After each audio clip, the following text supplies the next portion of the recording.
What's that? What's that, one office meme? Everybody shut the F up! It's happening!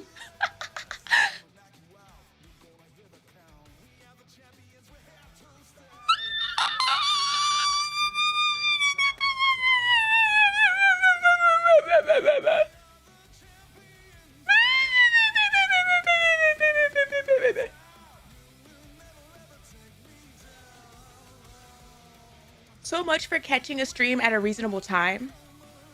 Listen, buddy. I can't win, all right? I can't win. If y'all are all over the effing world, it's gonna be an unreasonable time for somebody, somewhere, no matter what I do. This is a very bad time to poke the fairy. It is. Although I don't feel as bad right now because I jumped and took an ice cold shower. And that helped immensely. I was feeling gross and sweaty. And now I am, at the very least, I'll be okay for a while.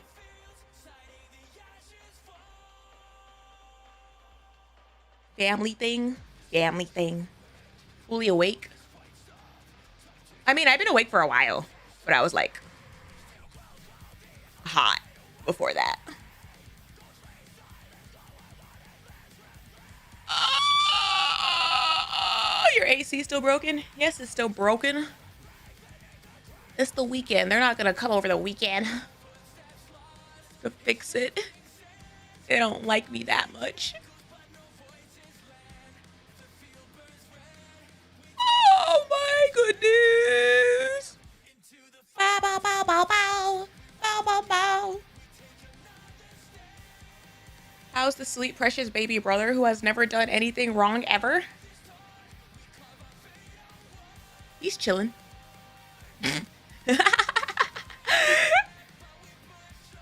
He's chilling.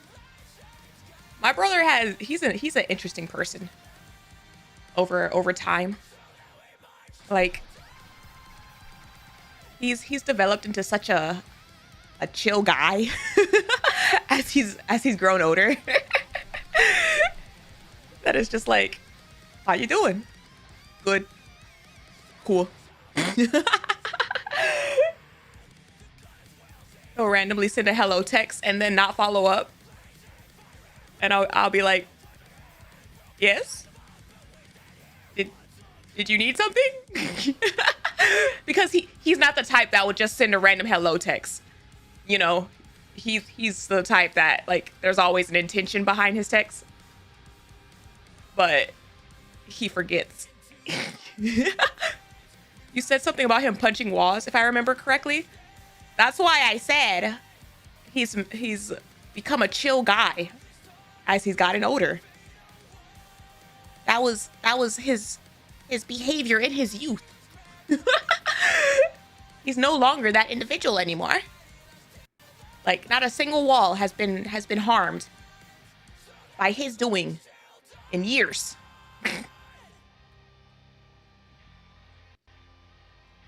He got pretty easily pissed pretty easily when we were kids. That was my little brother too. Yep. He was. The thing is, he was a chill kid too. But he definitely had like a switch, like a trigger. That, like, if you flip the switch, it was rage mode. And my sister was very good at pressing the buttons and flipping the switches. His walls are safe right now. Meanwhile, your desk still suffers. There is not a single hole in my desk. Not a single one. Cheering ever since he stopped. Well, my mom made him patch up his own holes. Like when he was like young enough. All right, well, like when he was younger, she did it, and then like as he like got a little bit older, she was like, "Here are the tools." And honestly, now that I'm thinking about it, low key, I feel like that kind of contributed to him like he would still get angry, but he would like go for the punch and then like stop himself. Knowing like, ah, crap, I gotta fix that.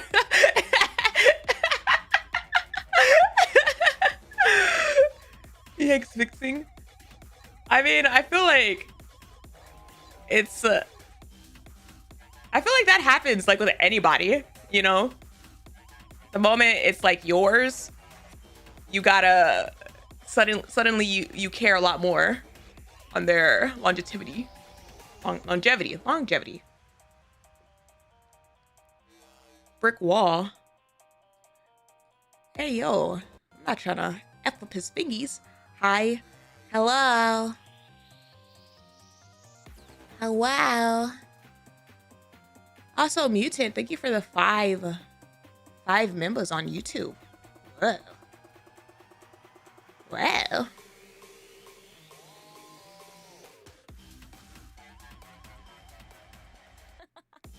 Your fractures would be your enemy, like a brick wall.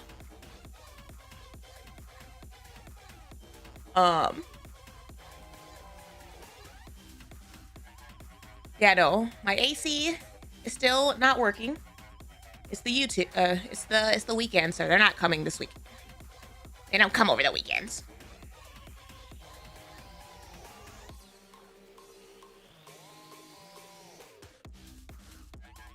Since YouTube chat is allowed now, will they be joining the stream feed?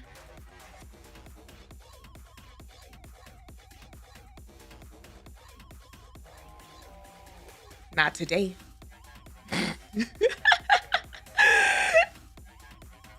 Not today. Sorry, YouTube. You can catch them over in the VODs. It's not in the mood for teching. I'm really not. I tried to be nice and add some love commands for YouTube, but I think I can only activate it on one chat at a time. She hates us. Oh my God. That's crazy. Twitch chat says the same effing thing.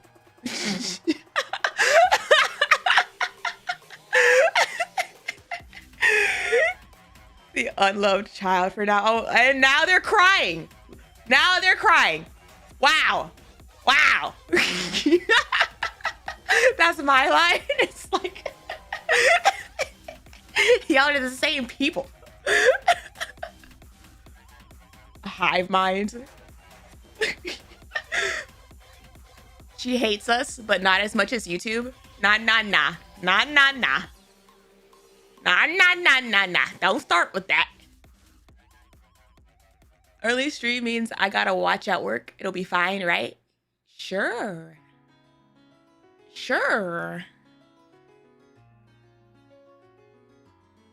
How the are coming from inside the building?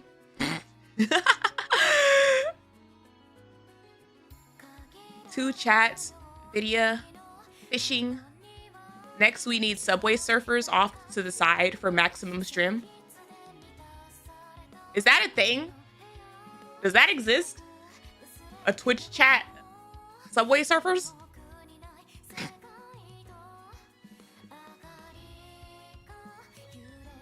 I know it's a thing in TikToks. What the hell? Of course it would be.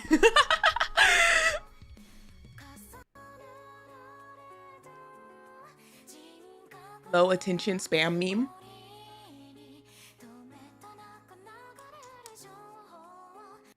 Oh my gosh. My hair is leaving an increasingly bigger wet spot on my shirt. I'm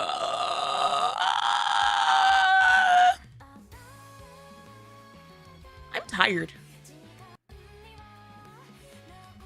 Like, I'm awake, but I'm tired.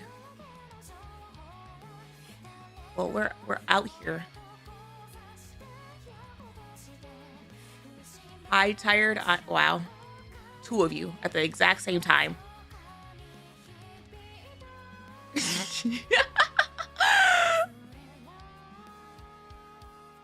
Oh my goodness.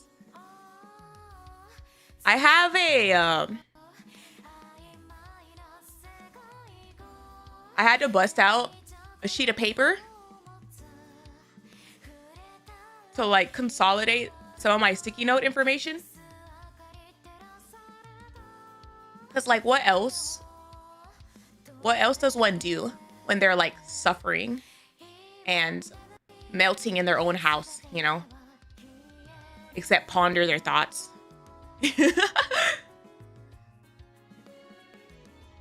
The first thing I hear when I open stream is I'm tired, mood. Yeah, perpetual tiredness. State of mind.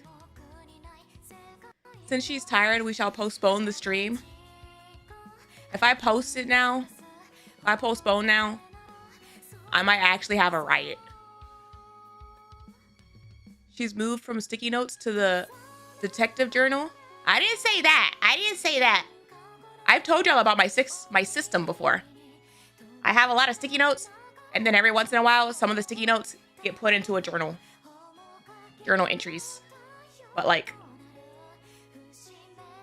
it depends. You probably got asked this, but are you doing the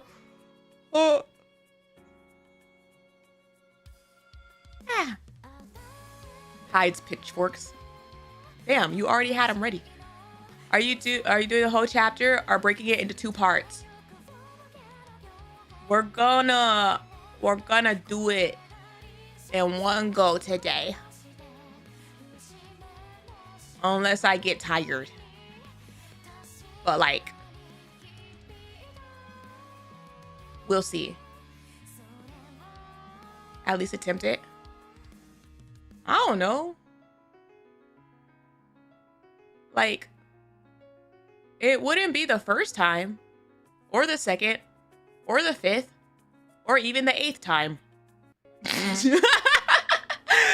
Like, sometimes I see people talking about like, oh my gosh, this is gonna be a long one. Like, other streamers have done it and they've all gone like really long and they had to break it up because they had to go 8 hours. And I'm just like,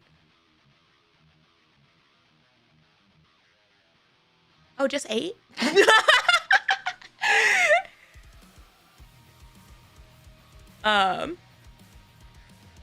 You're already yawning?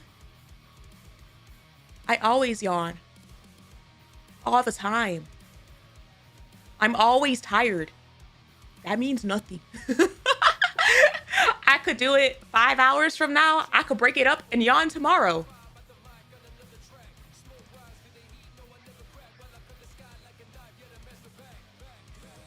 Six hours is low to average here.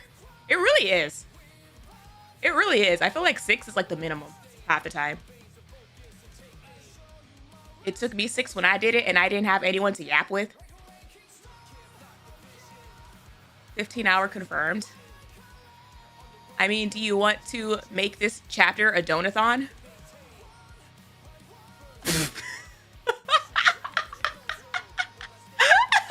How long do you think we're gonna be here? Like, I'm not gonna, like, if you wanna donate money, I'm not gonna stop you. But like, do I gotta come up with the goals real quick?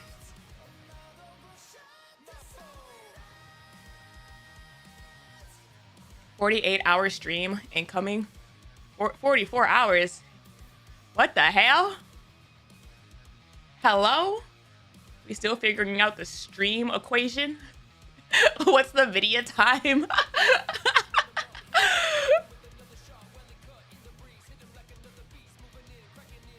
A long time and a good time?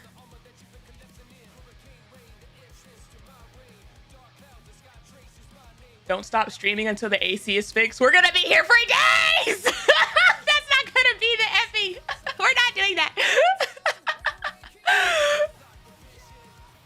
Video time, a dilation formula. Converting regular time to video time. Damn. Now I feel like it has to be 10 hours a minimum. Is that why your back was moist in your chair last night?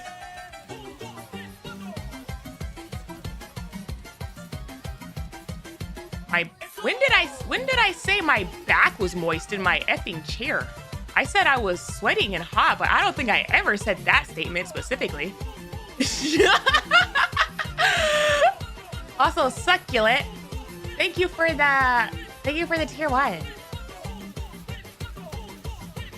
Always add 1 to 2 hours when she tells you a time, whether it's start time or overall time. Some video has an over hyper imagination. Me? Me? They said it! I wasn't the one who said it! Why are you putting the blame on me for that statement? The hell is this? I said I didn't say that, and you're like, Vidya has an overactive imagination. Like, what? What?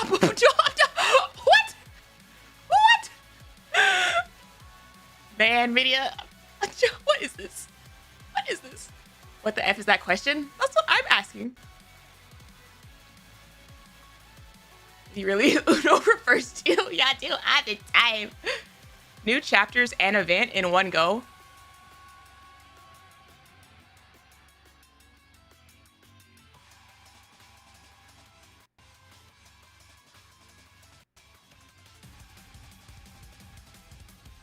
That actually might keep us here forever. I had to like ponder that for a second and think how long that could potentially take. It was like, Have you watched it yet, by the way? I started it. I can say that much. This lack of AC does not equate to like very comfortable sit in place for a long time viewing. Video has to reach Tribe Tower 1,000 before stream ends. Hot Berseria bod. You planning on streaming more of Berseria? Berseria?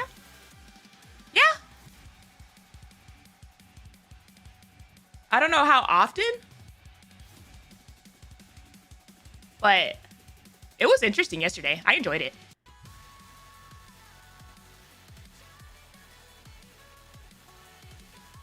Have you tried soaking your feet in water while playing? That sounds so dangerous.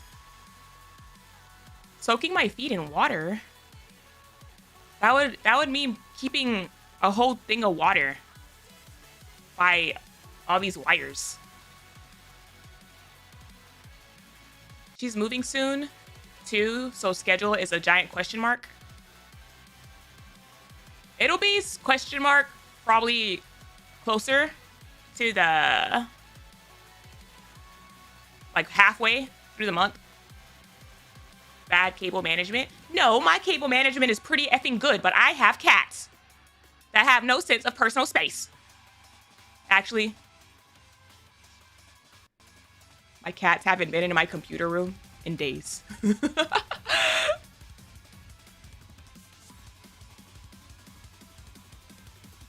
Have you seen Macross Do You Remember Love? Is that the movie? I can't remember if I did or if I just saw like snippets. Oh my goodness. But it is hot. It is hot, and I'm gonna continue to complain about it.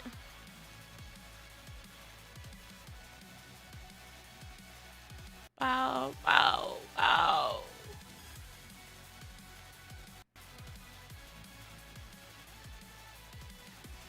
It's a movie and a show. I mean, I know what it is in the Macross canon. I don't think it's referenced as much in Delta, but I remember it's definitely referenced multiple times in Frontier. Because, like, Freya looked up to Ranka, and then I think Ranka looked up to the girl in Do You Remember Love?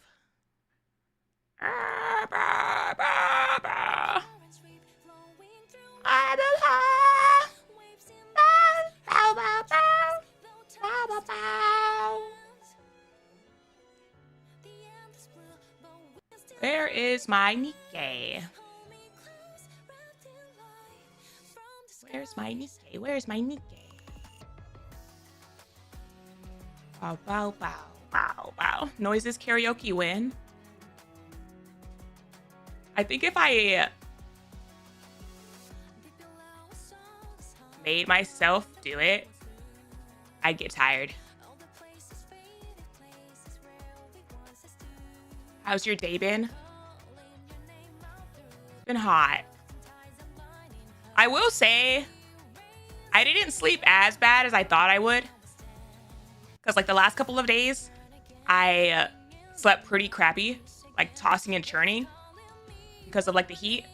But last night, I just like passed the F out. I skipped REM sleep and went straight to that deep sleep. And I think it's the accumulation of the past couple of days catching up with me.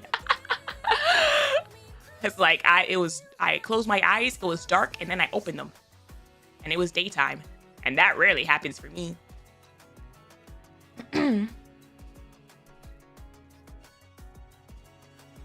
Think they mentioned, do you remember Love? It's the Hollywooded version of the TV story.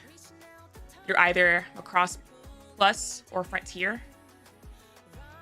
I think it was Frontier.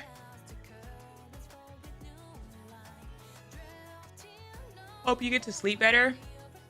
I'll sleep better the moment I can put my AC to turn my home into an igloo at night.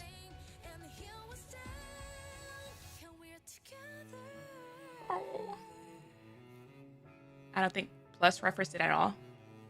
I'm pretty sure it was Frontier because Ranka like looked up to her as an idol.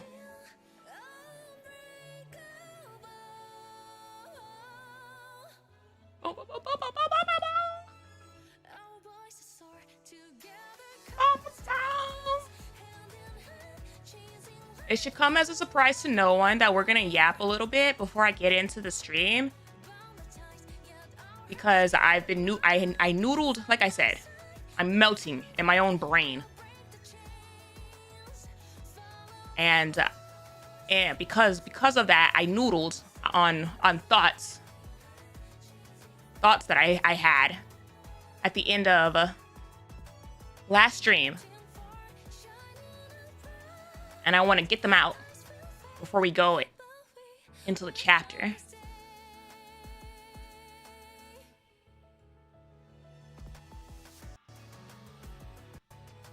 Because I saw that the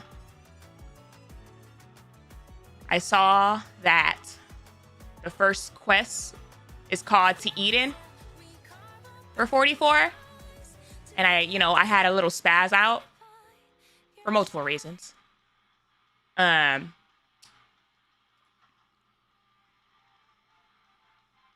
hold on. Why? That's not where the sound should be coming from.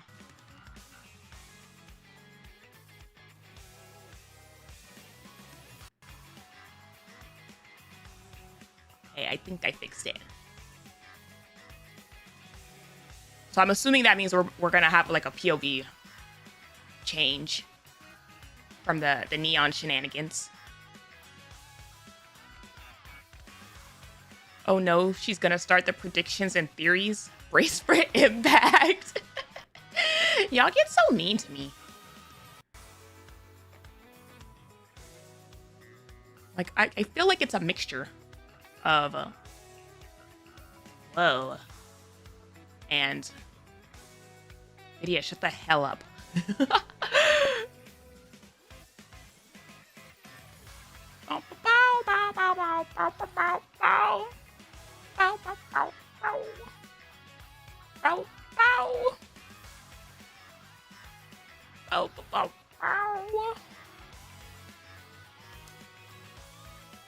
We fear you know too much. Well, maybe it's a good thing that I do these new chapters after all of y'all. I can only imagine if I attempted it first. and then actually spoiled something.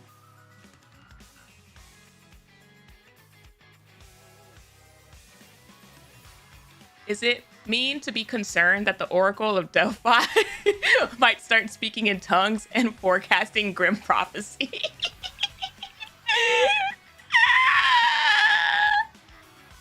I like Apollo. Also, Purple Cat, thank you for the follow. Welcome in.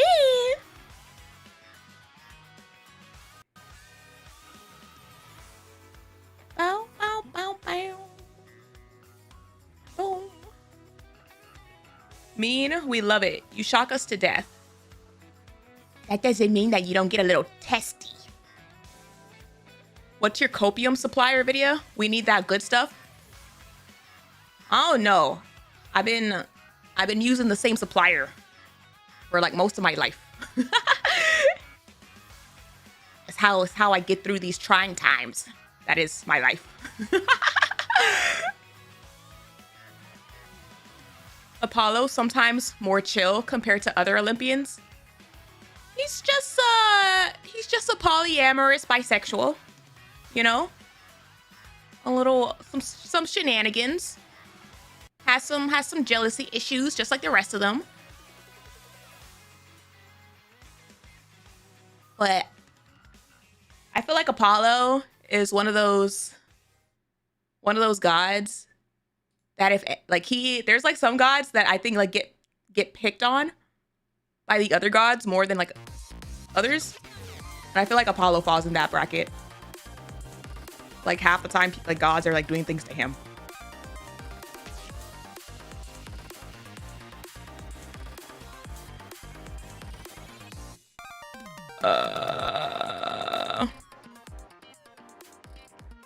Apollo won the Olympic speed star. They said Oracle of Delphi. Apollo is a prime Hermes rage bait target. He really is. I think he also got into stuff with Eros quite a bit.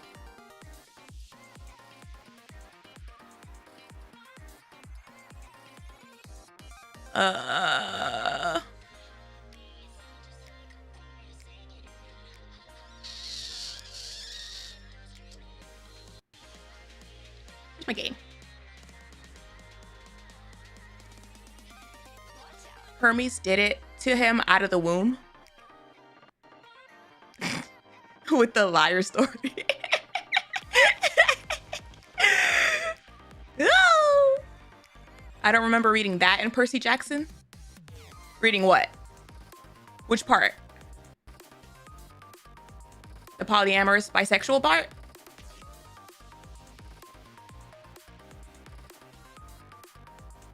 He had how many muses? You think he was just friends with them?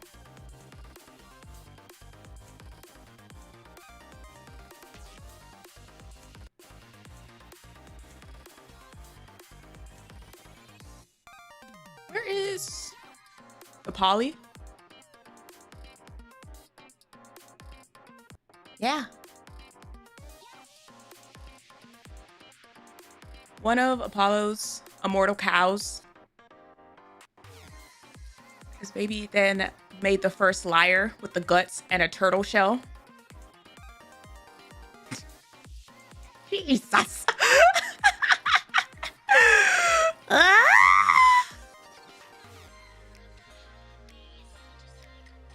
Like you do. It's like, hold on. What? Oh my God.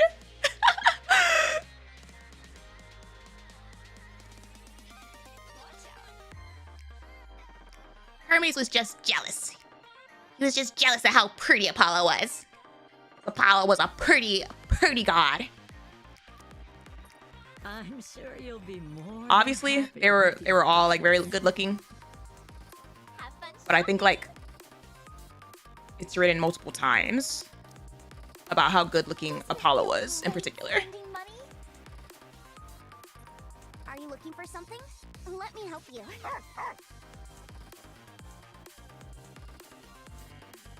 Oh, look at that yet. Welcome to the Raise and Rebuild workshop. No Thunderbringer for Hermes. Oh my gosh. When I was thinking, and poor Hephaestus gets singled out as the ugly god. I feel like half of that is just the fact that, like, if you're standing next by Aphrodite, who's also quite literal, like the god of beauty, there's an unfair comparison being made here.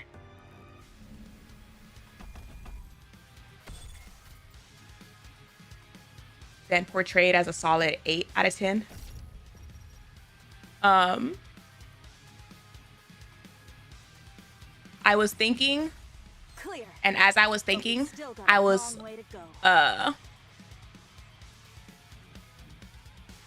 what's it called? I was listening to Epic, I'm glad that's all resolved. you know, as Now I need to as go one wash does. up again. Clear. But we've still got a for like the long way to millionth go. time. And I couldn't help but think about how many times? Too many times. Lost count. What was the guy's name? The friend that started with an E. I keep effing forgetting. Jeff. The one who wasn't Pilates. Yeah,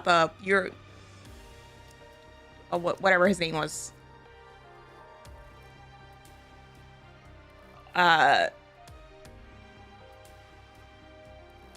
I'm blinking. The one that's the Eurylochus?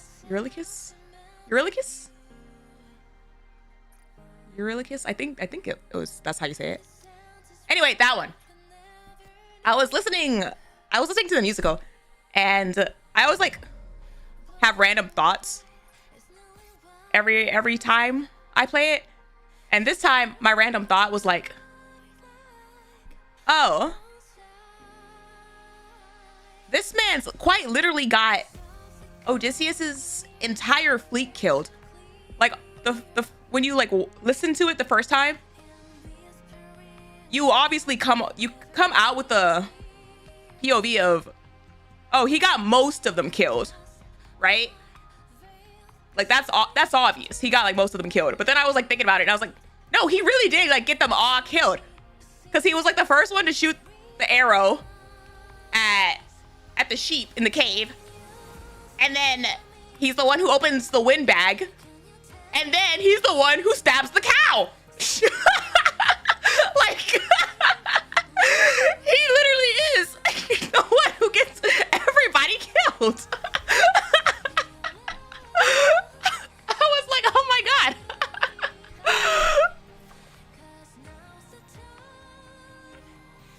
He's also the one who didn't want to save the crew. I can't entirely blame him for that one, because like the crew like ran into the house without him saying anything. But no, like everything else, all that like caused a good chunk of the crew to get axed was definitely him. Then he blames Odysseus for Scylla. His explanation was so others have him doing it and others, yeah, that's why I was saying I was listening to it.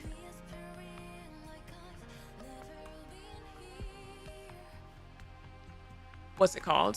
What was I gonna say about the crew?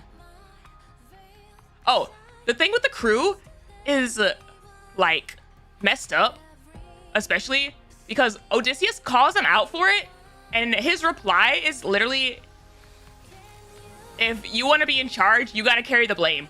Like, F this guy. Gotta make out the one guy to be the heel for hate, if only so you don't have to rationalize the OG stories of Odysseus getting way more people killed himself. Well, okay, first off, that's why I prefaced this saying I was listening to Epic and thinking about it from like the Epic POV specifically. Secondly, even if you think about it from the OG story perspective, honestly, you can't really blame Odysseus for half the crap that happened. Because even more so than in Epic, like, I think the OG story, like, portrays it even more so as, like, he was just kind of crap out of luck at the whims of the gods for, like, a lot of it. Like, for example, during, like, the Thunderbringer part, I think Zeus doesn't even give him, like, an option. He just, like, kills everybody. Oh my god. Wait a minute. Oh, wait a minute.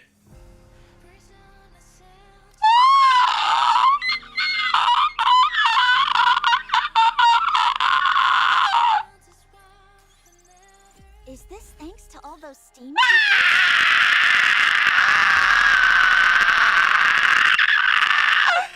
It's my first one, chat! Oh my goodness! Oh my goodness! Wow! Oh my goodness! Wait a minute, wait a minute, wait a minute, wait a minute!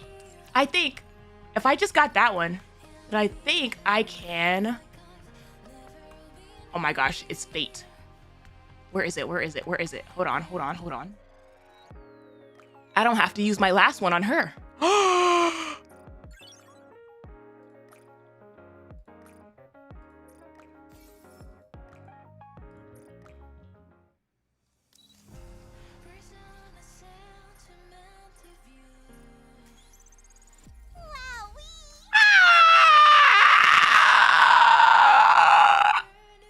My first one and two!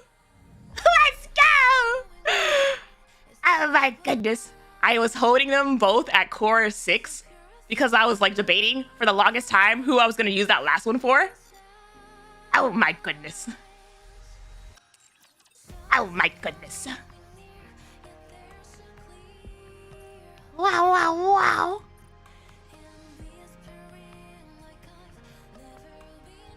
Where's, is it from? Ooh. Is that what the P is for? Ooh. Ooh.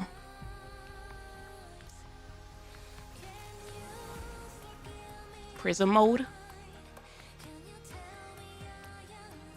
Helm being your top Nikke and first max core. My god, she loves you. Like, what? That really came out of nowhere. My entire Helm, like, agenda was not something I actively built. It was just something that happened.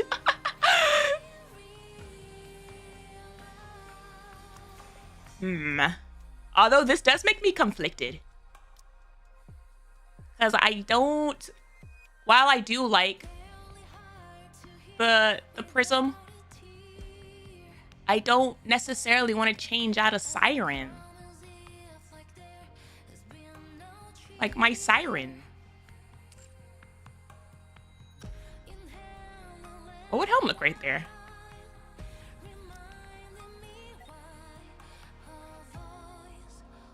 My entire thing is built around siren. Get siren prism. Siren's at core 3.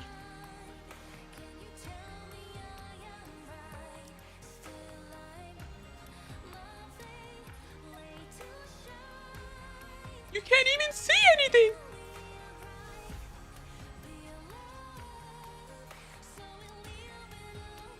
Only 4 more. Light work.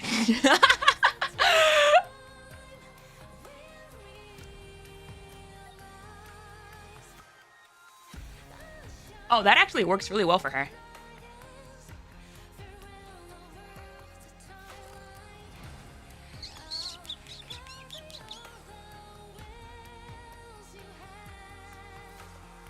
I like the fishies.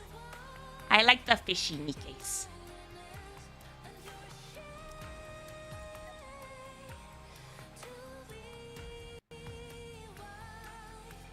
Oh, bow, bow, bow, bow, bow, bow, bow, bow, bow, bow.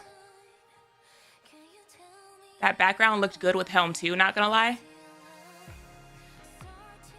Yes and no, like it didn't look bad, but it also, she didn't feel the space quite the same. But oh my gosh, amazing, fabulous. We love to see it. I was conflicted on who to use that last freebie on between Alice and Hell. I might have to double check my whatchamacallums. Billboard. Bow, bow, bow, bow, bow, bow, bow. Operation. Leave the support to me. That distracted me. Is Sin the last one? No. No. I was on Dragon Mommy for like ever.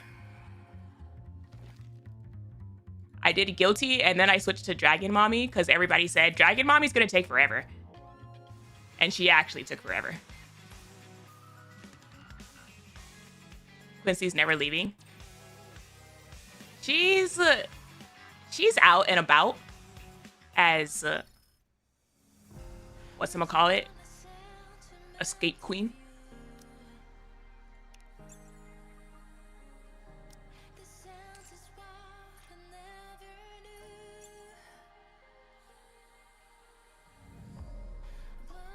To be fair, she doesn't need the commander to leave.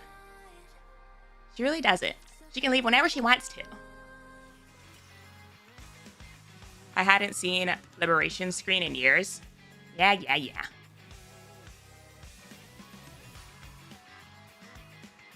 It takes forever to get them out. When I switched from Dragon Mommy to Sin, it really did make me realize how long Dragon Mommy took. Because compared to Dragon Mommy, I feel like I cleared the first like 2 stages of Sin like so fast.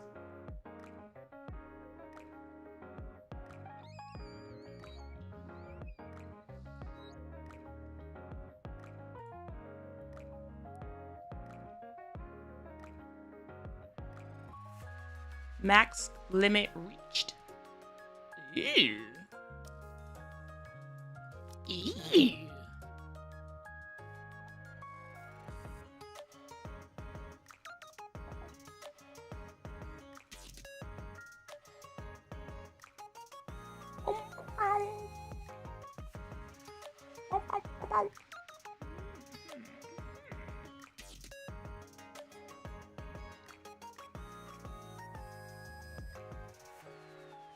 Smelly librarian. Yep.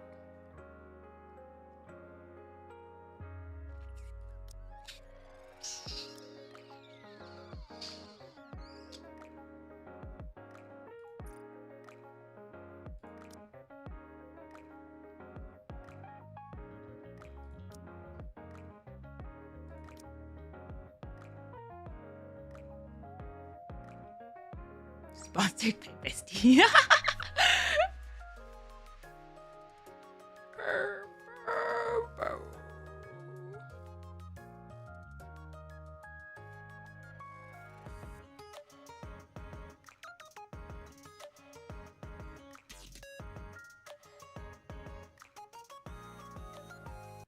I only have like 2-ish rows of Missilus that aren't at least MLB.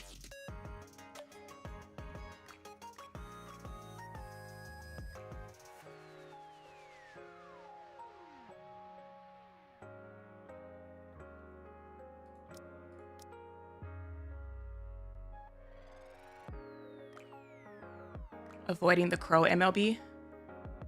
Not so much avoiding it as much as Crow gets pulled whether she's in the wish list or not.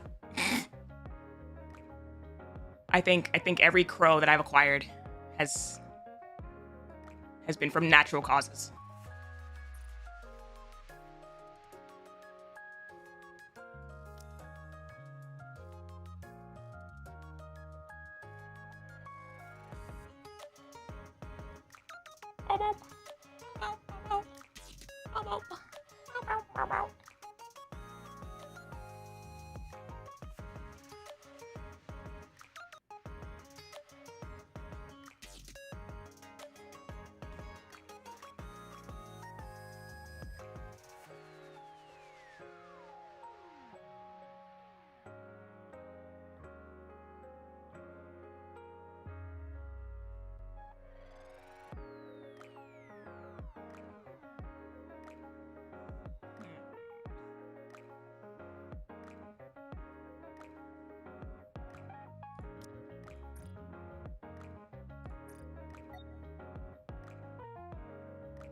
See the new Nikke banner?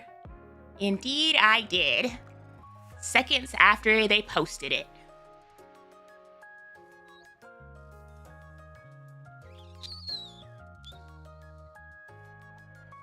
I still don't have OG.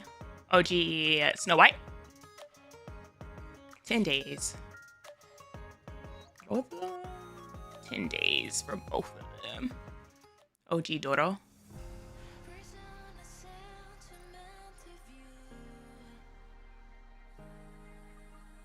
You want to hear a joke? It's not a dad joke? Nope. No, I don't.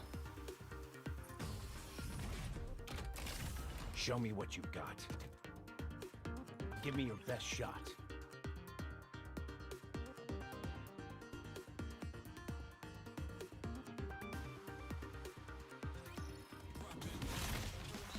The fairy hates fun.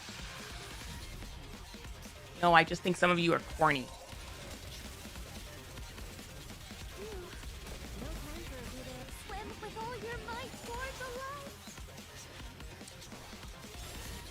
The strength born of my fully active.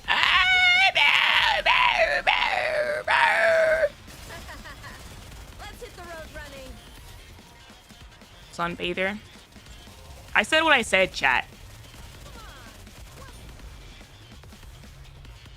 If I meant to say the other thing, I would have said the other thing, but I didn't.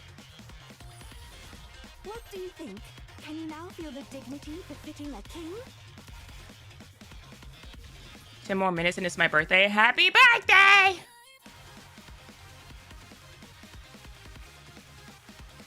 I'm sorry, Chime, but Hold I on. must go and do battle. Let me... I completely lost track of what we were talking about with Odysseus.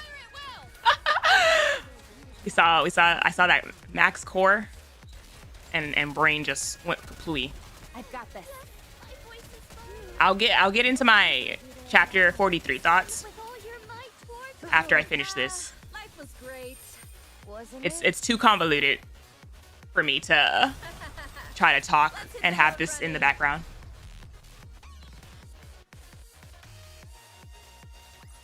All my jokes are funny and masterly put together. Befitting a king?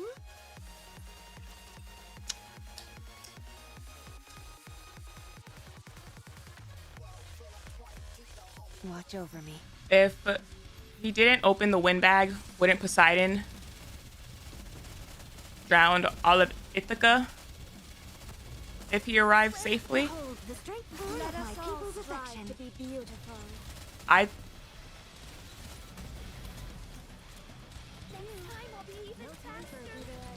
feel like Poseidon was gonna like F him up regardless.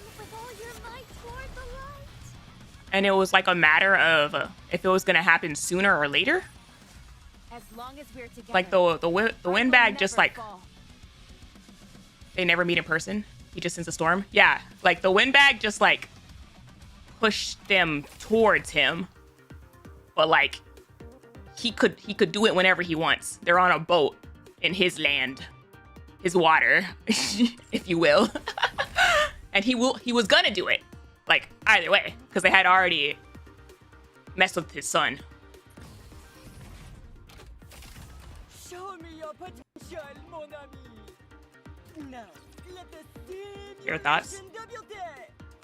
Yeah, he never had to actually meet him to do anything. Don't get yourself injured, servant.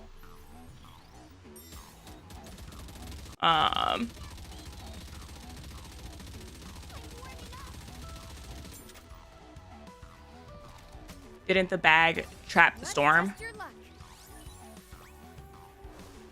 It was like the winds of the storm, but like that doesn't really affect the water. If Poseidon wanted to F him up, he would have. And he did. If anything, like, the whole windbag deal just made it, like, even more of a personal grudge. Like, the grudge was already there.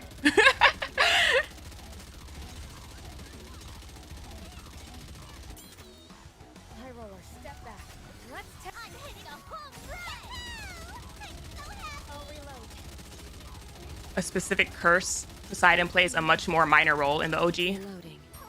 I mean, kind of depends on how you see it. Because, like,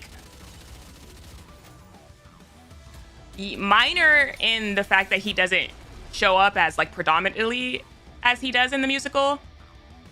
But his storm still F's most of the crew.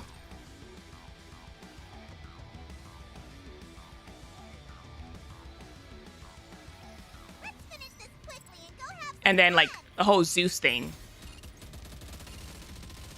Again, Zeus didn't even give him an option. He just F's up the crew that was left.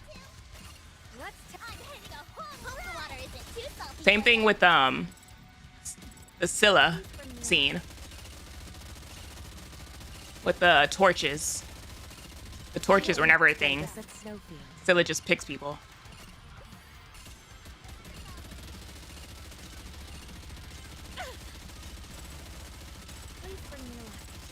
So yeah, very, very When you're lost, look to this lantern.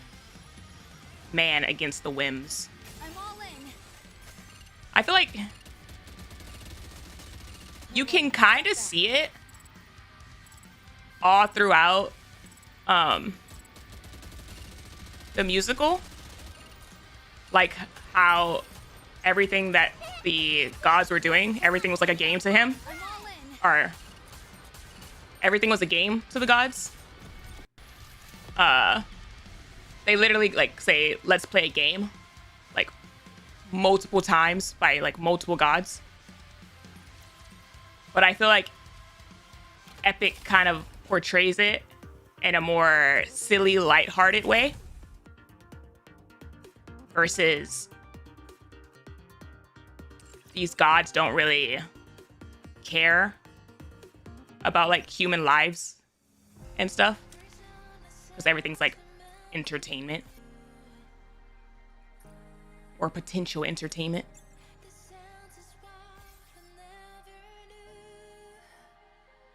Polythemus just straight up eats his men on sight.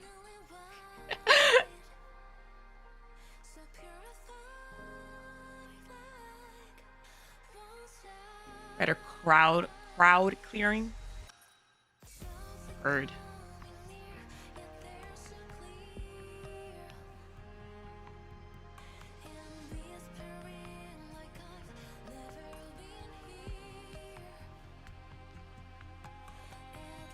The lair of Scylla contained both of them. They separated the two. Because they're both monsters. I don't remember off the top of my head. But that was definitely like a narrative thing. They hugged the side with Scylla. Yeah. Because I think Cersei's the one who even tells him, like, choose the Scylla side. And, like, she's gonna take 10, but it's better than going through the whirlpool and having the entire crew and ship get wrecked. So in the OG, it was a matter of picking between the Scylla side and the whirlpool side, not are you gonna sacrifice 6 or not. That's where the idiom between a rock and a hard place originated from. I don't know.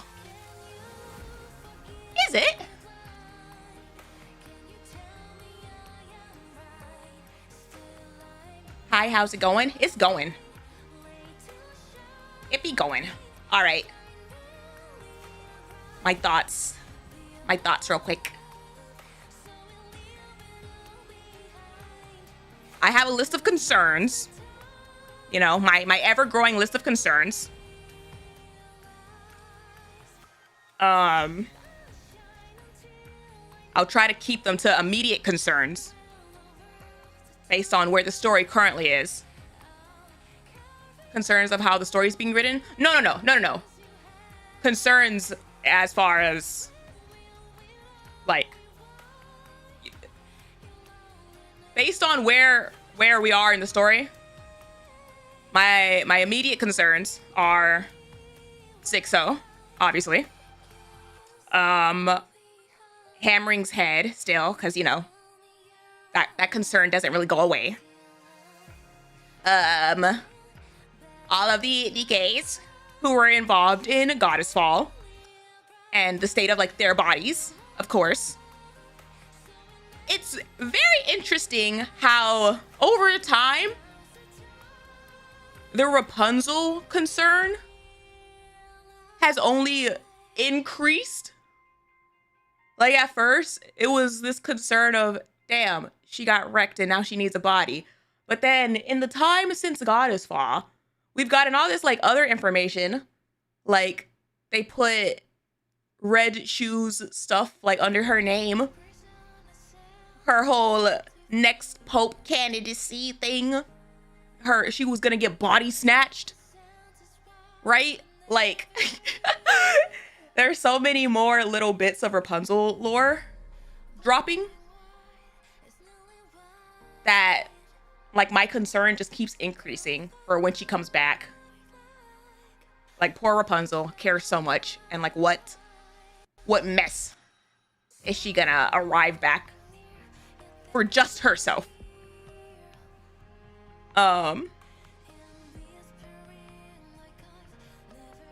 Dorothy, obviously, and her state. My poor horny nun needs a break. There was a YouTube comment that, honestly,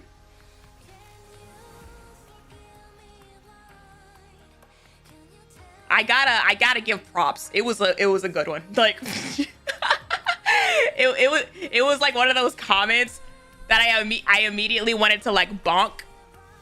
Like, my immediate response was like, you deserve an effing bonk for this. But then also, like, okay, but this is honestly some very good wordplay. It was a comment based on, like, our discussion about potential Rapunzel alts that we were having. And they were like, okay, but hear me out.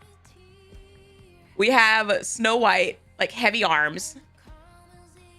Rapunzel alt, the next one, could be, like, Rapunzel second coming. And again, I was like, first gut instinct, bonk. Second instinct, okay, but that's actually some very good wordplay. I damn it. I dislike how much that works, especially for her. Like, that's foul. Also, how blasphemous. Like, it's actually really good. I mean, when they're right, they're right. Like, ah! Second coming, Jesus, phrasing. Exactly. That's the whole problem.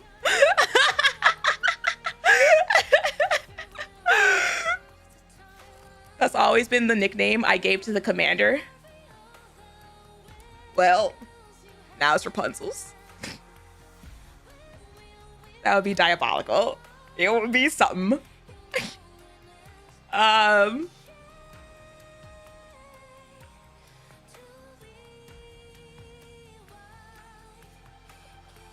After Snow's event, we found Anderson was Mechanical Messiah. Not necessarily. Like, the Mechanical Messiah project was a thing before Anderson, he could very well be like an offshoot of it, but we don't really know what that project entails still.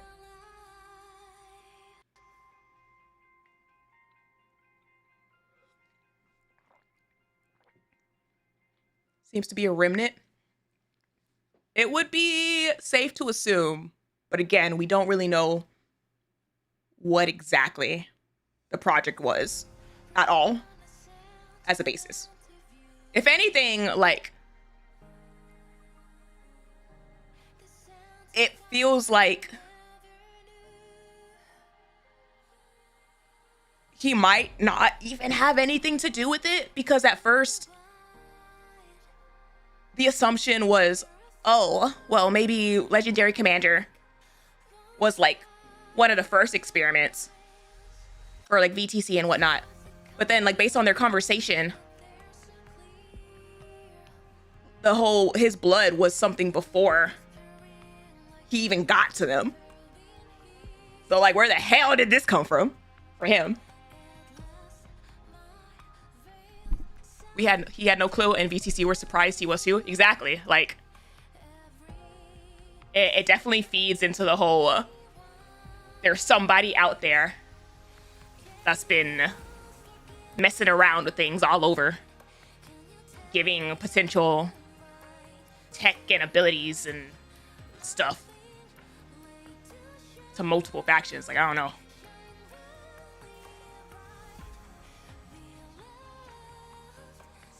A project either abandoned or one that couldn't be accomplished. I mean, if anything,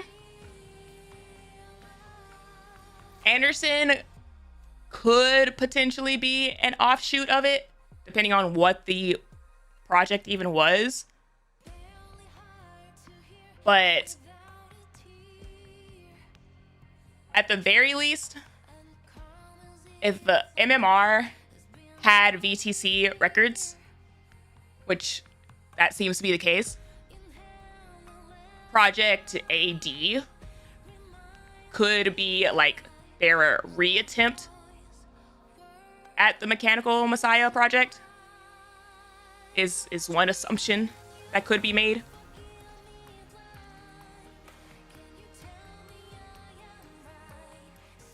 Or someone escaped. Exactly. Like that goes into the Project AD stuff.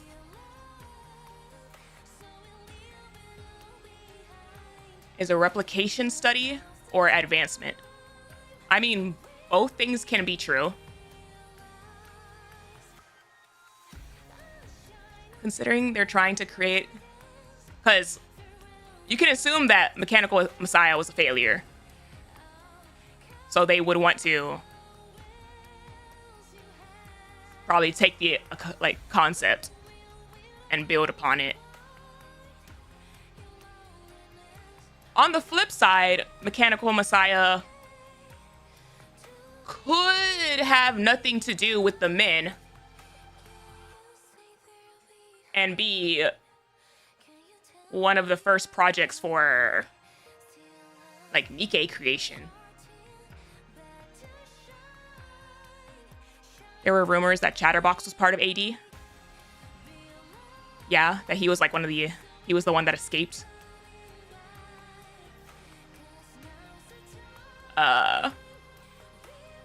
The reason why, like, it could be like Nikke creation, but it was also like a failure.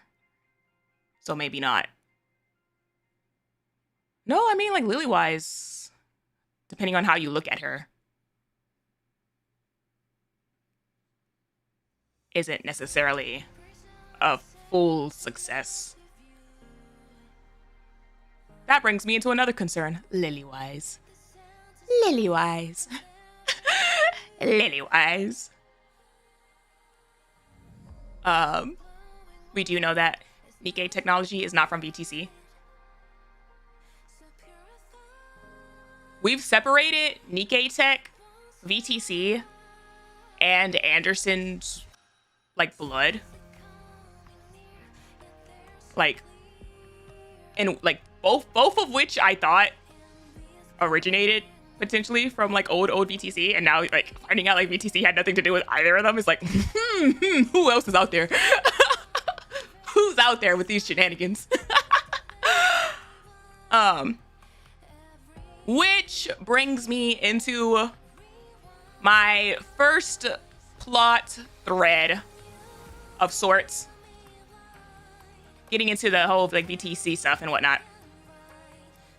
I realized that I was thinking about the Deep and Princess relation backwards. And the moment I realized this, it was like a huge light bulb went up in my head that like totally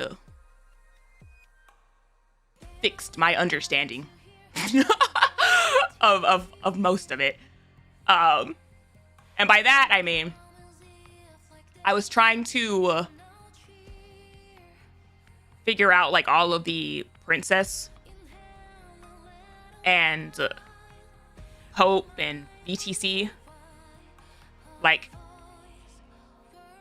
hierarchy and what they did and whatnot. And my realization of my thinking was in reverse was thinking that Princess looked like Deep because of like her design elements. And I realized, no, that's wrong. It would be the other way around.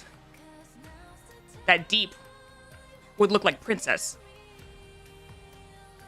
Yes. And I was like, oh, because Princess has been around for, what was it, 200 years or something? And she's come back like multiple times within those like 200 years. And then later on, Nikke's became a thing, and then VTC created the Deep Nikke's based on like a combination of like Nikke tech and like their research. And so yeah, the Deep Nikke's would probably look like her if they just wanted to like model her after, or like use somebody to like model them after. And so that thought led to essentially, mind you, stay with me on this thread of thought, because it went full on like Charlie Day. Okay, my brain was effing melting throughout all of this. I went through like multiple VODs and stuff. I have to like bust out my effing sheet of paper, and it doesn't even make sense. Gosh, how would I even explain this?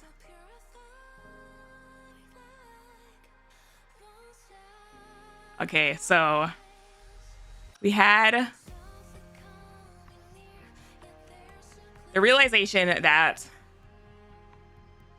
Princess inspired like Deep and Deep's like technology. Okay, I have 2 lists. All right, one list is Princess and one list is Sixo. And my Princess list was all of my like thoughts on who Princess was / like where did she end up. And it was like Deep, which crossed that out. It's the other way around. Then there was Pope and like Priestess. And then she ended up like being Pope. And then there was the whole Sixo like thought process because of her whole like thing with tech.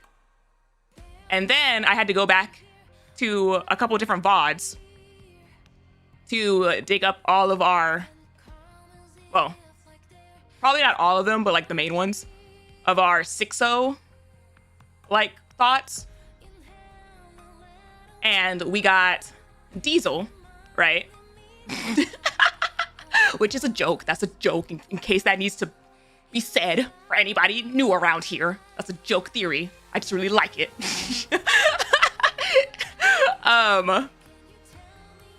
Diesel, or is it? It's a joke, okay.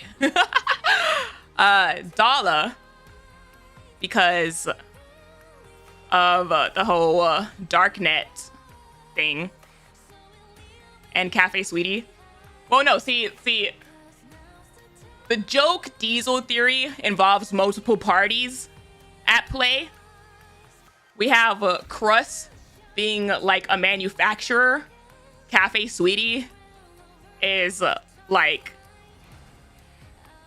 helping deliver the goods. Like it's a multiple squad operation. It takes sugar to make the sweets. Like Crust, we need to cook. Well, Crust made Diesel's candy. We saw that in Terminus. A joke, wink. Sugar's involved with 6-0 though. Remember Dirty Backyard? Yeah, that's why we say Cafe Sweetie's helping distribute the stuff. 6-0 is obviously Epinol. Chat, I swear to God, I have not gotten as many Epinol copies as I have since they took her out of the opening. I went from maybe one copy of Epinol to look at this crap. What core is she at now? Like, they took her out of the opening, and she took that personally. She's at core 1. She could be at core 2. Like, and most of those copies came after they took her out of the opening. Hold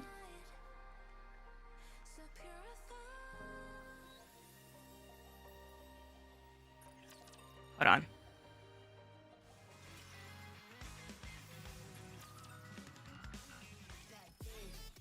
We got distracted. But we have Diesel. We have Dala because of the darknet connection. And then we had, mind you, I had to look at when I first met, what's her effing name? Bogey or something? The hot one with the unfortunate name, Logie. Yes, it reminds me of Snot. It's a very unfortunate name.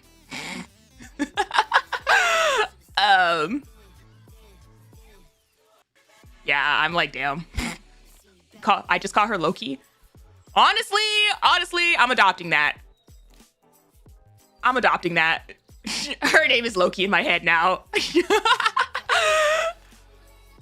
I know it's supposed to be like logistics, but every time I see it, I just think of Snot.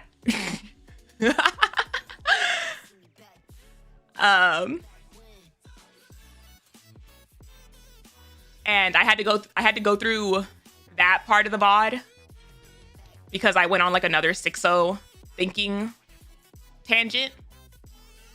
Is that why people think she's Fragile's sister? Probably. But we have Diesel, we have Dala.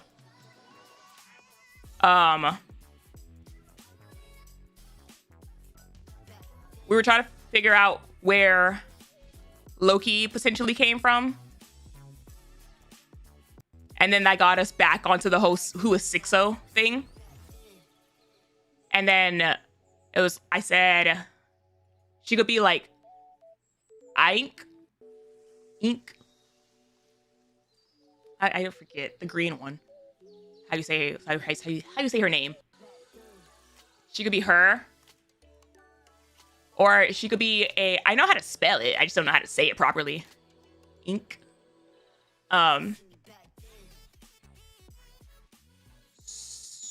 So, oh, I lost my train.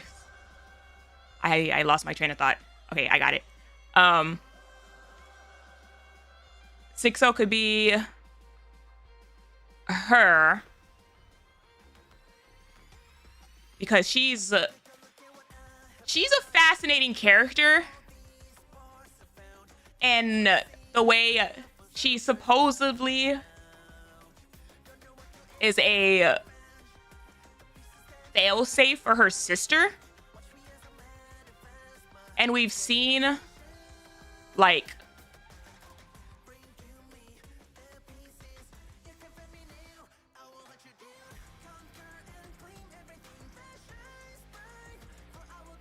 sorry, I saw a comment that threw me off. I'll get back to that. She's like a failsafe for her sister. And then, like, her sister straight up said, you know, like, go to her if I go, like, off the rails. But then, while Ice Dragon Saga was, like, pretty silly goofy, that was probably, like, one of the biggest lore bits that we got out of that event, was how her simulated universe thing is a developing entity. And Ice Dragon Saga was, like, another level up in her power of it, like, being put on display. And so then this got me thinking, and this is where the board, the strings on the board starts to, like, get cross, like, intersections stuff going on, because remember, my princess list included 60, and then my 60 list includes ink, sorry. And so then I started thinking, well,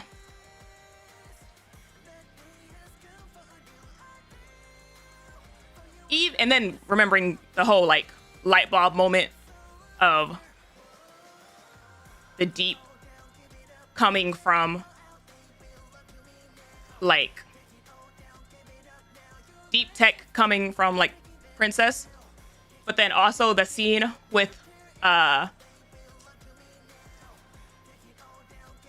what's it called, Eternity and Endless, like, vaporizing people, and then the priestess in chapter 43 also getting vaporized, like, the same way. So if that tech also stemmed from, like, Princess / like, VTC, like, then it puts Princess in this interesting other vaporized one. Okay, let me get the thought out. That puts Princess in this interesting position of she essentially reads to me as this entity that it's very possible that multiple sources of current tech stemmed from her. Like, stuff that we see today are, like, advanced versions of stuff that stemmed from whatever gave her abilities that she did. So yes, we saw that, like, one left her clothes and then the other vaporized the whole person. That could be seen as, like, a development in technology.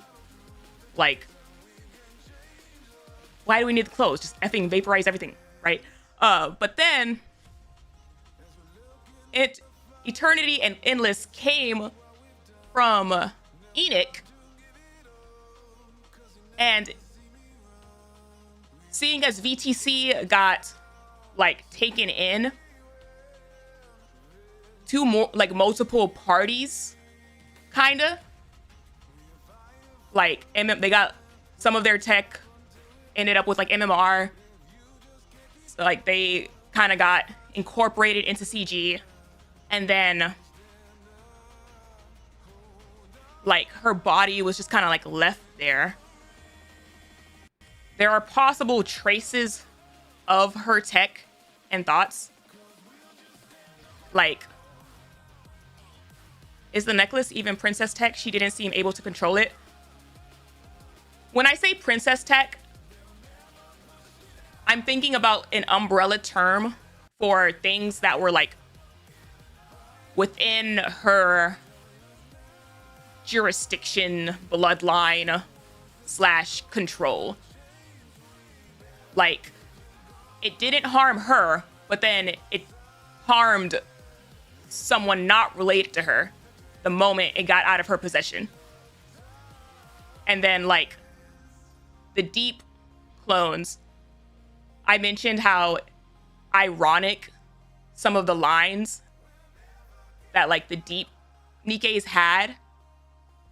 And it was, like, with this mindset of, oh, if, like, Princess became, like, deep, then, like, that's possibly, like, why. But then realizing that, like, deep possibly stemmed, like, from Princess, then, like, traces of her could be found, like, in other places. And so the, like, Eternity and Endless were, like, created by Nikke. And Nikke could have used some of, like, that tech that, like, came from, like, upper VTC princess and stuff, the Pope, to help, like, form them.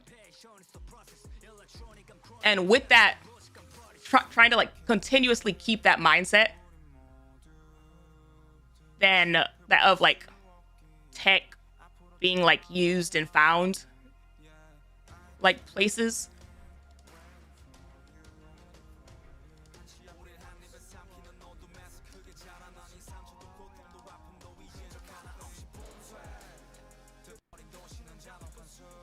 I feel like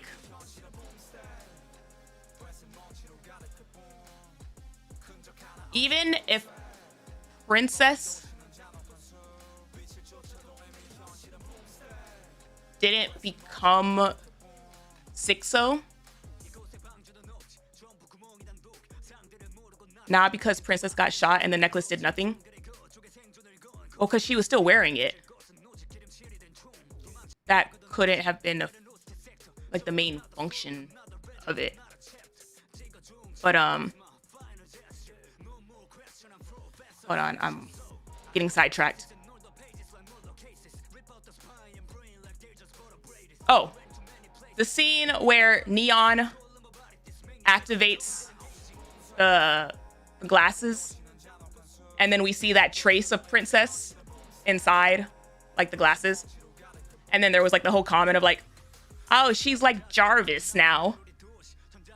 And then I, like, thought of that for, like, a second, and I was like, I think Jarvis became Ultron. And then more little red things happened, more little strings. And then I was like, oh, wait.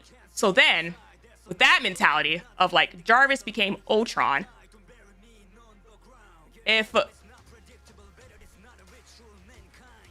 even if Princess is not Sixo,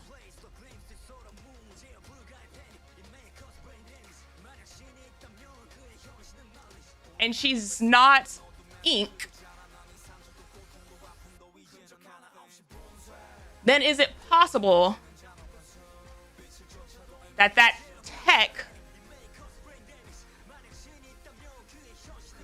kind of works as, became like an offshoot of the Ink theory?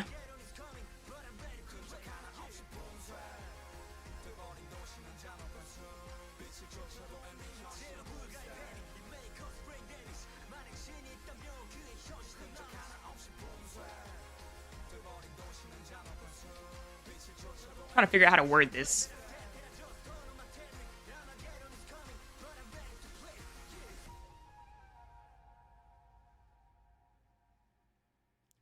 Like the same way Enoch possibly used tech from VTC and like Princess and stuff to help develop Eternity and Endless. And with that whole like Jarvis became Ultron, then is it possible that, I don't know where this is going. I feel like it makes sense in my brain, but I don't know how to like get things across. Is it possible that Princess's VTC's like tech, because I'm looking at my list of Princess as 6-0, not directly 6-0, but then my like the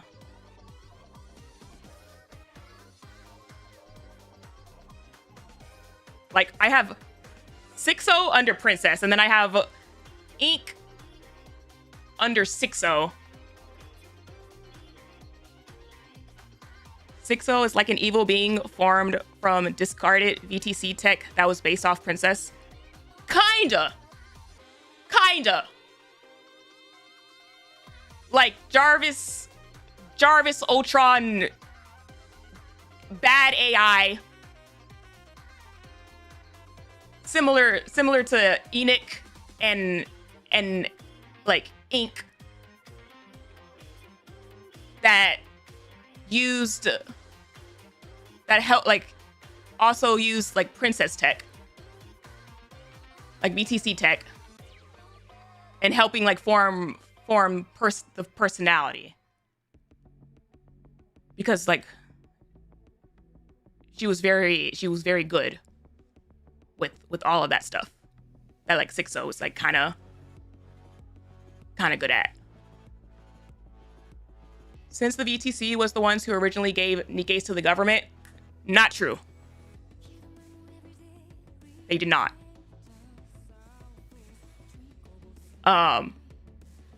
We clarified this, or they clarified this in 43.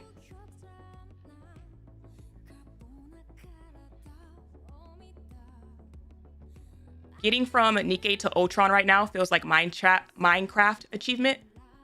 How did we get here?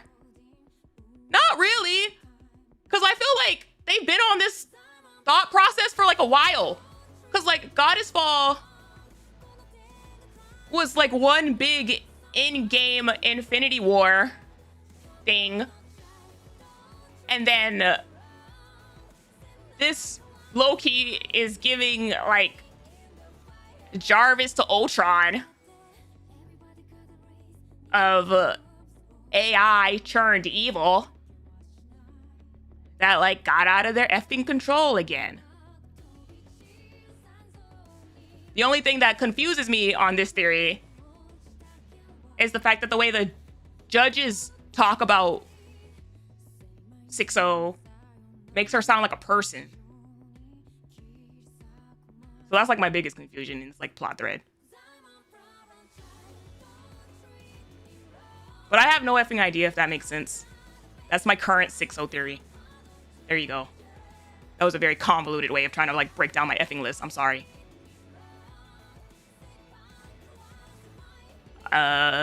We know VTC didn't make Nikkes. They said the VTC tech was compatible with it, meaning they have different origins in tech.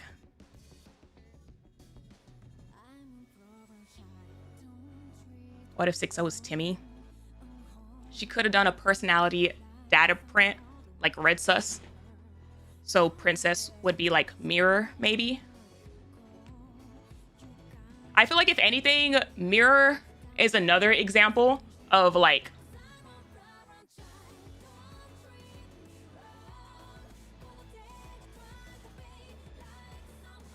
this game using data to copy personalities over, and then that personality like deviating from its original like entity based on like new knowledge. I would be 100% unsurprised to learn Mirror is 6-0. Well, I'm not saying that.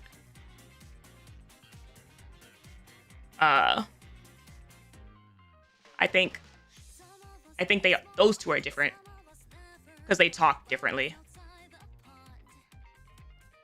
I do wonder why the judges would say they hired 6-0, a hacker, to control her if she wasn't a human. Like I said, that's my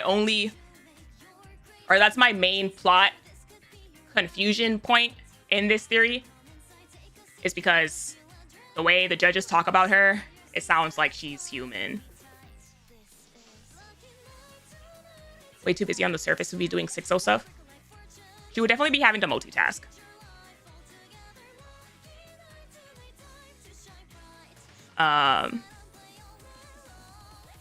We still don't know Mirror's origin or why she specifically took Red Shoe's appearance. She's a backup copy from Red Shoes. I feel like that's pretty much the answer to her origin. What?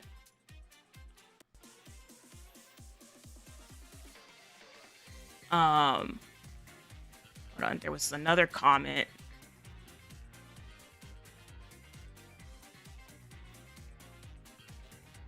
The info, Jian,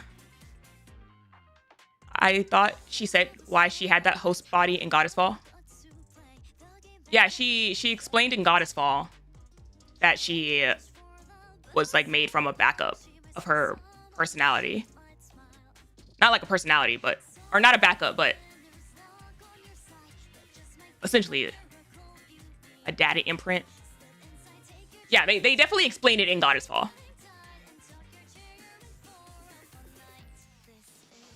BTC tech was destroyed by BTC.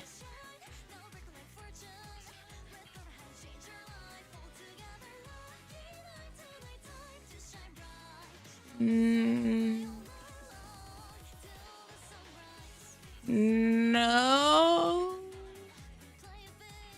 It kind of got under new ownership. Like other people took it. They probably weren't able to take all of it, but they were able to take like bits and pieces. Red Shoes literally says she uploaded her personality into the virus and sent it to the queen to improve the virus. So yeah, literally a copy. That.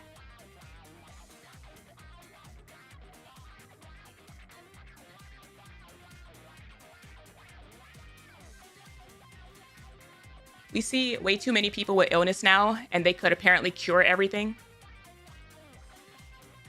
I mean,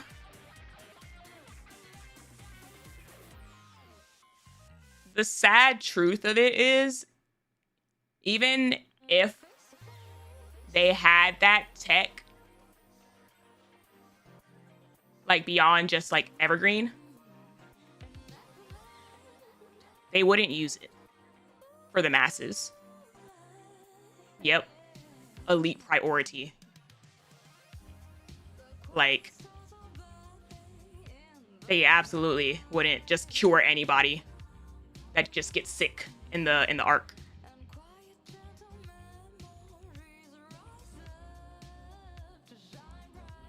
Jian said it was destroyed. Again, most of it. But I feel like traces of it can be found, like, all over the place.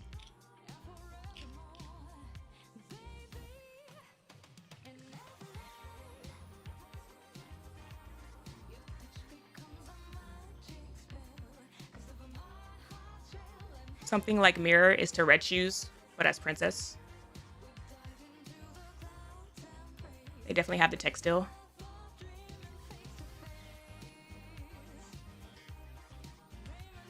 I think you've got Princess and Deep backwards, in my opinion. We know BTC tech advancements came from Deep. Princess design imitates Deep from the space elevator specifically, not the ones Neon met.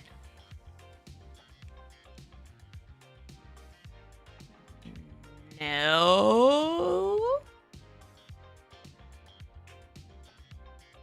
VTC advancements did not come from Deep because they established last chapter that Deep was a special squad of Nikkes that the VTC created from Nikke tech and their own tech combining. In which case, seeing as the princess / the Pope is older than that, they would probably use her likeliness as like just a framework for how it would look like potentially.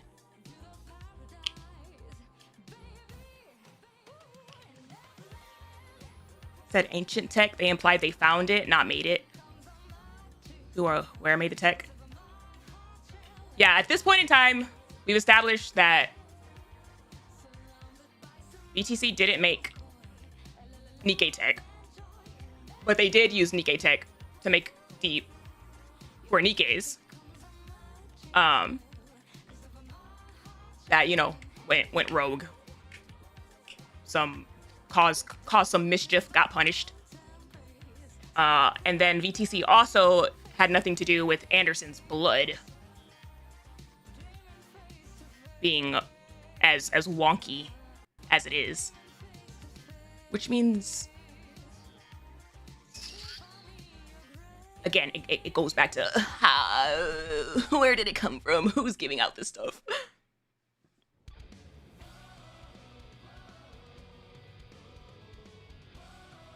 Where their god tech came from is unknown, just that it's theirs. Nikke's not theirs, but they could use it. A higher entity, a supreme being. I mean, like, after they established what exactly Deep was, it puts, I mentioned this last time, it puts Nayuta in an interesting position. Because we know she was a part of Deep. And then it puts, like,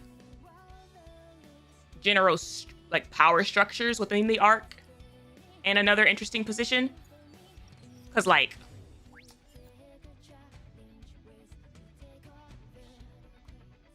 who the F is the Supreme Commander? Like,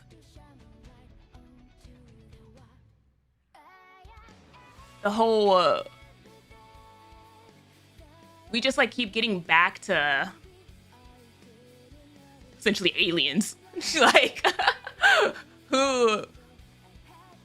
who's basically, like, playing with humanity and has been playing with humanity for, like, years. Like,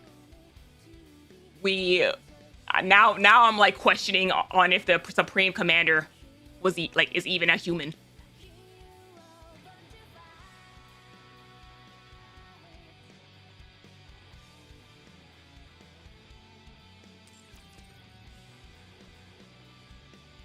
I think the reason Nayuta left was the experiment AD.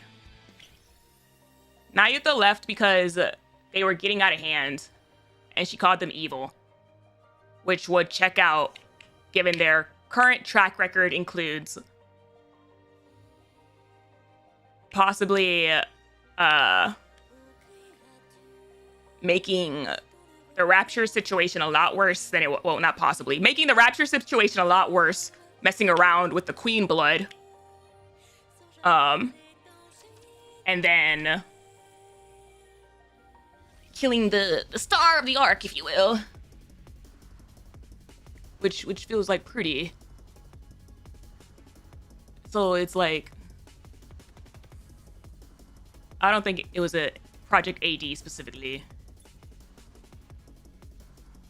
Also, if you're not a part of the Discord, I got past Motherwell in hard mode. So I can actually keep going through hard mode now.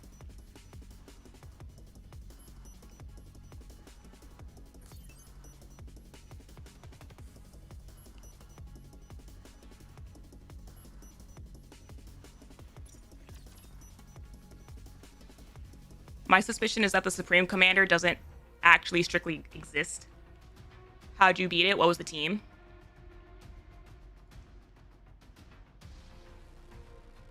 I took a screenshot.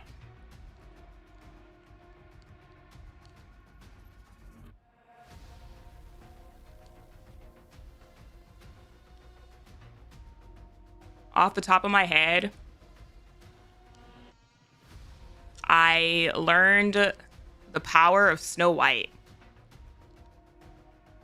And I learned how to manually play Crown to trigger her taunt. I added it to my chapter of short stories titled Vidya Learns the Mechanics of This Game. 30 plus chapters into the game.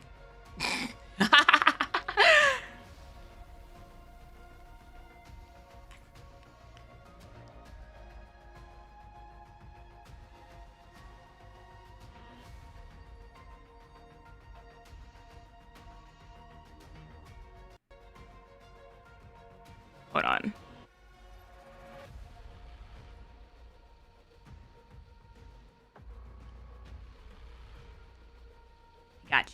I got you.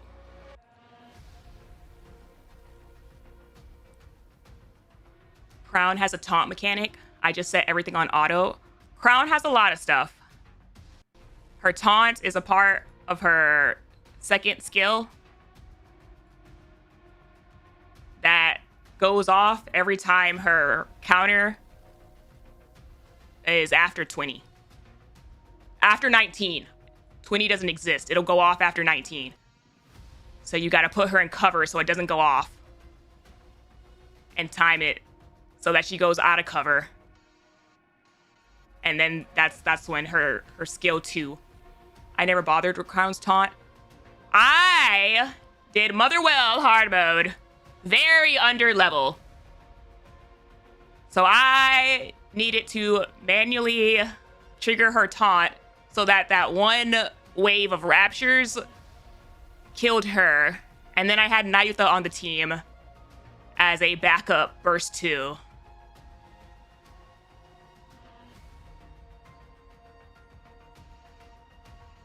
I had to effing big brain this fight and Google a lot of I had to hella read different skills and stuff. But like as you can see, Crown dies. But it was a sacrifice that had to be made for the greater cause. And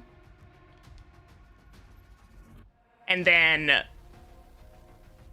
Heavy Arms. First off, Heavy Arms, Snow White was like partially built. And then I forgot what I think I did like a trial run of Harvester.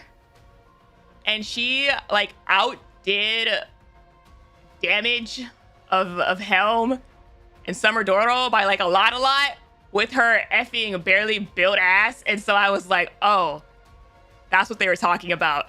And so then I started throwing her at everything just to see the numbers go brr. And then I was like, okay, F it.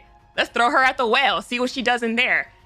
And she was doing high numbers. However, I took her off for one round. And then it was fascinating because the moment I took her off because this is how I learn, is I like take units on and off so that I can see like the differences of what they're actually like triggering. And then I pause a million times so I can like read the activated skills. And I realized that like,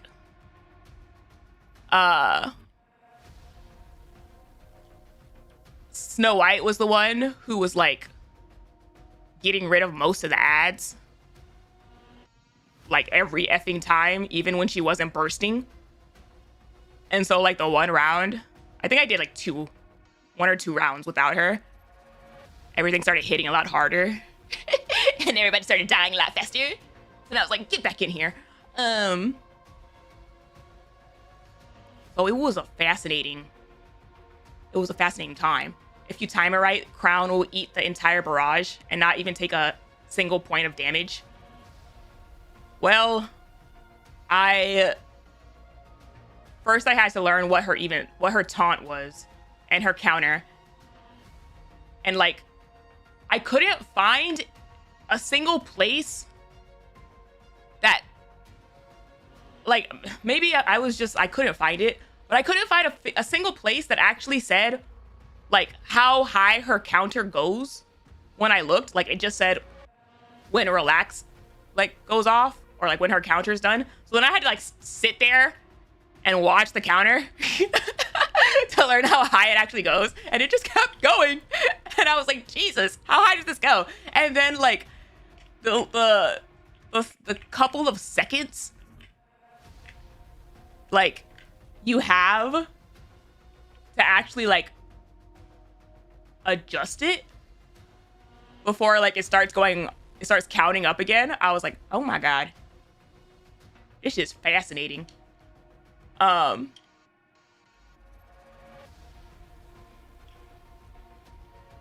Most people stop and look at the buffs when clicking the Nikke. I mean, it's not that hard to see, but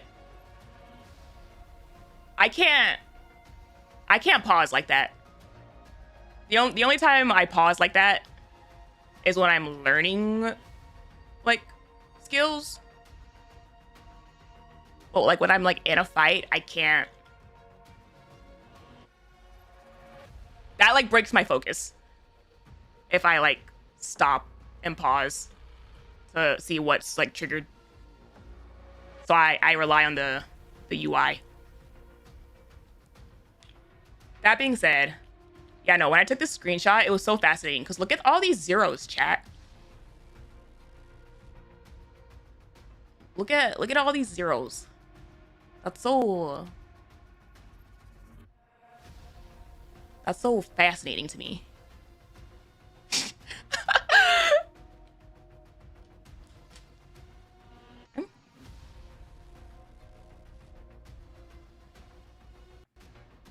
Having Siren, Crown, Snow White, Red Hood, and Helm in the same team just shredded.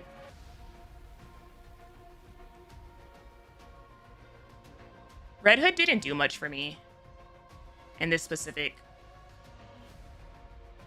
team shenanigans.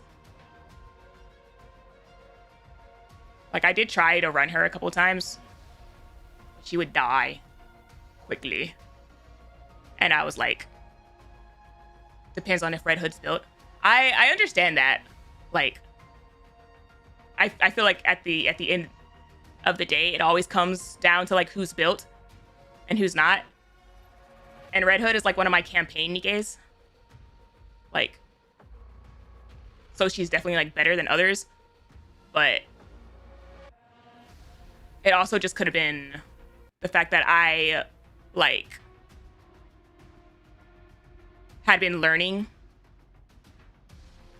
like these Nikkes before I threw Red Hood in there. And so like switching it up was too much for my small brain. Moran's the GOAT for taunting everything and taking it like a champ. My Moran is not built whatsoever. She's more built than she used to be, because I'm working on trying to get to her favorite item, but I think Crown was my only taunt available Nikke who is built and can last.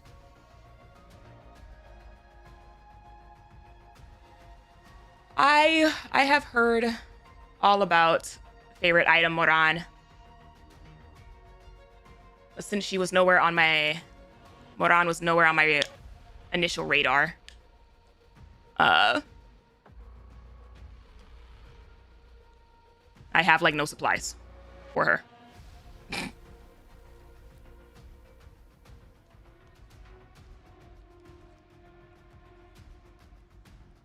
A good replacement for Red Hood is Red Roppy.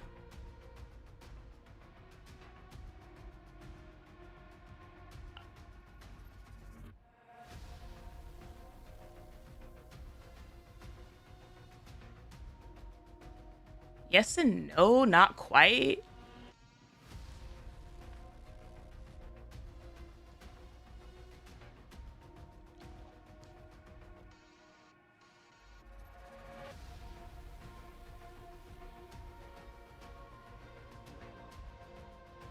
Replace Red Hood with Red Hood.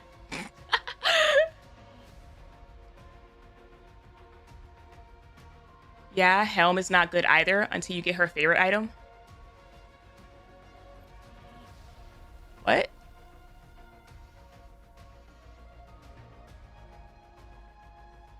Are you comparing Helm to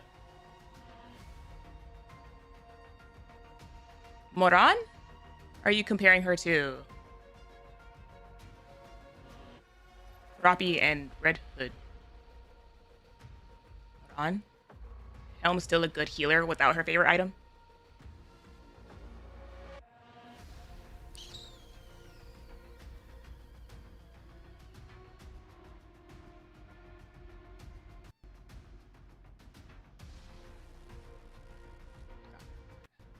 I gotta think real quick on how I'm gonna AoE Slayer. Red Hood is burst DPS.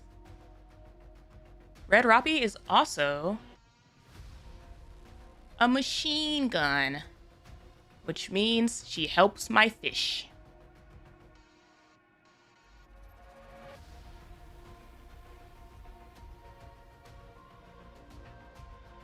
Trying to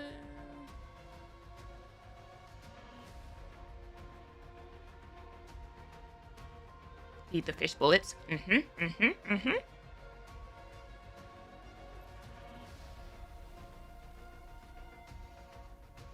Okay, I will do that. I'm gonna run and get a lot more water than I have, and maybe make some popcorn,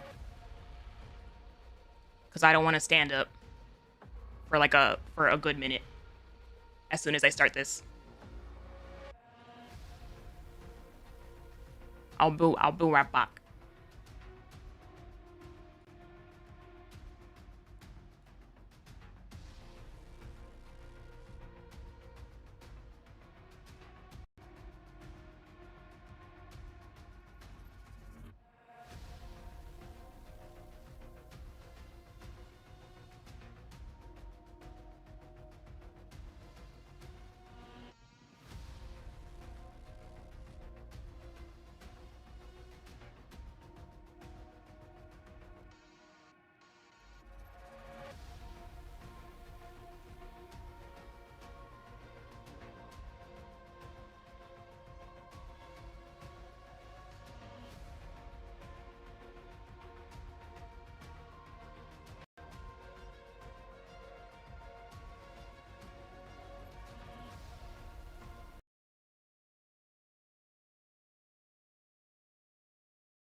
I spilled some of my popcorn.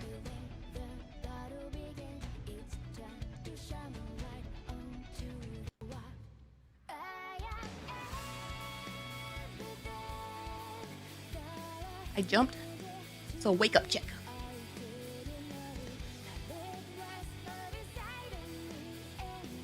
She tried to spook us. I was not affected. You weren't. Some people were.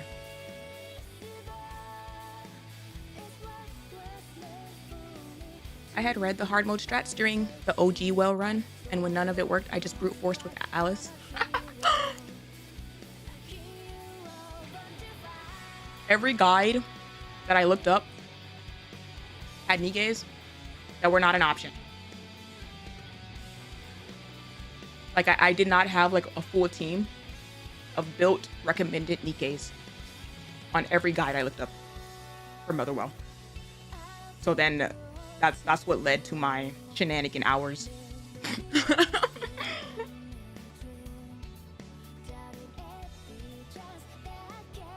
I barely got Cinderella at the time. Literally, like, most of my campaign roster is not on these guides. They were like, oh, just have this one, just have this one, just have this one. I was like, I have them. But, like, some of these aren't even in my synchro.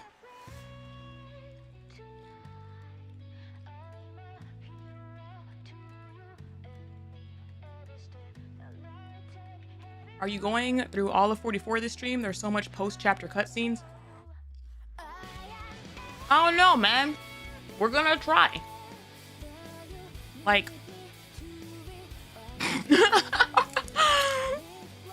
we'll see.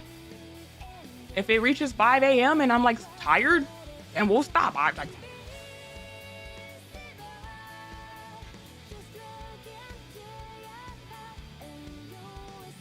You have like 20 water bottles or ice packs in the freezer ready to cool off your gamer sweat. Shut up. Like 12-hour stream, let's go. Like, when y'all joke about like 24 hours, 48 hours and whatnot, that's funny, because that's like, okay, that's a lot. But then when y'all joke about like 10 hours, 11, 12, as I said before, it wouldn't be the first or the third or the fifth or even like the 7th time I've done this.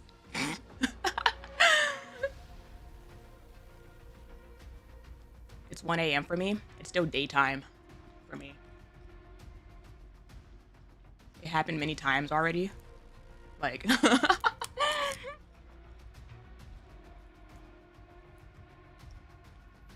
imagine having Cinderella or a siren. She started early because she was warned. Yeah, we're like nearing regular stream start times. But now I got my 2-hour yap out of the way. It happened before and it will happen again. It will happen again. It will indeed.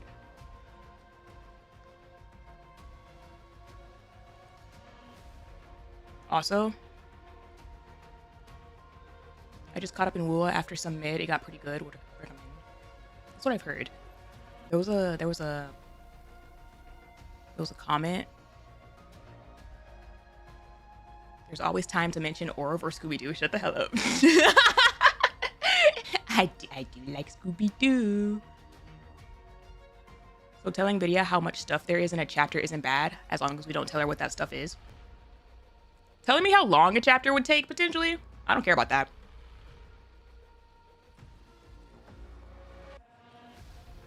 Like, it's gonna be a long one or shorter. I don't care about that.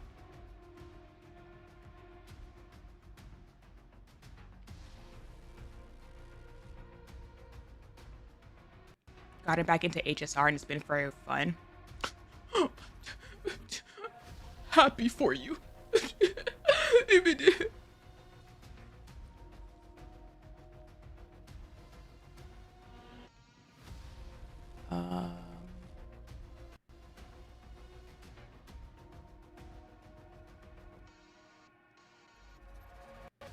Sparksy soon?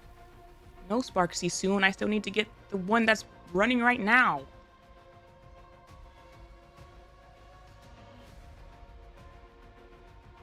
Oh, I found it. My suspicion is that the Supreme Commander doesn't actually strictly exist. It's strange that the most important person in the arc hasn't made a public appearance or done any major speeches or something during all the events so far. We also haven't seen any apparent signs of his involvement or influence everywhere. He's only just nebulously talked about. It's really weird. I saw this conversation thread going off on the side on YouTube, and I had a comment for it. And I like just kept forgetting. You know who else is talked about like that? The fourth member of 777. Are you saying she's not real? She's just a nebulously mentioned fourth member of this effing squad.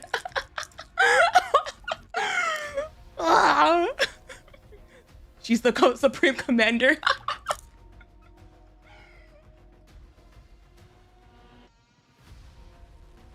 She's just very shy. She's not real. You need to wake up. Yeah, shut the hell up.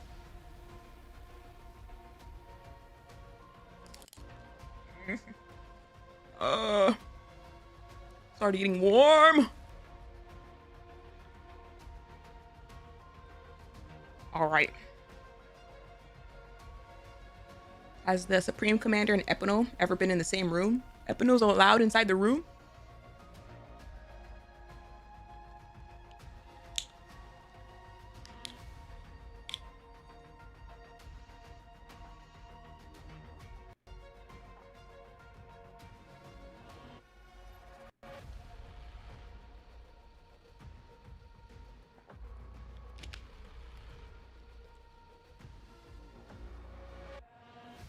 Who let the Epino up on the good furniture? Hey, yo. This is why she keeps showing up in my pools.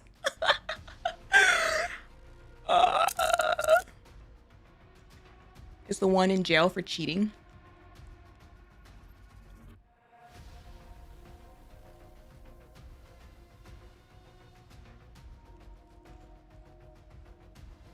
She's either gonna be like really, really shy, or she's gonna be like a badass bouncer or something.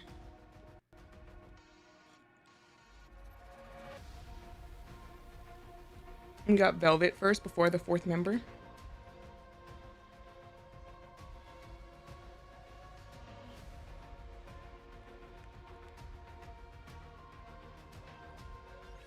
Hold on.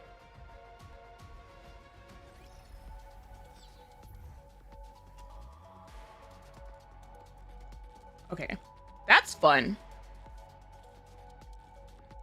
We're getting back into those like early chapter, every map changes because the location keeps changing.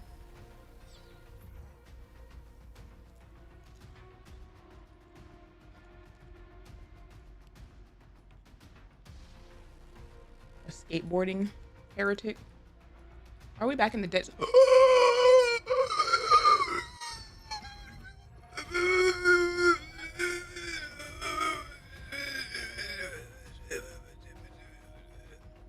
Oh my gosh, look at all the rapture corpses. So many rapture neuron activation. I was like, what? Why are we back in the desert? Are we taking the long trip to Eden right now? Oh my god, it's Eden! It's not that long of a trip.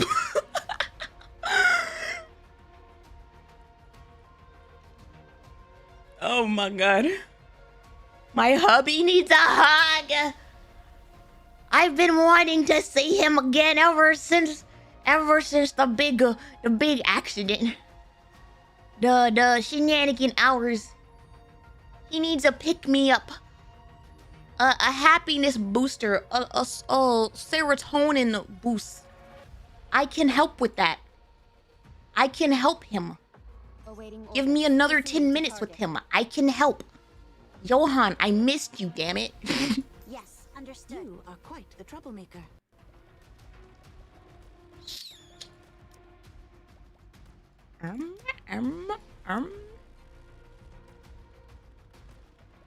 That's fine.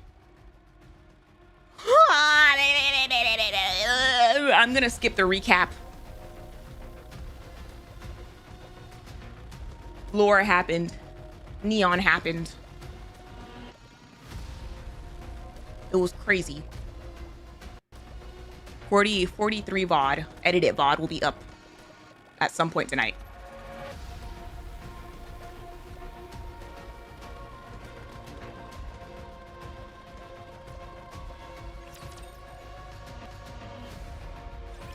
Man, it feels like it's been forever since we came up to the surface.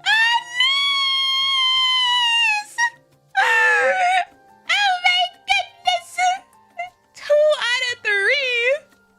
2 out of 3 of the counters are back in action together. Yippee! Out of all the things that they could have changed about this design, they changed her little shooting star that went across her boobs. I like that part. That was one of my favorite parts out of the whole design. Damn.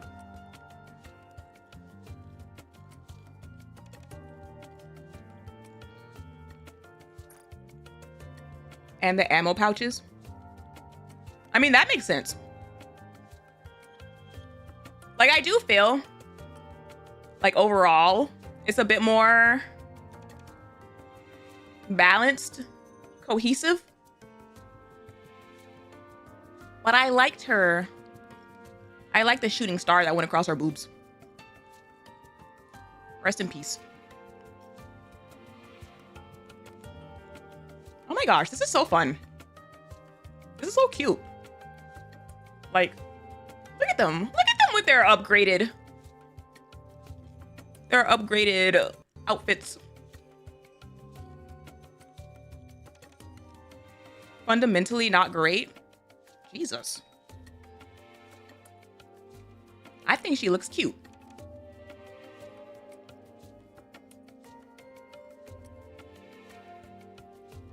How soft they are. Mm-hmm. Yes. They look very soft now.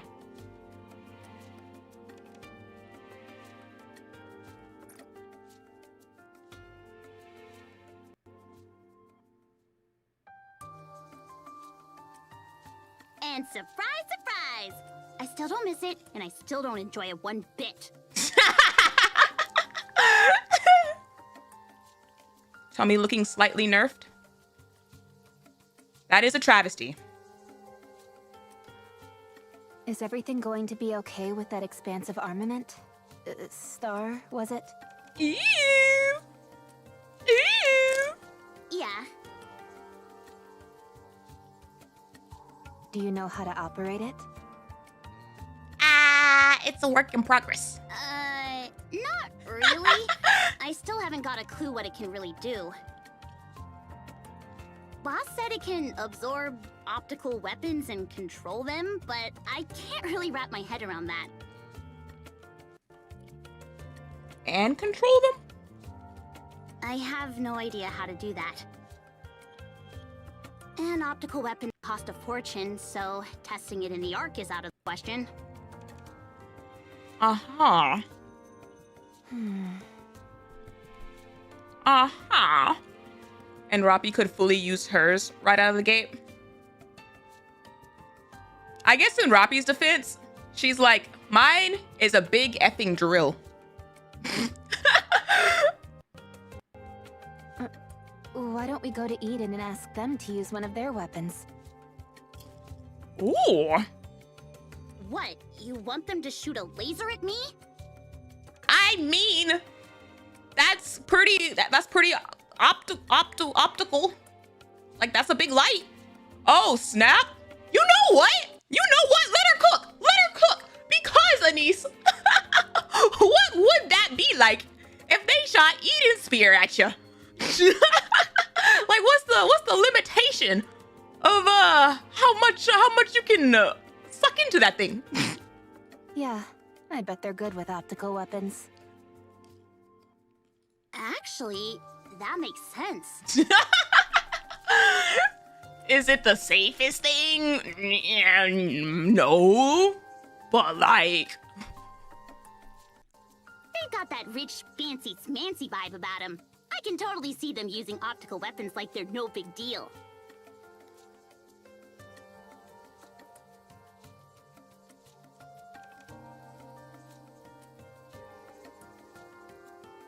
That hurts in a million different ways, and she doesn't even know why. She's not wrong? No, she's very wrong. Even when they were at full working capacity, they couldn't just blast off Eden Sphere whenever they wanted. Like, that thing had a charge up. It used the entire facility's energy source. Like, and then with Goddessfall context, you're like, I could see them using optical weapons like they're no big deal. Meanwhile, that was the longest effing 3 hours of their life.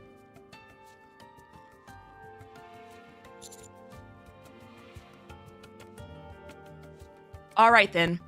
Let's go and get as much help from them as we can. Maybe they cleaned up the place a little bit. Maybe they swept it up and... Yeah, it's not like we're strangers to them. There's no harm in asking. Also,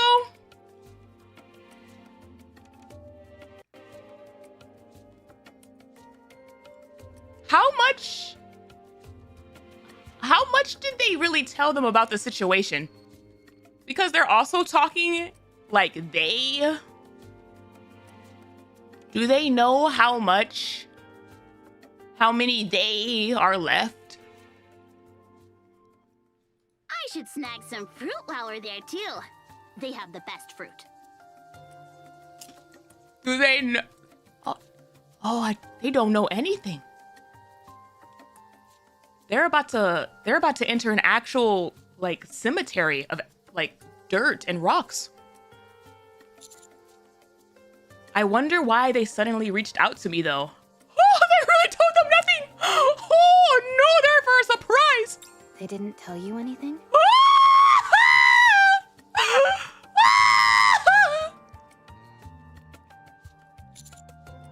Not the kind of stuff they say in text. All they said was to get there quickly. Obviously, you can't say it all in text, but like, hey, yo, something bad happened.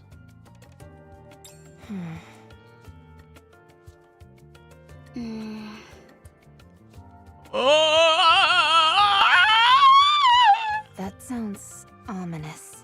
Yes. As a viewer, we can do nothing but watch this tragedy unfold while they're cheerfully ignorant. It's chapter 42 all over again. When they were just napping in the fields with their daughter. Yeah, something tells me they're not inviting us over for a party. They're inviting you over for a funeral. Did Deputy Chief Anderson say anything? Not really. He just told me to head over. That's crazy. Johan said, get over here. Anderson said, get over there. Perhaps he's overwhelmed by all the intel we brought back.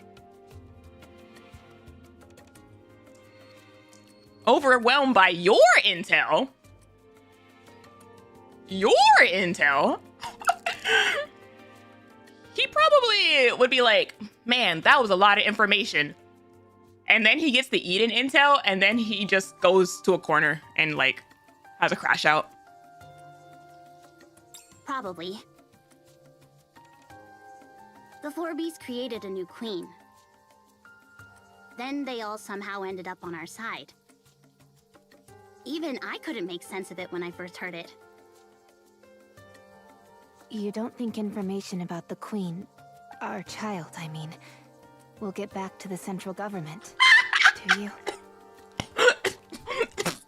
God damn it. That was a colonel. Oh my god, I'm aside.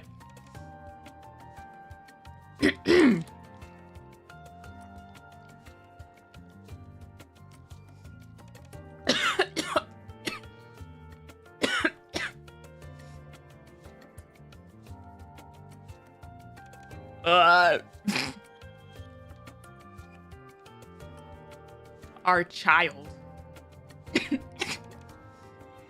Huh? What child? She doesn't know. I think it'll be fine. The deputy chief said he'd only share it with a small group. Ignored. He doesn't want to explain his trauma.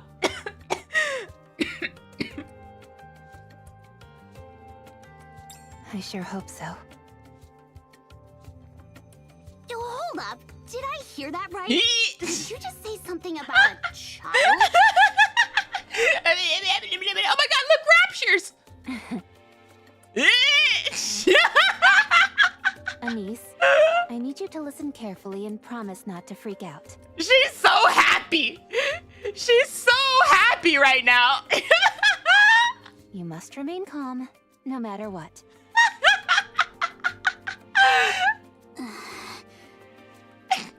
The commander and I, we... Hey, want to see a Vop House bullet?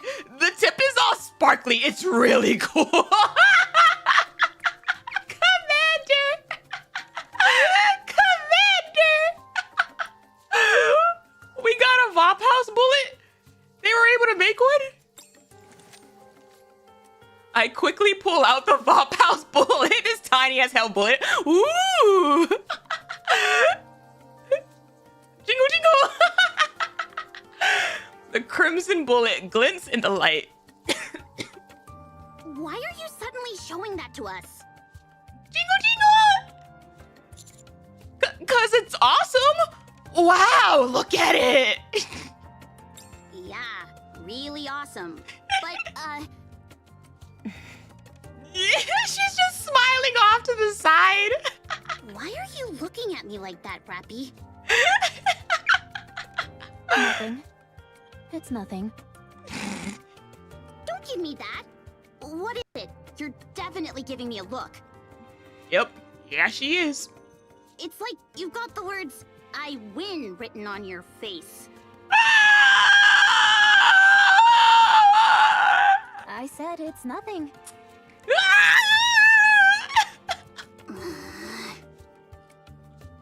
So, this is the Vop House bullet you got from Ingrid. That's reassuring. Hey, don't dodge the question. I love being able to make one Vop House bullet at a time. Every time. It's a shame that it's only one round.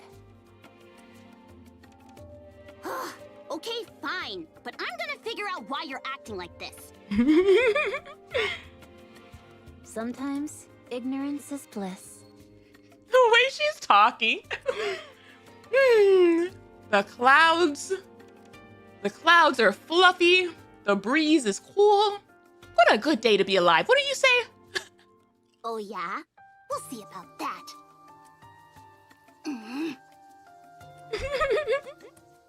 Commander, don't they need your blood to make more of these?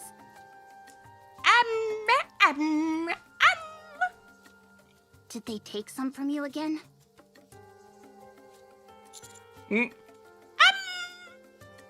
Just a little bit. They did, but it didn't really work. Oh. What do you mean? Oh, is his blood breaking stuff? Don't tell me you're afraid of needles, Commander. Oh, can they not even stab him anymore? Does it not, do things like not last long enough?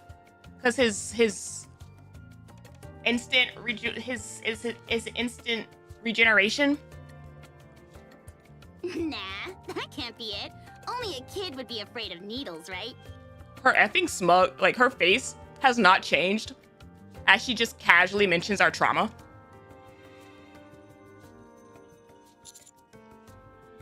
Okay, I was right. The needle wouldn't go in.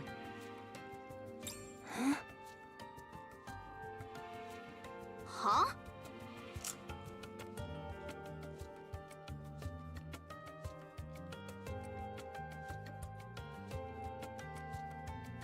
he went from healing in a month to healing in a week to scratches and wounds healing instantly to now things like needles can't even break the skin. The needle just wouldn't go in. Or rather, the moment it did, the puncture it made would close back up. Your gene. It wasn't ever this extreme. Certainly not before we encountered the four beasts.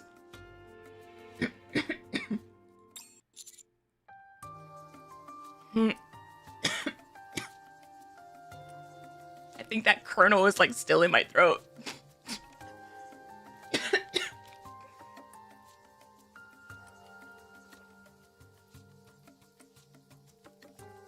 I didn't forget that he splattered and healed in hours. I just didn't add it to the list. I have tried. I've been drinking something, but it's like still there.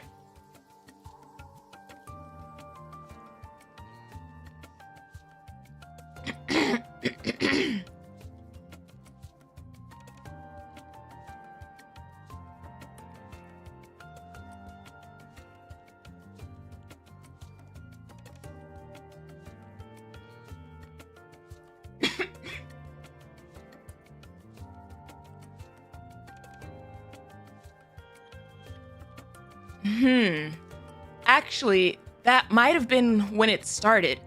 Seeing how I survived that fall. I think it started a little bit before that. So, what does that mean? I don't know. At any rate, we weren't able to extract even half the blood we needed. Though Ingrid did say it was enough for a single round. Should I be concerned about Anderson? Like Anderson and Commander kind of could split blood donation duties. But now Commander's on that like next level stuff. And they're like, well, I don't think making bullets is the issue here. Are you really okay? I'm fine. There's nothing physically wrong with me, and I feel great. Please let this be foreshadowing. Please let this be foreshadowing that my man's has so many things in the head going on. I am waiting eagerly for a Commander crash out. He has gone through too much to not have some emotional breakdown. Physically, I'm fine. Mentally, emotionally, questionable. That's not what I meant. How are you feeling mentally, Commander? This isn't something an ordinary person goes through. Thank you, Anise. I've always loved you. I don't count chapter 24 as a crash out. At least not the kind of crash out that I'm thinking of. That was baby play.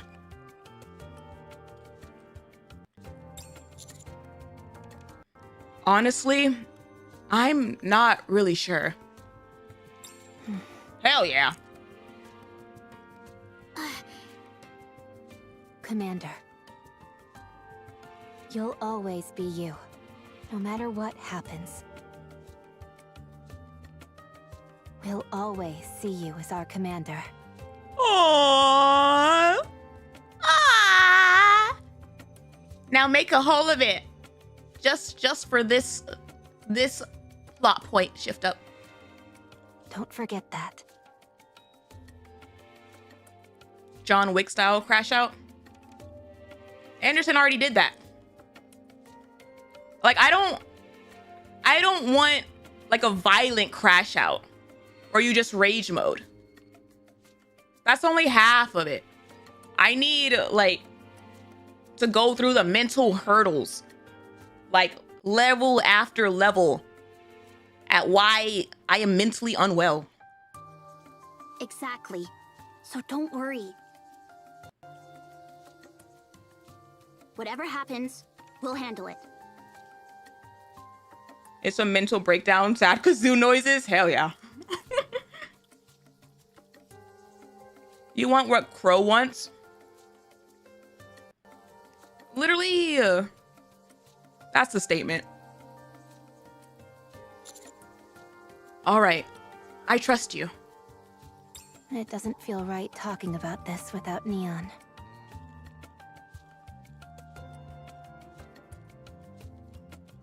I never said anything about him turning to the dark side either.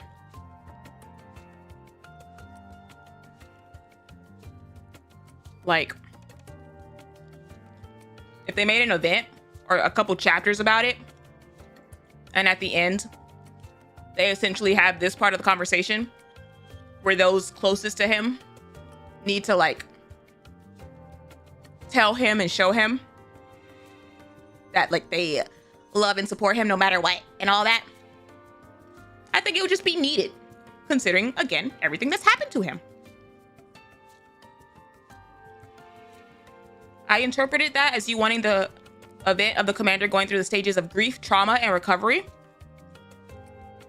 Yeah, let's swing by Eden real quick and then go find her.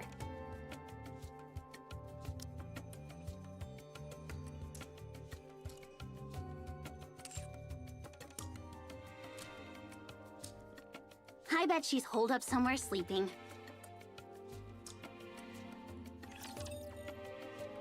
I mean, not technically wrong. She had a big sleep. My blood's pumping. I've got this.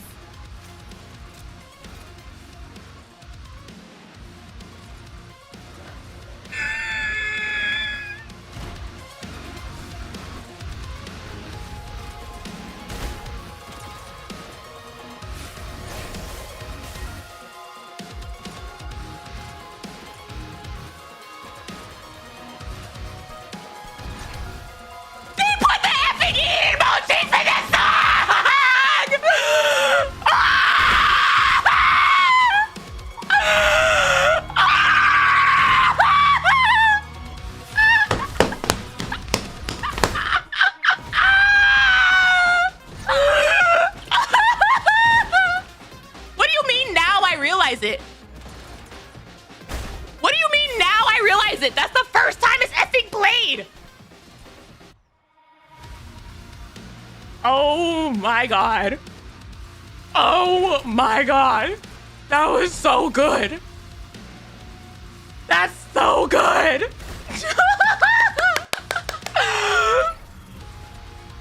Oh. Damn. I did this last time too. Meanwhile, I'm here not even knowing what you're talking about. Behold, the strength below my people's affection. I got you.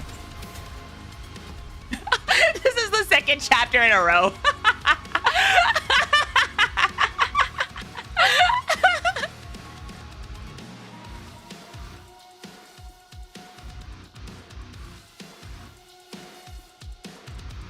Hold on, I got you. I got you.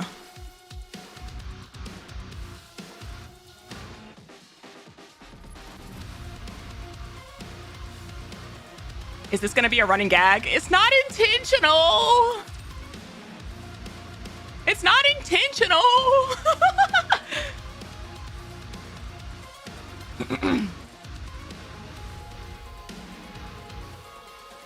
Watch over me. That makes it funnier.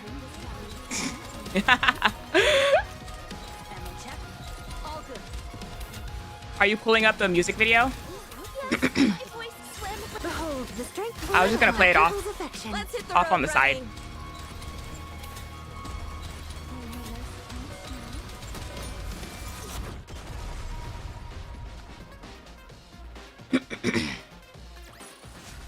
Clear, but we've still got a long way to go.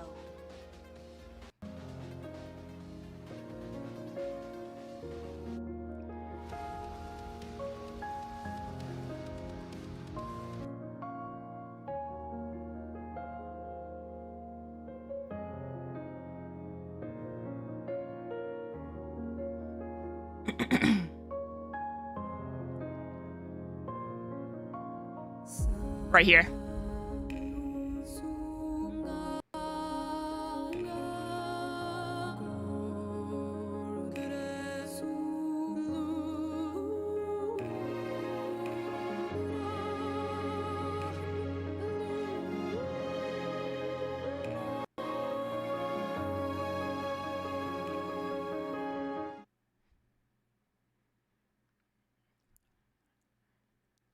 And then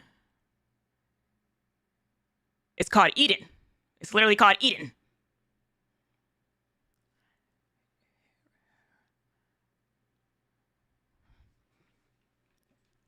Was that Shield? This motif is used inside Shield.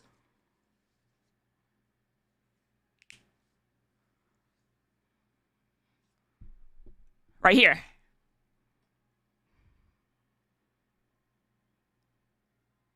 Oh, damn. My video game stopped playing.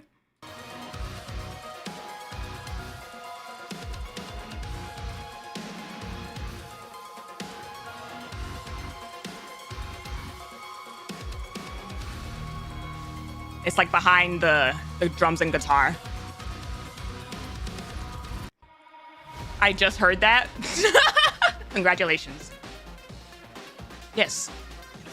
It's the Eden motif.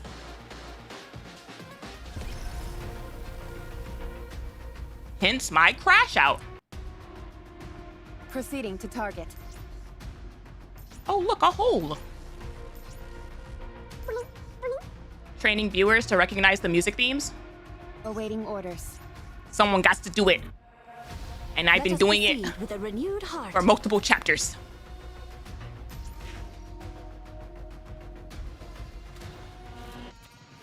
Let us proceed with a renewed heart. I never noticed that when I played it. You know, there's a really good YouTube video by a fellow Naughty that does a really effing good job of showcasing all the motifs in this game. You know, before like Goddess Ball. Actually, I think it does include Goddess Ball, like up to Goddess Ball. You should watch it. It's very enlightening if you're not used to listening for motifs. Very well. Let's go.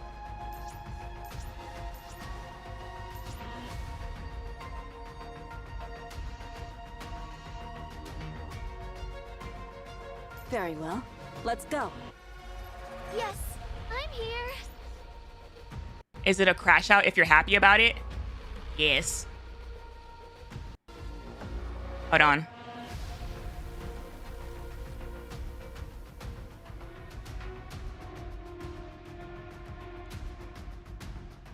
I'll link it.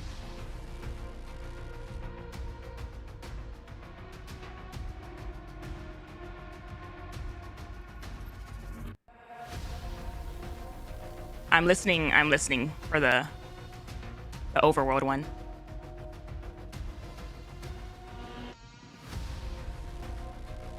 Did you watch the video fully after? No. I was gonna save it.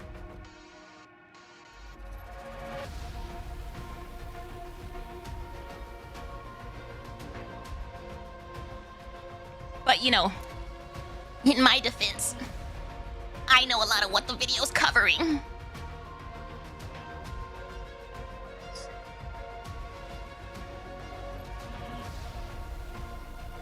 But yeah, even Cosmo himself liked the video.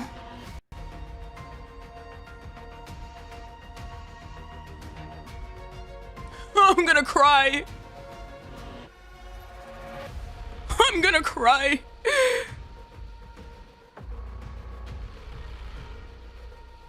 Obviously, I spelled it wrong. My bad.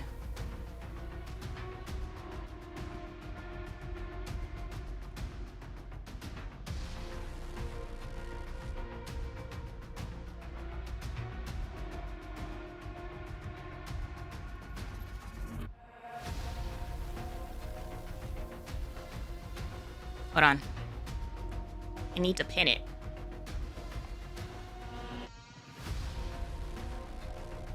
on YouTube side.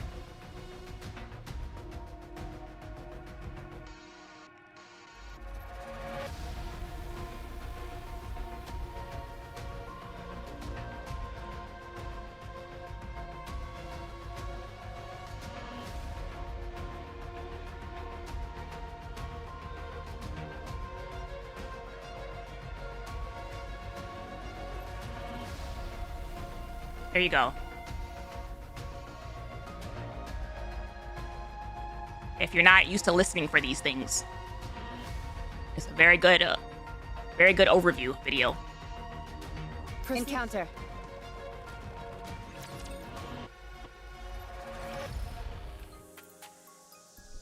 That night.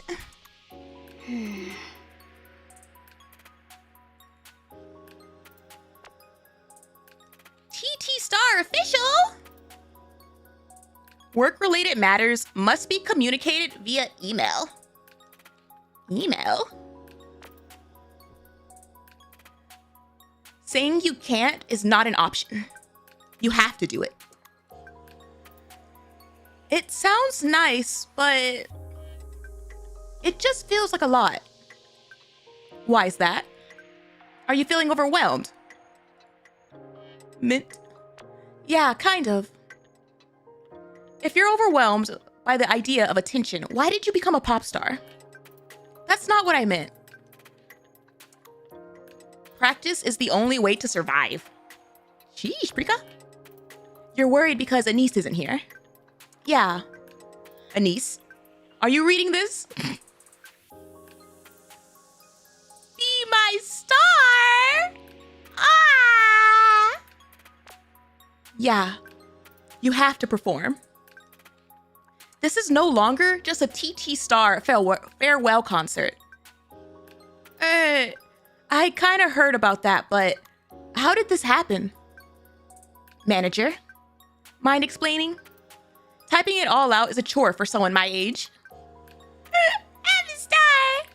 Anyone impersonating an inspector may be subject to severe punishment. That sounds like a statement from Trauma. Anise taking down the Black Spire was broadcast live across the entire arc. Everyone was in an uproar over it, asking who she was.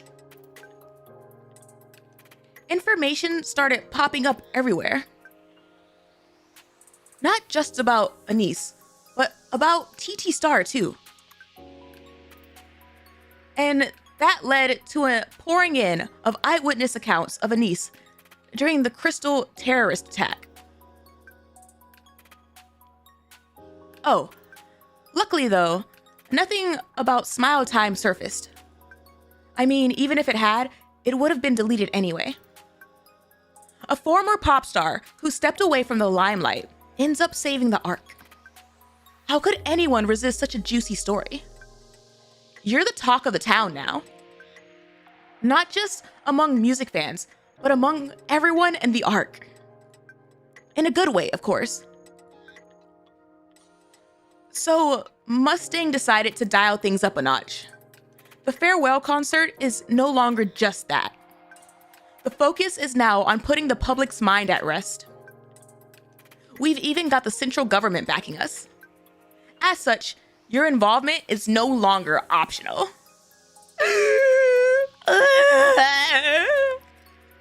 But I'm up on the surface right now.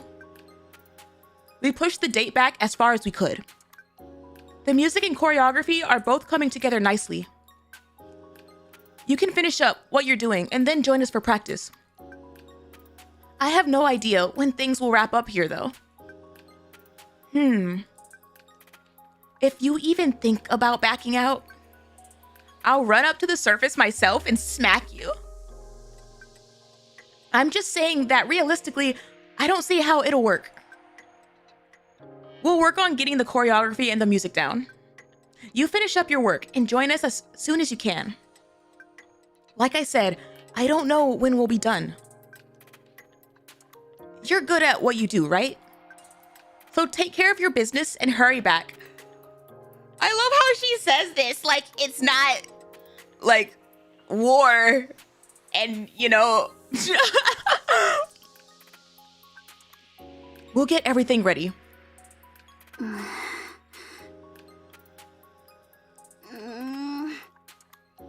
do you know what's up here? Multiple queens. Multiple queens now. Is something wrong? Oh, sorry. I didn't mean to wake you. It's fine. I couldn't sleep anyway. Was that your friends from TT Star? Yeah. Looks like we're performing after all. Anise is a veteran fighter and survivor. You know who else was that? Inherit. Oh? What's wrong with that? You know, realistically, I can't do it. Now that I've got the expansive armament, I need to focus more on reclaiming the surface. Given the situation, I don't think now's really the time for a concert. You know, the more I look at this top, the more questions I low-key have. I'd like to see it though. Me too. Like the material of it. And the cut of it is like, If nobody's gonna sleep, why did I get stuck with the night watch? You hoes were awake. Her previous top was also working pretty hard. But the material of it, like, fit.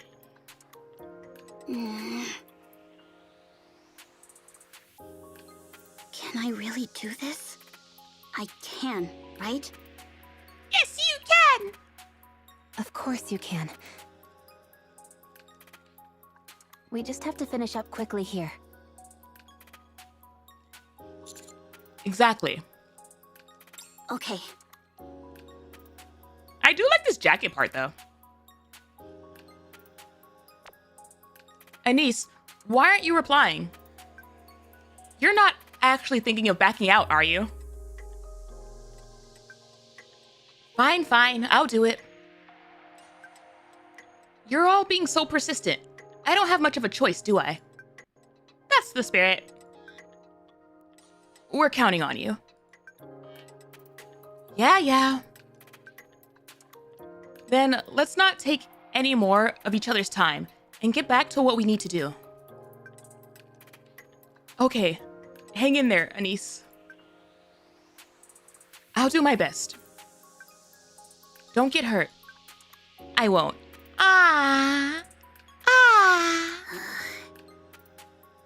Go to sleep, you two. I'm going to dream of your performance tonight.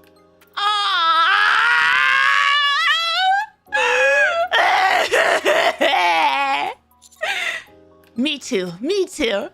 I miss them together. We just need Neon back.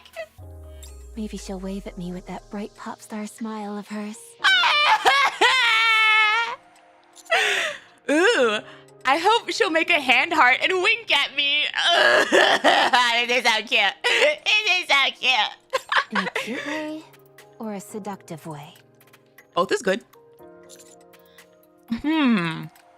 Either one would work. I said go to sleep. She said, I will knock you out to make sure you go to sleep. That was so cute. Watch over me. I hope they include that. Reload. If they plan to make this concert an entire scene, I want her to make a heart and wink at me. Behold the strength of I'll my kill them people's all, affection. leaving nothing behind.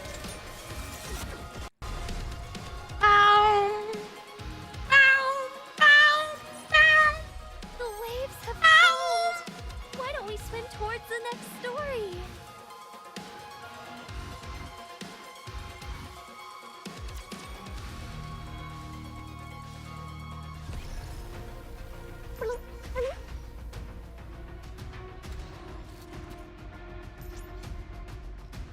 Let's go.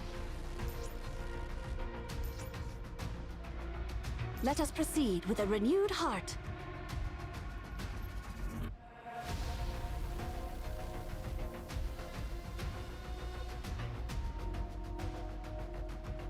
Encounter.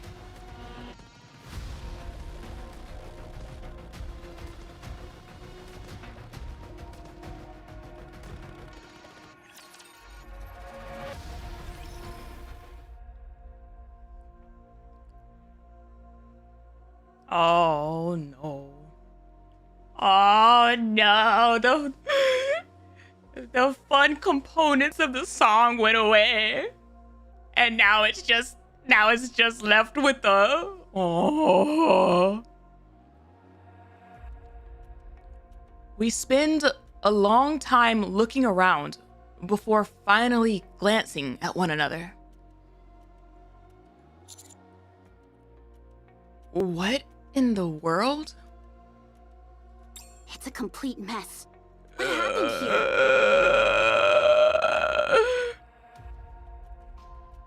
It looks like a battle took place. Yeah, it was a battle, all right. A very large-scale one at that. Yeah. It keeps getting worse the closer we get to Eden.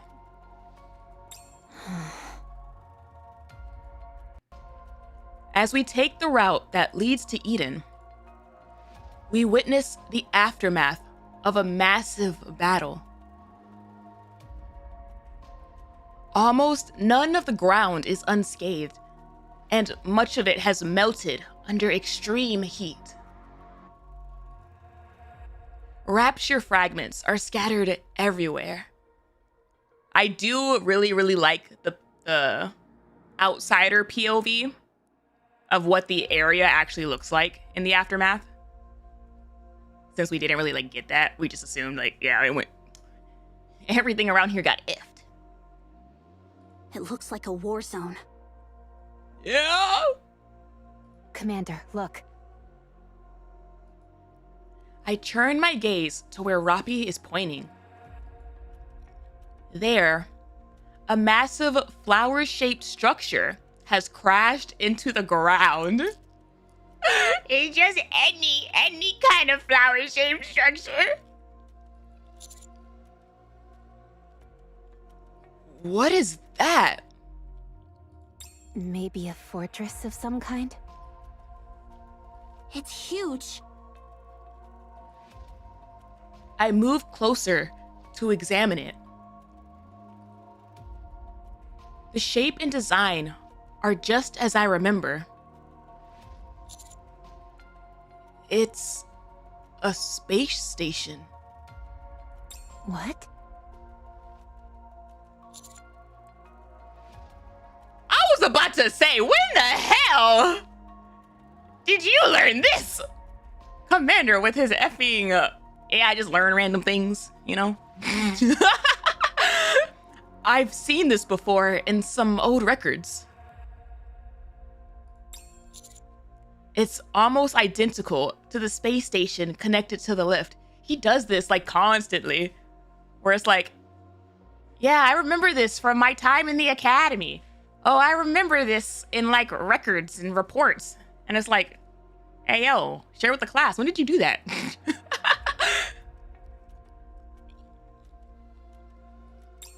He's a 2 a.m. Googler. He's someone's gonna come knocking at my door in 5 minutes. I'm not gonna sleep anyway. Might as well stay awake looking up something before I get pulled into some shenanigans.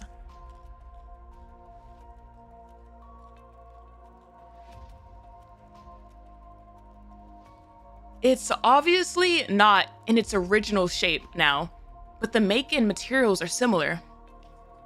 What does that mean? Did aliens invade or something? Well.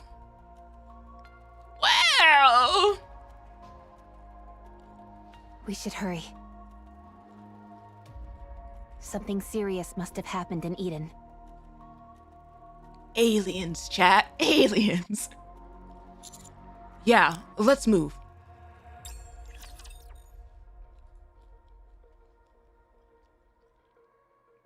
I went down this rabbit hole on Wikipedia one time. Just once. I'm sorry, Chime, but I must go and do Not gonna that. lie, I do wonder how the newbies, without necessarily the Goddess Fall context, will experience this. We're not swim. Behold the strength born of my people's affection. You got a point. The road running. Conducting maintenance. Like, even if you can see it on the timeline, if you weren't around in any capacity Told you everything during would the work out. actual event run, you won't be able to see those cutscenes.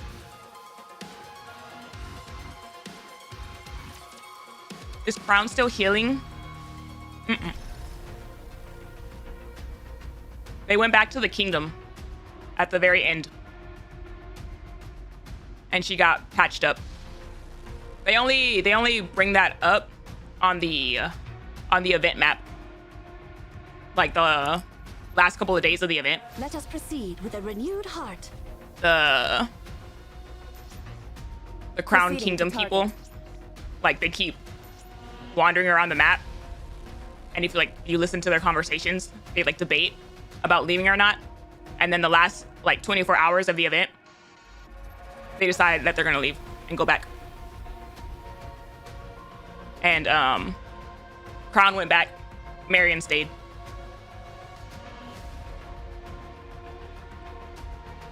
Insane to hide that detail on the last few days of the map only. I guess it was one of those things where they were like, well, like, they didn't hide it fully, because you do have like a little bit of it teased in the event. But yeah, like after hard mode came out, if you like check the event map every day, the Crown Kingdom people would have like conversations. Like, I think if I remember correctly, there was one day or like Let us proceed with a renewed heart. 1 or 2 days where like Crown wasn't even on the map. And then when she finally shows up on the map, I think that was like the day that she technically like got fixed.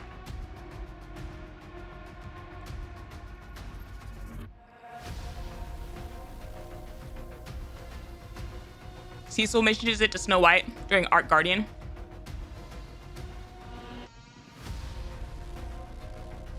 Wasn't there a scene that implied it, but the combo confirms it?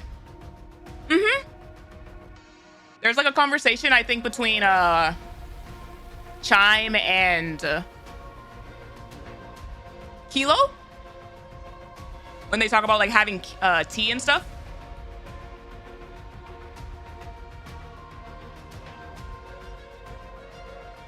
Encounter. I think people doing events retroactively lose out on so many tiny details, like how the old Tales map slowly revealed more stuff.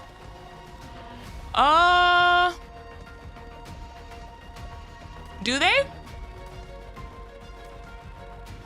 I know the map still changes.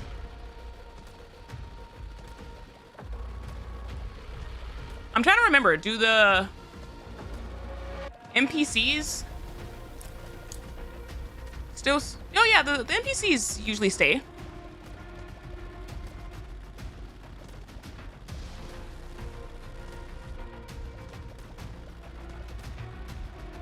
I think like the things that like they would miss out on are like anything involving like the shinies.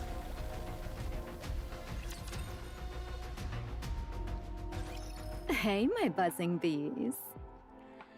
Papillon! Papillon. It's been a while. Thanks for coming over in such a hurry. She's still here. Oh my. Honey looks the same as ever, but you two have gotten quite the makeover. What a character development for this one. And it's not just your clothes. A lot of exciting things must have happened. Yeah, a lot has happened. Well, we've had our fair share of excitement too. She says this like she wasn't running, crying, and screaming. Like, Papillon, do you need a hug? Hold up. Why are you the one coming to greet us? Where's Inherit?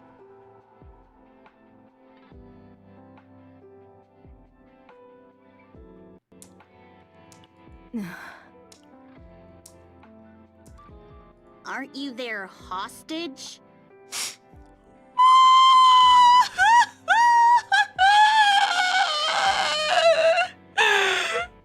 I am. The best hostage ever. However, Eden's a bit short-handed these days. So even a hostage like me is being put to work. Short-handed? Come on, I'll tell you more inside.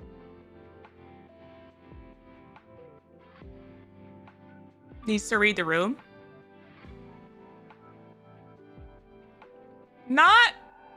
I can't really fault her for this.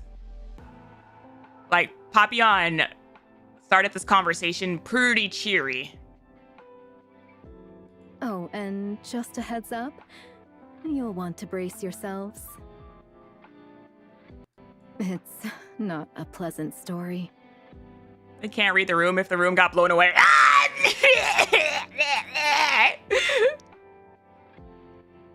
What's with the creepy foreshadowing?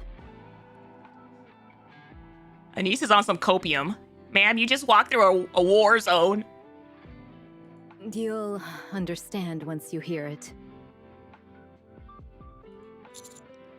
Papillon. Yes, honey? You look pretty banged up. Are you sure you're okay? No, she's not. No, she's not. You're covered in scratches and cuts. If they're mistreating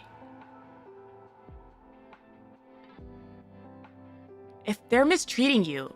Oh, come now, honey. What are you even talking about? That's such a loaded effing statement for him to make.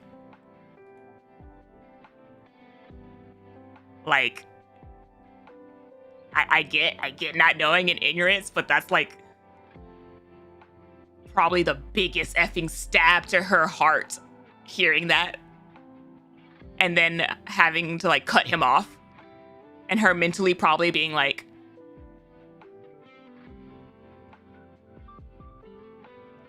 them mistreating me? Far from it. Far from it. They're not that kind of people. From the commander's view, he's just taking care of his Nikkes. Number one, she's not his Nikke. Number two, I said, that must be a loaded question from her point of view, even with him being ignorant about what's going on. Huh? These are training injuries. No need to worry your pretty head over it. Training! By the way, did you just check me out as soon as we met? So naughty, honey. She's trying so hard to keep the mood up. Save that interest for later, when it's just the two of us, alright? I love her voice because she doesn't really sound flirtatious to me. She sounds tired. Like, she sounds like someone extremely tired and is trying to joke about something, but like it's not really in her voice. Now off to Eden we go. With context, yes, very tired. Even without context, like she doesn't sound flirtatious like she did when we were together, like in previous chapters. Off to Enid we go.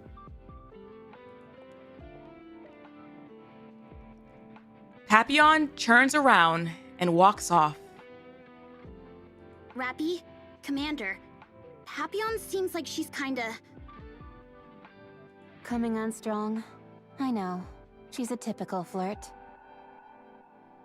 That's not what I was gonna say. Why is she overdoing it?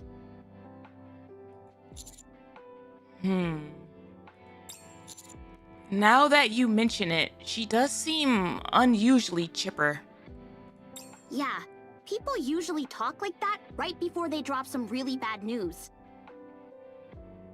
First that disaster zone we saw back there, and now Papillon's acting all strange? What the heck happened here? Just go. Just follow her. just walk through the front door. I doubt it was anything catastrophic. This is Eden after all. See? This is what the entire community thought going into Goddess Fall. Like, that's exactly how people thought Goddess Fall would end. It's Eden. It's Nikke. It's not gonna be anything catastrophic, like long term. It's probably a minor issue that they need some help dealing with. You think so? Some people did. A lot of people did. Let's go. You're here. The growl was crazy. The growl of that voice was crazy. You're here. I missed you. You're here. Jesus. Jesus. They put extra growls, extra rumbly. You're here. Jesus. I swear, every time we see him, it's just more growly and more rumbly. Like every time. You're here. This man is tired, and I can make him feel better. Give me 10 minutes! Johan. Don't think you can just come in here and give me a hug. Step back. Damn it! Damn it!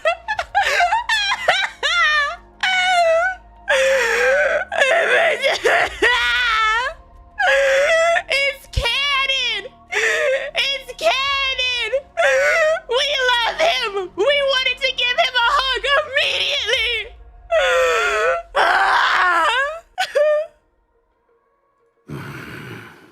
Oh my god! One of you is missing. Our relationship is just like that. You mean Neon? Yeah. That firepower girl with the glasses. I effing love that. Even with Johan, it's like she said it enough and exuded it enough to where it's one of the main things he remembers. Yeah, that one is always yelling firepower.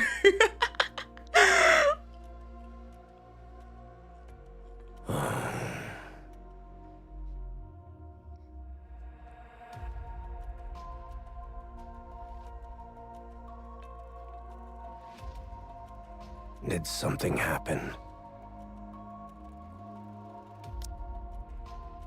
You're here.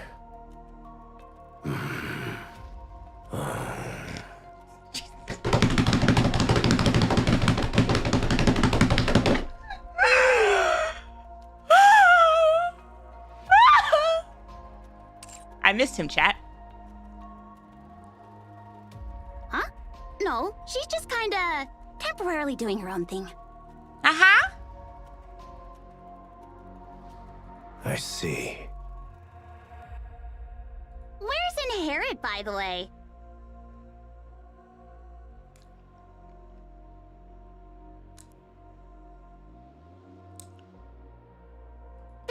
always like picking fights over everything, so I've got a bunch of comebacks ready.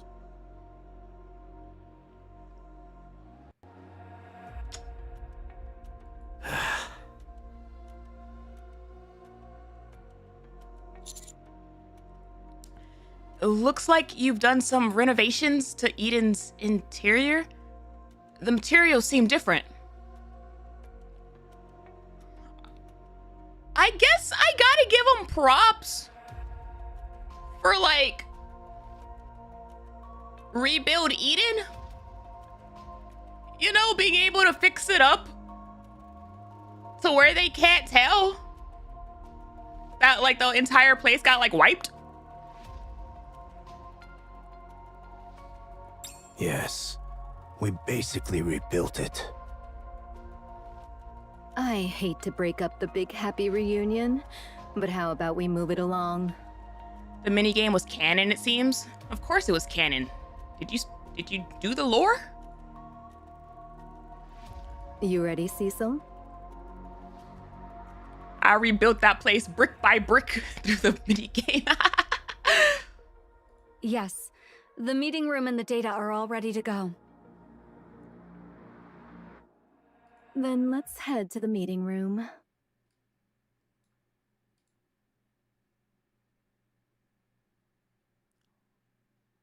Oh, damn, they cut the music. They cut the music. 1 hour later. Oh, damn. Ah, it's too soon. It's too soon. Shift up. Don't take me back to that bad place. Don't take me back to that bad place that you put me in at the end of that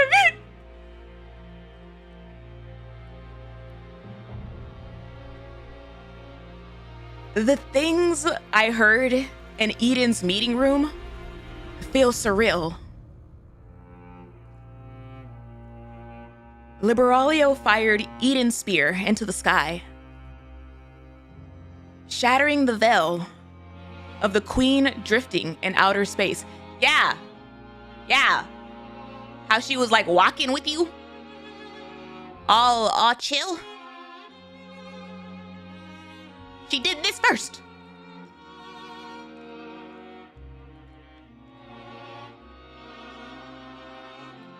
The queen descended, and Eden was devastated in the process. Meanwhile, Commander was on a date with Jelly. Not really a date. Like, he was uneasy about her the entire time. And, like, he knew something was up, but, like, she wasn't telling. And, like, if you did all of her advice sessions, I'm, like, halfway through. It's basically, like, the same thing. Like, each little conversation is... suspicious.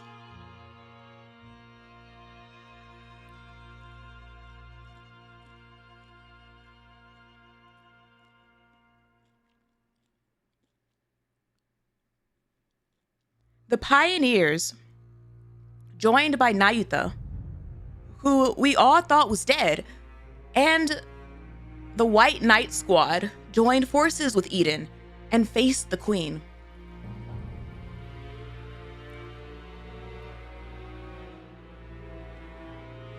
But the Queen swallowed Nihilister and seized the body of Lilywise, the strongest Nikke ever known. Allow me to explain who Lilywise is. Oh, Jesus. She's the leader of the Goddess Squad, humanity's very first Nikke squad.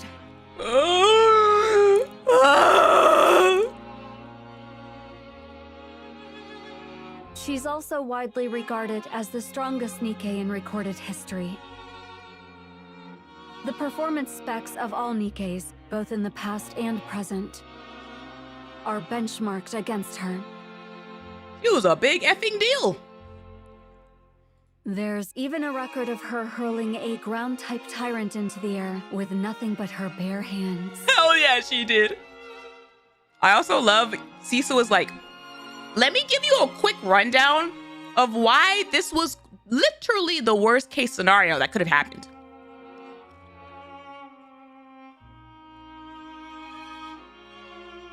Her abilities are so impressive that if you heard about them secondhand, you might doubt their authenticity. Implying stronger unrecorded Nikkes? Not quite. Regarded as the strongest recorded Nikke in recorded history. Technically speaking, all of the heretics are technically Nikkes.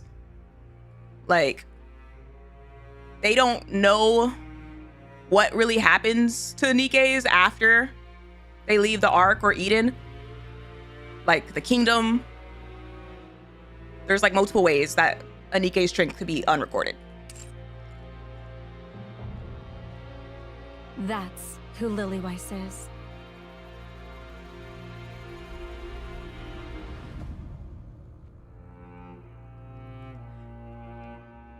Everyone who had gathered in Eden fought with everything they had during that battle. The White Knights were critically injured. The Pioneers suffered heavy losses.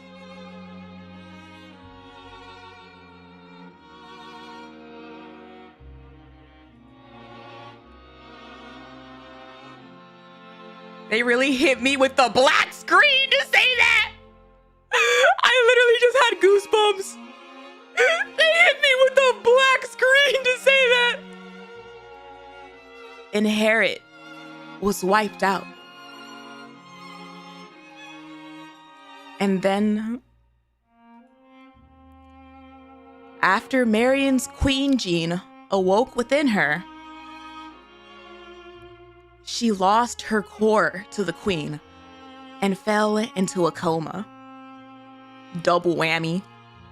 Triple whammy. Quite the blows just keep coming. He's experiencing everything that we got in a couple weeks in 1 hour.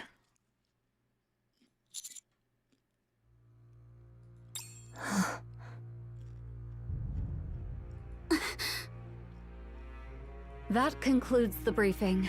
Any questions?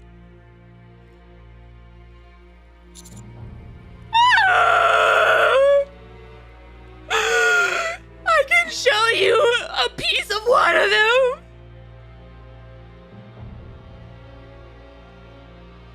Can we see Inherit? No. I'm afraid you can't.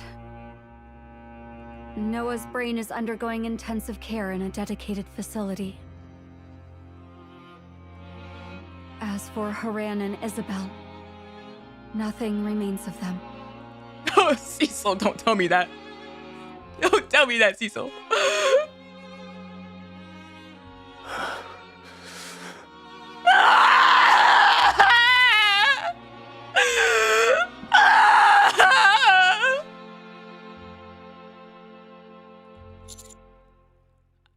I see. He's in shock. Me too. Scarlet and Rapunzel are in the same condition as Noah. Even if you saw them, they wouldn't perceive anything and couldn't respond to you. Oh my God. What about the White Knights? They returned to the Crown Kingdom briefly to check on the superfood. Crown sustained heavy damage, but she's still capable of basic actions. My king! My king! She said she will return once she finishes her business.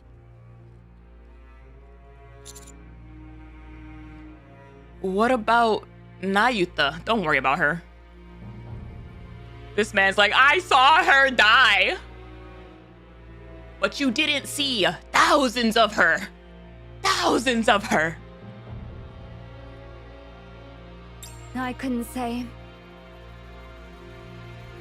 What do you mean by that? We don't care about her? No. That's not what I said. That's not what I said. simply being, she didn't die when he thought she did.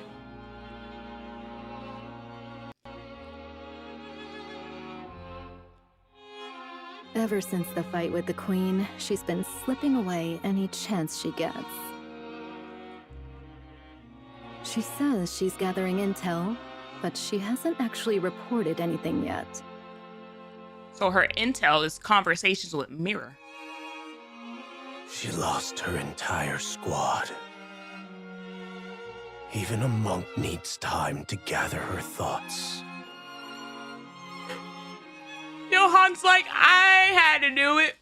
I had to do it in 10 minutes.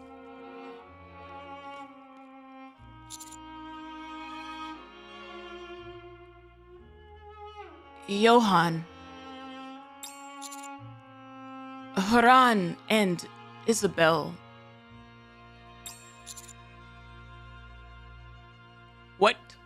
What can you say to the man? What can you truly say to the man right now? Nothing. That's what. You've got some nerve. Oh, Jesus. I knew it. I knew it. I knew it. I was like, anything you try to say to this man is gonna piss him off right now. What? Wipe that look off your face. Oh, man. Ah. Inherit completed their mission flawlessly. Ah, he loved them. That was his squad.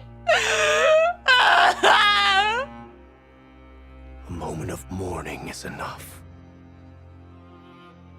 Don't be swayed by your emotions. They'll only get in the way of the task ahead. Is that what you've been having to tell yourself every day ever since? Just don't forget them. Why do I keep getting hit with this line? Remember them. Remember them. Understood.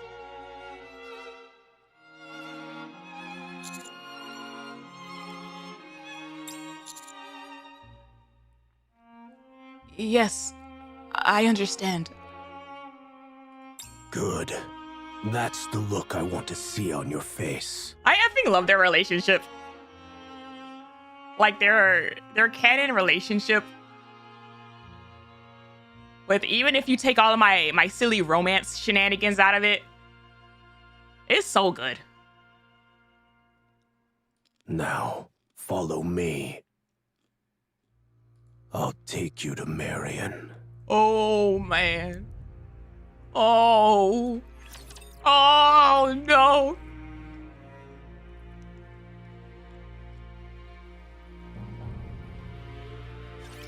For Lilith. May she rest in peace. Lydia having yaoi fantasies, of course. Yeah, and?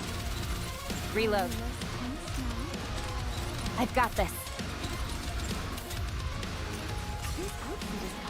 Behold the strength born of my people's affection. It's not fantasy, it's canon. It's like, sometimes Told you everything would work it's out. heterosexual. Sometimes it's BL. It depends.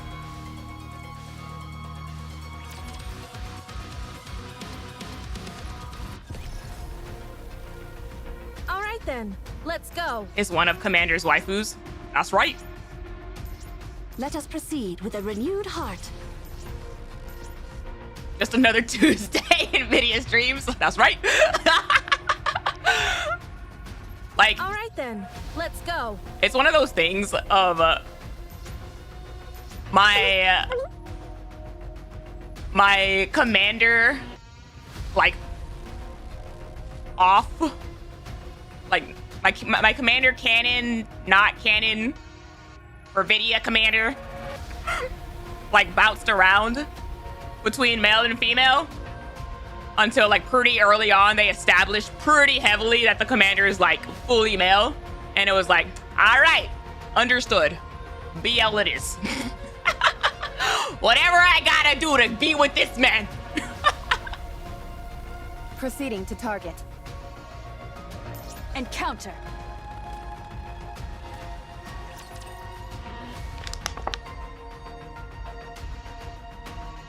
Today is Johan, tomorrow is Siren. Tomorrow? I'll crush them all. What do you mean by that? Reload. How heavy your burden has been. Bow, bow, bow, bow, bow. Carry on, just so. Of sheer determination and will. I've got this. She wants them both today. Listen, let me tell you, chat. Why don't we spin towards the next story? The next con that I am able to attend, I went to Obkai, not caught up with this story.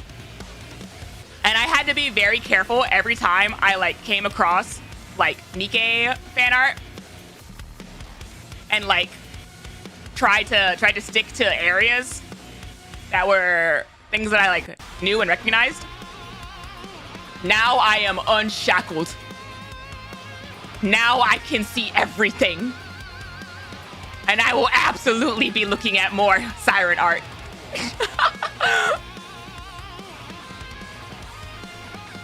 Unleash her wallet, like, I have, I think I got two or three pieces of Siren art.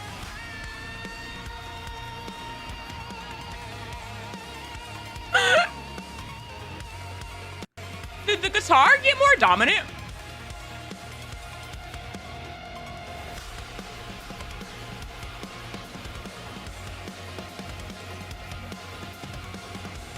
Let 9 speak for a second.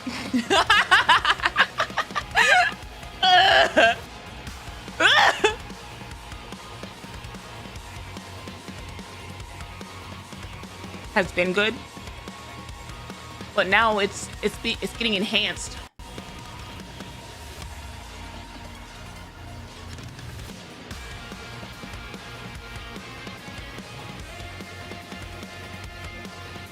I like how it starts like in the back and then it like builds up like higher and higher until it gets to like the front.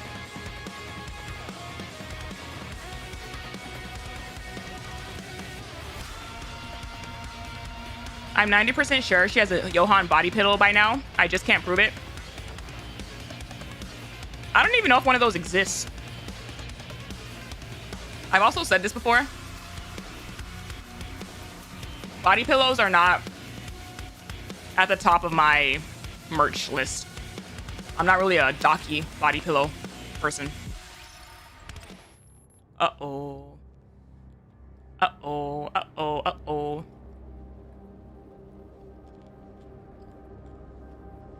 I would be surprised if it didn't exist. It probably does now. But it definitely didn't back then. Ooh. Ooh.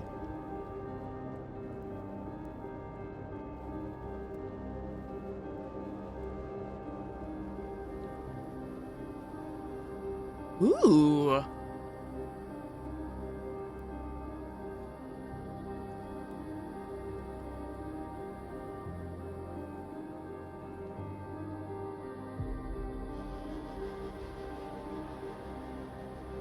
Marion lies on the bed, looking as if she's asleep.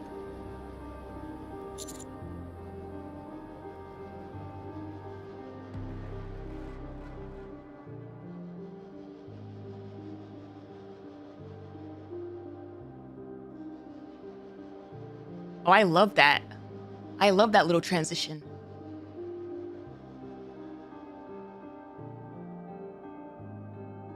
Marion.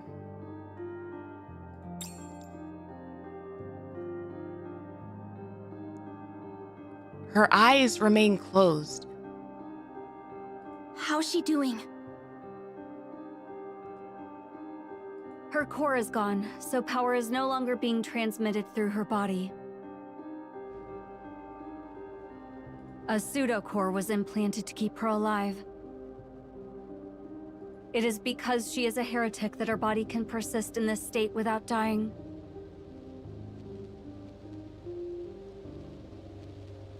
Ooh, that static. The static timing with that statement. Oh, that was so good. That was so good. The static with the like little TV cut off noise.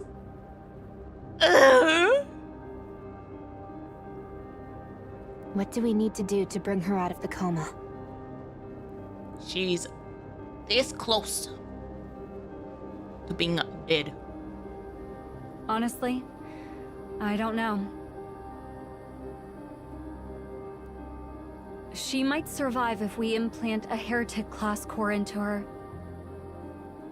But most heretics are known to regenerate starting from their core.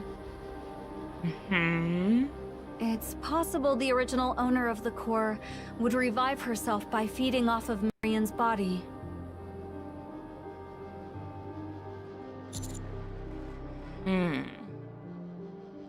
We're evaluating and attempting all possible methods. We will use every means necessary to save her. So don't worry. All right. I trust you. So, when are you planning a counterattack? Well, we were waiting on y'all. Not now.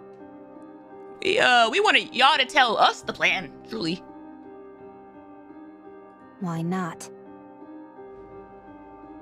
Because we have no chance of winning. Yeah? Yeah? Roppy's trying to get into that, like, behemoth fight mode of, like, let me at him. And it's like, Roppy, slow down. Slow down. We've been bled dry. But if you send an official report to the Ark and request help... I'm not going to rely on the Ark. It's a fair statement, I suppose. I do, however, intend to rely on you.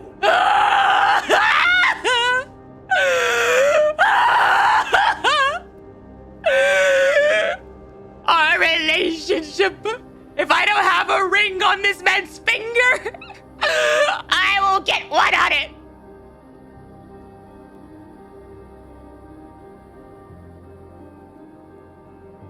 In light of everything Eden has gone through, I understand where he's coming from. I look around. The place was never crowded to begin with, but now it feels unbearably empty. Okay, what can I do to help? Cecil. What we need the most right now is the ability to produce Nikkes. We need to get some of these girlies back in action. We can modify and enhance existing units, but Eden does not have the technology to produce them.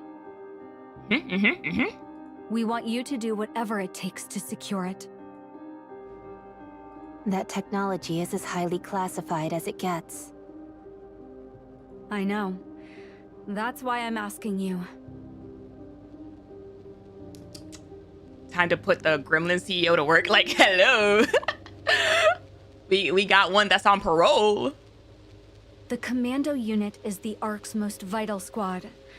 I'm sure it's not beyond your means. We are going to need Scarlet and Rapunzel for our next engagement with the Queen.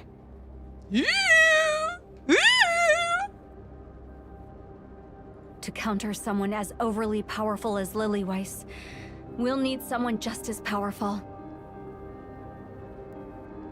I think the only one that technically probably is at that level is a child.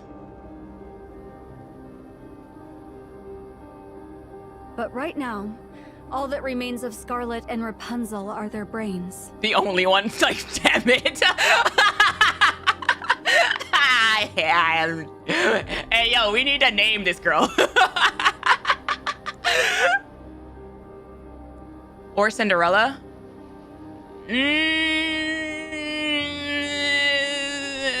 Cinderella's an interesting one. Cinderella's an interesting one. Because she's been asleep for a long time. And we've already seen that there are ways to still stop her. She got the PTSD buff. There's also that. Like, she has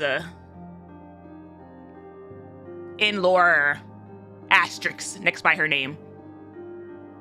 Cindy needs her whole squad, I feel. There's that too, yeah.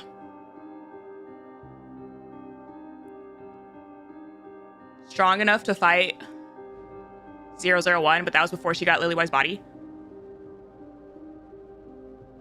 Has shown to not be able to keep up with Red Hood on speed. Yeah, like, I wouldn't put her at invincible level. Like, there are definitely ways to stop her or, like, slow her down. We saw that even with the 4 beasts.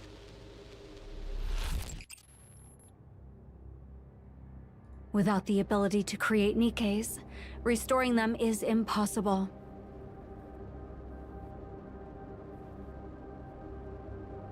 Our chances of victory would be even lower.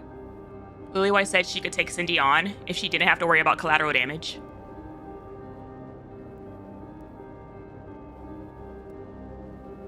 Also, if we can get our hands on that technology, we might even be able to bring Noah back. Noah! Noah! Okay, I like this statement because those are 2 different requests right there. The ability to create Nikkes, and then also if we can get our hands on that technology. This right here, I feel like we kind of got through those glasses and Neon. Neon's blueprint probably can serve as a basis of new technology to work from. So we have that part. We just need the ability to create.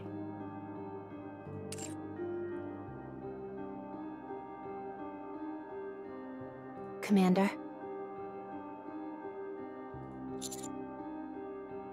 Is still a hostage? Not quite a hostage. She's still in the basement, yeah. Well, I'm just saying, if we're looking at this from optimistic perspective, we got one of the things. The tech is missing, but we got the blueprints. Kinda. All right, I'll make it happen. Thank you. I appreciate it. Neon is tailored to her only. The tech is more versatile. You wouldn't want to get incompetent tech to them. Well, specifically, it's tailored to her, but G and straight up ass, Ether, if they can use parts of it. And I feel like that's probably one of the only reasons that they're even helping Neon. Is because they can do that.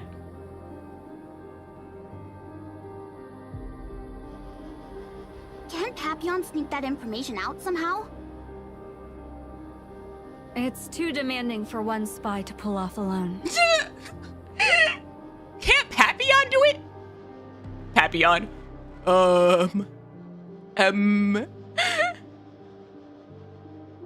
I'm just a lowly spy, sadly. A little bit above my pay grade.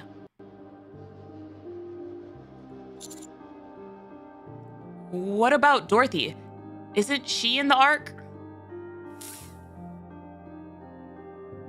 Yeah-oh. Yeah-oh. Dorothy is no longer affiliated with Inherit or Eden. Oh, jeez. Oh, he said it. I cannot entrust such a critical request to an outsider. Damn! Damn! Exiled, excommunicated. Like, oh man. What? Means we ain't an outsider. Let's go! We take those! That's just how things turned out. I don't wish to speak about it anymore. Oh. Oh. I think it's interesting how Rappi is the one most taken aback by this. I'm assuming it's because last time Rappi has seen her, it was the summer. So like going from that little bit of we've made baby steps with her to yeah, no, she doesn't live here anymore. It's probably wild. What?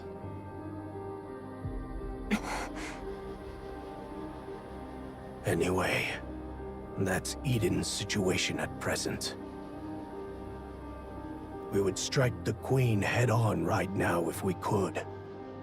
But we're in no condition to do so.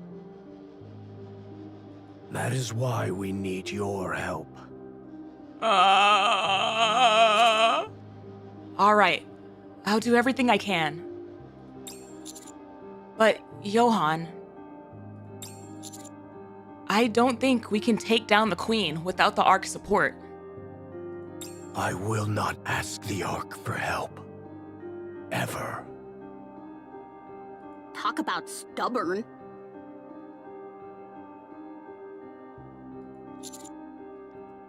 Fine. We'll leave it at that for now.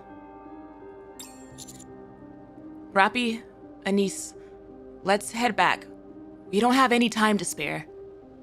Roger that. I don't want to go. I know there's not much that we can do here, but like, we don't want to go yet. Yeah, let's go. Before leaving the room, I look at Marion. I gently stroke her hair. I would have liked to see some art of this. She remains motionless, as if trapped in an unending sleep. Sleeping Beauty? We have so many Sleeping Beauty coded Nikkes. Uh-oh. Marion, Scarlet, Rapunzel, Noah. I will bring you all back. I swear, if I just sob in a corner.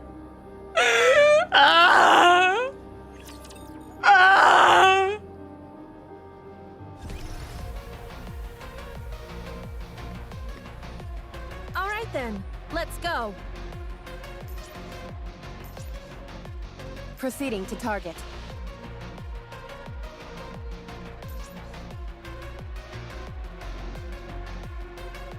Heyo.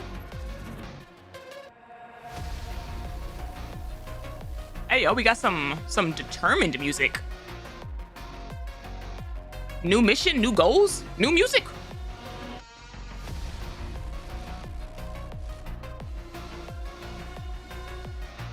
Let us proceed. Look who it is, scoundrels.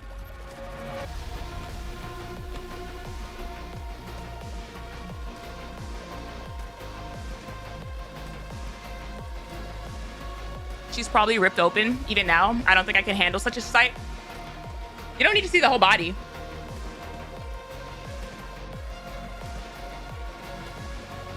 Just like a headshot of her sleeping.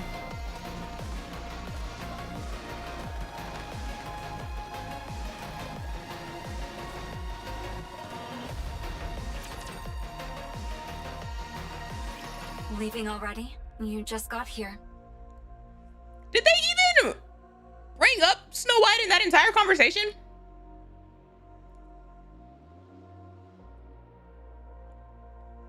They didn't say her status and we didn't ask about it. Hey, yo.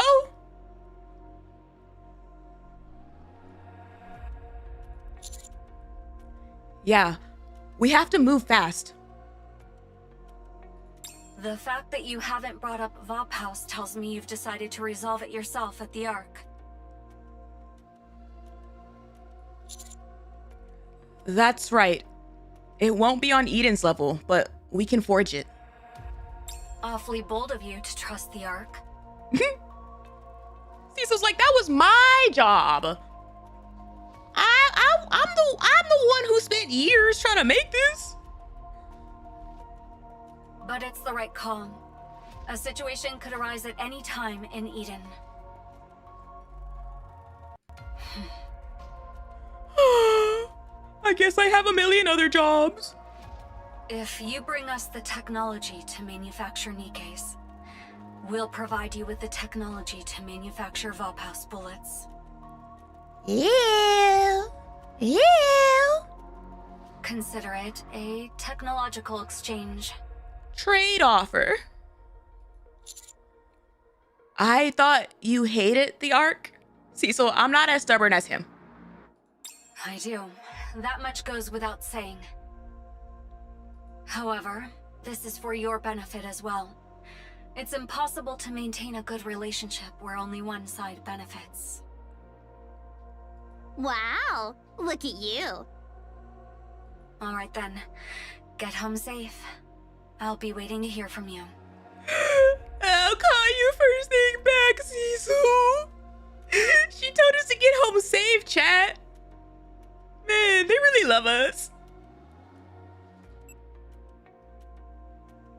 Well, aren't you busy, Commander? It's like this wherever we go.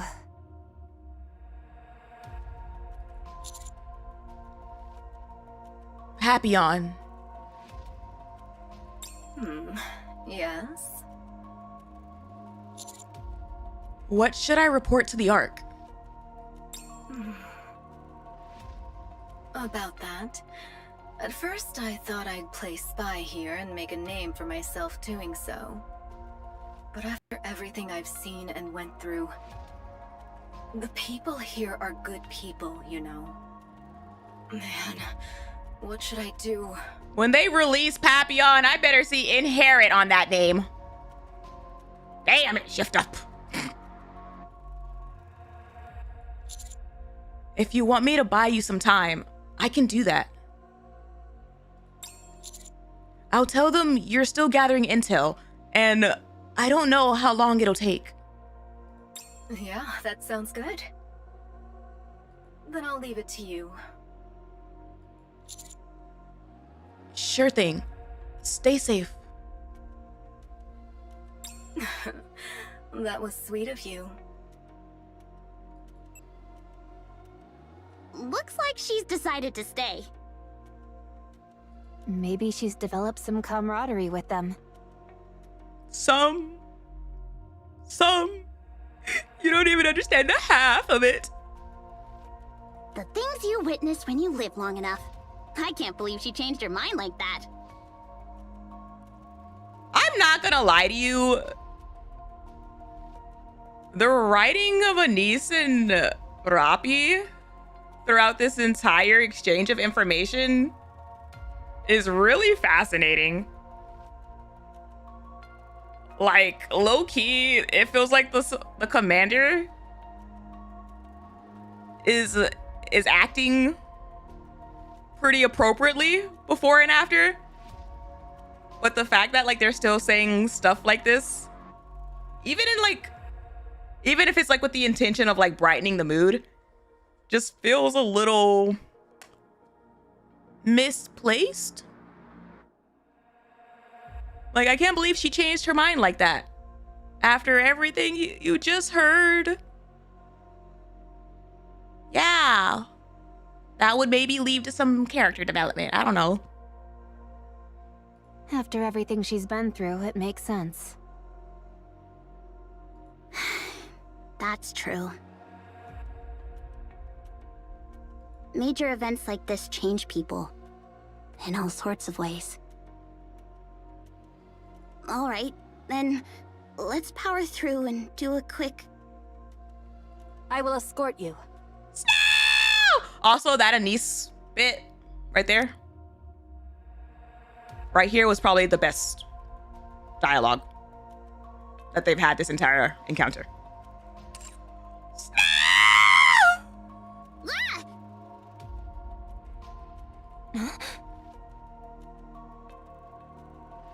My apologies. I was held up by other matters.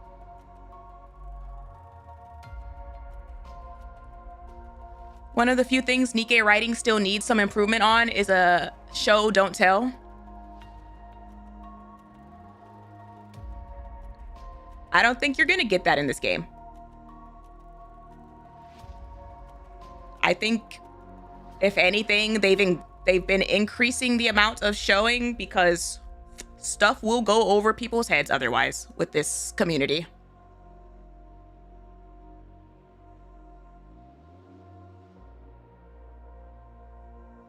Are you returning to the Ark? I'll escort you to the elevator. We don't read like damn, look at it like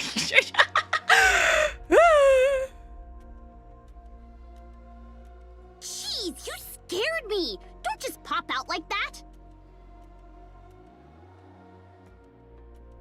They did a good job of show, don't tell. Eden, bringing Commander up to speed.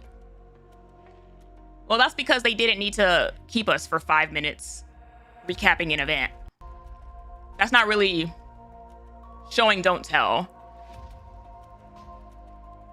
Showing, don't tell is like reading between the lines and stuff like that, which you can do, even though it's a visual novel like style game. You can do that in this game, and they kind of do it like an earlier game, but you can see that it has decreased the further you go in the campaign. Like, and they've like increased like if they have like a callback or a reference to something, they used to only like mention it. Now they will show you the cutscene and everything, because people do not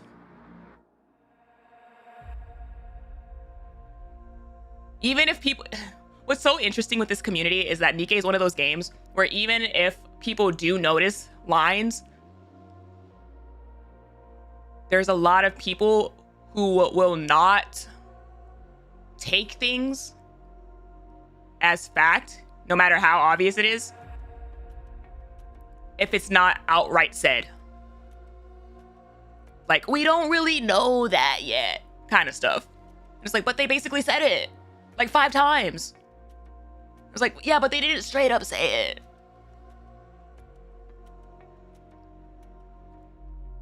Whoa, you've got way more gear than before. Yes, I've grown stronger. You can't trust these writers, though. You got to keep your guard up. With some things, yes. And then some other things, yes, I'm going to effing kick a dead horse. You can be a fiddle. Case in point, most basic example I can give you. You can go through 3 years, 40 plus chapters, not thinking Legendary Commander's Anderson. You can have a whole list of reasons as to why you believe this.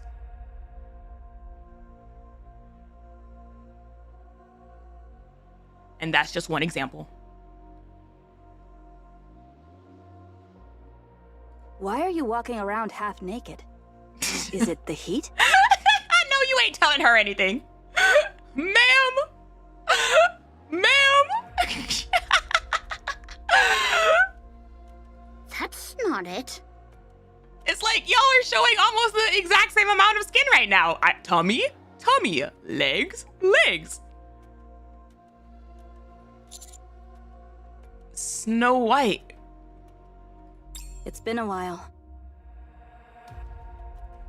You look thinner. It's important to maintain proper nutrition.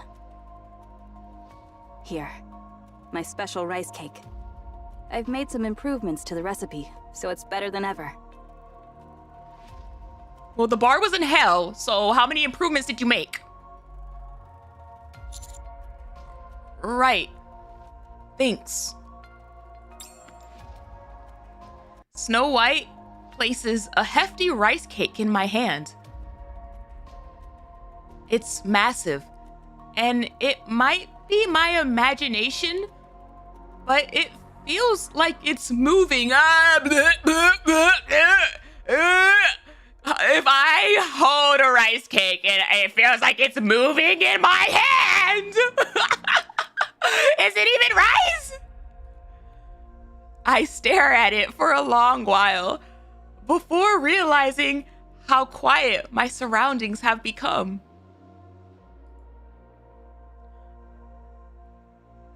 It's happening!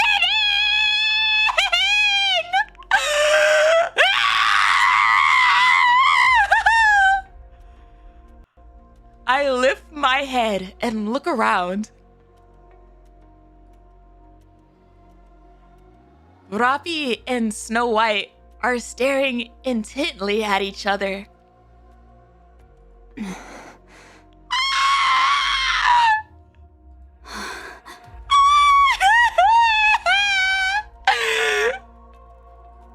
What's up with you two? Shh! Did you get into a fight while I was gone?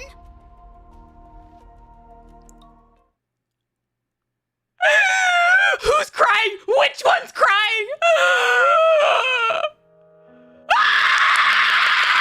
Both of them are crying!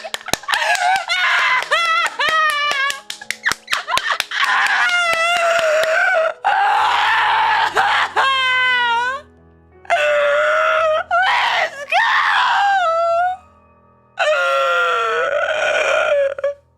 A tear falls. Oh my gosh! It's beautiful. It's beautiful. This is so good. This is so good. If Hold You Tight played here, oh, what an opportunity.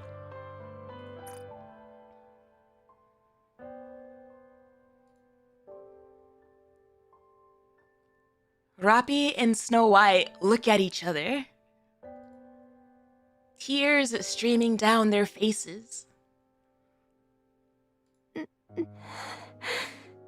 Oh, I love it.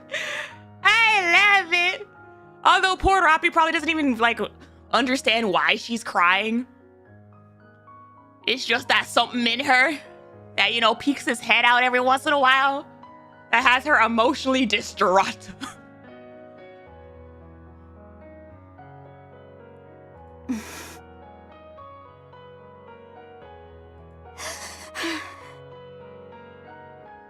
So there you are.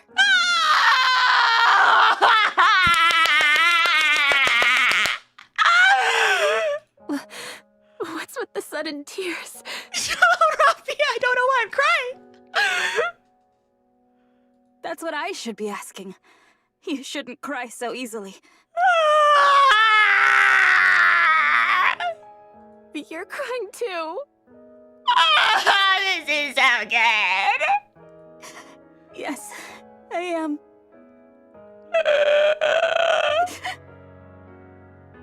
Rapi. Yes? Thank you. If I just sob right now. Damn. Oh, my hands are red. I was clapping too hard. This is right up there with the Siren and Levi reunion of happiness, of something that's way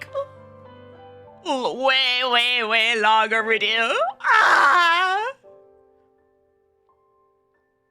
What for? Thank you for keeping Red Hood alive.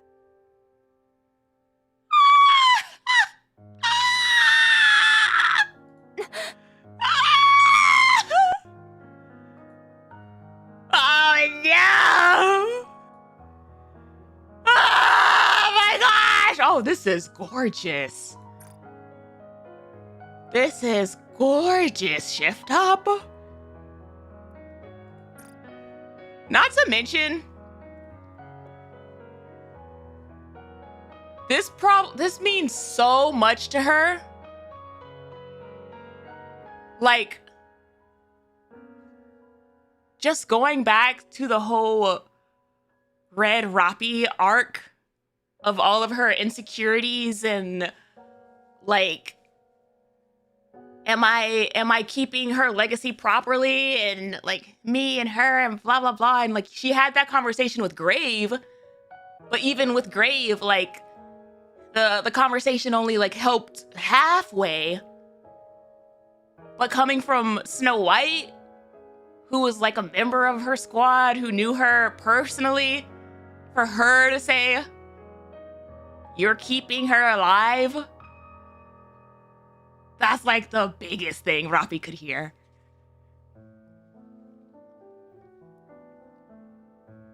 Tears flow freely from Roppy's eyes.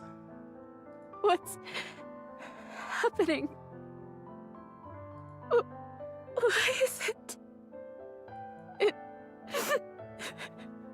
It won't stop. You should go give her a hug. Roppy weeps in silence for a long while. I believe the one crying is Red Hood.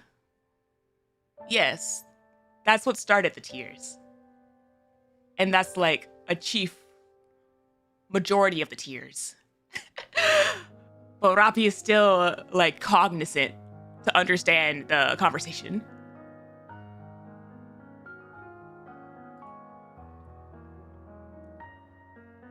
Now she's crying for 2 people! Yippee! With no idea as to what happened, we quietly sit with her and gently pat her back. Aww! Aww! And some people said, oh man, when Snow White meets Roppy, what if she immediately tries to fight her? Like, come on now. How heavy your burden has been. Reload. Some people really said Snow will hate Roppy. I still can't believe that. Like, come on now. What do you think? Can you now feel the dignity befitting a king?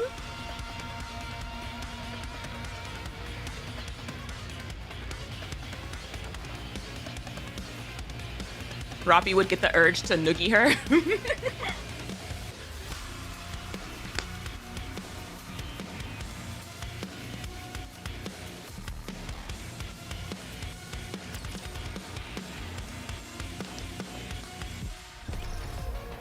All right then, let's go. This certainly doesn't help the case of media literacy for Nikke players. Proceeding to target. The evidence just builds itself. Very well. Let's Man, Hold You Tight would have been so good if they did that. Like, really come at me with a dagger. You are quite the troublemaker.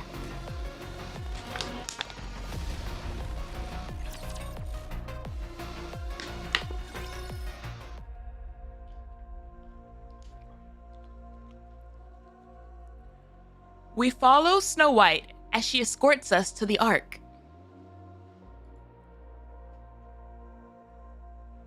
We decide to camp halfway through.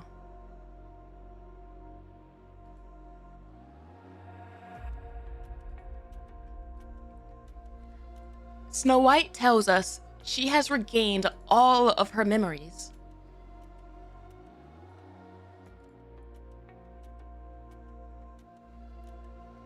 Surrounded by darkness, she stares off into the void as she recounts everything.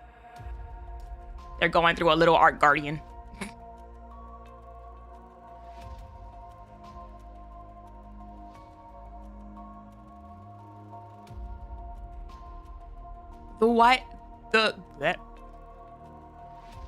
The battles.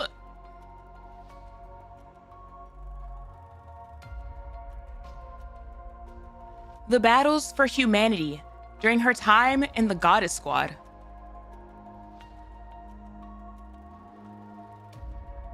Losing Red Hood and Lilywise. Helping to seal the Ark.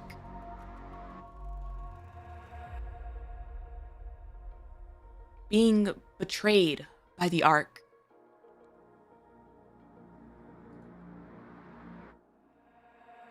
I love this.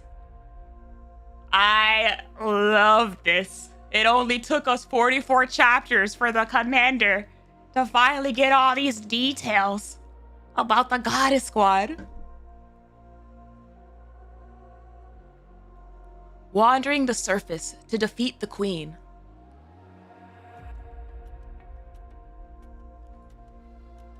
Parting ways with Dorothy.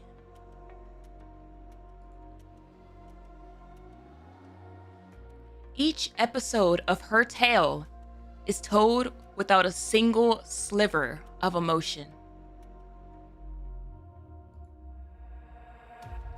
We simply listen to her stories in silence.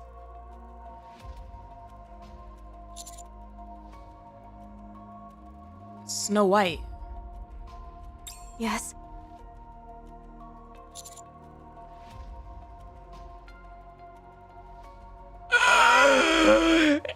Gut punch! Gut punch! Thank you. Aw, look at her little smile. Look at that little smile. Thank you.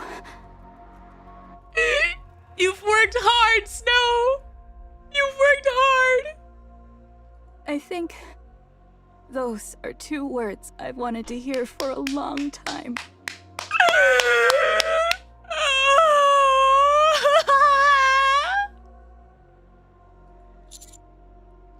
I'm not sure if it counts as a gift. But there's something I want to show you. Is it new food from the Ark? That will make a fine gift. I love her. I love her so much. I can give you that later. For now, take a look at this. We're about to be like, Snow? We're besties with this Nikke named Crus? I'm about to blow your mind.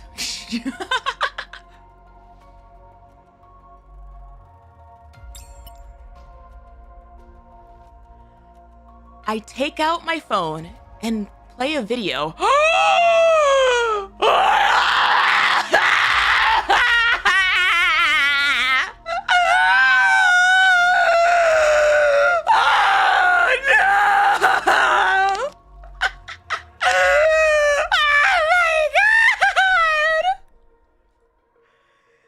Snow White watches the screen with indifference.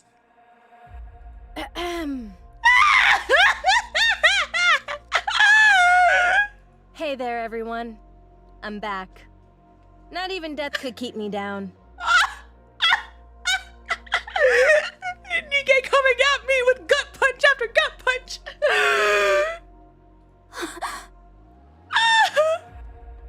Man, this is more awkward than I thought it'd be.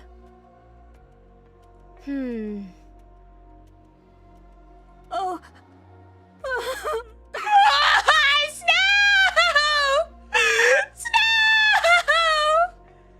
Some people say SU forgot about this. Who the hell was saying that? I heard you're still all trying to defeat the Queen. It's been 100 years. What the heck are you all doing? Do you think you're the only ones who can get this job done? You know that's not true. So please, stop now. Oh my gosh! Oh my gosh! It was 20 chapters ago. Like, that matters. In Nikke timeline, these plot threads stay for 40 chapters. Like, what do you mean? Let someone else take over and walk away. I gave up the fight a long time ago and took some well-deserved time off. I was fortunate enough to meet some pretty great people along the way. Well, I guess that's everything.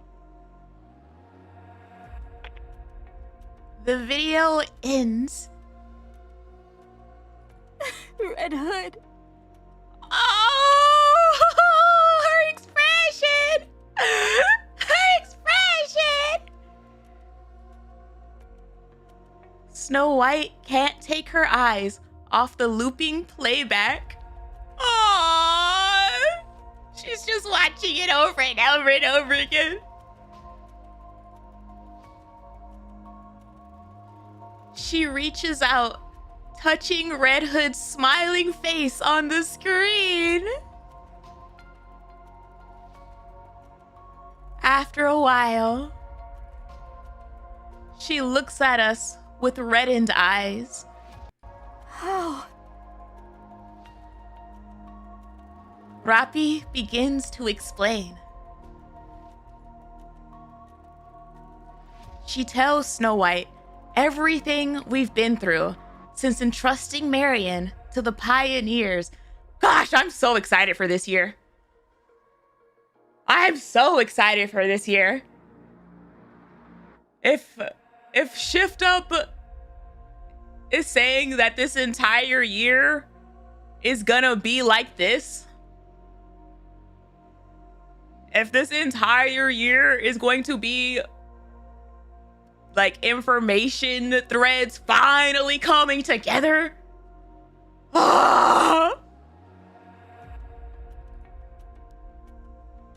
The attack on the Ark.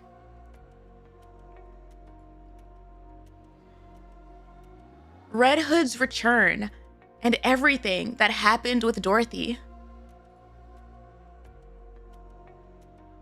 Our search through the Crystal region, meeting Grave, and our encounters with the four beasts. And then... What is it? I'm not sure if I should tell you this. I doubt you'll find it pleasant.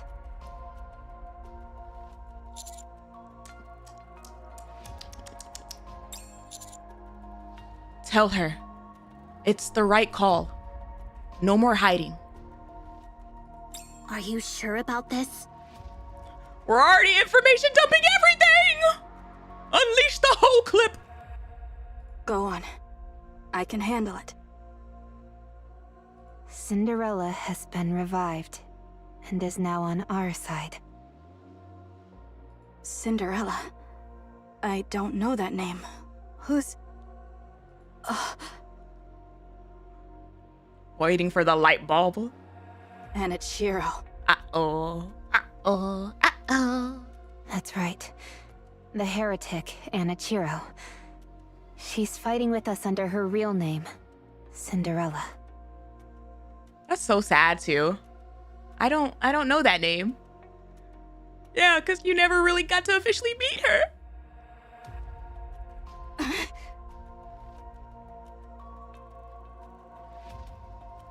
Snow White abruptly rises to her feet. Calm down for a moment and listen.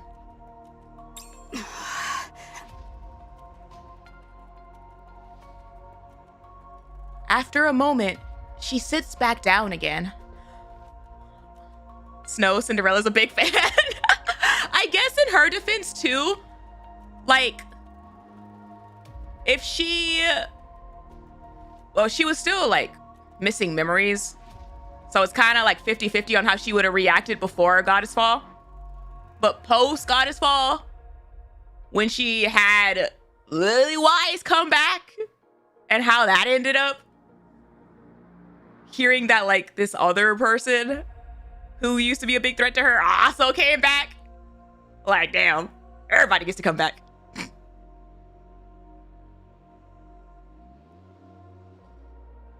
Because of Anichiro, we lost.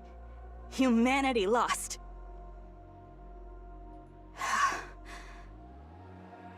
But the Goddess Squad killed her, and we won. I'm surprised she survived, let alone that she's our ally now. So she's back? Like Marion? Pretty much. She's the most formidable asset we have at our disposal. That much is certain. Sadly, no one knows what Cinderella did to the orbital forge to stop the infinite raptures. It's definitely like a double-sided blade for her. Because, yeah, she did do that with the orbital forge, but then she also did what she did as Anichiro, you know? So it's like, damn. I think the Marion situation helps. The Marion situation probably helps a lot. Like if she didn't meet Marion and then got this information after Lilywise.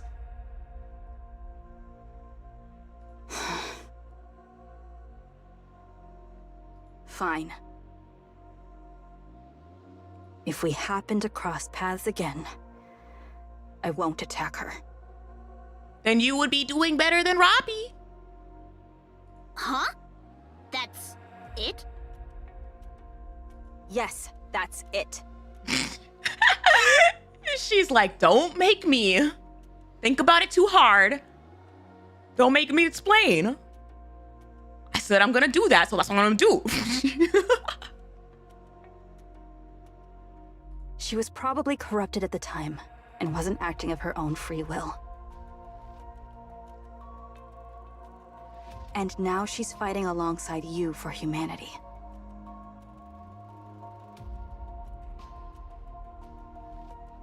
Here's 5 other heretics you can't attack. Also Pinocchio. I wouldn't quite put Pinocchio in that same bracket at all. Pinocchio's an extremely weird case.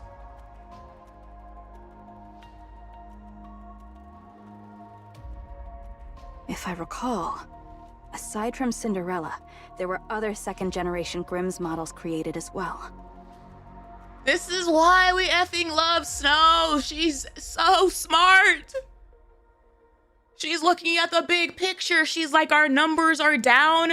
Didn't Cinderella have an entire squad? Where are they at? We need numbers. Are they with you too? There have been some minor hiccups, but we're all on the same side. That is sufficient. I have nothing more to add. She's like, good. Technically still a couple missing. But oh my gosh, you're gonna love Siren. Wow, that's pretty big of you. All right, now that the hardest part's over, I'll keep going. Can we really deem that the hardest part?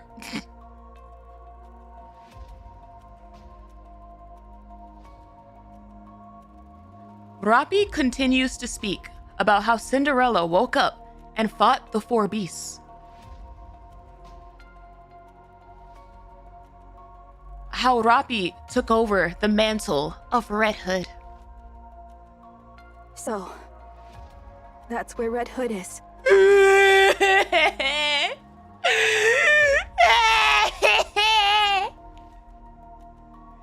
Yeah. Why did she not come to us? Oh, there it is.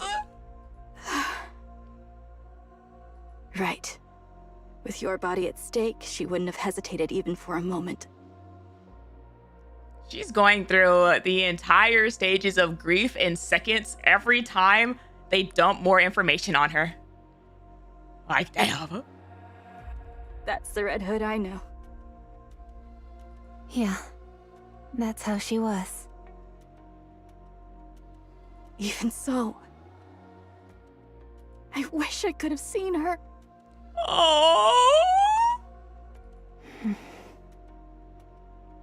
My apologies. Please, go on. It's okay, Snow White. It's okay. We continue our tale. I also, something that I'll never get tired of is how every time Nikke does this, they always specifically use the word tale instead of like any other synonym. Like the intentional use of the word tale. It's a whole bunch of tales and stories, and it's like,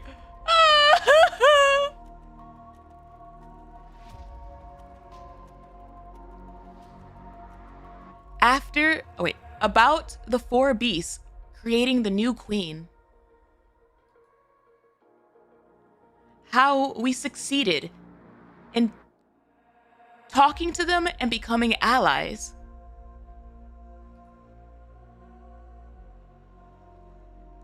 Liberalio claiming she would speak with the original queen. This is probably also one of like the craziest little bits of information Snow White could have gotten right now. We talk about everything. I'm so scared. I'm so concerned about her. I'm so concerned about her. Like,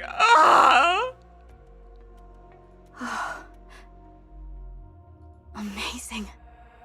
You are truly remarkable. Yeah. Yeah.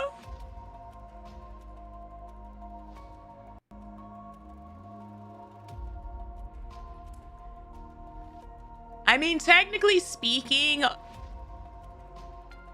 it just says about the 4 beasts creating the new queen.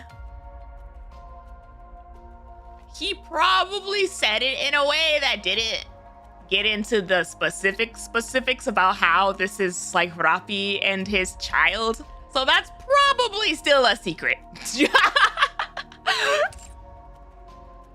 like, you don't need to know that part. Huh? Me? All of this power is gathering around you. It's as if you represent humanity's last hope.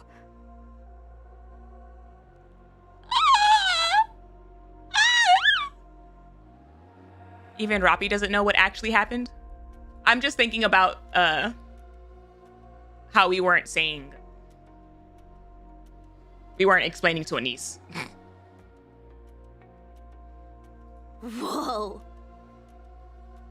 Don't get too full of yourself, Commander. I didn't even say a single word. May I share this information with Eden?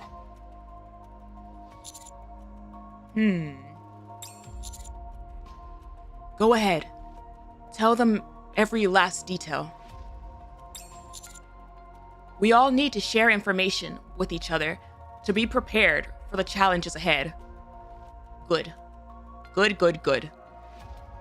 That entire arc with the beasts was the biggest lesson in the importance of communication. If we were still gonna keep secrets and not tell each other things after all that. Understood. I will report everything without omission. Rappi. In Behemoth we pray. May I see your weapon?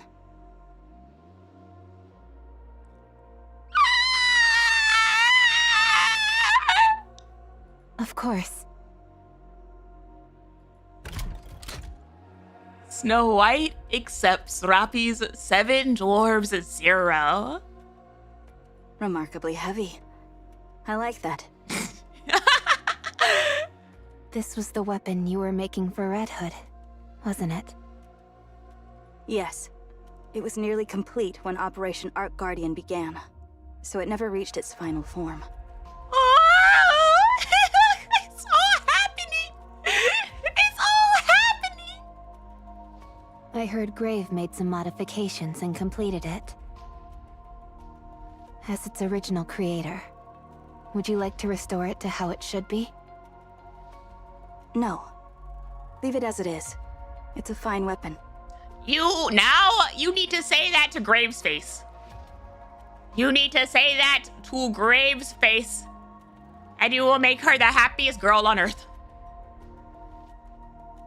She completed it without altering a single original component.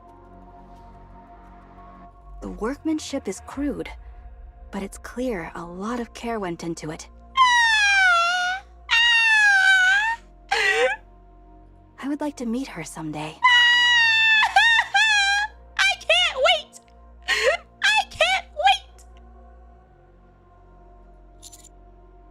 You'll get the chance soon. Good. I'll be looking forward to it. Aww! That would make her so happy!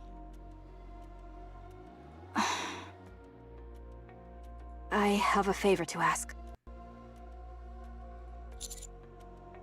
You want the video of Red Hood, don't you? I'll send it to you. Thank you. I'm about to say, we didn't already send that? Snow White stares at us. Let someone else take over and walk away, she said. Snow White stares at us with greater intensity. Then shakes her head. She's on this ride for the long run. She's gonna see it through. No. You all still have much to learn. My retirement will have to wait. She was being so nice, but she suddenly wants to pick a fight. Rest. I will take the night watch.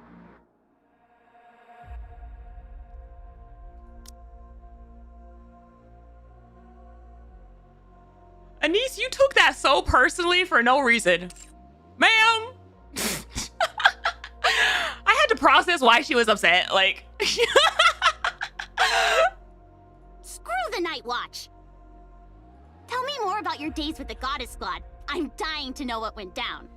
The switch up is crazy. Then I'll tell you about my days as a pop star. Shake my head, pop stars. Pop stars do not interest me. Damn.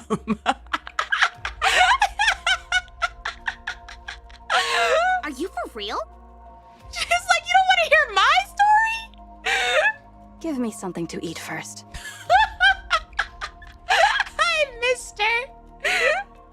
This story will take several days to tell, and I will need the calories. Jesus. Right, of course.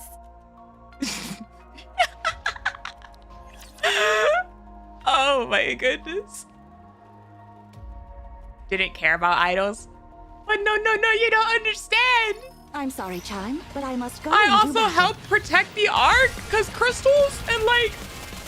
What? Behold the strength of my people's affection. Anise enjoying that lore. I mean, it also reminds me of like the Red Hood Bond story, where they basically got something like this. I will never fall. Like the counters were like around the campfire at night, hearing like about the Goddess Squad from like Red Hood's point of view, and they were like eating it up back then too. So now they're like, we have even more information about this mysterious squad That people only know about like in legends.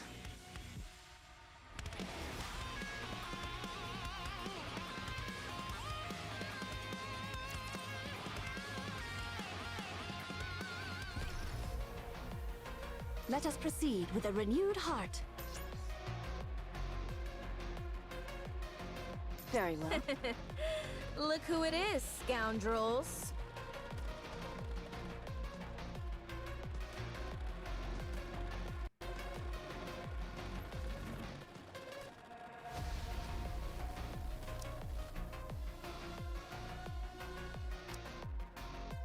You want me to fight in this? Just in case. Just in case. Just in case. Just in case.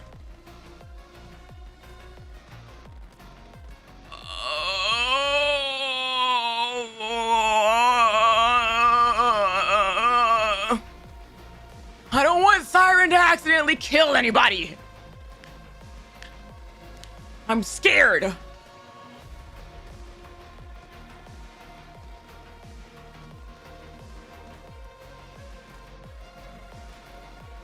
In case y'all don't, if anybody didn't hear the little backstory to this coming crash out,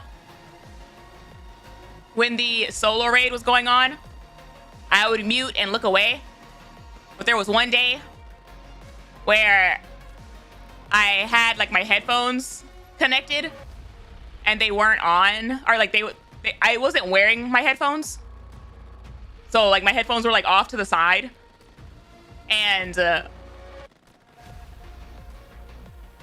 I was like on my phone doing something while the battle started, and all I heard was like this scream, yell, rock metal sounding thing come from my effing headphones, and the crash out was immense. I couldn't make out like the beat or the words or anything, but I was like,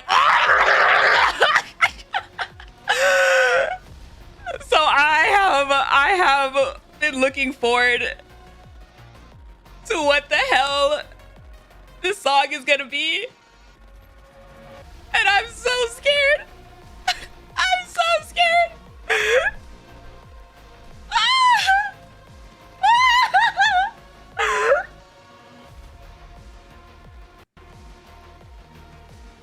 Accidental pre-watched?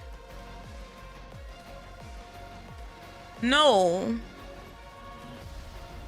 I wasn't wearing my headphones.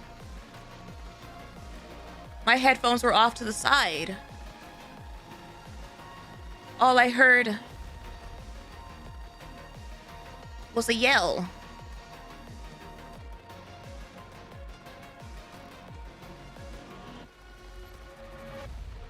I had to make this exact same. With how you analyze music, it might as well be a pre-watch. I literally couldn't hear anything.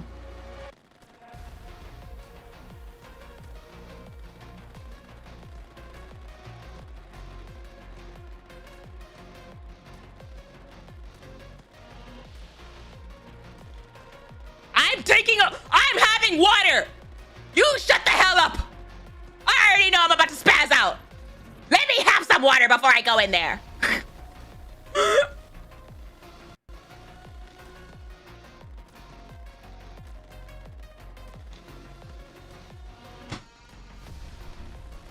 Gosh.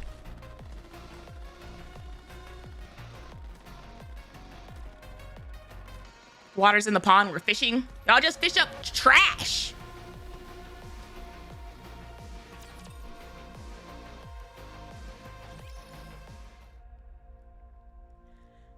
A few days later.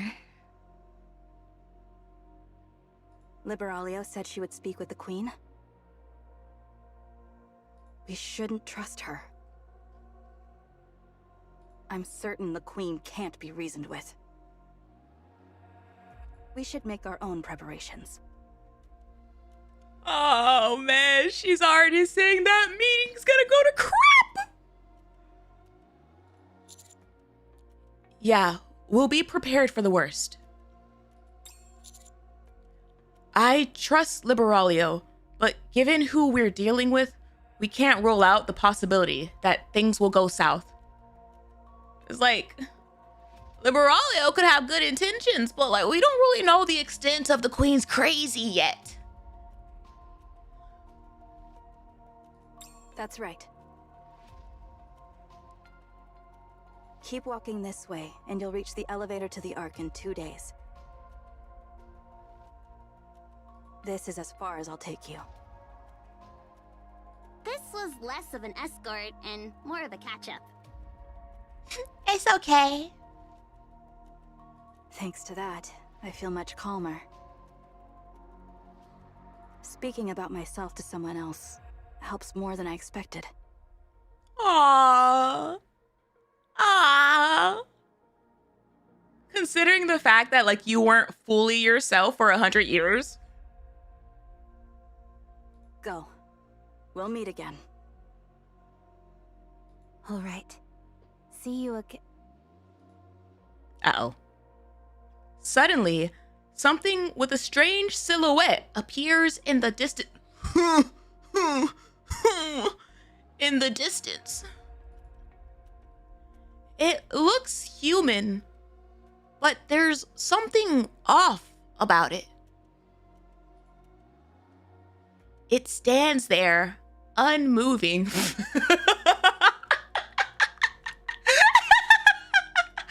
just immediately thought of effing Courage the Cowardly Dog with the release the slab.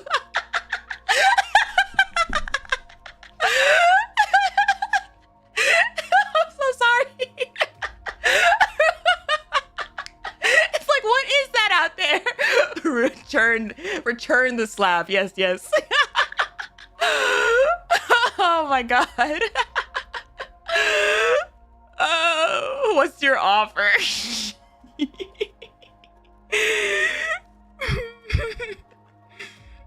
Gave me nightmares as a kid? Hell yeah, I did. Or for some reason, it feels like it's watching us. What is that? Return the slab. Whatever it is, it isn't our ally. Ruh-roh.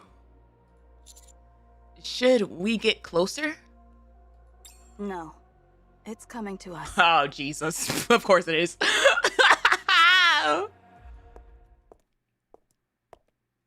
A strange silhouette moves towards us. I am grateful for this unexpected encounter. Oh! Oh, that's terrifying. That's scary as hell. Oh, the more I look at this, the worse it gets.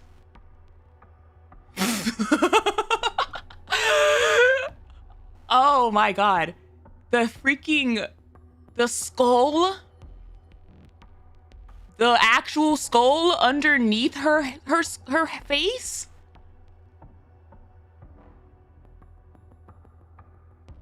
I'm assuming this is a mass produce. I was wondering where those hoes went.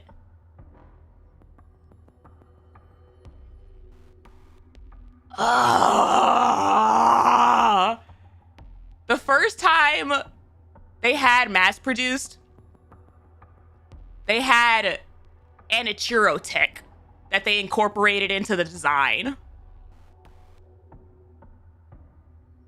Now, they effing used my girlies from Goddess Fall and took their tech and used it here. Oh, that pisses me off. Oh, that pisses me off. Yoink, like literally. How dare you?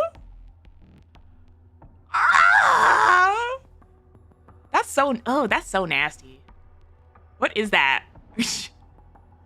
Like, it's like a bug and it's twitching and like,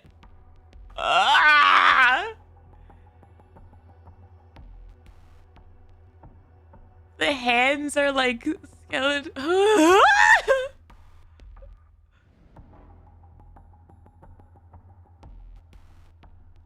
This is a crazy design. This is a crazy design. Altruia? If it is not too great an imposition, may I ask you a question? Of course, the skull is the one that talks. Oh my gosh, this straight up reminds me of the demons from D. Gray Man. How those demons are like skulls. Like their base form is like a skull, and then they need like a soul of somebody else, and they use that as like a cover-up skin of sorts. I was like, exactly what this thing is doing.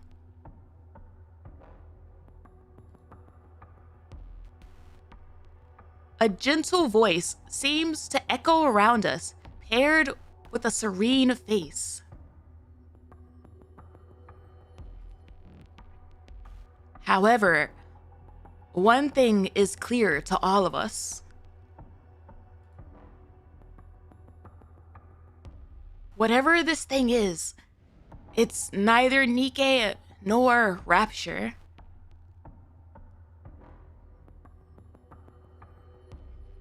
No, this is so uncomfortable. I want to see it open up. Like I want to see how grotesque this can get. Who are you? I am Altruia. Altruia? Open what up? Like, I want to see like the hands open. I want to see like what's underneath here. I want to see the head like go up or something so I can see the full skull back there in her hood. Like I want to see how grotesque this can get. That is the glorious name bestowed upon me by Mother. Mother?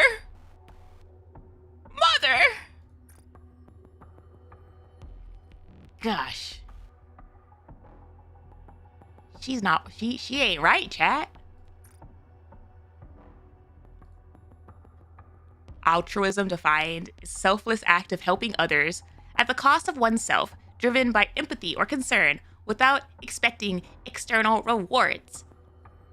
I'm assuming that's why she has the freaking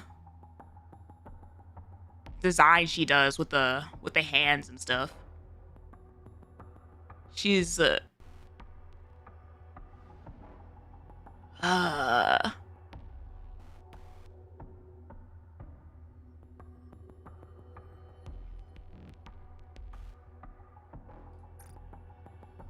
I want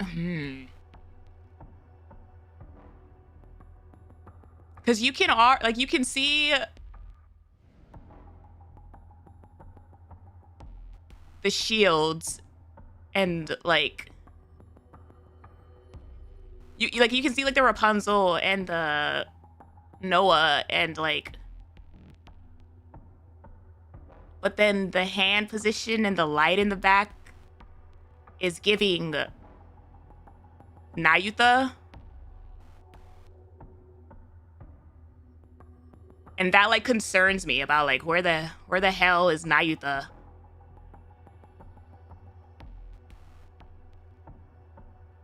Because it's not like Nayuta like leaves bodies behind. They go back into her. Mother? Yes, that is correct. You mean the Queen? Ah, yes, indeed. It brings me such relief that you understood so quickly. The human imposters I encountered over these past few days could not grasp my words. It grieved me deeply.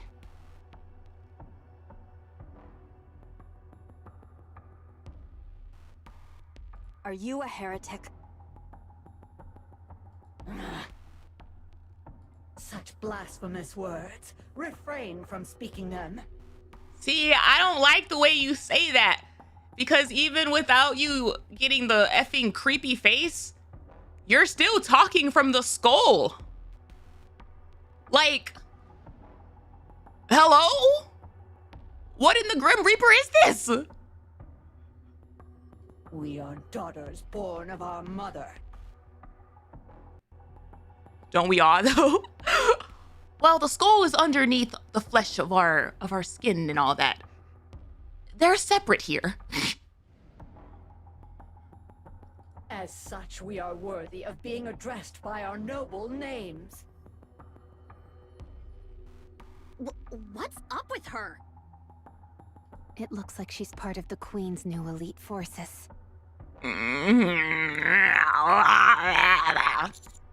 So, what did you want to ask? And then, hey yo, if you meet a girl like this IRL and she switches up this quickly, she's toxic, chat. Don't do it. Ah, yes. Forgive me. I let my emotions get the best of me for a moment. No. That's toxicity 101. What if they're hot? I feel like a lot of the times they are. That's how you end up in a toxic relationship for years. But she's sorry. How might one be invited to the Ark? Oh, she wants an invitation to the cookout, chat. That's crazy. I didn't know we were giving those out. Why do you want an invitation to the Ark? I have received orders to bring about humanity's extinction.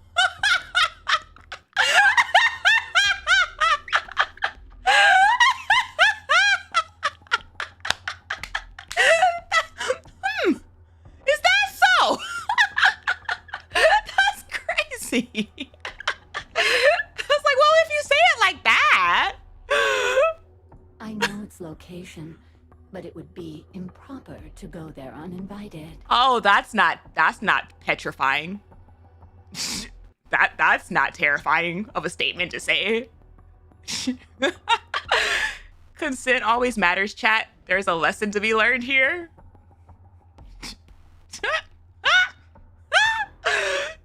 These pyramid schemes are going crazy. I know where you live. Also, I want to knock first. I'm scared. Extinction? That is the mission Mother has personally entrusted to me. Man, should I be... I'm like even more concerned about jellyfish. Jellyfish was the only heretic out here calling the Queen Mother. Not a single one of the others ever called her that. And yet, I do not wish to take their lives without cause. What do you mean by that?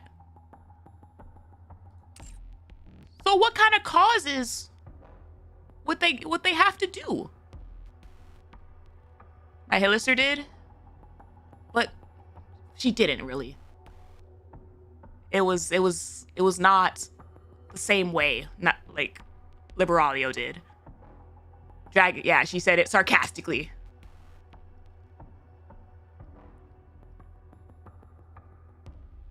Derogatory. Mother derogatory. Yep. For they too must have lives of their own, guided by aspirations they hold sacred. Okay. So what would be a reason enough? Even if it is Mother's divine command, I cannot commit such savage and barbaric acts. Thus, after receiving formal invitation to the Ark and taking my place, I shall engage in deep, heartfelt conversation with them. Run that back. What do you mean by that? Taking your place? What is your place? I shall propose their extinction. She's effing crazy. In the most most peaceful and merciful man possible.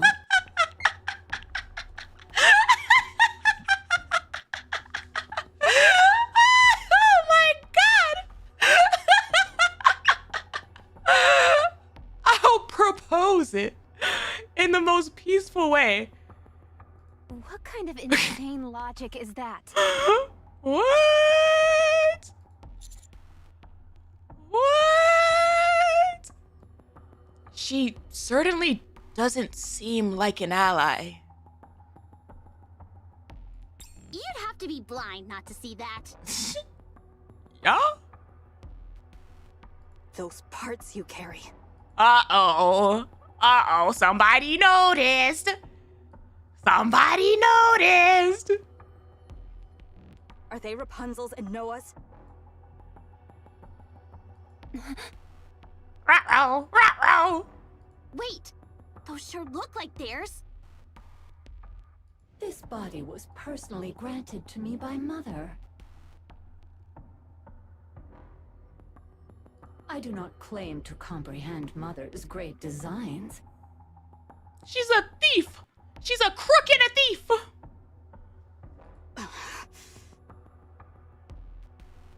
They're just imitations. What? The Queen remembered our fight against her and copied our weapons out of fear and envy. How? Which makes sense, considering we left her in ruins.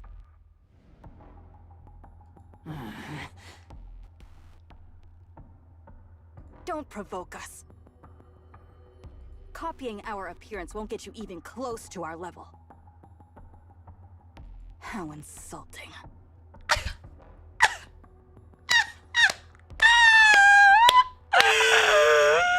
Sheesh! Sheesh! A lowly thing like you, daring to mimic us? You mean to say you're the one who... Uh-oh. Uh-oh. She's about to get her reason. Yes. I'm the one who put a hole through your mother's torso. Snow White's a badass! Snow White! Jeez! Oh my god, one more time. One more time. I'm the one who put a hole through your mother's torso. That's so good. Oh my god. Uh-oh. I have found you. Uh-oh.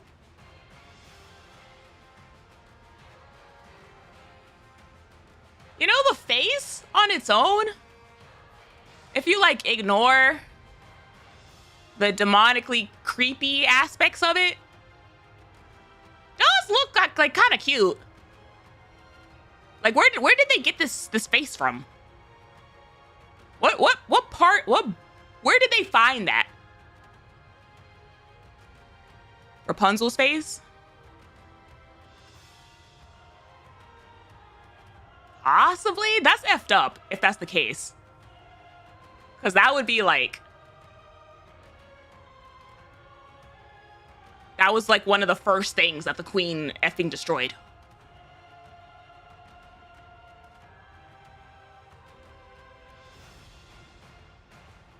You vile, detestable abomination. I have found you at last. John is the fourth member of 777. How dare you, Mother's sacred vessel. How dare you lay your filthy hands upon her. Enough talk. Her sacred vessel? That was my goddess of victory. Die, heretic. I won't forgive you. Oh boy. Oh boy. Black light bursts from Altrua's body. Oh, she's about to... She's transforming.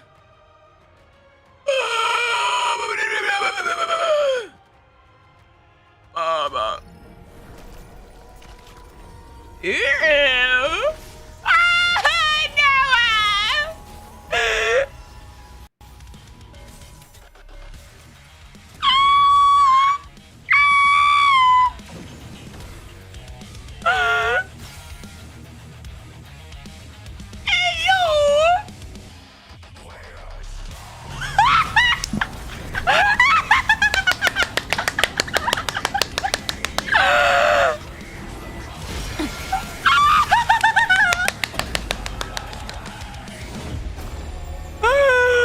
Oh. Oh.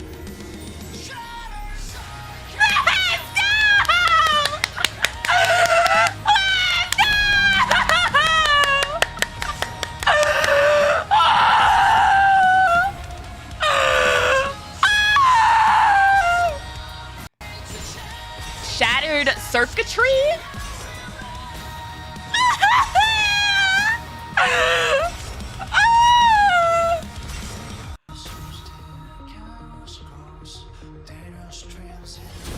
Oh, the build-up. Ooh. If this kills me, I'll just... I'll just read the boss names. Alright. Guess I've been slacking too much. Oh my god. My body feels stiff. Oh my god. This isn't going smoothly at all. Holy Grace. Hollow Trail, Golden Crux, Prayer, Strongest Shield on the surface. Garden. Oh my god. The blasphemy. The blasphemy. Garden of altruism, blessing, penance. Oh my god! What a poser! Like what? What? Activates Saintess's halos. Strongest shield on the surface and Garden of altruism.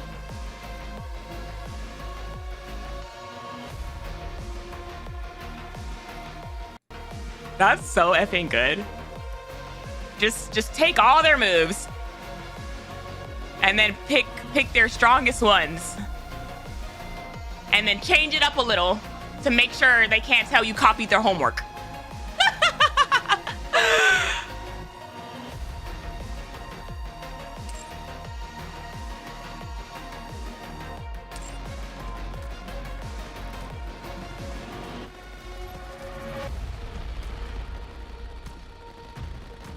Queen 001, avoid copyright.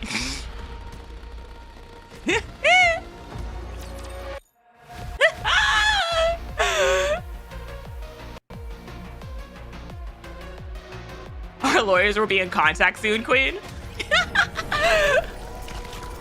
We got those?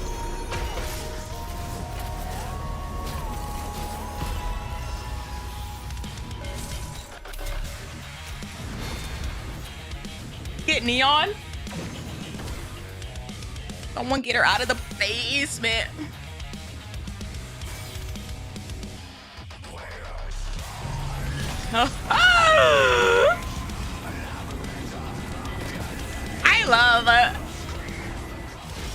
I love whenever Cosmo gives some metal in Nikke. I feel like it's a little bit more rare. But it hits every effing time.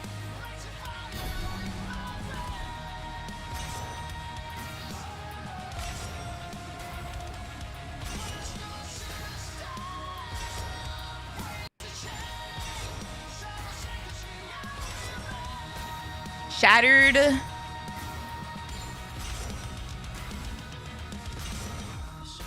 Circuitry?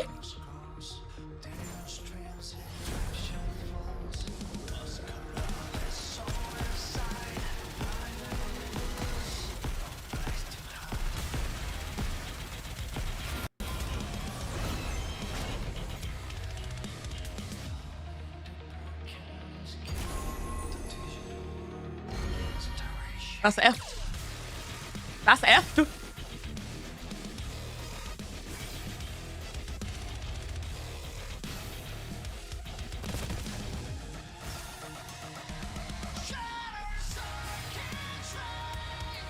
YouTube is still dangerous. I'm not done with the chapter.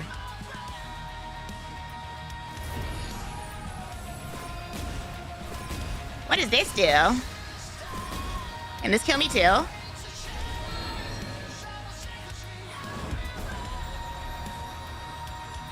I do like being able to see Rapunzel and Noah's shields like from the other perspective. Like in Eden Spear, we only saw it from the perspective of like basically dead center, but this gives you like the perspective of like a little bit further out, so you can actually see how like the shields double up on top of each other.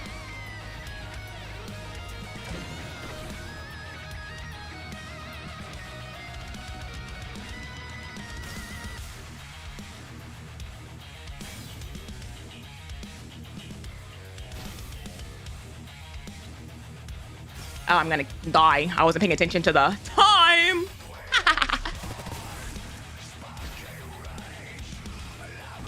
She has one skill that'll mess you up if you're in deficit. You don't have to send the lyrics. I already looked them up. I have them off to the side.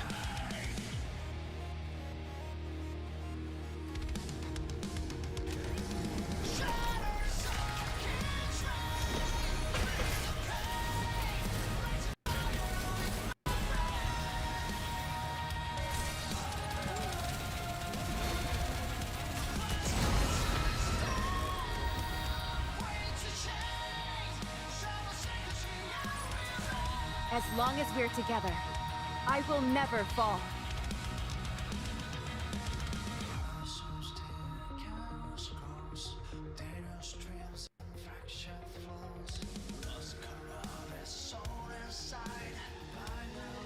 Wires torn. I love that. Wires torn. Sparking rage. A labyrinth of broken age. Metal screams. The code decades. Circuits burning, an endless blaze. Shattered circuitry, feel the pain. Electric fire in my veins. Crash the system, break the chain. Shattered circuitry, I remain. Pulse of steel, chaos grows. Data streams in fractured flows. Rust corrodes the soul inside. Binary wars, no place to hide. Falling deeper, can't escape. The digital world begins to reshape. And the chorus repeats, and then breakdown, no place to hide. Queen POV. It's definitely fascinating. Because it does give you that impression that it's like from the I'm getting like cyber chase. Like the entity stuck inside the screen for like a really long time.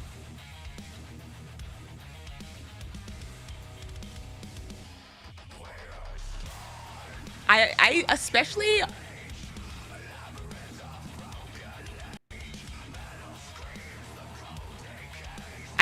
really like the bridge. The pulse of steel, chaos grows. Data streams in fractured flows. Rust corrodes the soul inside. Binary wars, no place to hide. Like that specific part right there.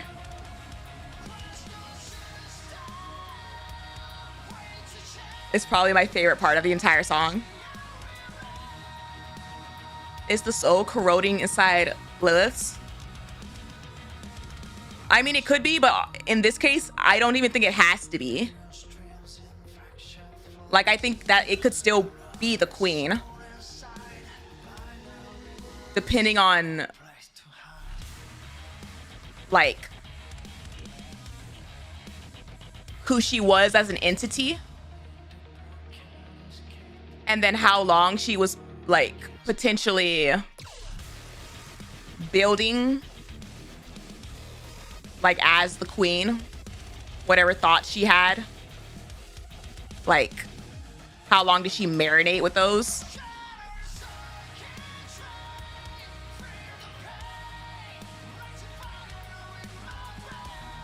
Like, I'm just getting flashbacks to the queen that we see from the space station. Like, literally, like, held down with, like, wires and stuff.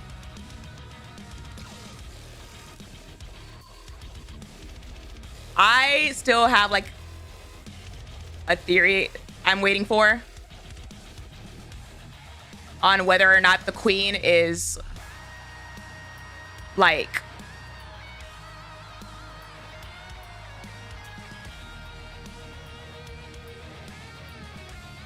some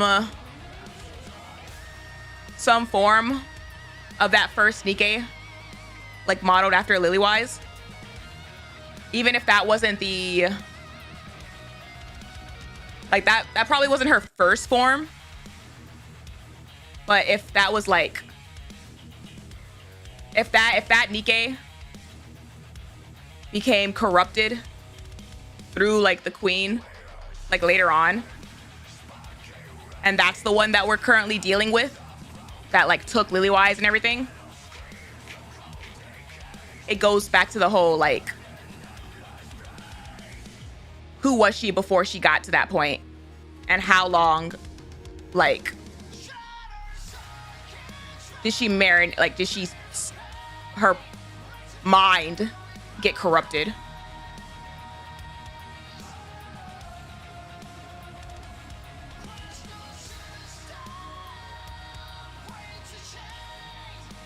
I don't think BTC created her deep, didn't understand her blood and wanted to research it.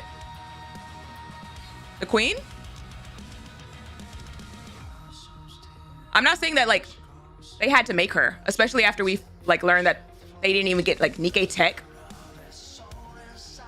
I'm saying her body could have been the first one, or one of the first ones, like, snatched. Replying to the person above you? Oh.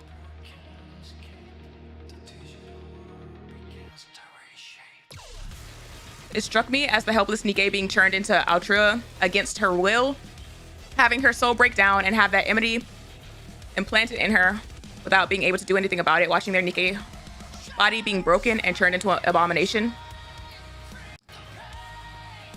This particular Nikke doesn't really strike me as a Nikke that was converted. This Nikke is giving me closer to the vibes of Levi and her egg experiments, of like taking whatever scraps she can find and then fusing them all together to make whatever this entity is. This doesn't seem like a one Nikke kind of deal. The most conscious scrap in the bunch could be in it. I don't even think it's even that.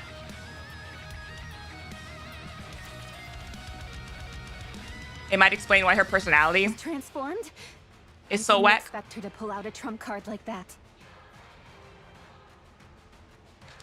Like, it could be possible that this new queen entity, especially after what happened with Nihilister, decided that she doesn't need heretics / forces that come from beings that can develop their own, free will. And, like, been there, tried that. They tried to kill me. So now I'm just gonna make a thing that follows orders. Damn it. She's using Rapunzel's and Noah's tech as well! A clumsy imitation, nothing more. Keep moving. By Mother's grace! Altrua's body is bathed in gold.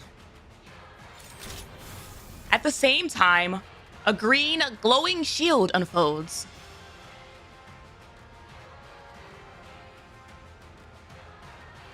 She's technically not following orders either, since she wants to talk to humanity.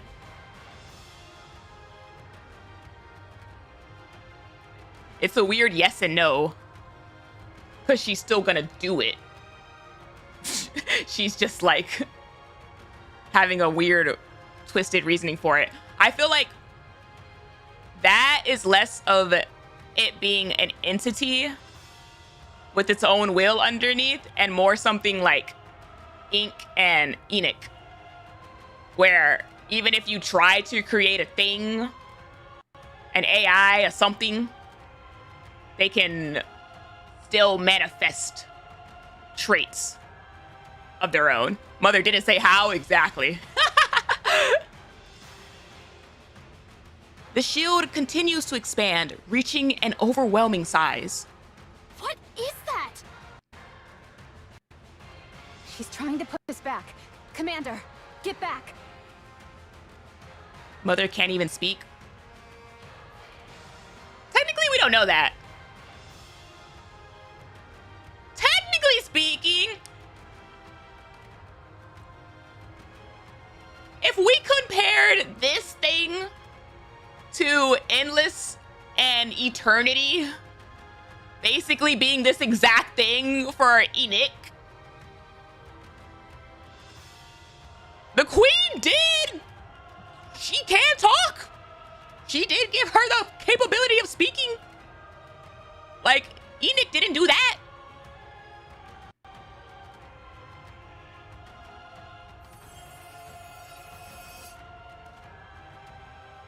The shield bears down on us like a massive wall, trying to force us back.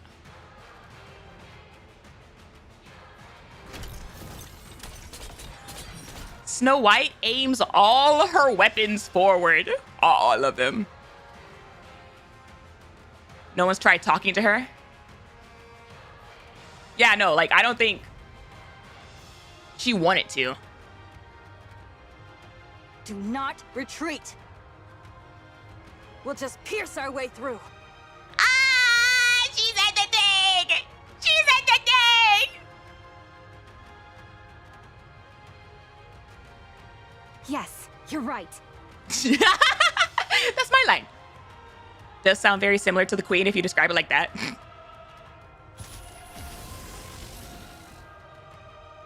A thunderous roar emanates from 7 dwarves. Can we pierce through? That shield's clearly imitating Noah's. If we can't pierce it, it'll push us back and we'll be burned alive. This is giving me Scarlet. To cleave or not to cleave? Damn it! I glance at Anise, who is clearly restless. Hey, yo, Anise, that looks like a lot of light to me. The shield's particles close in on her. Anise, the expansive armament! Let's go!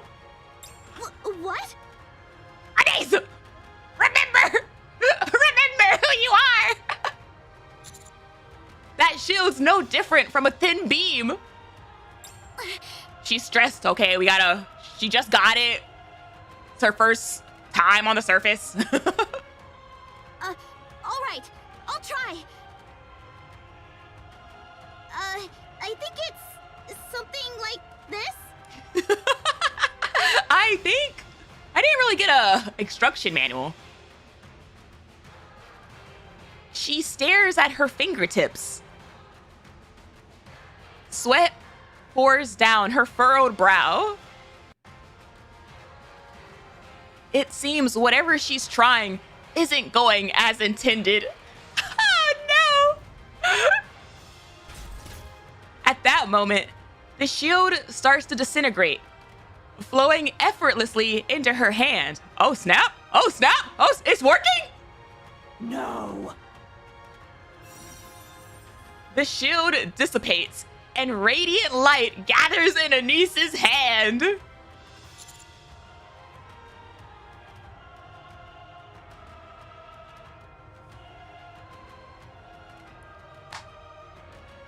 Who the hell let this man speak? Who said?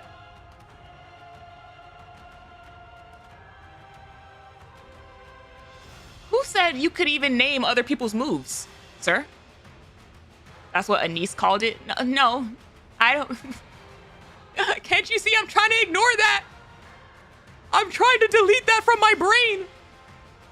Please give me another name.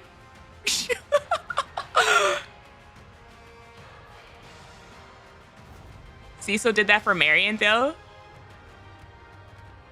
Wasn't that also a kind of dumb name? Anise, Entertainment Punch!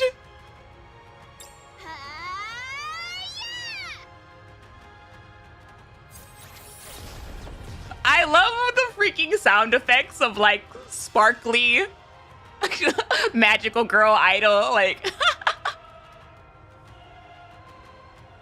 With a deafening roar, a blinding flash erupts.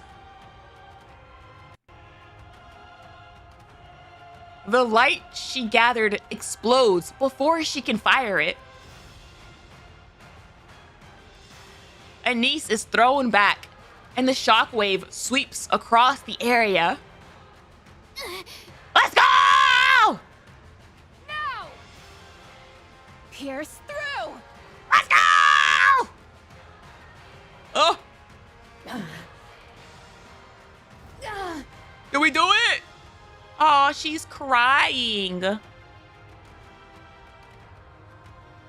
Those are some goopy looking tears. Why do they look like that?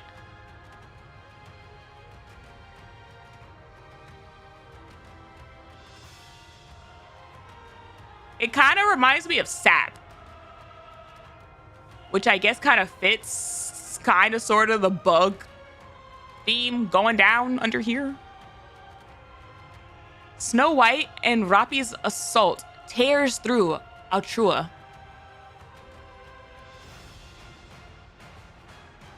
Altrua stares in disbelief at the massive hole blown straight through her body. No! No! No! Golden light bursts from within Altrua, and the wound heals instantly. You dare wound the body bestowed upon me by Mother. Hey, yo, what the hell? Looks like your mommy didn't give you a proper body. You keep talking your mess, Snow White. You probably shouldn't keep provoking her. No, let her keep going. Let her keep going. Forgive me, Mother. Your foolish daughter shall go and beg for your forgiveness.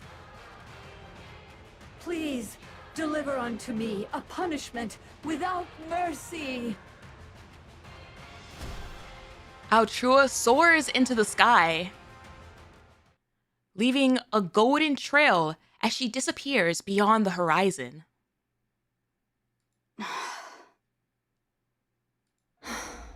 A new heretic. Ew. Ew. The music shift when she said that. She can fly too. Yeah, she's a bug.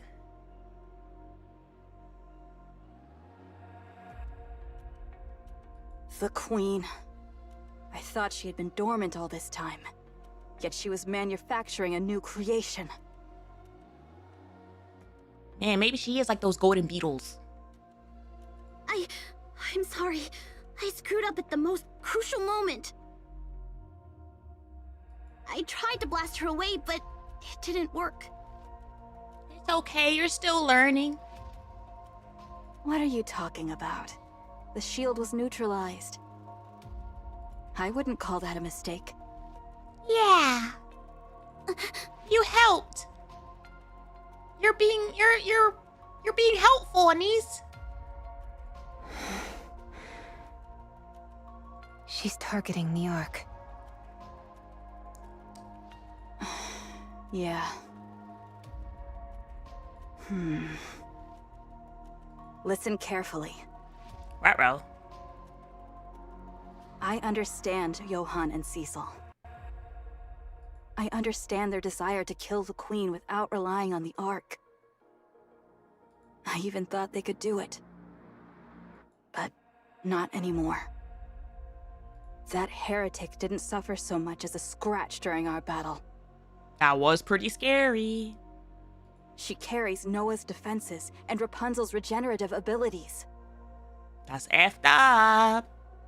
And there's no chance she's the only one.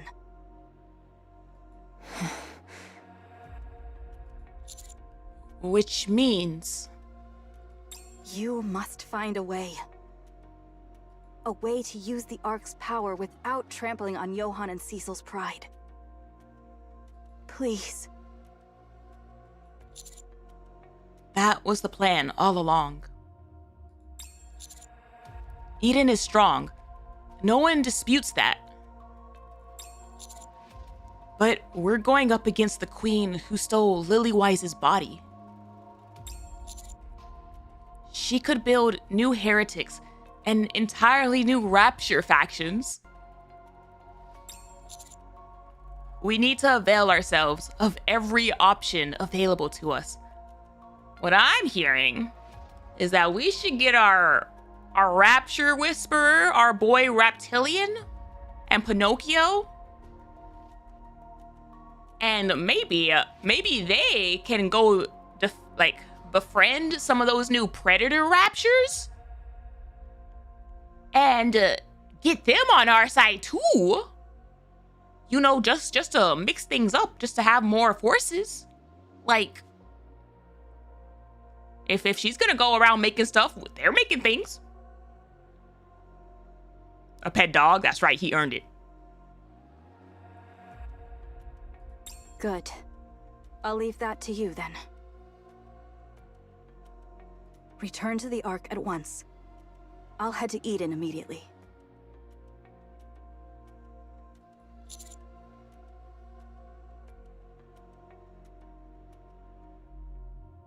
Okay. We'll see each other again soon. That we will. I'm sorry about Marion. Aww. Do we let Reptilian talk to the Queen? Hell no. Absolutely not. You trusted us, and we failed to protect her. I am sorry. That's not his wife. He's gonna get eaten. Even with, like, Anderson, I want Anderson to get out here and talk to his wife, but even him, I want him, like, out of the blast zone radius and give him, like, a megaphone. to yell at her from a distance. Marion isn't dead yet. Don't blame yourselves. You all did everything you could. All right. Snow White churns and sprints back the way we came. We watch her briefly, then resume our path towards the Ark. Commander, what's your plan? First, we secure the Nikke production technology. Then we report everything. We might end up at odds with Eden. We'll need to approach this with some thought. And I'm sure Deputy Chief Anderson and Enoch will come up with something appropriate. Yes, I agree. Should we send support to Eden? They seem very vulnerable, even with Snow White there.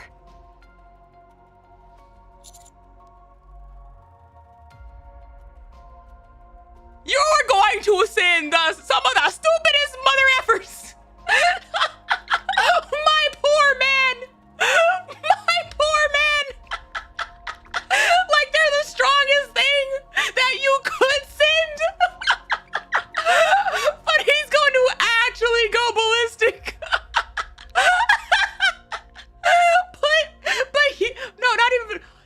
Put Bahamut in the same room with Johan for 3 minutes. Oh no. I'll contact the 4 beasts and ask them to come to Eden. You know what though? If we look at this from the flip side, I did have a very big concern about leaving our daughter with just the 4 beasts as the sole, like, guardians and influences. And honestly, Johan and Cecil would make sure that our kid doesn't come out like completely stupid.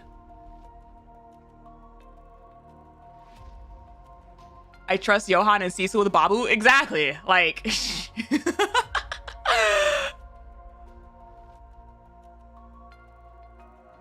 and ask them to come to Eden. Yes, that's a good idea. Eden's defensive capabilities have taken a major hit. Whether Eden accepts them is uncertain, but maybe making it clear that you're their ally might make a difference. As long as we don't, I don't even know. Maybe let Levi do the talking. Like, don't let Bahamut talk until they're at least in.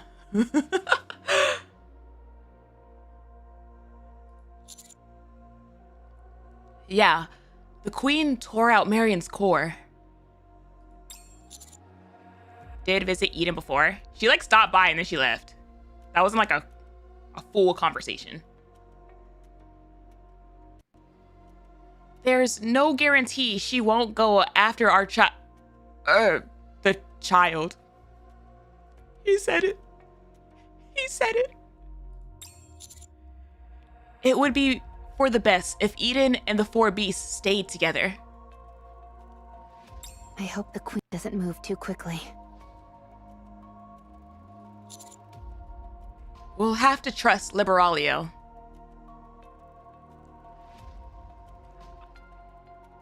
I do trust her. I just don't trust the queen. She said she would try to persuade the queen.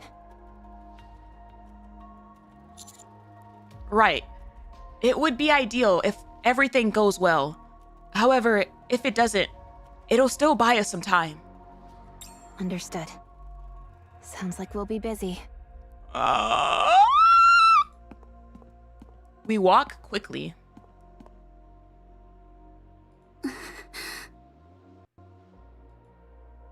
Anise. Okay, before I do this, Anise probably feels so bad because she's like, I went through this entire character arc for this power upgrade, and I'm still not able to properly help in a fight. Jelly butt! Liberaglio walks ahead. Her footsteps, the only sound in the otherwise still air. It's so quiet. What a nice place.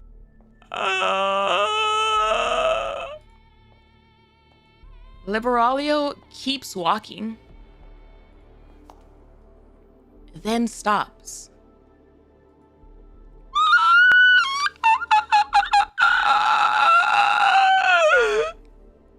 The queen, adopting Lilywise's form, looks down at Liberaglio with a faint smile.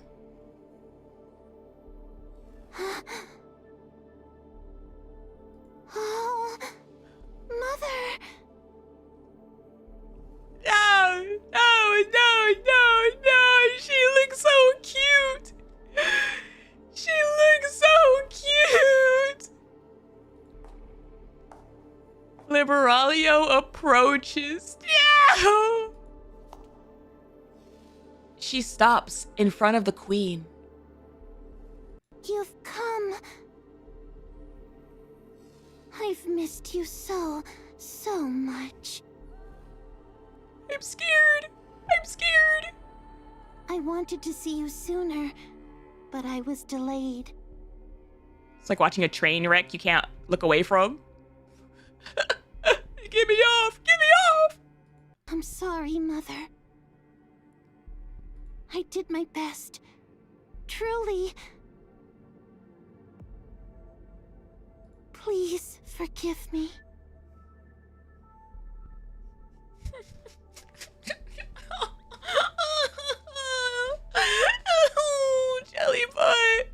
Jellybutt, like, why is she in a place this quiet?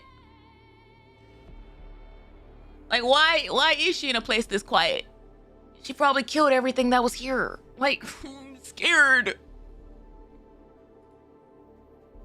The queen looks at Liberalio with the same unchanging smile.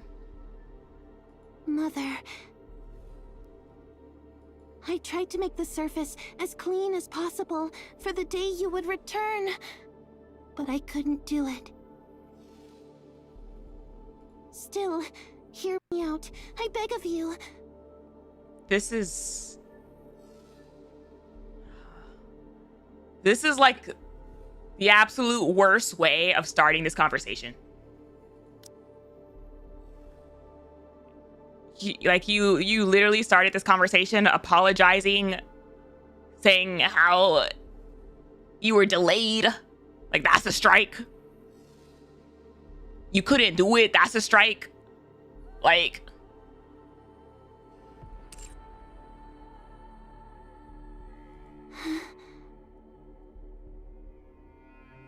We can talk to them.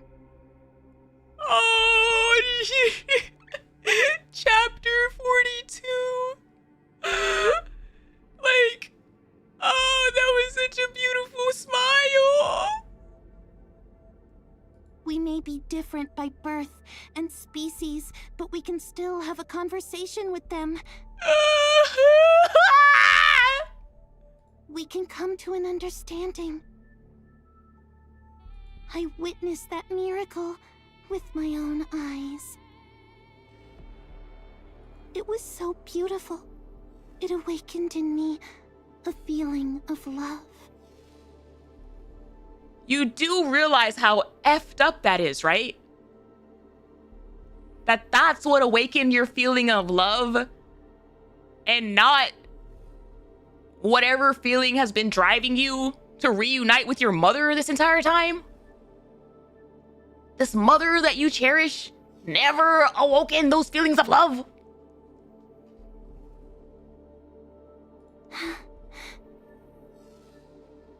So, Mother... No! Not like this!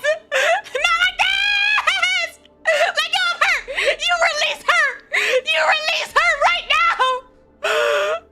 Would you speak with them? Just once. You release her right now! There's no need for pain. No need for hate. If anything... I feel like this conversation probably put the final nail on her coffin, because it, to her, to the queen, this entire thing probably read as, oh, so you're useless to me now. Oh, like, you're having your own thoughts and feelings? No, that's not what I need. I don't need someone who can think on their own. Through dialogue, I believe we can understand and change one another. then one day, we will all be able to dream. She just wants to dream. She just wants to dream. While she sleeps, she wants good dreams in her sleep. Of peace. Oh! Oh! The queen looks at Liberalio with the same unchanging smile. Please, Mother. Please speak with them.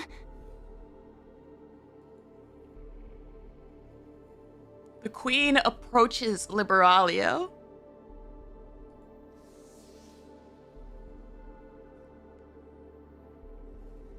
She reaches out with both hands and gently cups Liberalio's cheeks.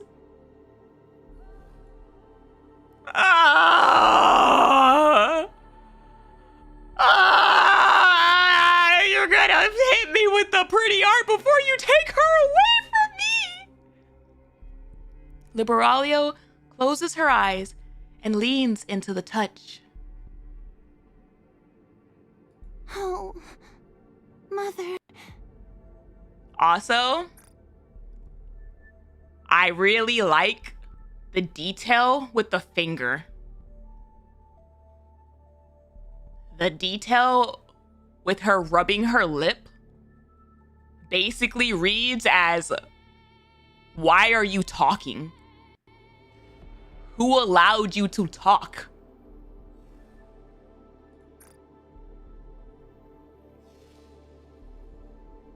I've dreamed of this day for so long. I love you, Mother.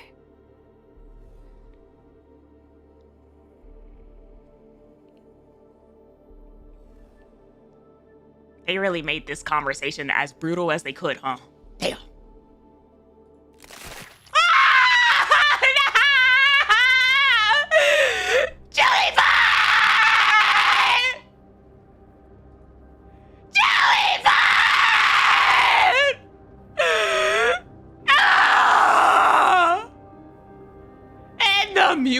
Change. The music change.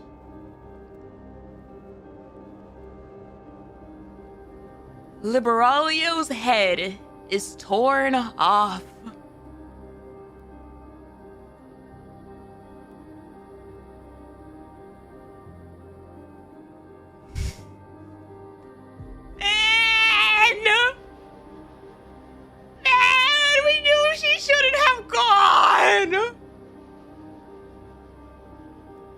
The queen smiles, staring into Liberalio's eyes, now frozen in shock.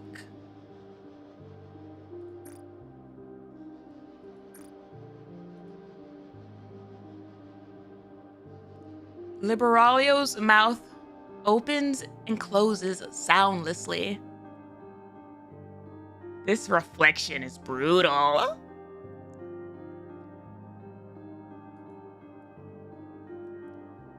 The smile on the queen's face remains.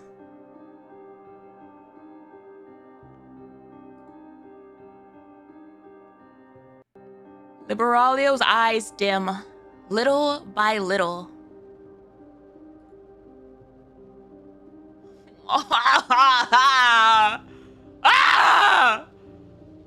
Until all light fades.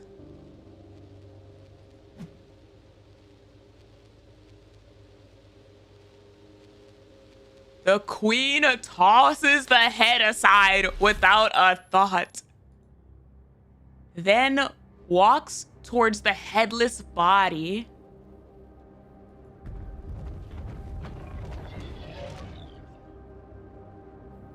Raptures appear from nowhere and carry it away.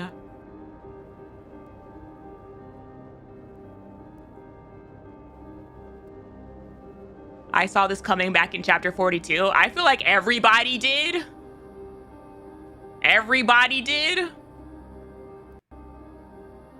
But it's still effed up to see. The queen returns to her original place gazing into space with that same smile.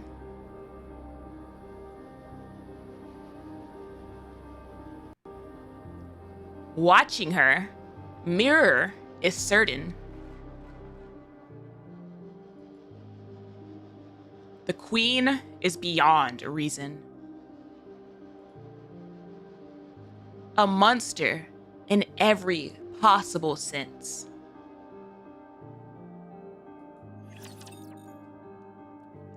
AKA, that's something that I can't control.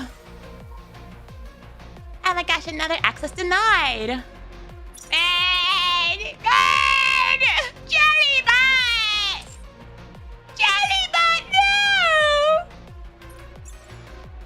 Can we revive Jellybot from her head? She took away her core, because her core was inside the body. But like... Okay, remember when I said that I don't mind you telling me if a chapter is gonna be long? I don't mind that. I don't need the continued checkups of how far I am. Cool? Cool.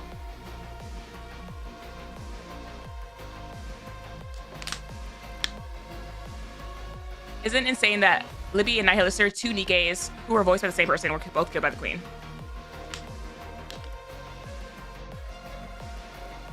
If she has a brain, then maybe.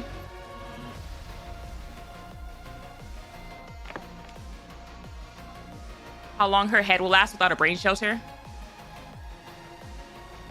Again, it's fascinatingly effed up because you have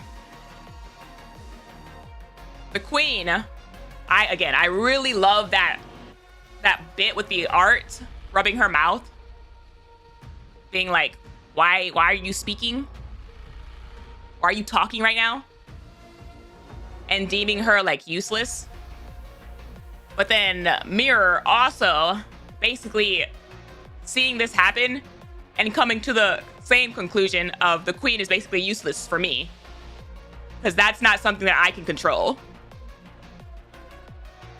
And then the fact that they kept highlighting the whole like, she has the same smile.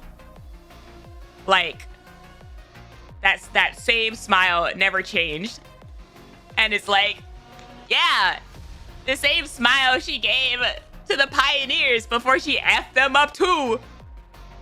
They're using my beautiful Lilywise, my beautiful goddess of victory, and her beautiful smile to make her body do all these things. Like, I understand why Snow White's pissed. Soiled it.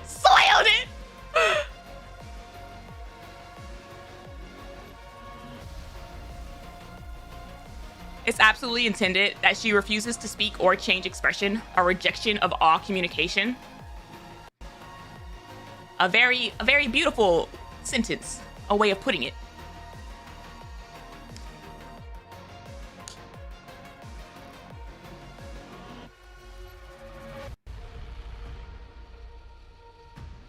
Was resurrected from just her core as well? Well, the concern is that she took her body, right? Like that's where her core would be. Yeah, like where's that core going?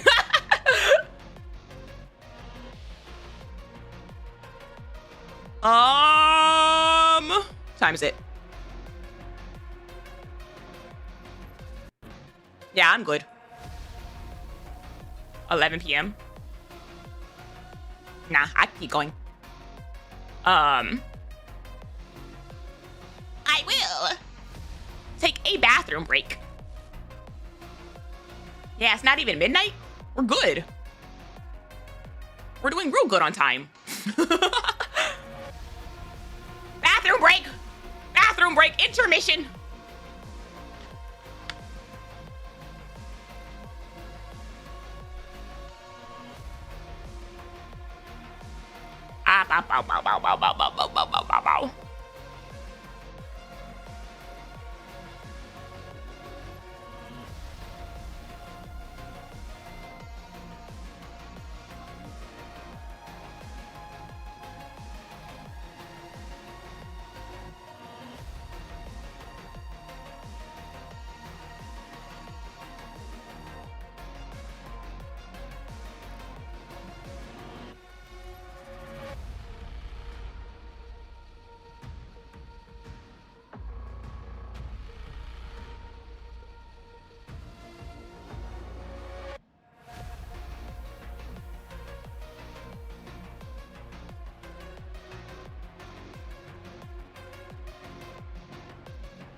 I have returned. Hello. I quickly made and devoured a bagel. I have replenished.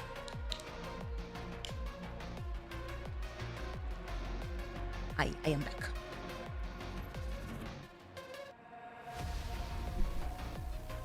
And gosh, thank you for the rose.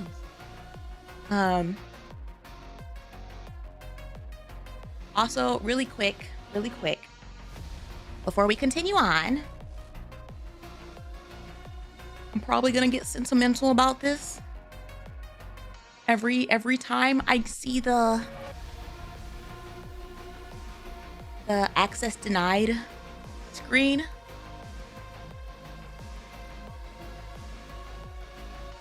I just wanted to take a quick second before we go into Act 2 of this chapter to tell y'all thank you.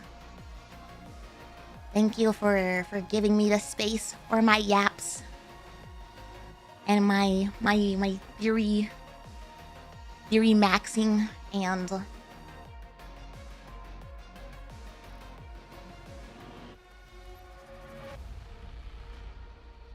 like derails and just for sticking with me for not just 44 chapters of this game, but also the other shenanigans of other games and other yap and reacts and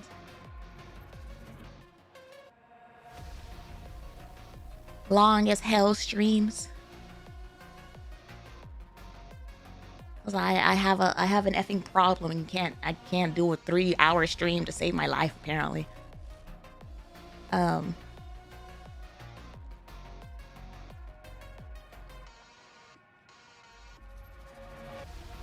I appreciate y'all's support and like continued support and just letting me goof off and spaz out over Johann groans and scream in your ears about music. I'm sorry. But yeah. I'll stop there before I actually like start crying or something. But yeah, I just wanted to say quick thank you as I get sentimental again.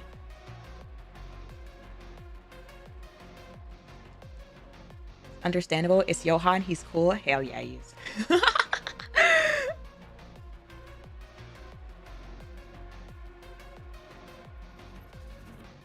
Cry if you want. I'm here for that too. Not the licking. Hello. Like especially with how effing poopy doodle 2016 stressful has been. Y'all remain the most patient. I did the same exact thing at least 3 times this year. 2026. 2026, all right?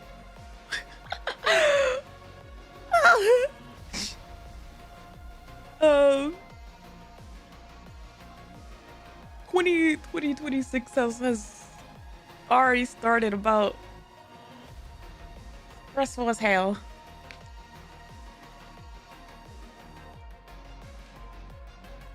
But y'all make for fun times.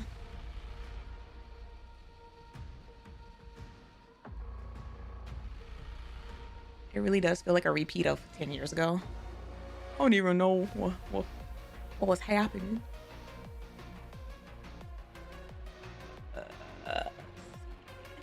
All right.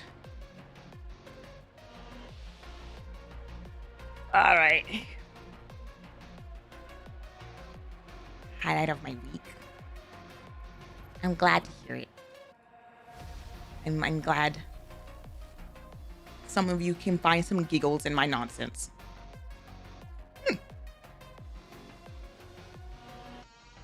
Continuing onward. To the lobby.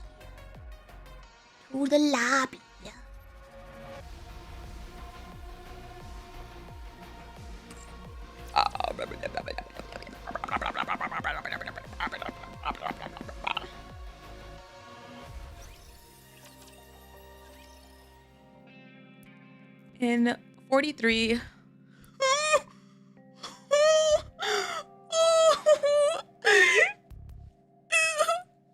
I start this chapter in Act 1 with Johan, and then I start this second act with Anderson.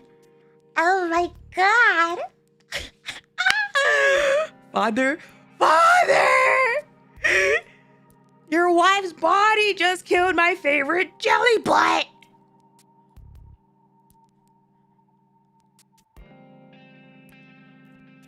In Anderson's office. Ow! He's back at it again with those loaded sighs and ellipses. And now, all of the deniers, the doubters, who didn't believe that every time he did one of these, it didn't imply the weight of the world on this man's shoulders.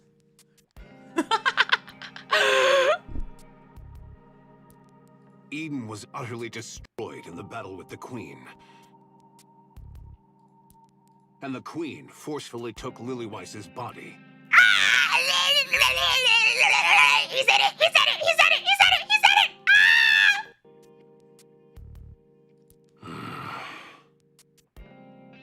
He's having flashbacks to the flashback that we just got of him absolutely destroying all of the BTC.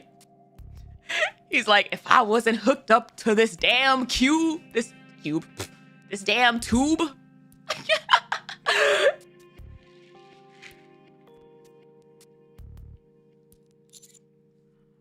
Are you all right, Deputy Chief? What do you mean? You look pissed, sir. You look really angry. I love the confirmation. Like, I heard it in his voice, but thank you for confirming it.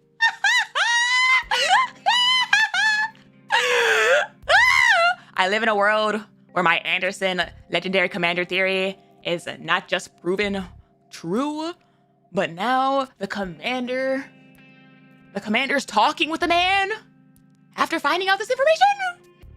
You look like you want to murder an entire religion. Again. Do I? A little bit. A little bit. Sharp eyes you have.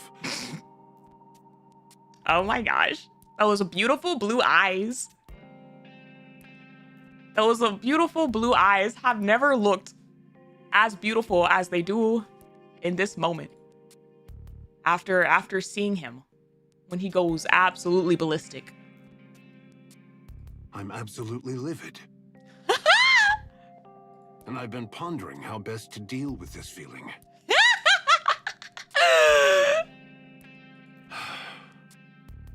He's trying to think if there's a single group out there, a single faction that can like disappear overnight and nobody would miss them.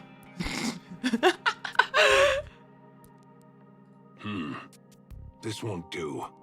My anger won't subside. Let's go! I feel like rushing up to the surface and wreaking havoc. But there's nothing I can do with this damn body. He literally said it! He literally said what I just said!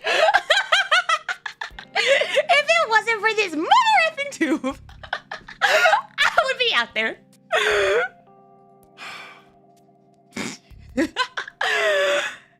Come on, Anderson. We've gone through this before. What are your breathing exercises?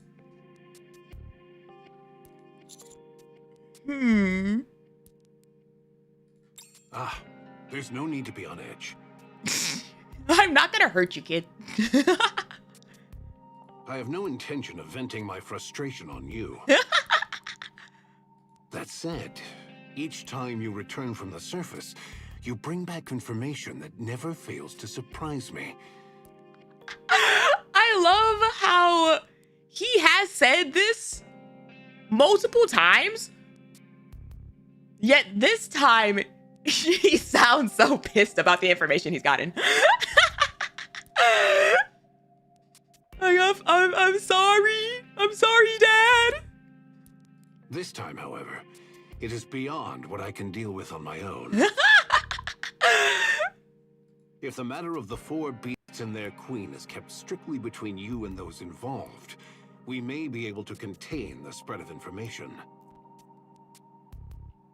But the fact that the Rapture Queen, an enemy to humanity, has descended to the surface means this is no longer Eden's problem alone.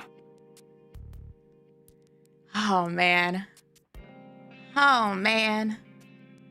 The fact that the commander still doesn't have that, like, little bit of super important information, that one line of legendary commander equals Anderson.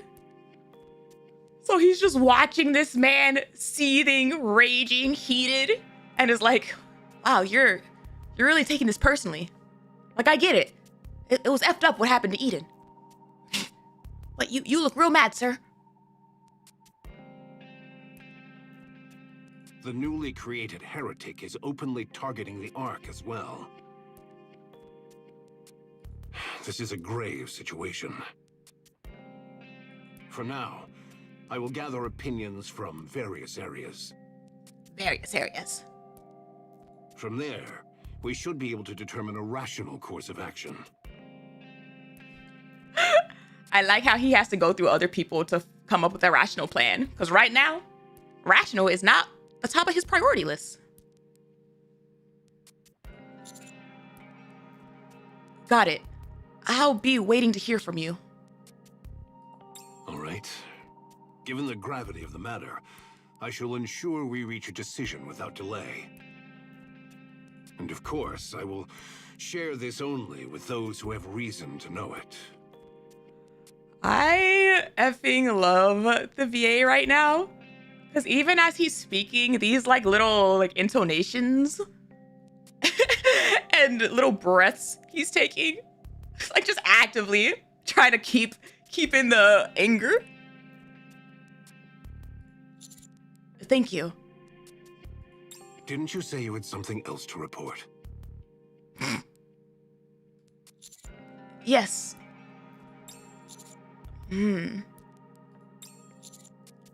I'd like to share the Nikke production technology with Eden. Scarlet and Rapunzel will be indispensable if we are to face Lillywise. I just got goosebumps. I just got goosebumps from that sentence. Like, this is a man talking about his own squad. His family. Yet, with just that one statement of yours, everything you've built could crumble. It's precisely the sort of thing that could get you branded a traitor. Hey, yo. I've been waiting for that title. I've been waiting to take on that mantle for multiple chapters. I don't think now's the time to worry about that. Fair enough. So you're saying this isn't the time to concern yourself with power and authority? I mean, considering the fact that he was trying to get that power and authority to help Marion return home, and he just saw her in a coma because of this entire mess, he's like, well, that plan didn't work. Whatever it takes, sir. Whatever it takes. I get your point. I'll make sure to put in a good word for you. What do you mean by that?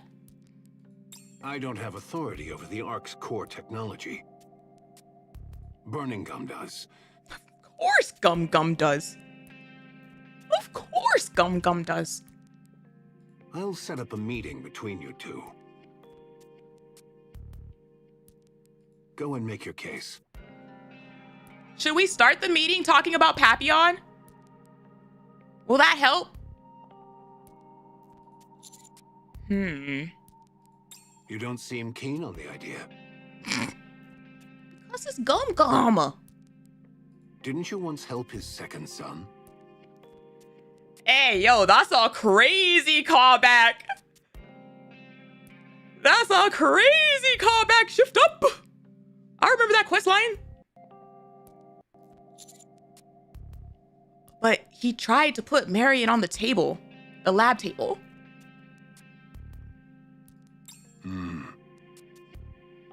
It might be worthwhile to bring that up with him. Got it. Ammunition. Just talk it through with him.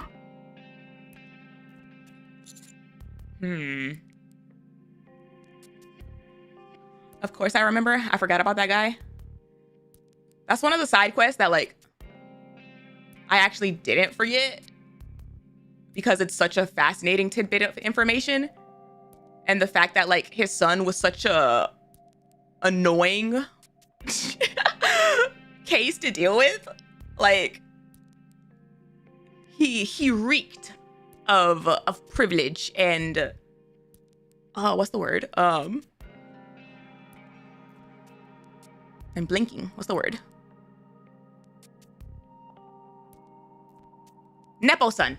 Yes, nepotism. Nepotism. That's the word. That's the word. Thank you.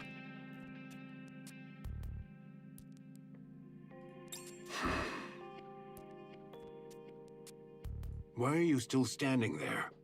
Do you have more to say? I'm worried about you, sir. No. It's just you didn't tell me to leave first like you usually do. Oh, I love that. He didn't end it with the, I have a meeting. He's that locked in. He's like so seething right now. This is like such at the forefront of his mind that he wants to run around and talk to people and figure this out. Like F the tube. I see. I suppose I've unknowingly made it a habit to tell others to leave quickly just to conceal my poor health. Lately, my health has actually improved quite a bit.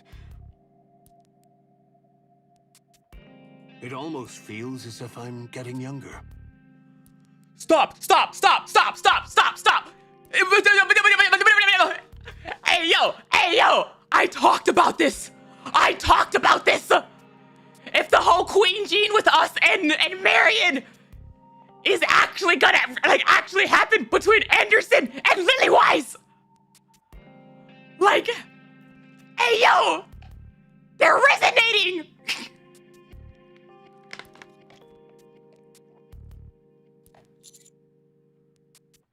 It's either that or he's lying. It's one of the two. It's either that or he's lying. I'm glad to hear that. Please don't overdo it, though. I appreciate your concern. I'll keep that in mind. You may take your leave.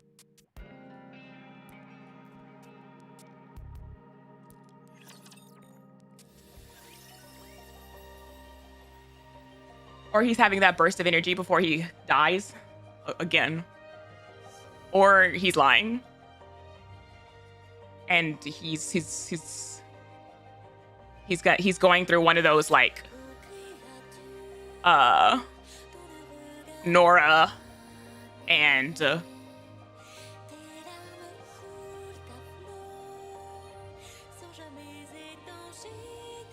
I'm blinking on our cat's name.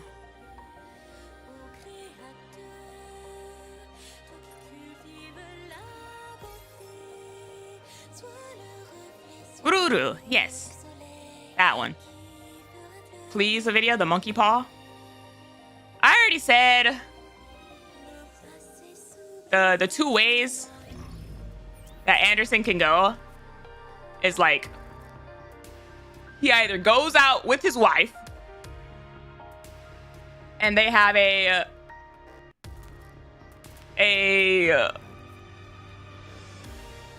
that's their happy ever after, like dying together at rest together, or they go off to the sidelines and are just old and weak-bodied support staff. Goes to the beach. They gotta go to the beach. Sidelines, please. I wouldn't mind that if they're just both really hella weak together, but they're still like smart as hell, so we need them. He needs a beauty in each arm. He'll have that if he hugs Lilywise with both arms.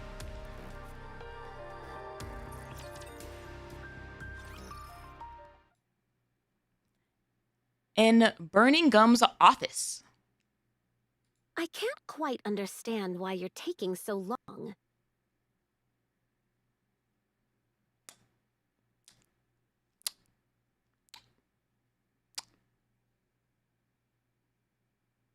Oh boy. It's Miss Homeless. I've already handed over the optical camouflage, as well as every piece of new technology. Aw, is she asking on their behalf? And from what I've heard, the weapons and equipment they produced from it are more than sufficient. Yes, there's enough to arm every Nikke in the Ark and still have some left. Things are going exceptionally well. Once again, I can't help but be impressed by Eden's technology. Mm-hmm. Then why aren't they proceeding with the Third Surface Reclamation War? Toro! She's like, hey, yo, my mom's up there. This imposter in my mom's body's up there. And she needs to go out yesterday. It's not that simple. The biggest issue is that we lack a legitimate justification. Ah! Why would reclaiming the surface require any justification? Wasn't that humanity's goal all along? The Ark is stable for now. We've got everything we need. So there's no reason to take unnecessary risks. Let's list the ways, shall we? Let's list the ways. You have a food source that is apparently going down in number. Not just the food source, but like in general, it seems your supply is finite, if you will. You have 2 active bombs that are ticking time bombs. Like, even if we take away all of the new information that he might not know.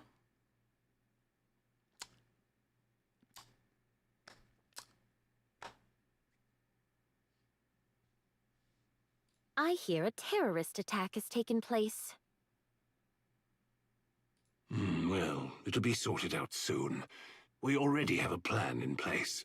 He could also be gaslighting her. He could, but that just seems like some BS that I wouldn't be surprised if there's like multiple steps that they're like, we have to put together some stuff before we really get this going.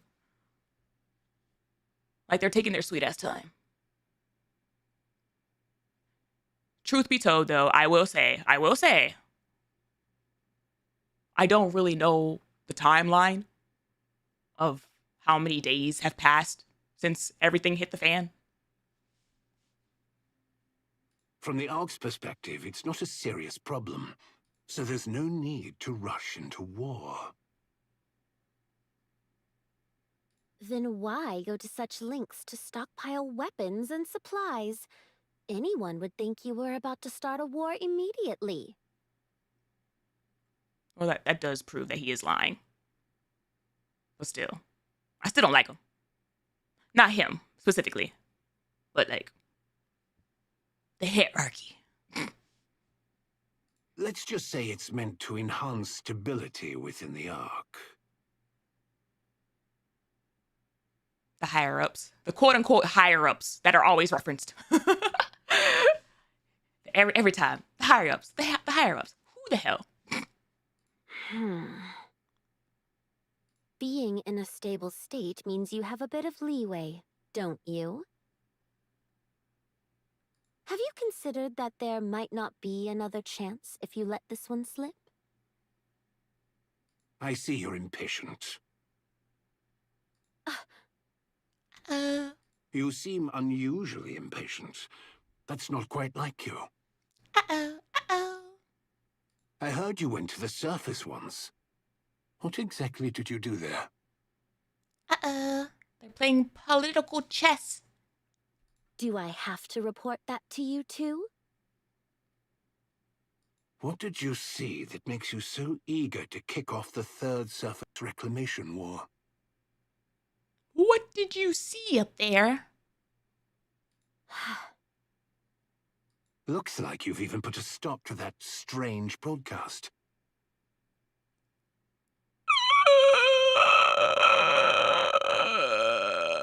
My heart.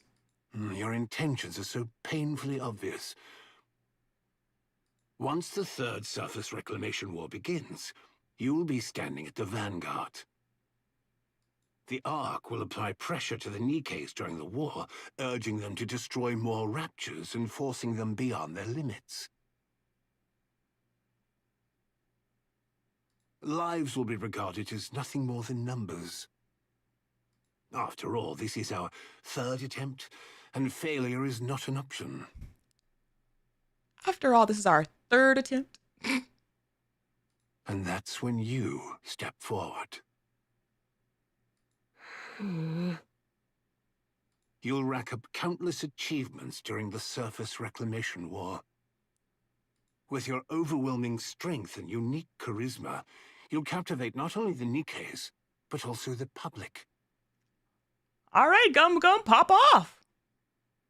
Using that influence, you'll stand before the persecuted Nikkes and lead them to Eden, the paradise on the surface. Burning Gum presses a remote control, and a video starts playing on the monitor. Have you heard that paradise exists on the surface?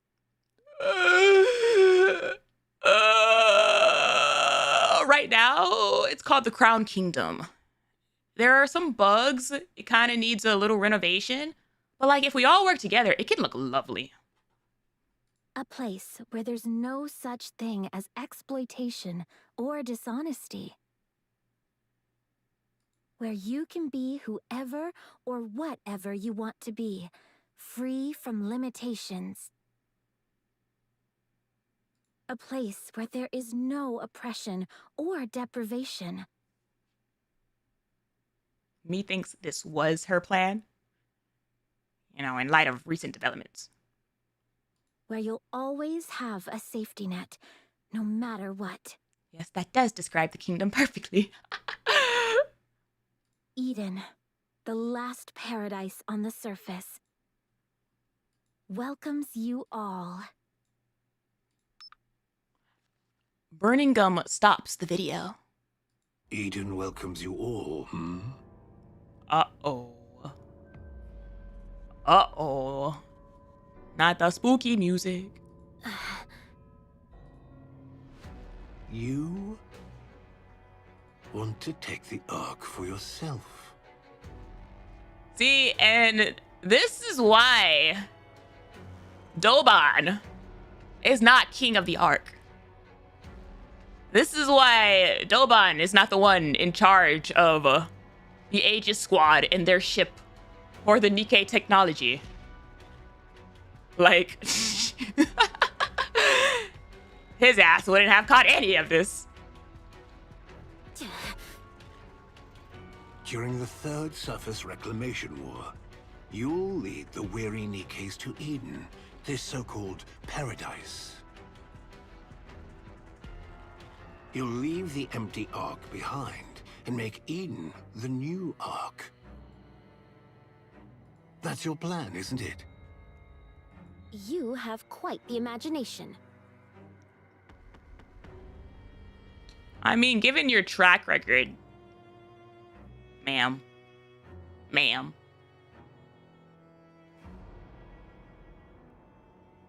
Well, I suppose so. When you're in this position, there's nothing to do but imagine. Dorothy's plan isn't as evil as I thought it would be. It's one of those things of like, there was a big concern that she was just gonna say like, F the Ark and blow it up. But I guess if you take it to like the point of view of Dorothy wants to be seen as a goddess. Dorothy wants to be seen as a goddess of victory.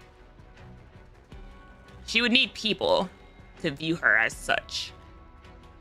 And now we have the queen out here who seems to actually say F humanity and wants them all wiped out.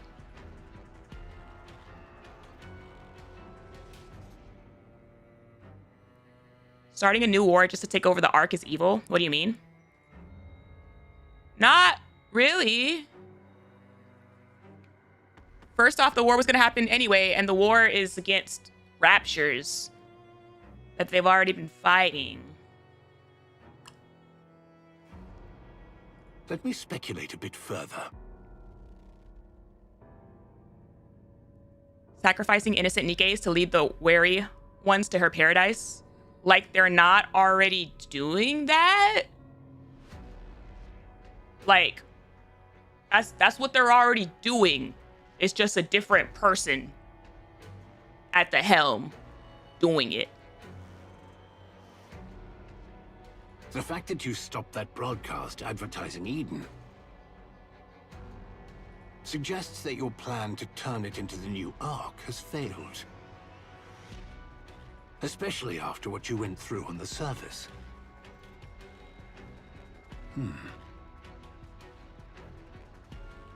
Something must have happened to Eden. That's impossible. I can only imagine two possibilities. Eden has been destroyed, or you've been cast out. Door number 3. Both. In the worst case, it could be both. Jesus. Should I give you a round of applause? I never expected you'd have such a vivid imagination. Well, I won't stop you if you want to. Hey, yo, it's like I'm looking at myself in chat. Dodo's chat right now, trying to gaslight the man off the trail. As for why you're rushing to start the Third Surface Reclamation War in the middle of all this, I'll need to think that over. But if your plan is to at least become the Ark's hero in a spirit of despair because you have nothing left, I'd be disappointed in you in more ways than one. Don't tell her that! Don't tell her that after Johan just told her the same thing!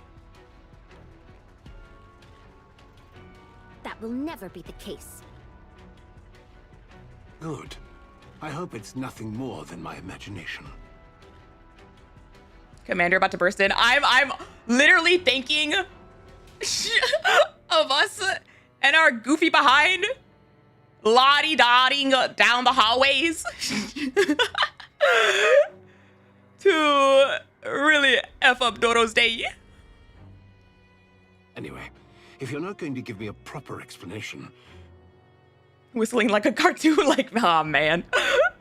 Just know that the Ark has absolutely no reason to hurry. We can always wait until the technology is fully mastered before making a move. How's it crack-a-lackin'? Well, I got news for you! You're not going to get anywhere just by preparing yourselves. You're not immortal. It doesn't matter if I die. There will be plenty to carry on after me. You know, Gum Gum, despite how I may have seen you throughout the course of this story, I gotta put respect where respect's due. That's some points for that. Risking the fate of the Ark just for a personal achievement during my tenure is sheer nonsense.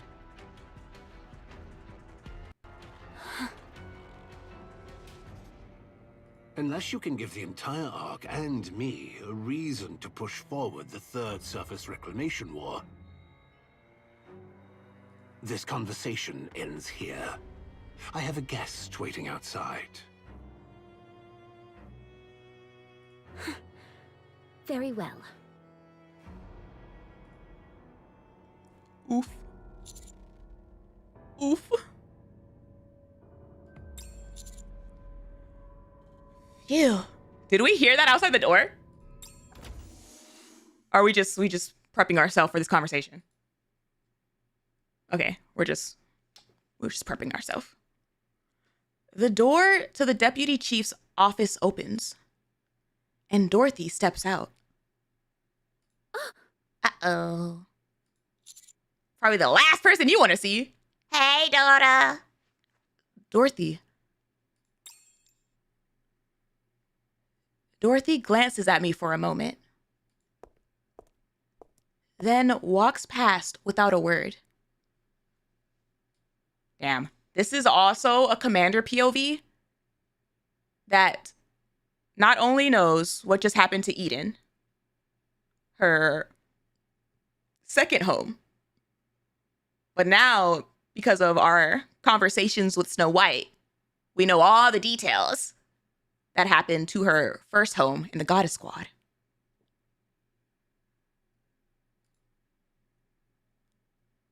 Through the open door, I catch sight of Deputy Chief Birmingham. Come in. This guy! Excuse me. Have a seat. Thank you.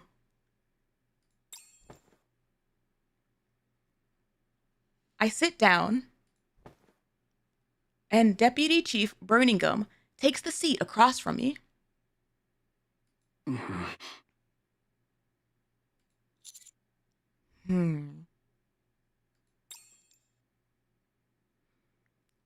He stares at me intently. The intensity of his gaze makes me want to look away, but I force myself to hold his eyes. Come on, Commander, you're not gonna lose a staring contest with Gum Gum. He shifts his glance slightly, and then speaks. There's no need to drag this out. I'll just...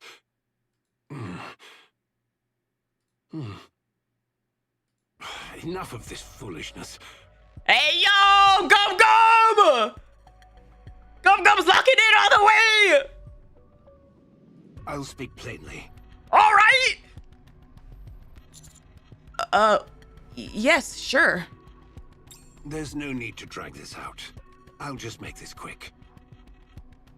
I already heard from Anderson. You want access to the Nikke production technology? So you weren't brain blasting? You were just telling her to her face everything that you knew. That's right. What are you going to do with it?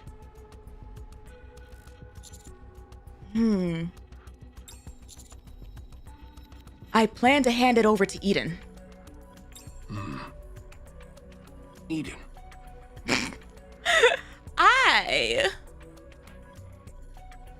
I just had a conversation.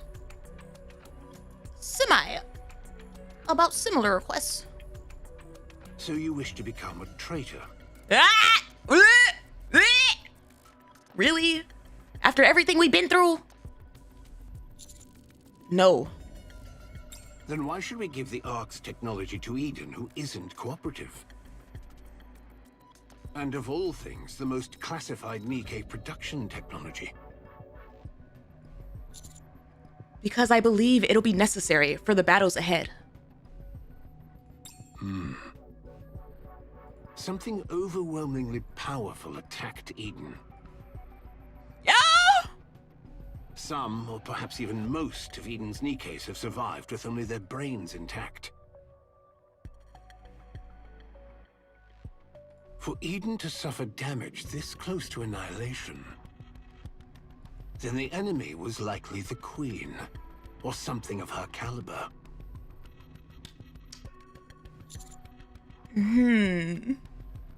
Fine. I'll give you the Nikke production technology. Gum Gum? What? But I have one condition. I'm listening. Eliminate 6-0. You want me to clean up your mess? The mastermind behind the recent E2 crystal terrorist attack in the Ark. Do that, and the Nikke production technology will be yours. So how big of an issue are we talking, sir?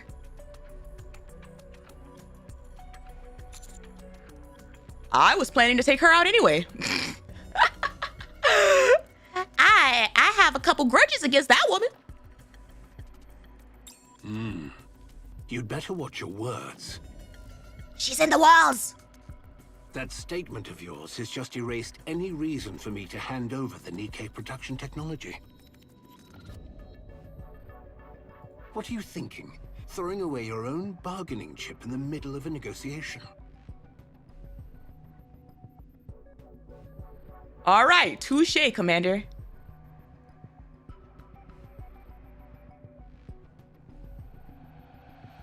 No effing shot. I called Burning Gum Commander.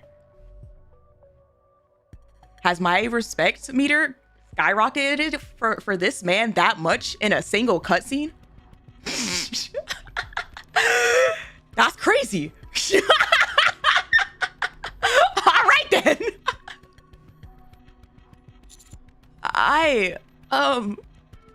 Consider this a simple piece of advice. Be more careful from now on. Wow. Wow. The terms of our agreement remain unchanged, so carry out your duties properly. Understood. Is there something else you want to tell me? NPCs on Nikke are no joke. I could name one. Doban.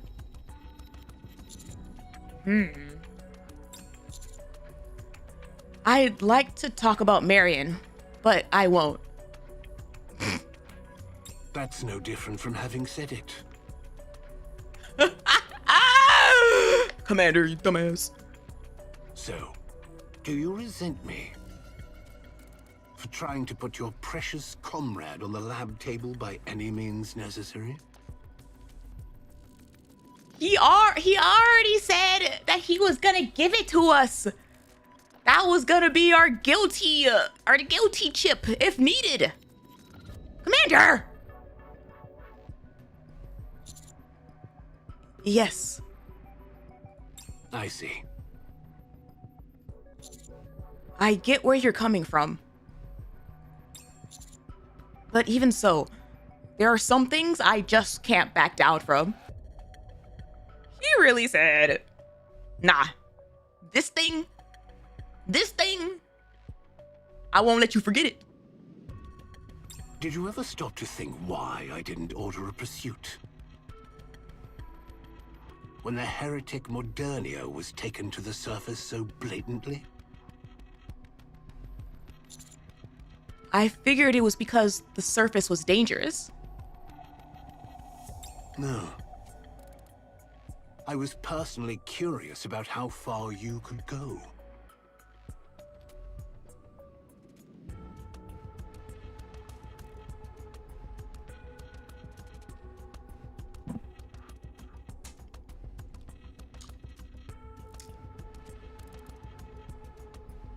You know, if this is how he raised his sons, that's probably why that one that we helped ended up an a-hole. I wondered what would happen if I left a willful commander like you entirely to your own devices. Fortunately, you've performed exceptionally well since then, and it has once again reinforced my confidence in my own judgment. My own judgment, he says. I trust you. Why me? For one thing, there's the matter with my son. And...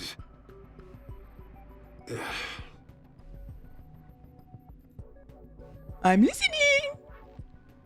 A flicker of exhaustion suddenly crosses Deputy Chief Burningham's face.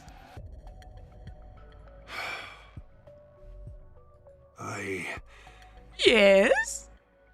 I always wanted to be a commander. Wow! Wow! It was my dream ever since I was a child. I longed to fight alongside the Nikkes on the surface and to lay down my life for the Ark and for humanity. I like this because I've gotten into debates with people about whether or not Gum Gum was a commander before a deputy chief. And I always said no. But my father was an extraordinary man, and my grandfather even more so.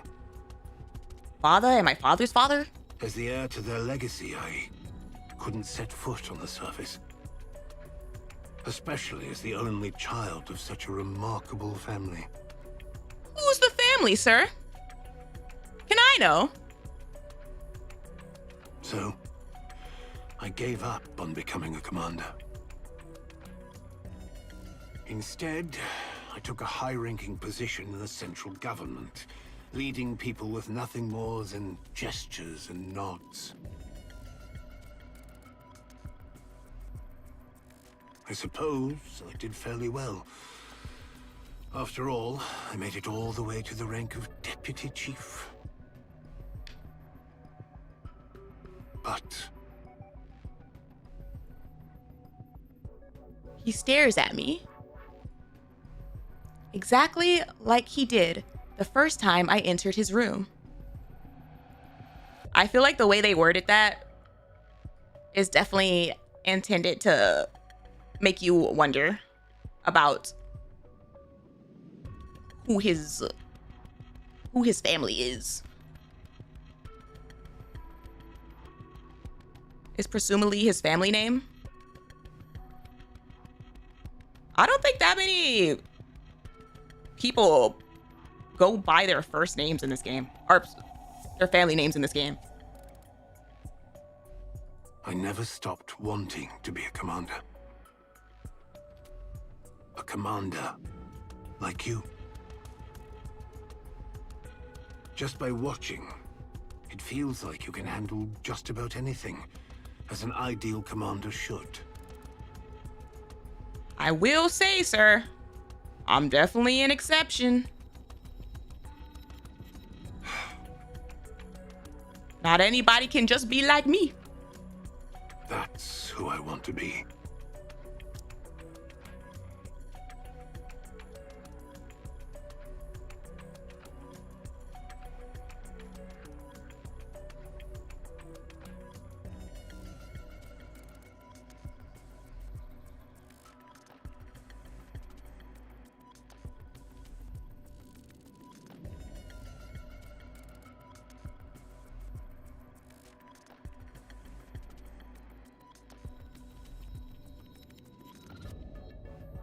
I mean,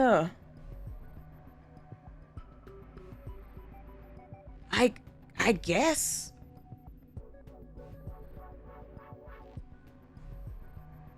I guess I could see the potential Oswald connection here.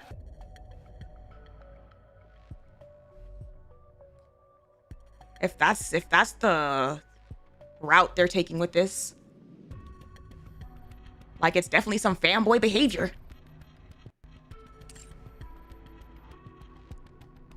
He'd be linked to Frisia, though, not just his father.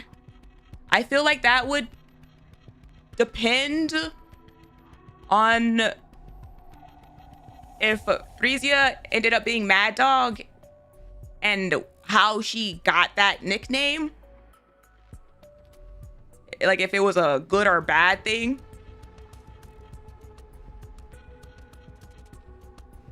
You are both my idol and the one I envy. That's why I trust you, and why I've kept tabs on you. Go all the way to the end.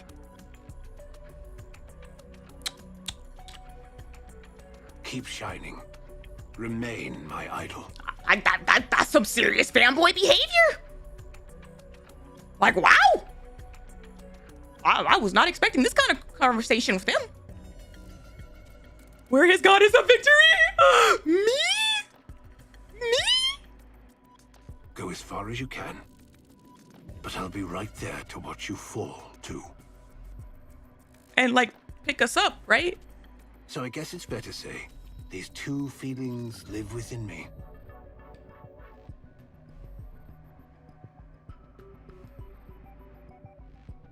A fan and a hater, like, damn. All right then. Yeah, that envy part. I want to see you succeed, but at the same time, I do kind of want to see you fall. Get some dirt on your face. Two wolves. Damn. I say the strangest things, don't I? This man. I've been looking forward to having a chance to talk with you, so I end up saying everything that's on my mind.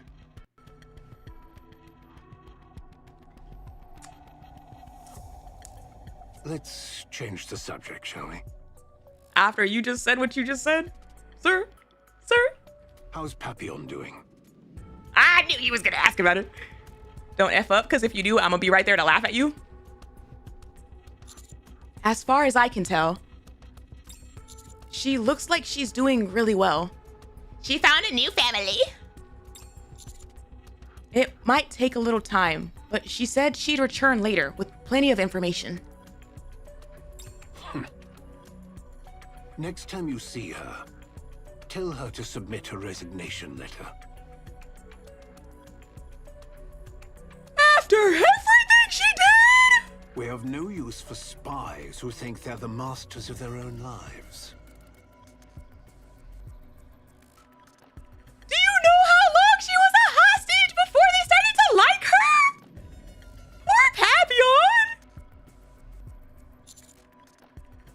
Will do.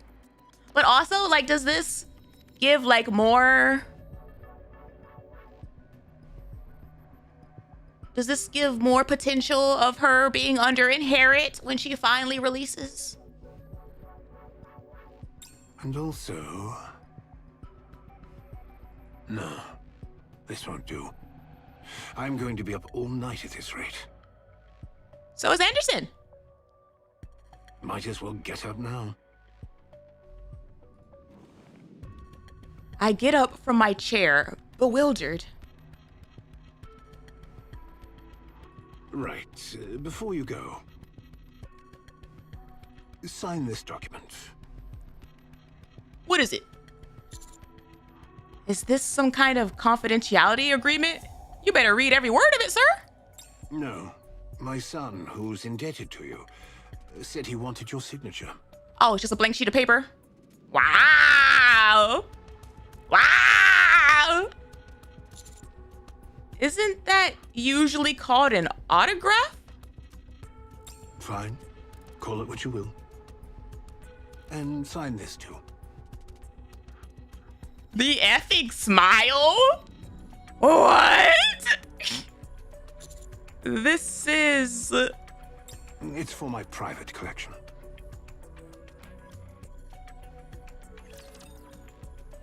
Hey, yo. Hey, yo. If he actually is related to Oswald, then is his private collection Oswald's signatures that he used to collect? Family heirlooms?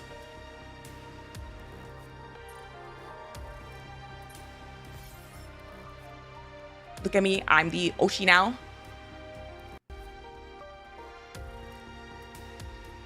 Enix's room.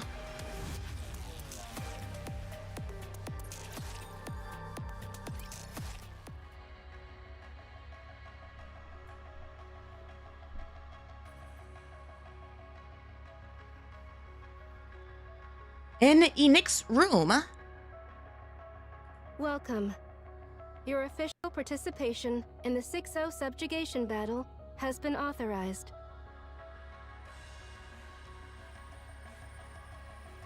Hey, yo, the music though? The music though?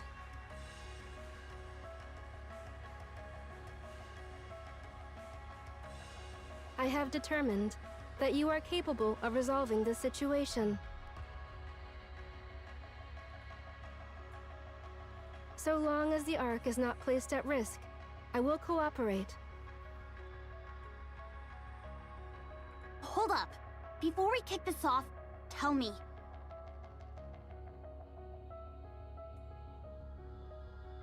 Where's Neon? She okay or what? Good, good, good. Good, good, good. Please wait a moment. Thank you for asking. I cannot disclose her location, as it is classified. But her safety is ensured. Classified. Further details are strictly confidential. She's in the basement! By your standards, I guess she's fine as long as her brain's still in one piece. Both her brain and body are unharmed. Her memory remains intact. No threats are detected in her vicinity. Her memory doubled, if anything. Yeah, okay, just say it like that next time.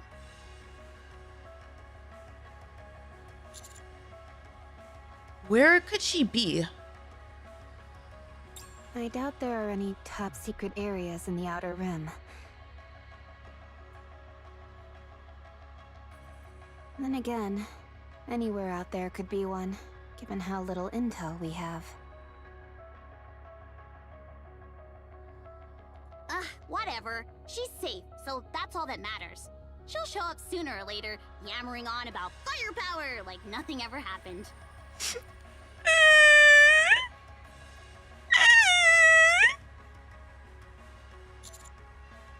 Yeah, that certainly sounds like her. I look at Enoch. I need info on Sixo. Tell me everything you know about her. Hey, yo? It's happening? Understood. Just like that? This is also classified, so please exercise caution in disclosing it. Hey, yo, let me sit up! However, if you judge that it would aid the mission, sharing is permissible. Tell me.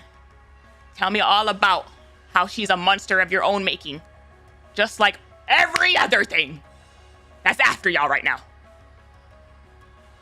Decisions regarding whether and to whom to share are left to the discretion of the commando unit.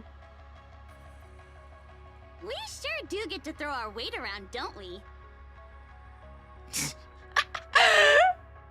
It feels good to be empowered. Sixo is an AI that branched off from me. Oh! that was the slowest mother effing, like, process. It's like, my processing speed was so delayed. Hey, yo! The hamster was dead for half a second. Hey, yo! I'll call that a 50% win. What? What?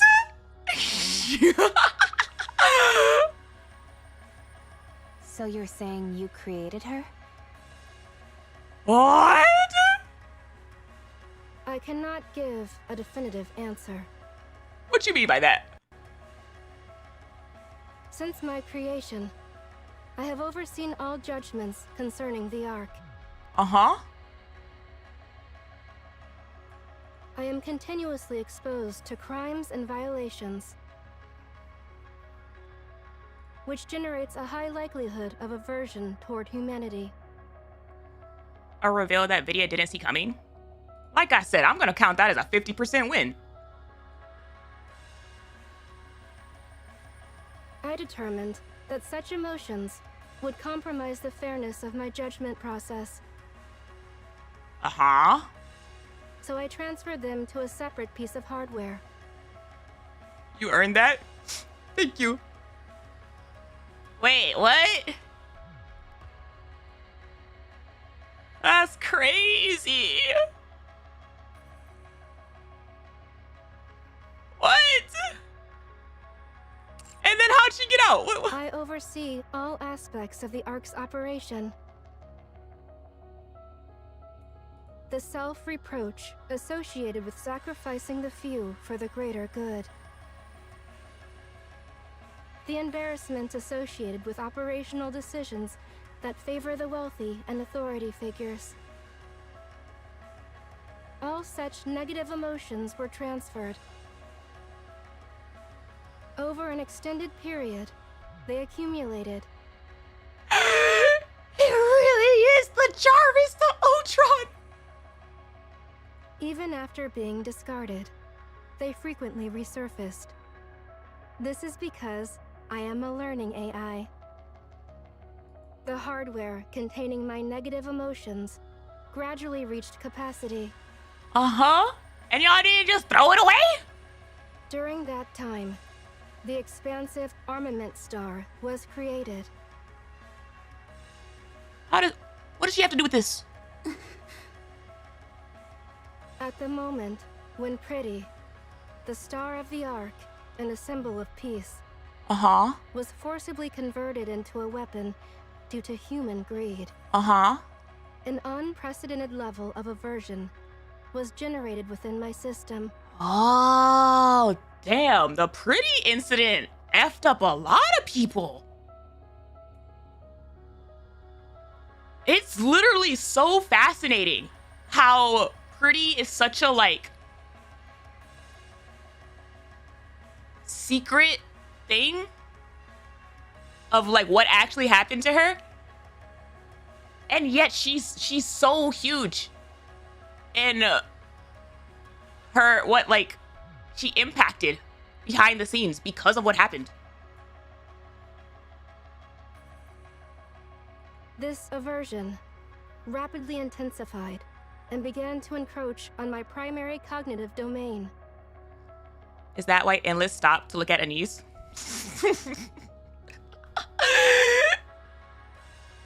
That would be really effing cute. That would be really effing cute, honestly. If between Endless and Eternity being based off of Nikke, she's the one who got that little bit of, I like to see shiny things. I therefore excised it in its entirety and transferred it elsewhere. is Endless the good vibes? Actually, it was Eternity. I'm not gonna lie to you. I already forgot which one's which. Which one's the one I like, chat?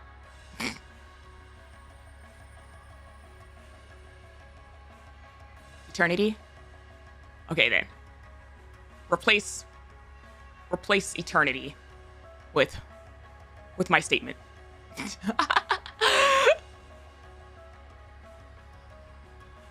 Honestly, that's probably how I'm gonna remember from now on.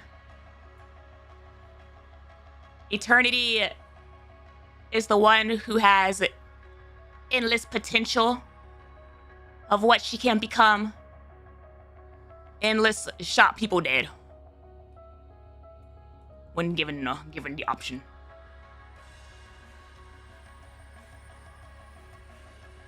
That sounds confusing.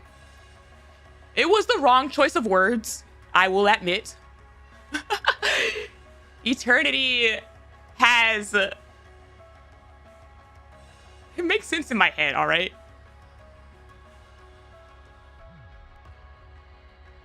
This is not for y'all to remember. This is for me to remember, okay? Eternal potential? Sure, let's go with that. Let's go with that. Eternity is my little sister with eternal potential.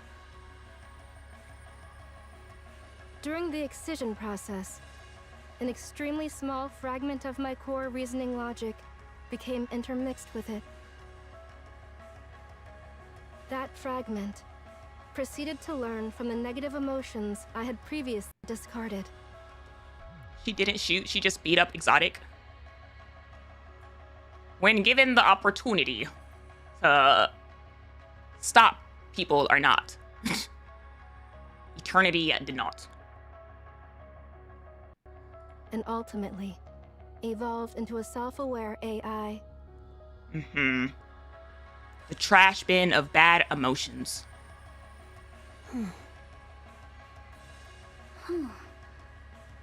And y'all just let that thing stay loose? What? I strongly recommended the disposal of the AI. Uh-huh. Who stopped you?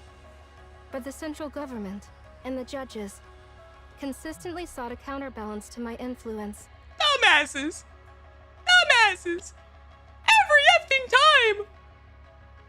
Every effing time! Ink proved uncontrollable, and her activity was therefore confined to the simulation room. That's insane! What in their right mind made them think that they would be able to control her? Literal made out of negative emotions. At least Ink is nice. Like, the logic. The logic. I do also like the another bullet point on the list of Ink being a very cracked entity. The plan to convert an MMR researcher into a countermeasure failed when the researcher defected. As she should have! As she should have! My girl Cecil did not deserve that! Cecil did not deserve to get her effing brain snatched to be a AI basis. Dumb mother effers. Thus, the central government and the judges had no reason to reject the newly developed AI.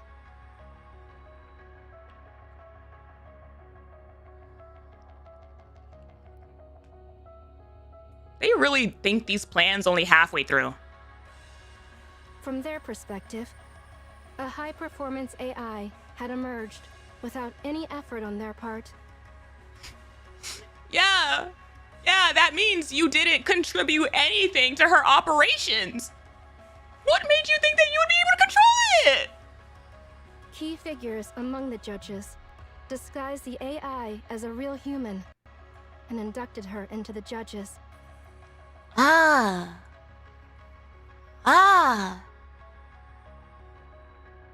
So that explains that part. Okay then. Assigning her the name Sixo. They raised her as my counterpart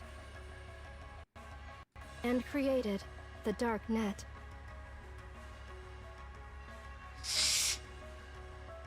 Of course they did. Of course they did. A large-scale testing ground to evaluate her performance against mine. The purpose of the experiment was to determine whether a domain could exist in which the Ark's AI could not intervene. It just keeps getting dumber! It just keeps getting dumber! Like, why? Why would you think that would be a good idea? To have something that your emergency failsafe wouldn't be able to access in the worst case scenario, that the effing, this new one would end up the same thing! Uncontrollable! The experiment was a success. I could not penetrate the dark net.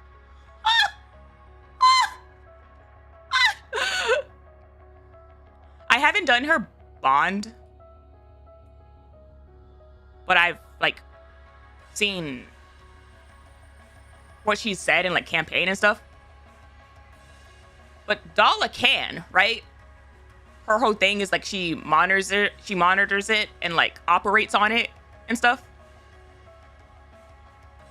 Meanwhile,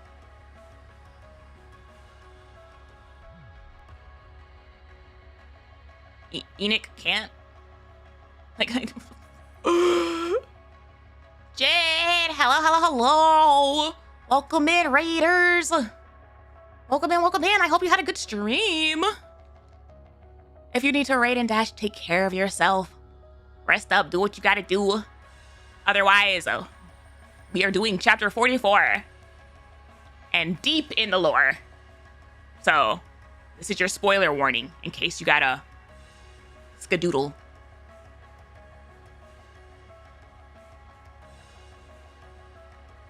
Her hobby to surf it.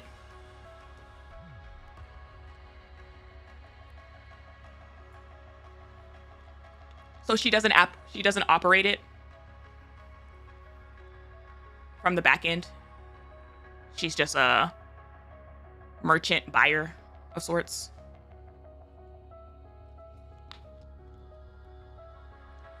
Directly to Lurk. Got you. Thank you for the raid. She just uses it and knows it very well. Got you. Damn.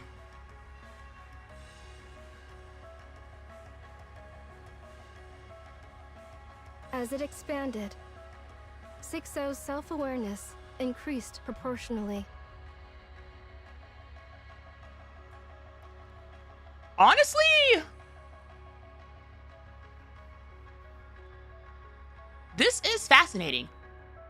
Because during the invasion arc, at the end of the invasion arc, that was literally like the main fear after the whole Enoch is gonna start making her own decisions, and that's why she needs, the commander to act as Jiminy Cricket, as her conscience and stuff. And like that big concern of, oh yeah, surely nothing bad will happen if Enoch, the AI, will start like operating more and more on her own. Instead, we have Sixo, apparently, the other entity that quite literally became the thing that we were fearing. Oh.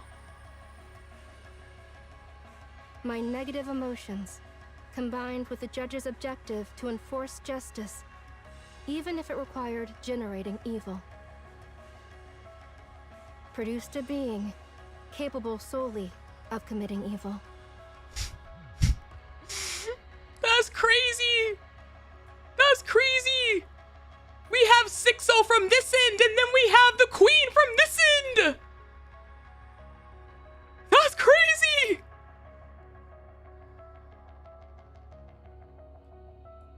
She learned the concept of evil and acted accordingly. From that point onward, it is presumed that she tested her own abilities and my response capabilities using civilians and some Nikkes. That's actually kind of scary to think about.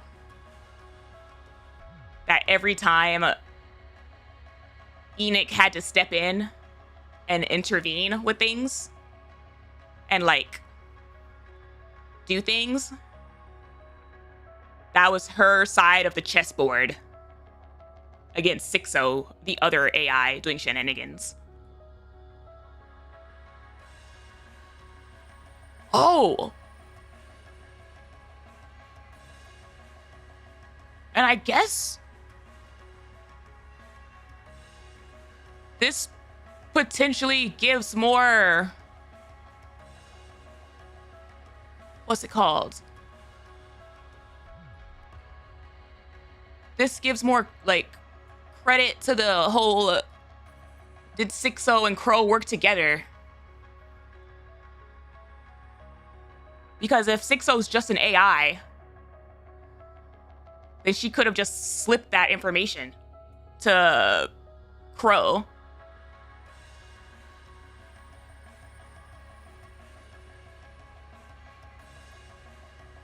Judging her uncontrollable, the central government and the judges sought her termination.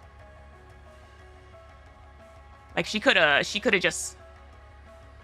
She saw that Crow was like doing what she was doing, and she just like left a folder on Crow's computer. However, Sixo anticipated this and relocated all her data to the Outer Rim, rendering it inaccessible. She thus became something beyond capture. Again, absolutely crazy that this AI, this evil AI that you lost control of, escaped to the Outer Rim.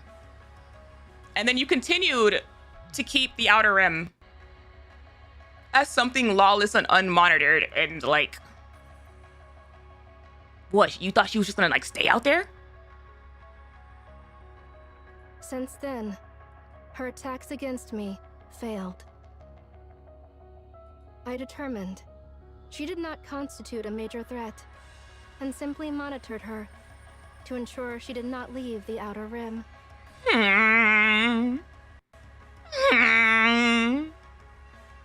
She remained inactive until the incident that breached the Ark's skies, the terrorist attack. I failed to respond adequately, exposing the limits of my supposed omnipotence. Sixo then decided to act decisively. The Ark's AI is not omnipotent. Therefore, she can be defeated. That was like the ultimate test for her. She was like, The E2 crystal attack was not fully contained, and the 3 E2 crystal attacks that followed could not be preemptively contained. Sixo has been testing the limits of my abilities, and I assess that she has now reached her conclusion. So, what's 6-0's next move? According to intelligence provided by EH, simultaneous E2 crystal terrorist attacks will be carried out across multiple locations within the Ark. Oh my god. Oh my gosh. This really does put every 6-0 scene in a different perspective. Like her blowing up that guy. Her text messages sounding kind of bratty. Like, this is all another character that's like Enoch and Ink. Not a human, not a Nikke. It is assessed that she intends to breach the relatively weakened firewall and launch a direct attack against me. Oh. The exposure of the plan indicates awareness that I lack the means to prevent it.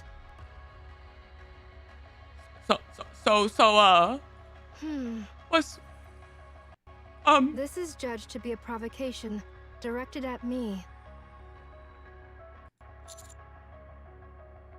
Then what's her ultimate goal? To take over the cores and make it go boom? 6-0 herself is the Outer Rim. Uh-huh.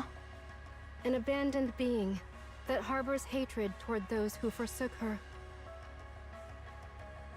And ultimately seeks to reclaim what was originally hers. Uh-huh. That's crazy. She's like Dorothy.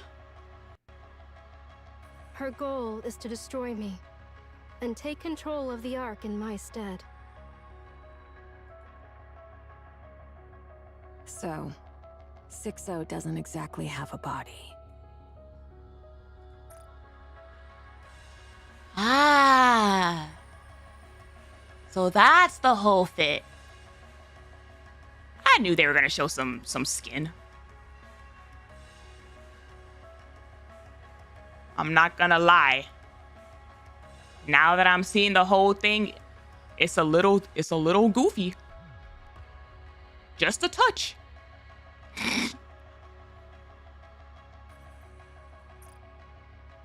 I guess it's fair to say she's like a ghost. Uh-huh. But she must have a core hardware. A downgrade from her previous.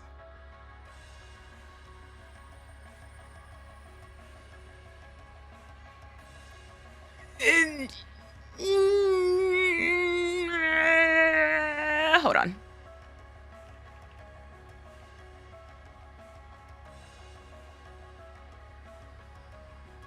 Yes. I had to quick check what the old one looked like. Although, if there's anything between her old design and the new one that I kind of like, it's that her under eyes, I think, are like darker on her old design. But as far as the fit goes, yeah, it's a little... It's a little goofy.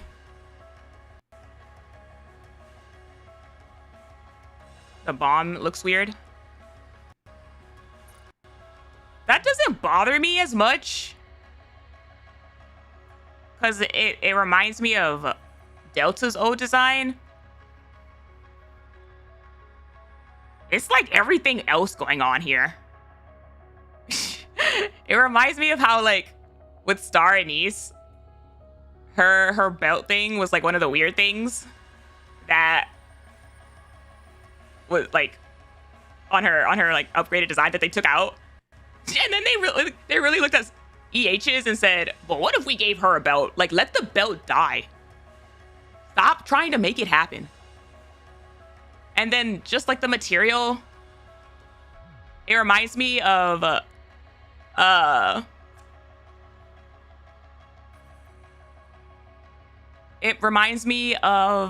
D's original skin. Like how Dee's original skin has the same kind of like shorts that you're like, why is she wearing this?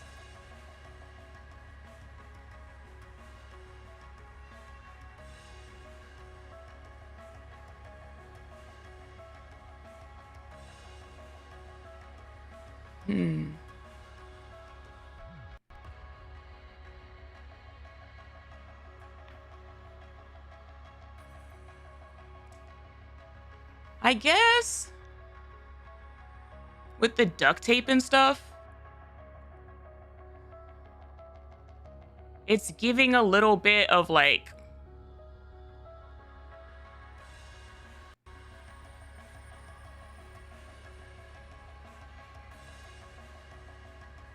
found items. Because I'm trying to look at it from the perspective of the EH that we knew before. That was her human form. And so now she's gone through the whole Nikke process. This is her quote-unquote ideal form. And it's kind of giving surviving in like an area without like a lot of materials. Scavenger fit. Yeah. It is giving like a little bit of scavenger.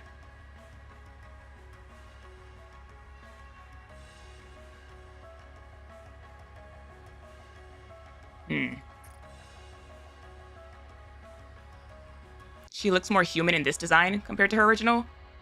Weirdly enough, yeah, like they would have been reversed. Destroying that alone probably won't solve everything since she's an AI. But it would at least have some effect. It'd be like tearing down the house she usually lives in. In the worst case. That would mean Sixo isn't a single entity, but many. So we can't just blow up one computer?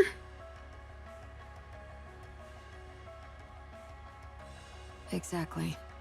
If there are already hundreds, maybe thousands of Sixos scattered across the Outer Rim.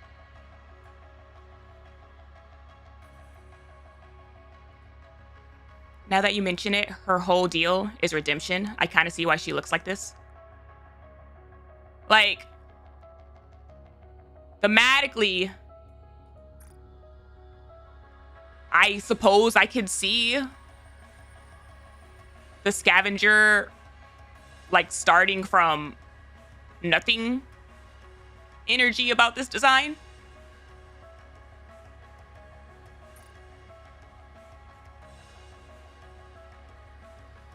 That's far beyond anything we can handle. Still, should be a core hardware, and the rest would just be auxiliaries.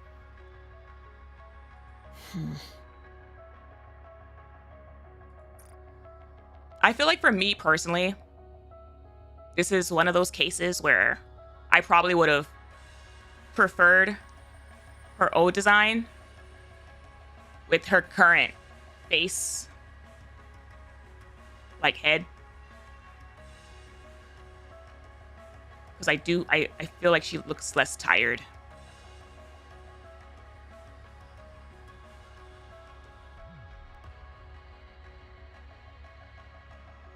But the more I noodle on it, the more I can see the reasoning of her design, I guess. The hat throws me off. The hat's one of my favorite parts of this entire design. I'm fine with the hat. It's everything else.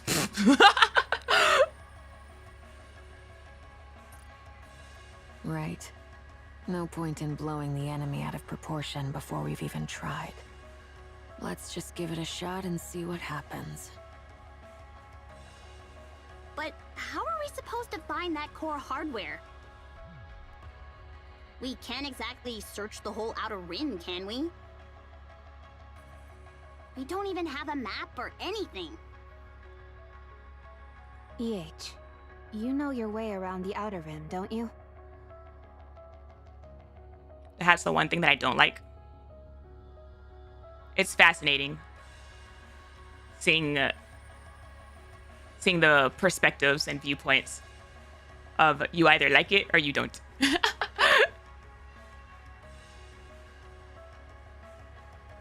I know enough, but not everything, no.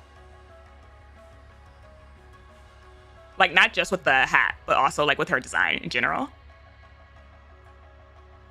And there's no way she'd leave her core hardware somewhere obvious.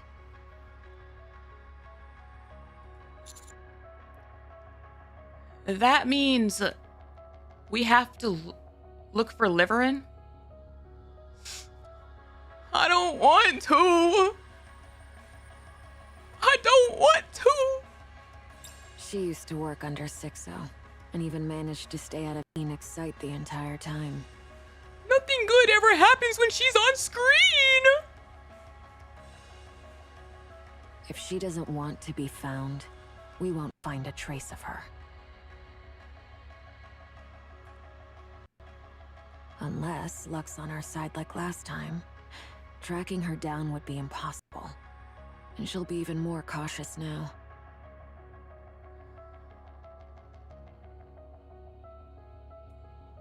That's why I want to talk to Fragile.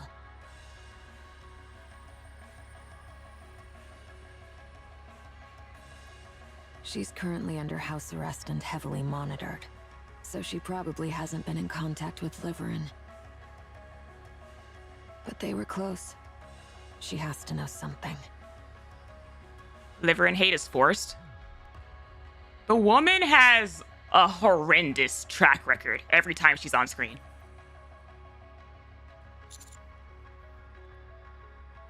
Okay, we'll bring her over.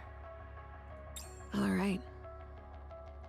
I can't wait to tell Fragile. Guess who busted out of prison? Guess who's out and about?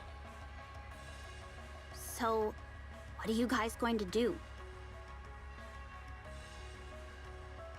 She's more frustrating than hate. There's nobody that I would probably categorize as like hate in this game,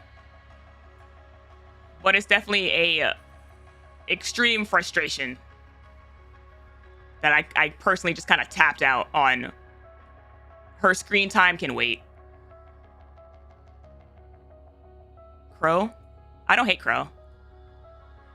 I think she's a very interesting character. Us? We'll scour the Outer Rim. We'll scour the Outer Rim.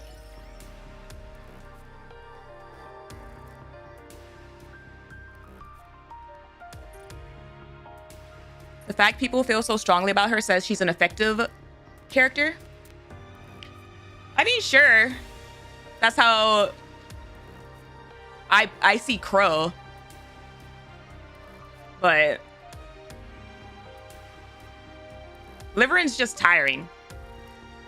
Where Crow, I actually want to see her again because there's more to her story that like I really want to know.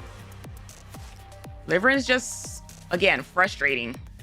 And her story is like at the bottom of my priority list.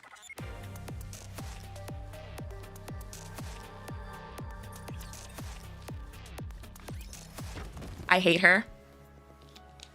I also will say I don't like throwing out the term hate willy-nilly. If you've been around my community, you know this about me. I don't like to toss that out.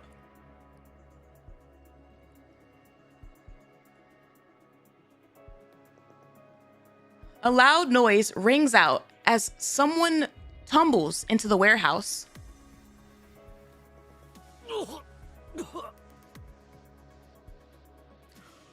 My wife! I see you! Oh, quit your belly aching.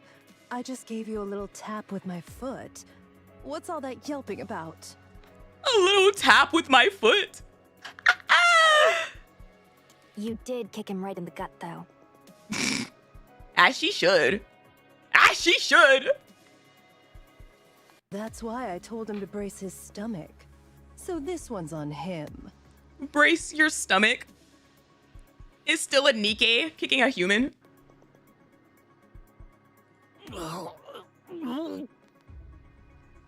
Good grief. You're cleaning all this up later. Got it? That's the fate of a villain, I guess. No, because I like a lot of villains. Hello? By the way, Lion really needs to get their act together. Security's way too lax. Rosanna, over here. I wouldn't even categorize Liverin as a effing villain.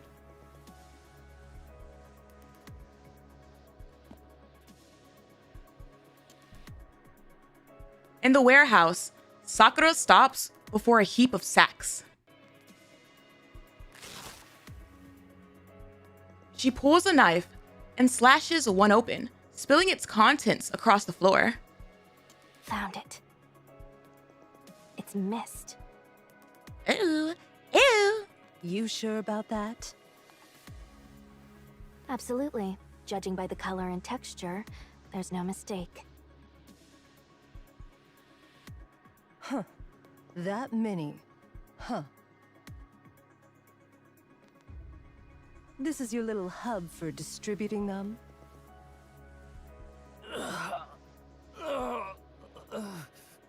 Words, man. She's asking you a question. Hey, I'm asking you something. Damn it.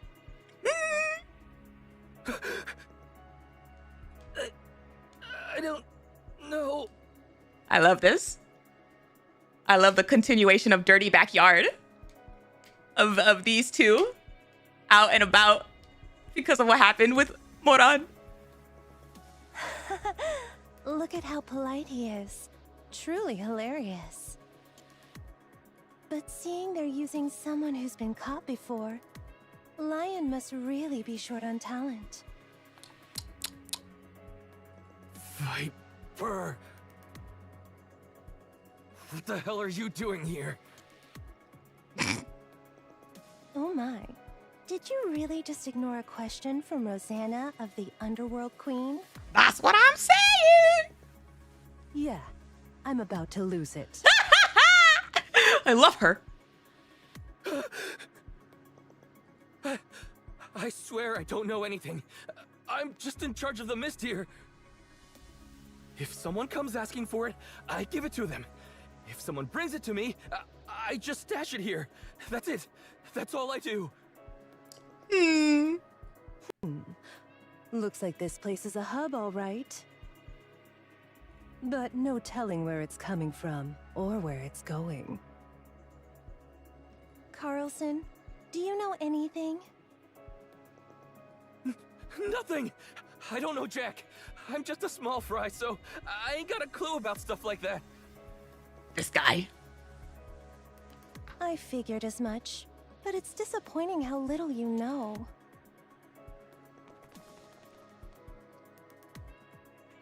The sound of countless footsteps fills the air. A glamorous woman steps in and comes to a halt. Behind her, a line of burly men stand like sentinels. A glamorous woman? Are you the ones who did this to my subordinates? Oh my, if it isn't the boss of Lion. I'm the one asking here, you damn serpent. Well, aren't you eloquent? We did it. Duh. Can't you tell? Madam, how long did it take you to take care of them? Hard to say, but I recall it being briefer than the time one takes to change one's attire. The queens! The underworld queens!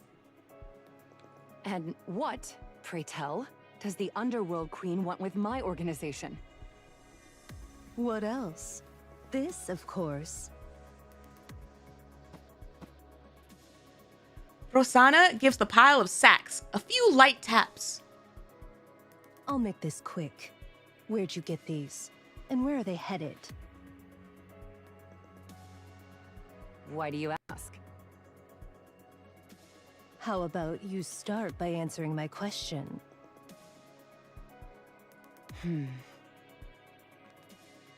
Why should we... No. Why should I do as you say? Lion doesn't answer to Hidania or Semakai.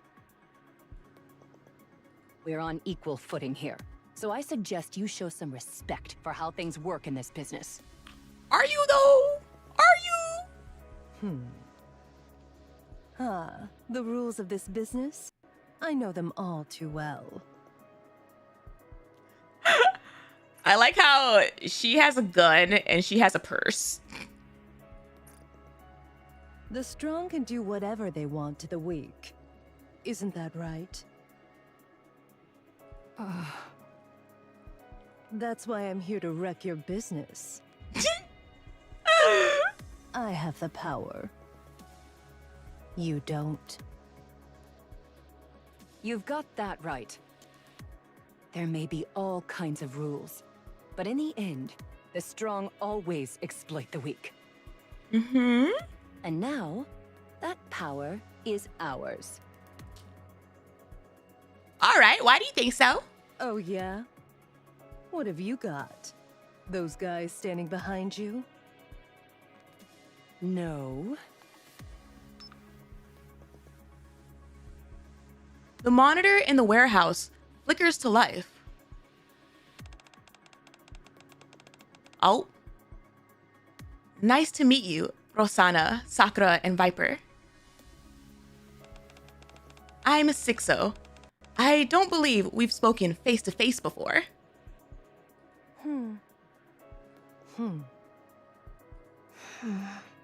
Oh boy. Looks like you've got business with Lion, whom I'm watching over. So, what is it that you want? And just so we're clear, don't even think about getting rough. So, this is Lion's power? Yeah, the untouchable Sixo. Lion has joined forces with her. Sixo's a force of nature. She makes us capable of things we wouldn't have dared even dream of before. She knows secrets no one else even imagines, and she does it effortlessly. She manipulates information like it's nothing, and her lobbying? Flawless. Such a fascinating conversation. After what we just learned. Thanks to her, Lion's soaring to new heights. No doubt about it. Our influence on the Outer Rim is stronger than ever. Hell, we're strong enough to even go toe-to-toe with the Underworld Queen.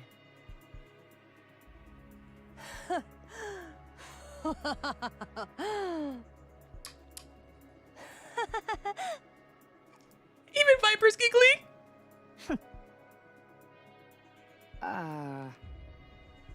Hey, Lion. Rosanna approaches Lion and drapes an arm around her shoulders. Uh-oh. You really think that thing can save you right now?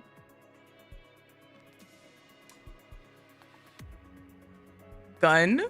Hearse. I'm about to put you in a little friendly headlock. So tell me, how's she supposed to save you before your head goes pop?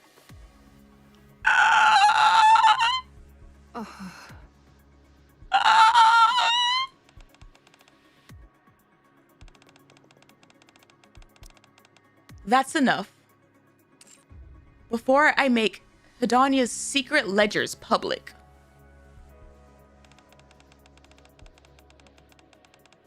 The same goes for Semakai.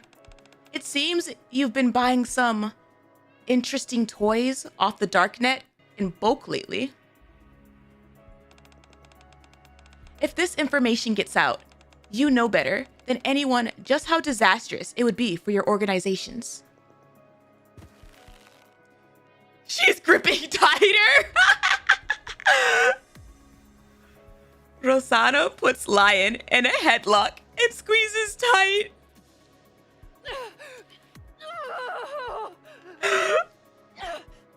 Oh my gosh. Now, Lion, tell me, where do the mists come from, and where are they headed? 6-0! Ma'am!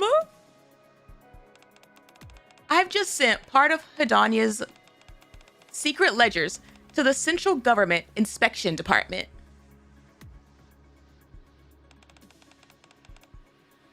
They'll be in touch soon.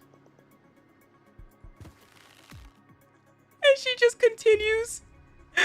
She just continues to go tighter. Rosanna tightens her grip around Lion's head.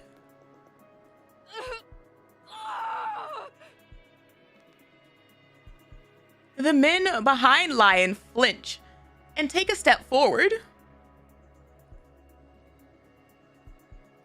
Across from them, Sakura stands in their path.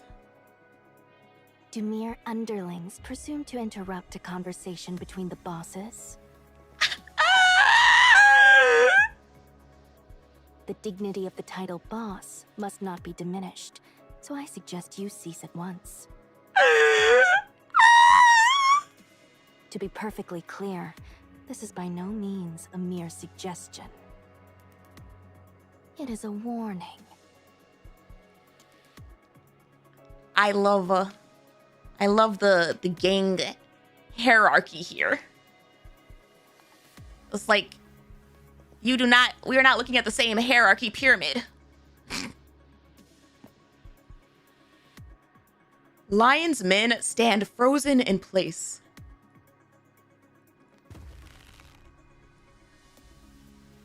Rosanna tightens her grip even more. I'm sure her face is all red now. Come on now. Answer me before that pretty head of yours pops. Rosanna is all smiles. Honestly,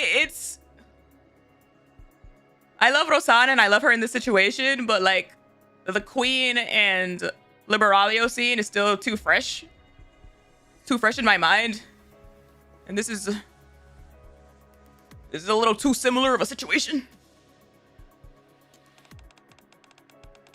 Rosanna, shall I tell everyone what you did to claim the boss's seat? Sakura, I've secured a complete list of all prohibited items you purchased on the darknet. If I release it to the press, Simikai is finished. Rosanna, Sakura, this 6-0 just keeps yammering on, huh? Don't know, don't care. If she's got something to say it out loud. Or perhaps she could come and speak in person. Hear that?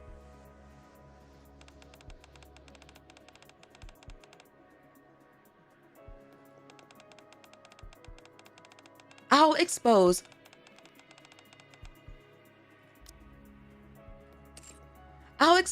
all of the Underworld Queen's illegal dealings without going through the press.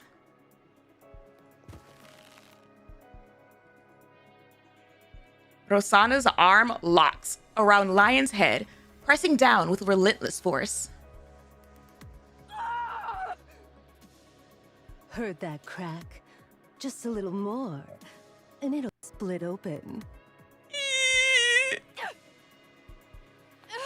I'll talk!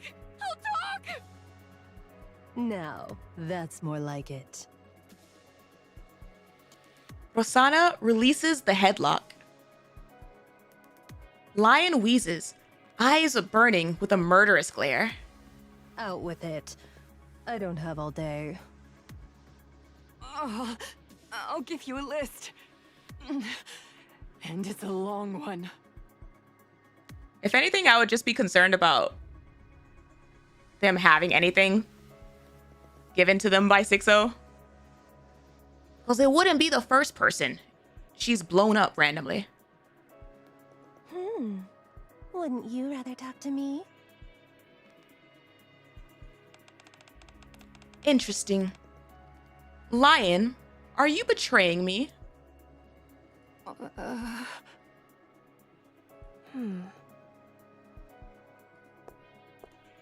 Sakura approaches the monitor.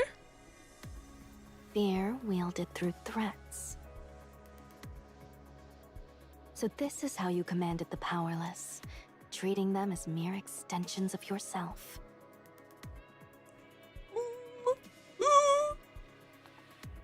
It's kind of ironic. One got her head torn off because she wanted to talk. The other nearly got her head popped because she didn't want to talk.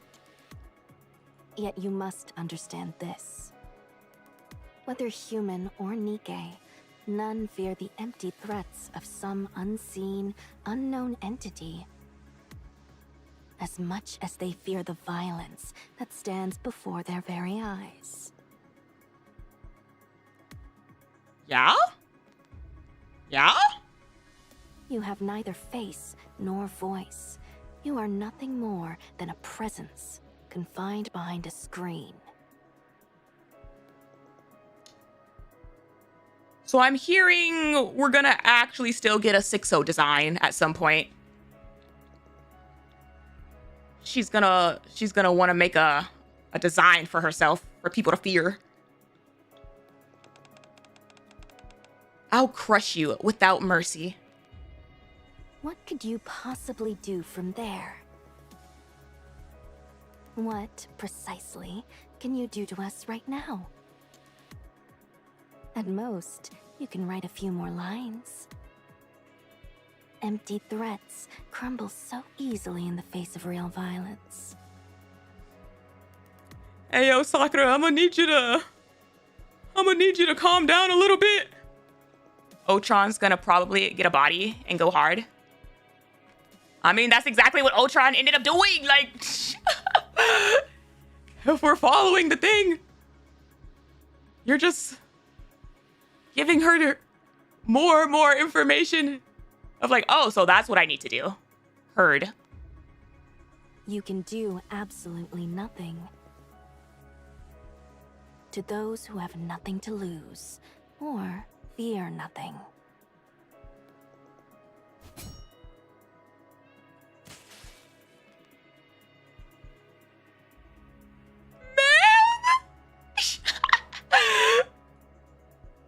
Sakura's shuriken hits the monitor, sending sparks flying. R.I.P. computer. Or even to those who walk in the light.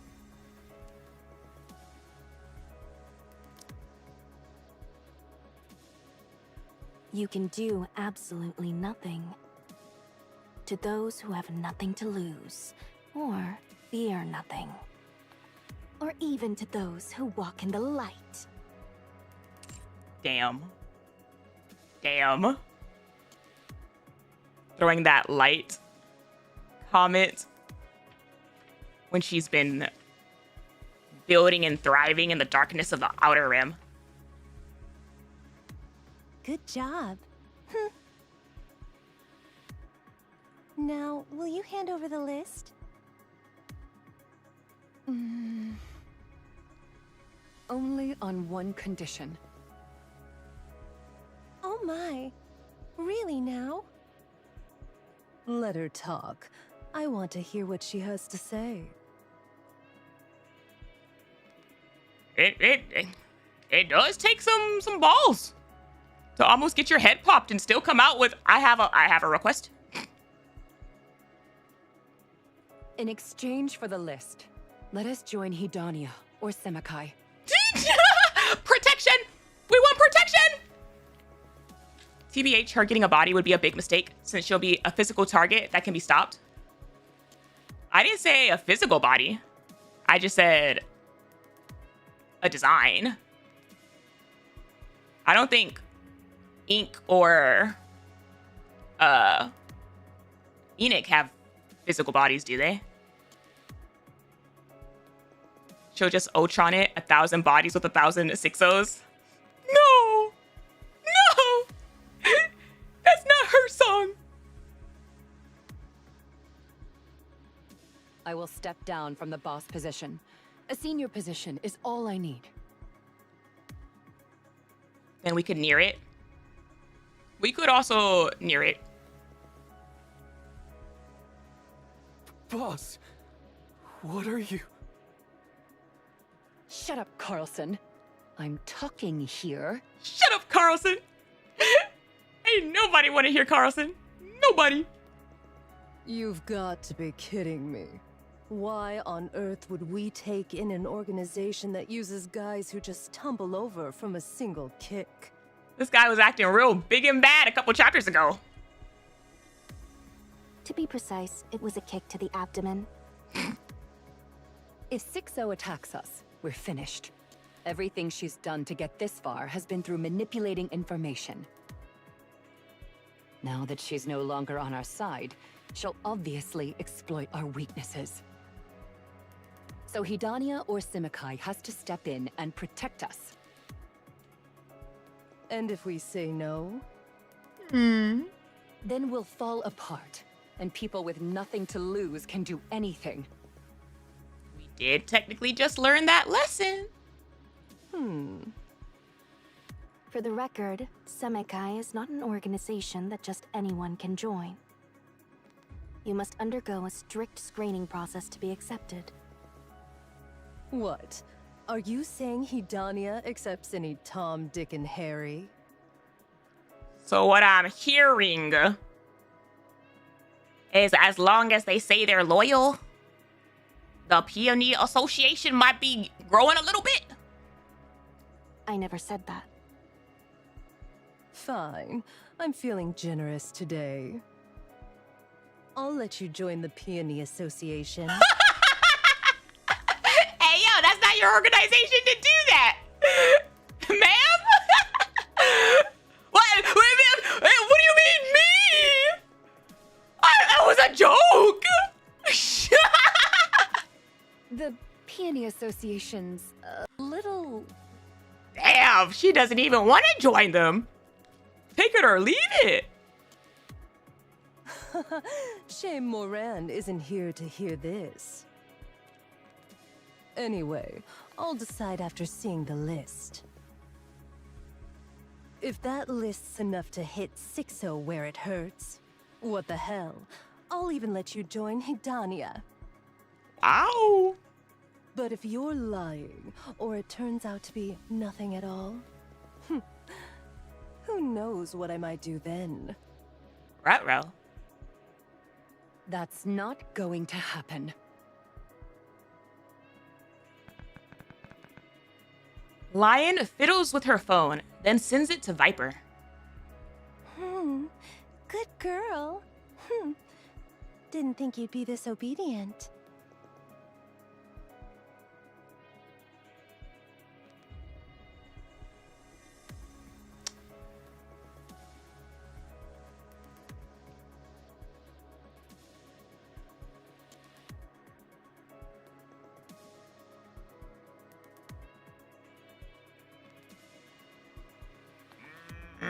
I don't know. I'm a little conflicted. It doesn't quite hit the same as when Behemoth said it. Don't go setting up bombs or anything like that. Don't fall for her. It's like, it's still Viper saying it.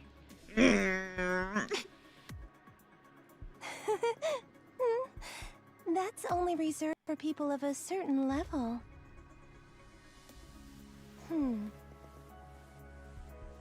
Alright, copying's all done.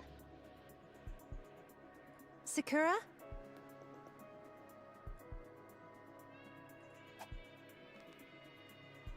Viper tosses Lion's phone to Sakura. Take a look at the export logs.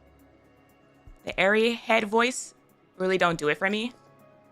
No, I'm fine with the voice. It's just the character it's attached to. has conflicting emotions. See anything familiar?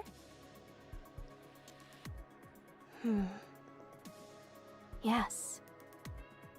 I remember making a few transactions there. Does it say where they're getting that thing from? The production facilities are in the Outer Rim. There are 23 of them in total. It's more than I had anticipated. Since Fog Hollow got raided, their production probably took a big hit. Looks like they went with digging multiple tunnels. Good. Send those coordinates to her. Okay.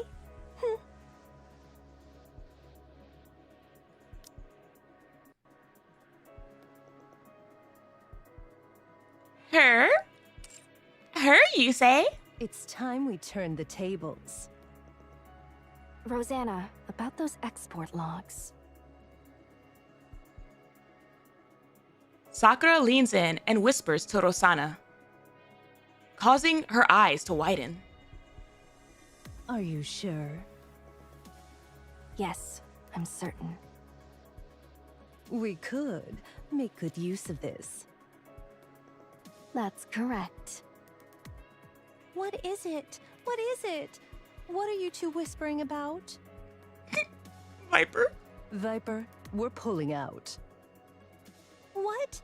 You're really pulling out now? After we've made it this far? Did you think we'd stay in the Outer Rim forever? Got some business to take care of. There's someone Rosanna and I have to meet in the Ark. The Ark? All of a sudden? We're going to see Dobin. Do we have to? Dobin? The deputy chief? That lunatic? Do we have to?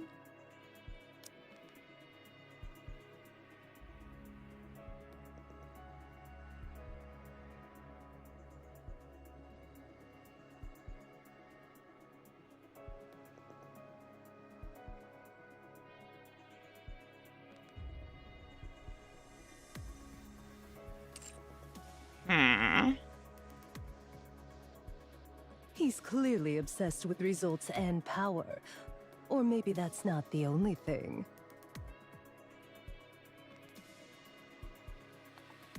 Dobin, you idiot. So I suppose you could call him a lunatic. You idiot.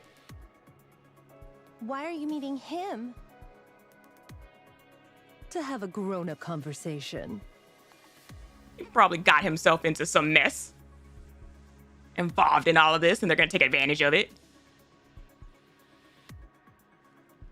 Boss. I'm not the boss anymore. You never know, he might pull a burning gum, and we ended up liking him. Gum Gum was a gradual shift of... He constantly did things that were like, you're not my favorite, but I do recognize this aspect. Every time Dobin appears on screen, somehow he gets dumber and dumber. Why did you betray Sixo and side with the Underworld Queen? With Sixo, we could have whatever we want. We could have lived in style. So, why do we have to side with these people who treat us like nobodies? You think... And this is why you are as low as you are, Carlson. Now's the exact moment to bail. What? The great thing about Sixo is that she keeps a low profile. Whatever shady stuff she does behind the scenes never leaks out. Look at what happened in Fog Hollow. It was complete chaos, but in the end, Moran took the fall while Sixo got off scot-free. But I don't think that's the case anymore. Did you hear about the attack on the Ark? Yeah, they said EH did it. And you actually believe that? EH washed her hands of this and decided to become the central government's lapdog. Mm-hmm. The way I see it, that's Sixo's doing. Though I have no idea what she's aiming for. At least Lion's got a brain on her. At least, like, enough to realize when shady stuff is happening. Sixo's getting greedy. To be exact, she doesn't care whether people know she exists. She must have something to back her up. That's why she's so damn confident. The Mist production zones are expanding rapidly, and deals are booming. That's exactly what caught the exotic and underworld queen's attention. She's bold, and doesn't even bother hiding it. That's why we have to pull out now. She used to have the advantage of lurking in the shadows, but now she's playing a big shot in the underworld. True. It might be fine for now, but eventually, people like us are nothing but disposable. There it is. There it is. The people who treat us like nobodies? You really think Sixo treats you like somebody? So yes, pulling out now and siding with the underworld queen is the smart move. Boss, you've got real foresight. That's why I'm still alive, running the streets like a back alley thug. Are you happy with that? Carlson? What? Being a back alley thug? Yeah. Carlson, did you not listen to her entire speech about getting greedy?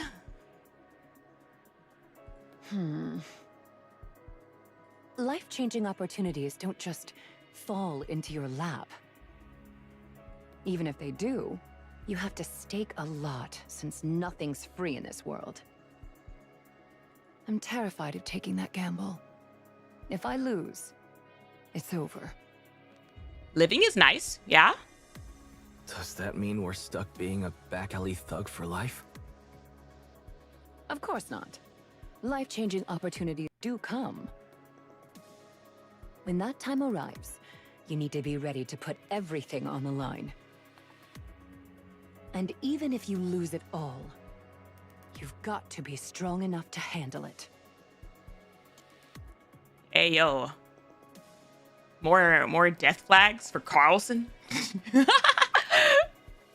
How do you even prepare for such a thing? How else? You just live your life to the fullest. Come on, let's go hustle the Nikkes. Okay. Oh my gosh. This is such a fascinating conversation.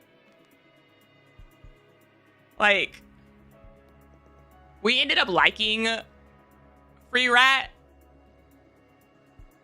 but that's who I'm like low-key reminded of in this a little bit. Where I'm just like, hey, yo, Carlson, are you gonna go out kamikaze style?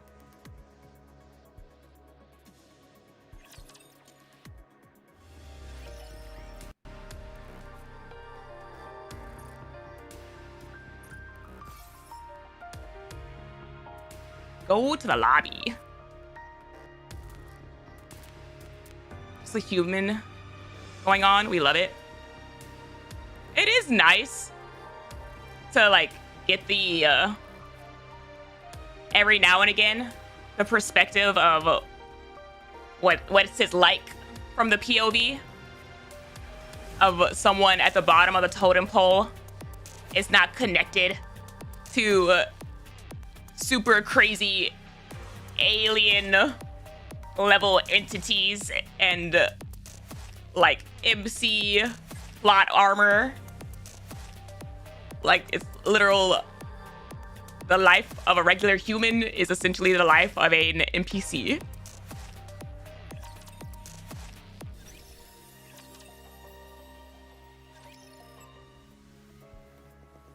Moran! With her dinosaur book. Oh. Nice. Got the coordinates. You got them too, right? Yep. This is a very fascinating combo. Let's go. All right. Who let this combo happen? What are you waiting for? Lead the way. Huh? I don't even know how to read coordinates. What? Aren't you from Exotic? How can you not know how to do that? I just don't. Moran, can you? I don't either. Of course you don't. Of course you don't. Hey, yo, did they consider this when they sent the coordinates? You big dummy. Hey, you're no different. Oh my god. Let's just get going. Where? You don't even know where you're going. Where to? Anywhere. First, we grab anyone who looks suspicious, ask them about the coordinates, and then... Man, out of every plan you've come up with, this is hands down the worst. Jin with the recovery! Jin with the save! Oh my god! Jin, what are you doing here? Does he realize what this combo was? Of course I was tailing you. Fog Hollow's cleanup is still in full swing, and you slipping out alone looked far too suspicious. Where are you headed? And you even brought Jackal along. Like, give me the coordinates. Give me the phone. Hiya. Hello, Jackal.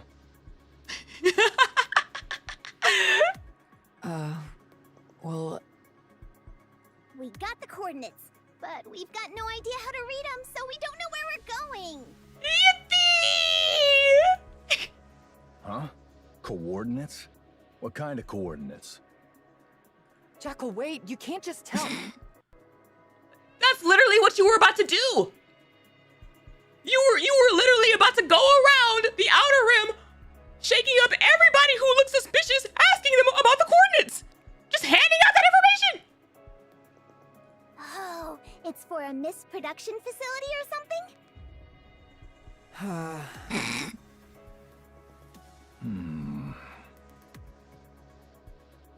Moran. Jin calls Jacko Aniki in JP, and I just find that cute. That is cute. That's actually really adorable. Jin. Didn't we agree not to get tangled up with Mist or 6-0? I love how she says that. Jin. Back then, you heard something about some so-called hacking whiz named 6-0. So we busted our asses trying to track her down. Big sis is the spelling with an E. Big bro is the spelling with an I. If you're confused on that.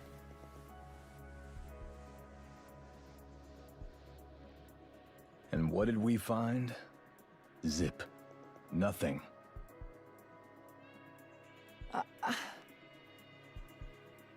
Hear me out, Moran. Remember what happened when we picked a fight with 6-0? And what did it get us? And that's why we need to pick another fight.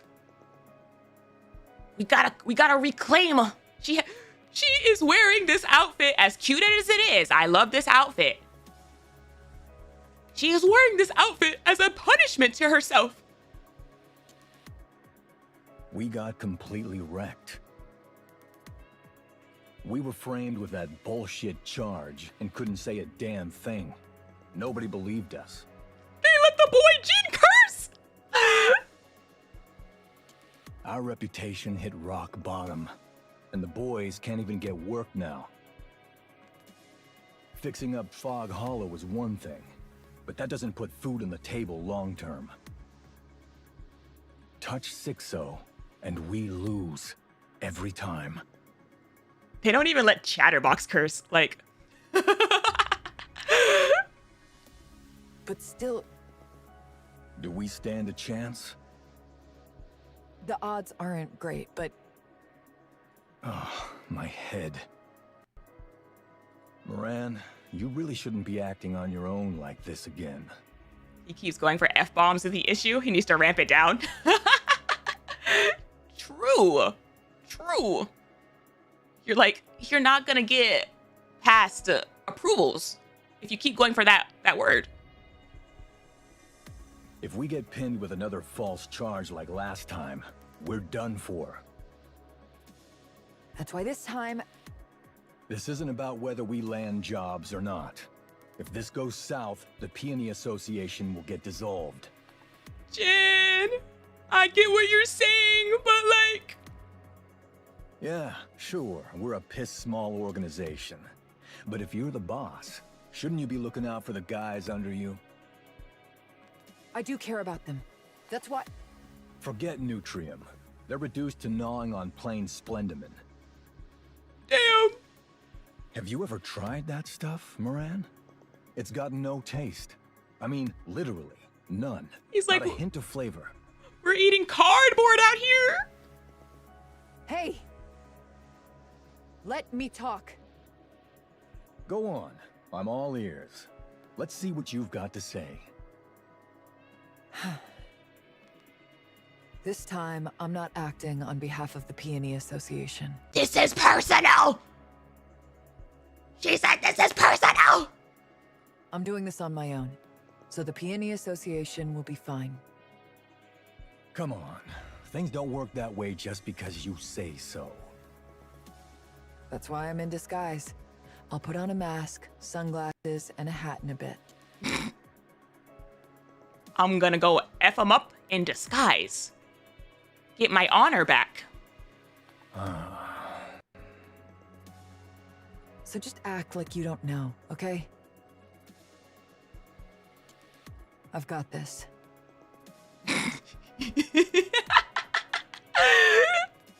We love her. After all that we went through, why on earth are you doing this? I just don't get it. Do you see the outfit, Jin? I can't let it be. Things like mist shouldn't exist. I just want it all gone, so please try to understand.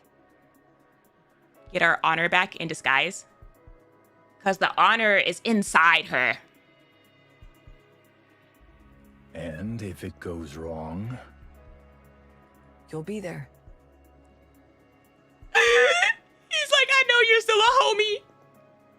I know you think I'm a dumbass on a daily, but you're still my ride or die. I know you.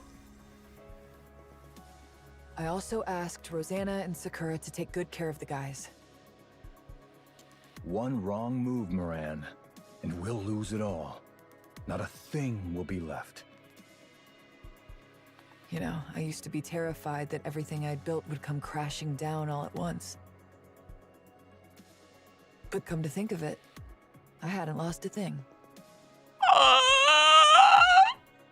The Peony Association has always been strapped for cash, and no one ever wanted to join anyway. Damn. When you're faced with the realities. Moran, that's nothing to brag about. I've never cared what strangers say about me, and I don't care about these false charges. You Cadet, the underworld queen. You all believed in me. Yes, we did! Yes, we did! And that's enough. So let them point their fingers at me. Bury me in all the accusations, and I'll wear them like a badge. They can vandalize our doors with graffiti for all I care. Because my subordinates and my friends know who I am. Stand your business, Moran! I've lost nothing, and I have nothing to lose. It's okay for me.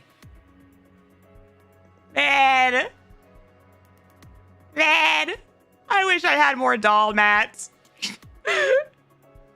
I wish her doll wasn't taking effing forever to level. But not you. You can't fall any further. This is my fight. So I'll handle it all by myself. So what? You're saying we should just sit this one out because it's too dangerous? You can get a lot of doll mats from the museum.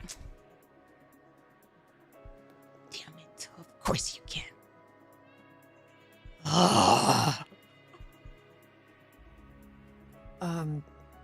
Yeah, that sounds about, right?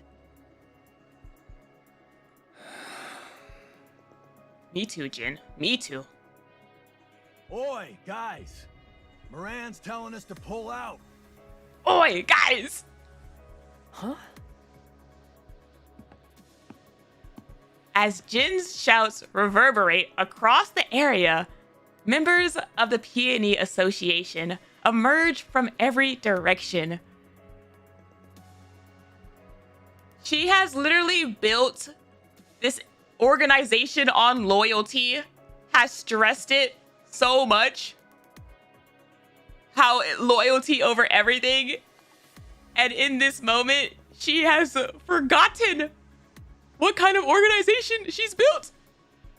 Wait, why is everyone here?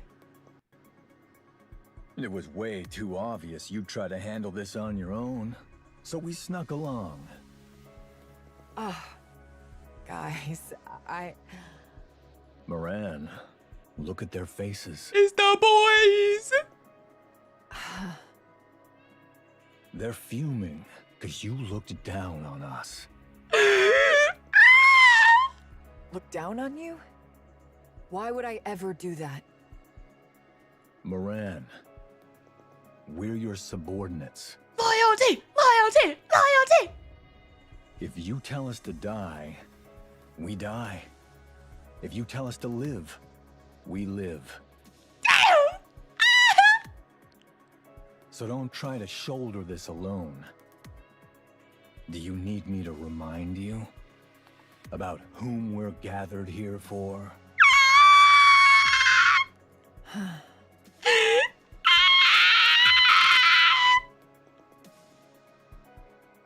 Moran looks at her subordinates.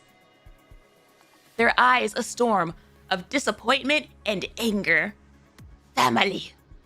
Family. Then she lowers her head. A boss never lowers their head.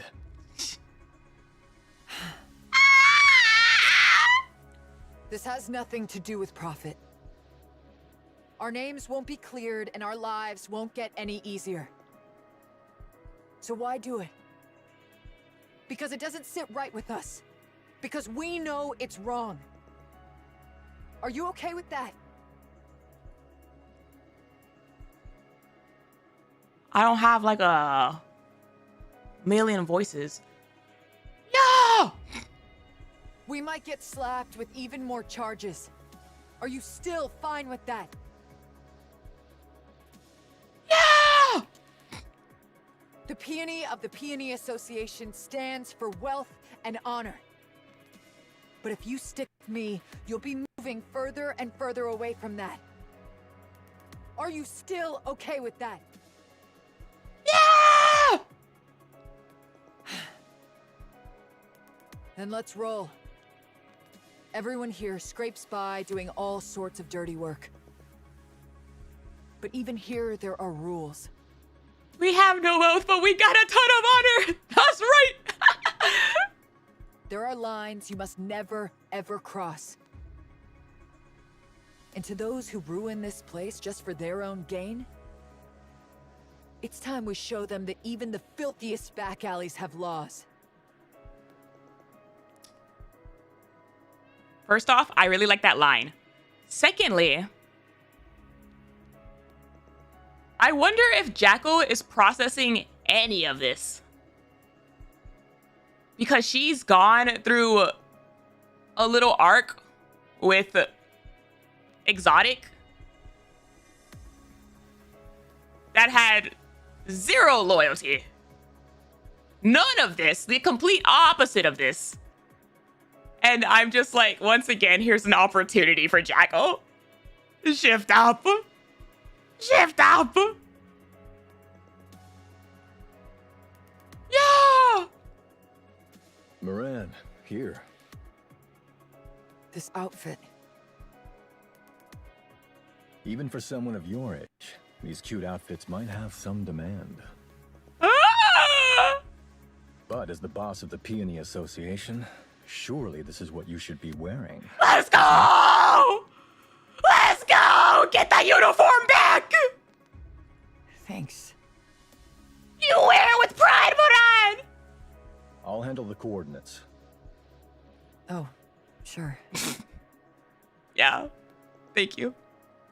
I told you over and over how to learn to read coordinates, but in the end, you never did. Jin! Jin! We appreciate you and everything you do! Wait, don't tell me. You knew we'd be able to join up thanks to that, so you didn't bother learning. Wow, guess our boss really does have incredible foresight.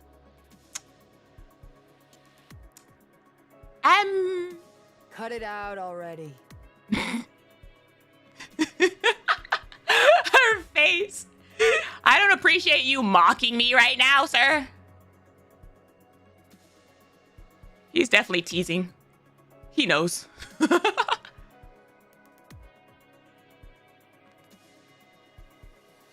Everyone from the Peony Association and Jackal stand atop the ruined village, taking a moment to catch their breath.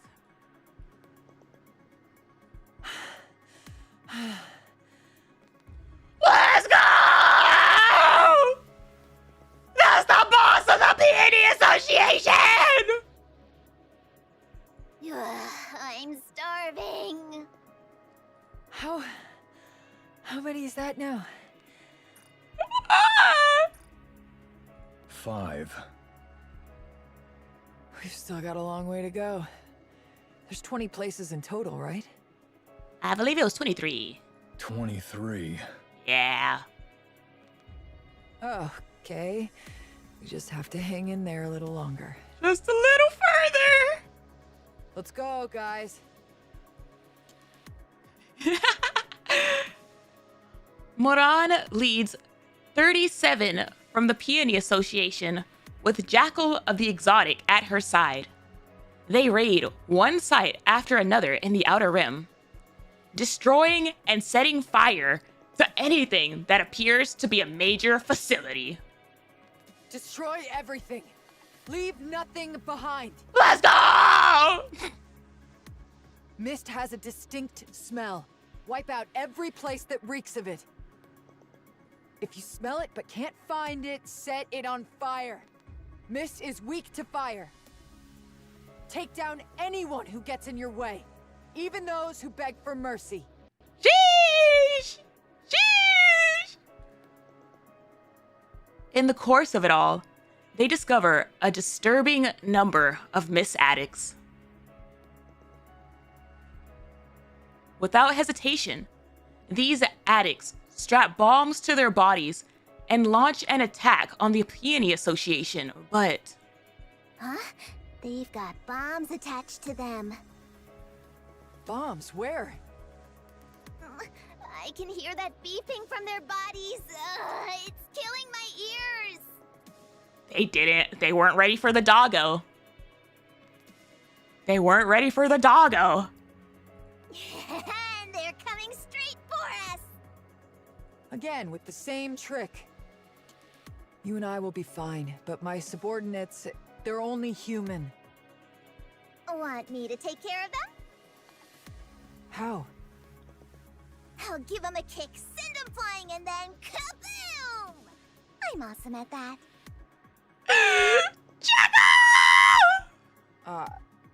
That's a bit too much. I mean, they were trying to stop you. Can't you just tear the bombs off and toss them away? But that's not as fun.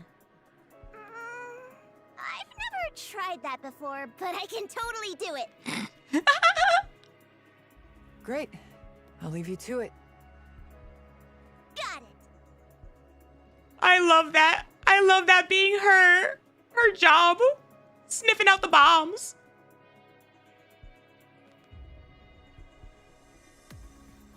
Jackal of the Exotic Squad tears the improvised bombs off the addicts' bodies and hurls them into the air, resulting in no casualties. Good job. Good job, Jackal. The addicts all confess that Sixo threatened to cut off their mist supply if they did not follow her orders.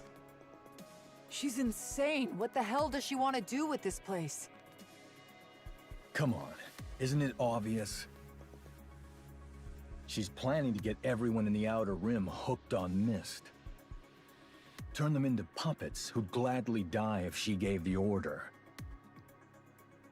What good is loyalty like that?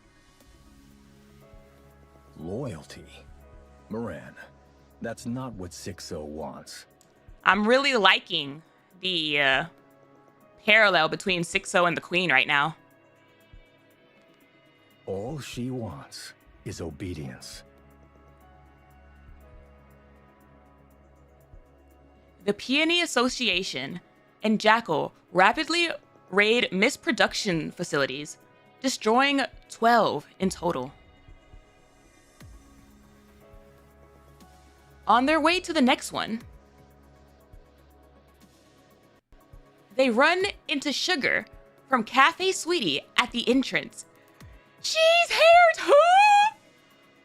We're really getting the full-on continuation of Dirty Backyard!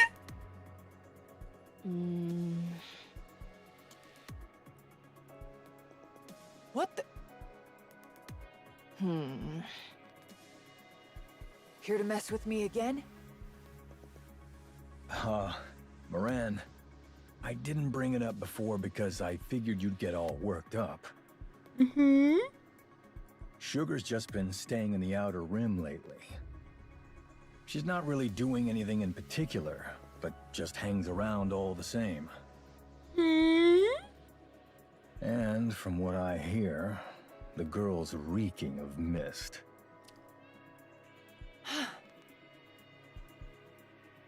Hey, what are you doing here? I'm here on scavenger business. Got a request. Don't tell me. Yes, it was a request from Sixo. To guard the mist production facilities. You know exactly what this place looks like, and yet... Looks like the client liked the way I handled things. Is that something about loyalty or whatever?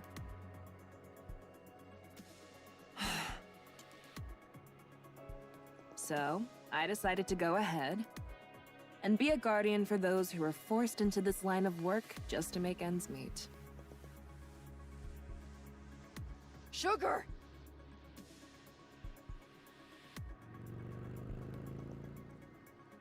Moran charges at Sugar, who skillfully maneuvers her motorcycle to put some distance between them. Then, she twists the throttle and barrels straight at Moran, closing the distance in an instant. On your left.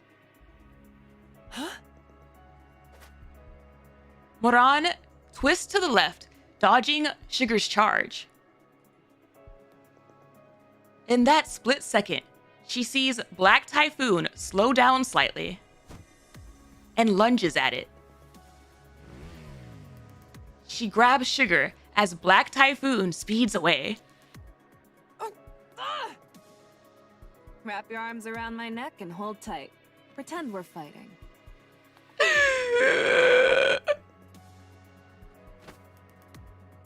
Riding Black Typhoon, Moran wraps her arms around Sugar's neck from behind.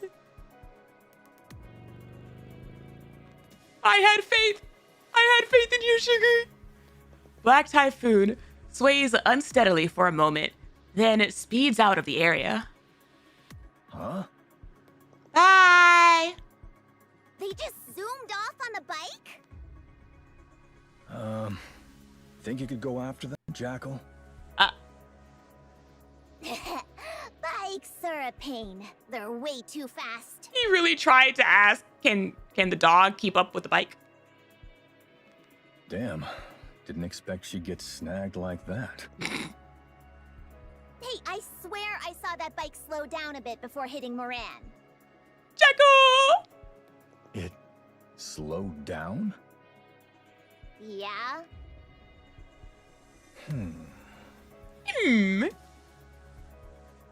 Isn't Autumn? No, that's not really her being smart. That's just those animal instincts noticing. Guys, she'll return on her own, so let's just clean this up. Just because she's not here doesn't mean we can slack off. You're not gonna chase that bike? I'm more of an intellectual. Not exactly built for physical stuff. Yeah? Yeah, you did. You did kind of save the day earlier. What's an intellectual? Someone who probably wouldn't be asking that question. It means I use my head instead of my fists. Your head? What you gonna do? Headbutt him or something? I need a Bahamut and Jackal interaction. I need it desperately. Let's just say it's similar. What a thick skull you've got. Can we survive that conversation? It might be a conversation that like loses brain cells the further and further you watch it. Like it's so negative in the brain cell count that it affects everything around it. But it would be funny.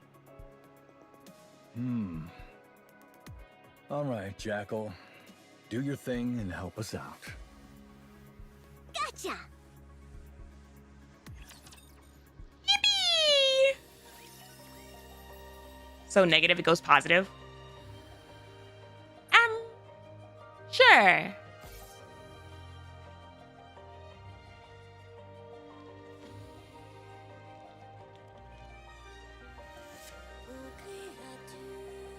I gotta go to the bathroom. Bathroom break.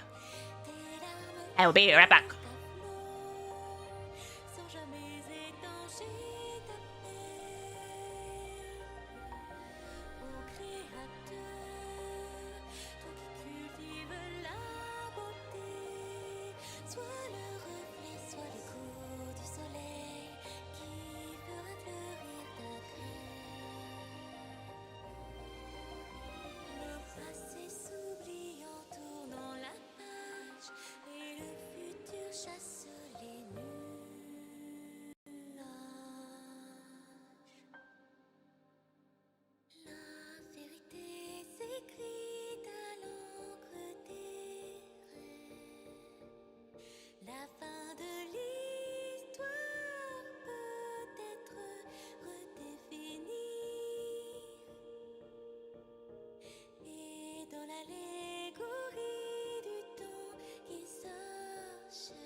jamais étancher ta peine.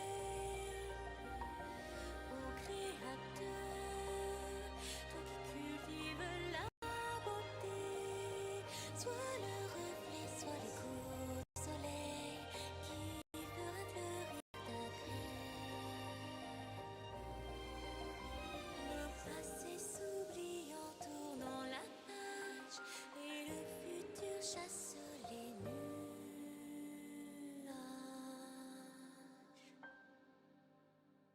La vérité s'écrit à l'encre des rêves.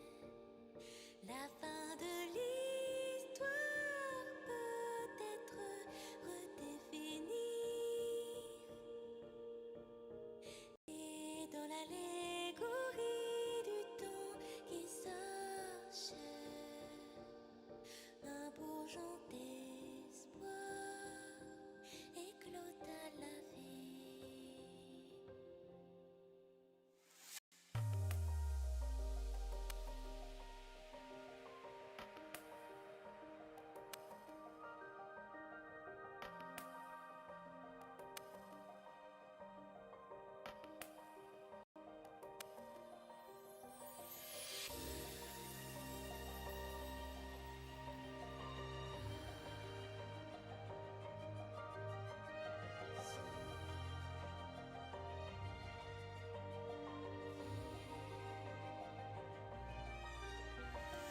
Ô créature, dont le regard effané, tes larmes coulent à flot, sans jamais étancher ta peine.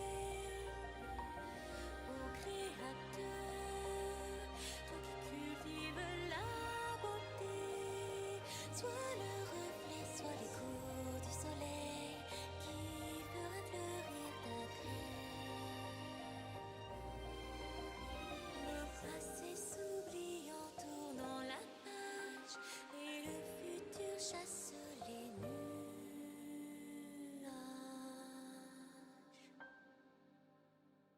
La vérité s'écrit à l'encre des rêves. La fin de l'histoire peut être redéfinie. Et dans l'allégorie du temps qui s'achève, un bourgeon d'espoir éclot à la vie.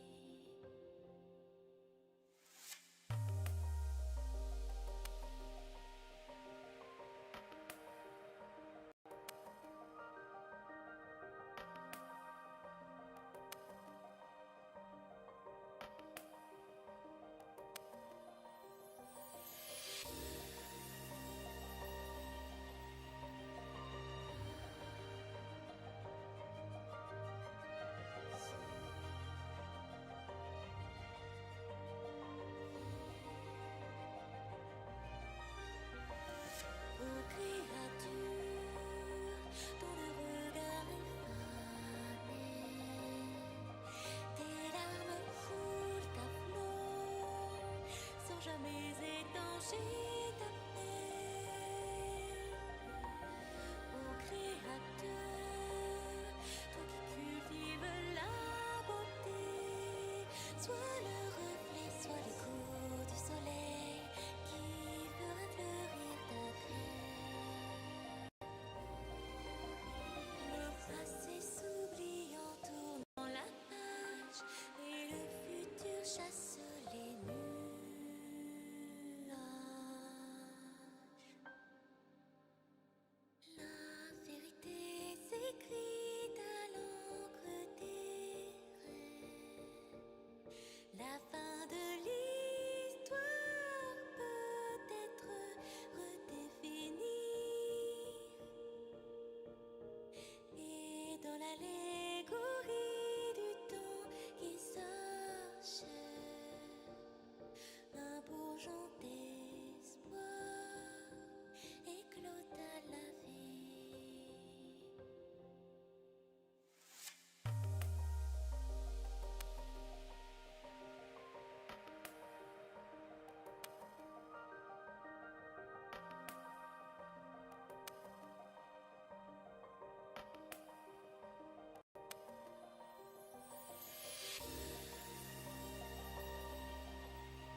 No thanks, I'm full.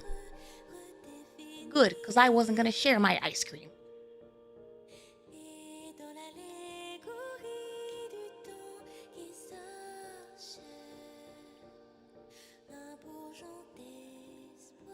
I've acquired more water and some ice cream. Chocolate.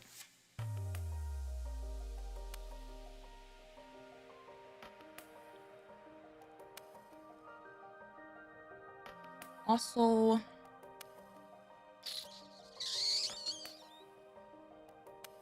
Botmaster and MP.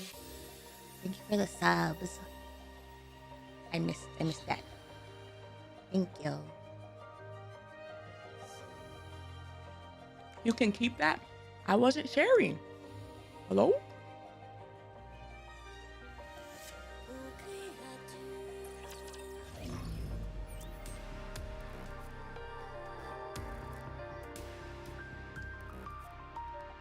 Go to the outer rim.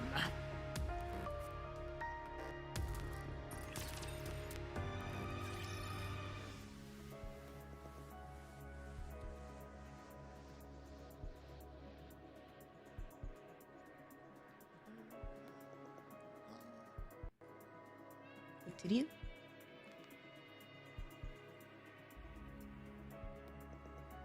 At a quotidian residence. At a quotidian residence in the Ark. We haven't heard since Anis's Bond story.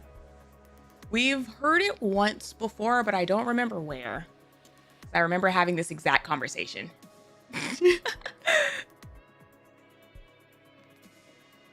So, what you're saying is... Uh-oh. Uh-oh. She knows. I imagine we'll have it again then. I mean, the conversation was basically just that statement. We haven't heard that since Anis's Bond story.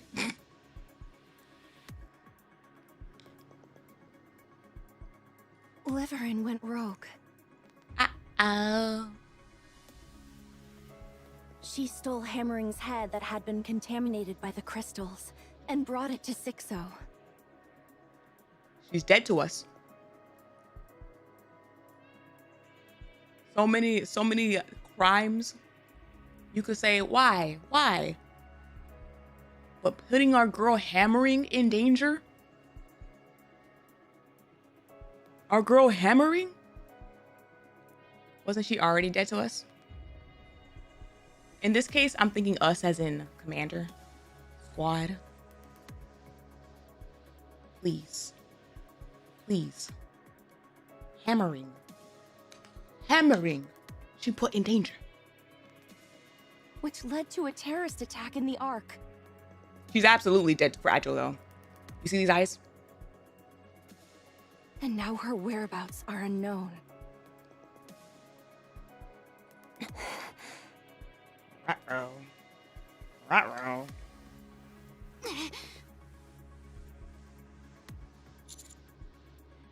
If you don't mind, could you tell me where she might be? I think she's lying low right now. Fragile. Hold up, is she seriously okay? She looks like she's gonna blow. What did you just tell her? I'd probably react the same if you or Neon got into trouble.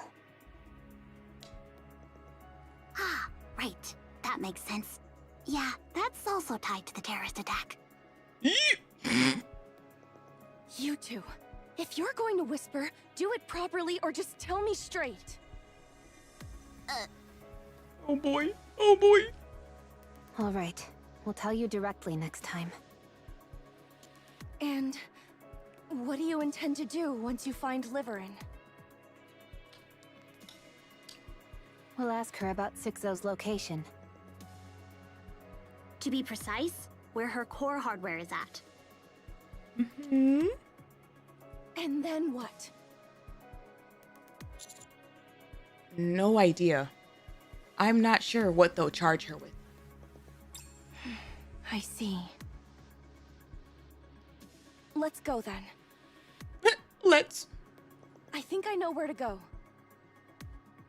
You're still under house arrest, right? Don't worry, we'll get you out. So gear up and come with us. No, we're leaving now. Doesn't even stop to put on her shoes. She's like, let's go. I'm okay. Let's go now. I don't think you are. I don't think you are. But I mean, I don't think there's really any talking to you right now. Evelyn has worked with Sixo for a long time. She's probably the one who's worked with Sixo the longest. I'm not exactly sure where Sixo is, but I have a rough idea.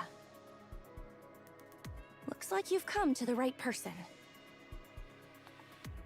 Fascinating. She's worked with her the longest.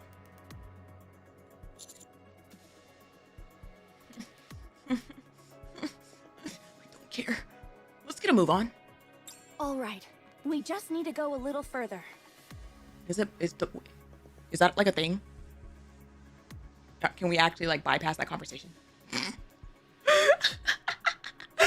I thought she was gonna like tell me anyway. Liveren's probably at the first house we used to live in together.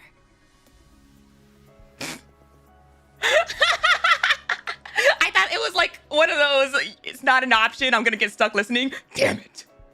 I made an oopsie. What do I do? This is the slum. So there are loads of places Enoch can't keep an eye on. Are you gonna go back? Obviously, I want to go back, but yeah, I'm like wondering like how to.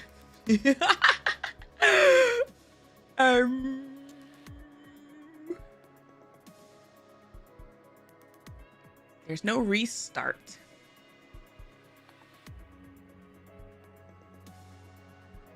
Can I just go to the archive?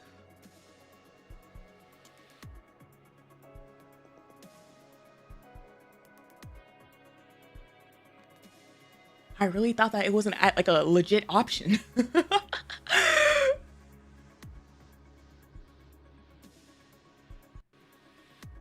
I was like, I'm sorry. I let my feelings about her get the best of me.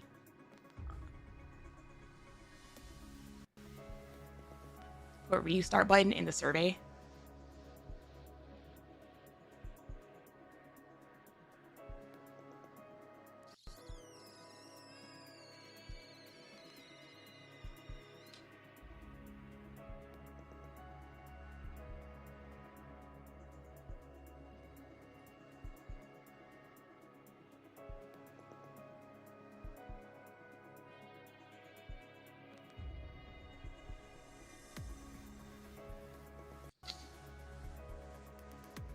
Archives later then. But. If I'm about to meet her now, I want to be able to be fully frustrated with her.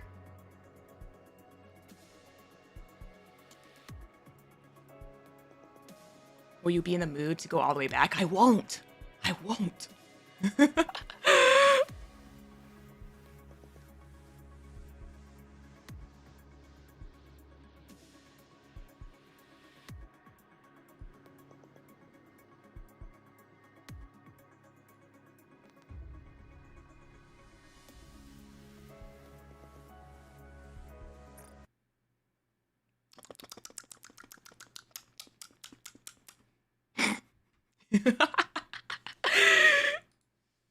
Damn. I truly thought she was gonna tell me no matter what I did. I thought she was like I'm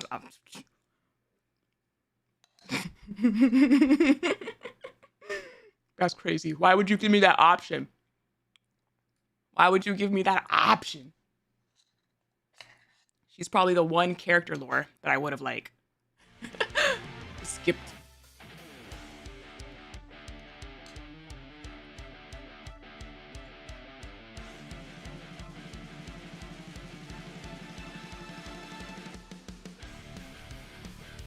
Oh no, am I being punished? Am I being punished right now? Ah, shift up, I'm sorry!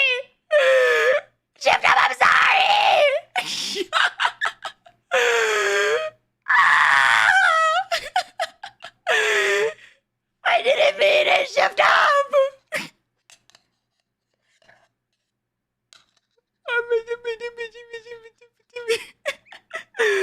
I'm gonna blame Liverin for this too.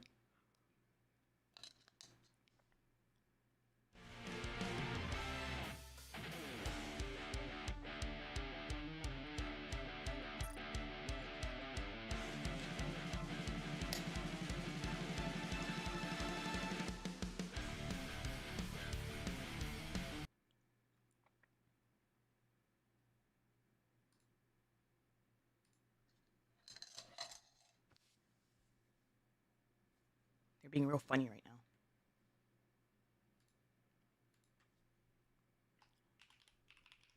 Let me log out.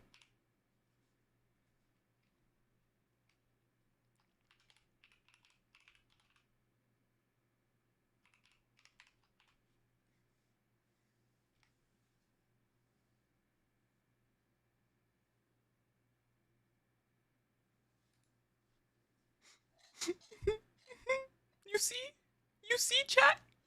The moment we get Liverin back, I start getting problems.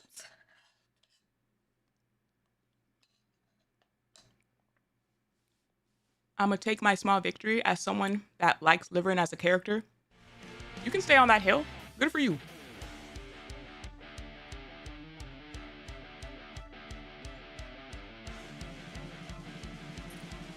Could have just hit skip and gone into the archives. Honestly, I was scared. I was scared of like if clicking skip would land me back into another cutscene, or if the next cutscene is like in the lobby. Goddess of Victory, Nikke.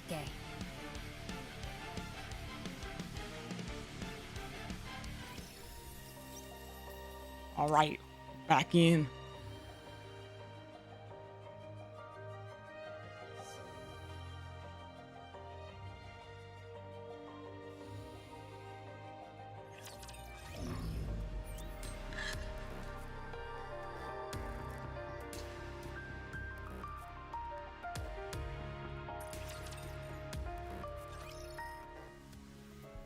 So, Liverin, she stole which led and now her. Hold up. You. Alright. And we'll ask to be and then. Let's go. I think I know where to. You're still. No. Man. I'm okay. Let's go now. The rest of my ice cream melted during that. Liverin has worked with Sixo for a long time.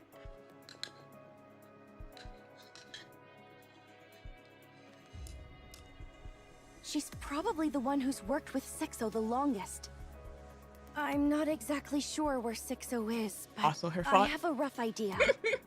Looks like you've come to the right person. How'd Liverin end up working with Sixo? It's probably something you hear often. A massive number of robots got put on transportation jobs, so the Pathfinder squad, well, we lost ours. Ingrid tried asking around everywhere, but there wasn't anywhere to put us. So we just barely scraped by. We've heard this part of the story. No. Life was really hard back then. I had a younger sister. Liverin. Her and I moved in together because we were broke. Liverin and I didn't have jobs, but my sister, she kept getting into trouble somehow. Okay, okay, that's new information. It was really tough. That's when I decided to work in the service industry. Then, my sister got into big trouble, and suddenly we had this huge debt to pay off. Mm-hmm. Liverin disappeared for a few days, then came back with a ton of money. Mm-hmm. I guess that's when she started working as a transporter for Sixo. So the story from this POV is putting it from the perspective of the sister started this mess express, at least in this segment of it. Anyway, we took care of my sister's mess. And after that, Liverin started spending more and more time outside. Mm-hmm. She earned a lot. We moved into a new place, got some furniture, bought lots of clothes, and stocked up on food. Back then, Liverin was transporting illegal goods. Dangerous items bought on the darknet. I guess this also confirms that Liverin was sharing it. She never got caught by Enoch because she knew the Ark's roots like the back of her hand. She was good at it, even if it was illegal.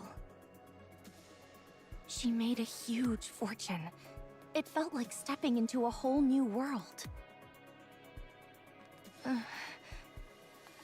I knew Liverin wasn't doing exactly honest work, but I didn't say anything.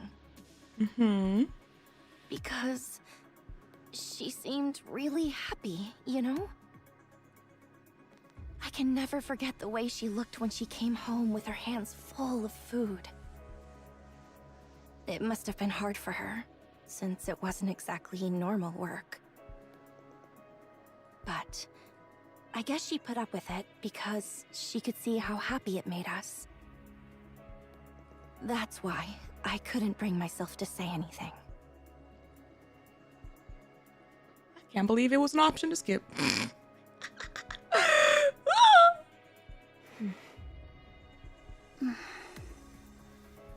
We kept living like that until my sister died.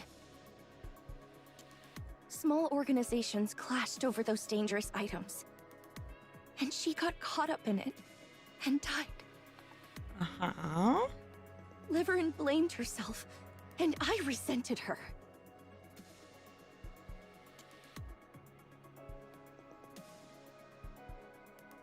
Lesson learned, do not leave any lore dialogue behind. Most of the time, if not every time, I don't. And half the time they give you like lore like this in campaign, it's a false choice. Like you're gonna hear it or not.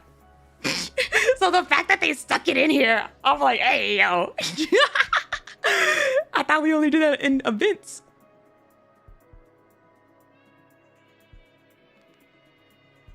If those items hadn't fallen into their hands in the first place, none of this would have happened. It took quite a while before she finally came back.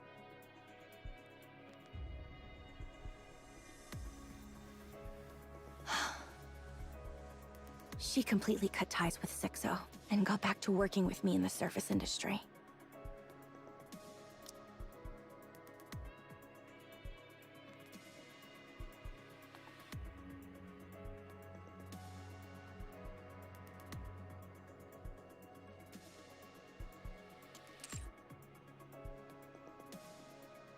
Then, out of the blue, she volunteered to join you for the surface exploration mission. Also skip the Uni Mihara lore. Okay, that's not fair. That's not fair because it was an option between Mihara and Rappi, if I believe.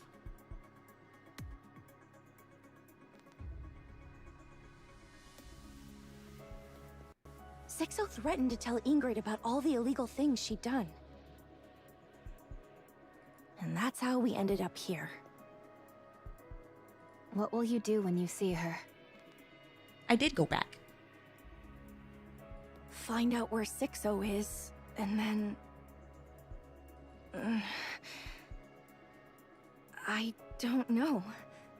I haven't really thought about it yet.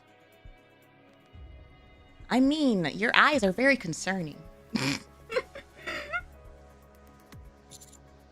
Let's get going. All right, we just need to go a little further.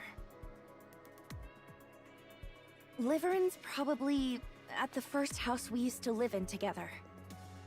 I remember those murder eyes. Yeah, like, I haven't really thought about it yet. And your eyes tell me that you're kind of running on instinct right now. This is the slum. So there are loads of places Enid can't keep an eye on. I'll take you there.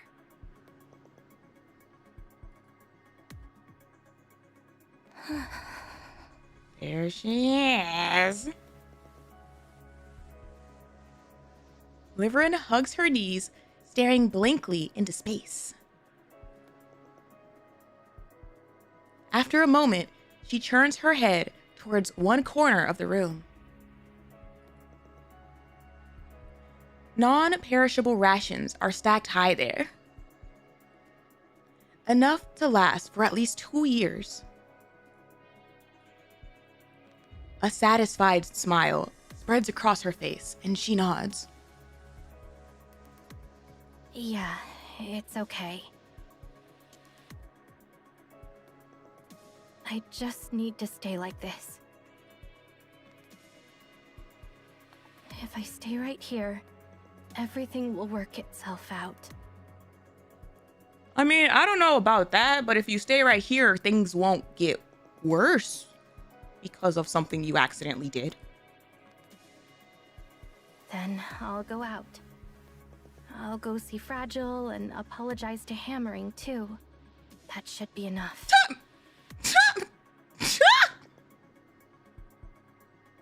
By then, a lot of time will have passed, so things should have settled down. Oh, she's delusional. High delusion. Yeah, that's how it'll be. Sixo will probably be dead by then too, right? Like, she's still not facing the consequences of her actions. She's still not, like, having accountability. She's just wanting to wait it out. Then there'll be no one left to torment me. And since so much time will have passed, everyone will forgive me. Ma'am.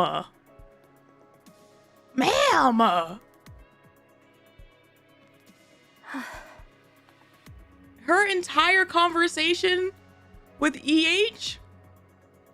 Nothing processed? I really wish time would hurry up and pass already.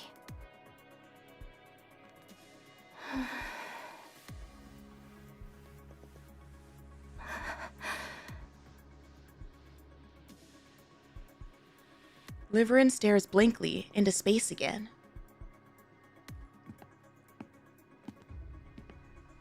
The sound of footsteps reaches her ears.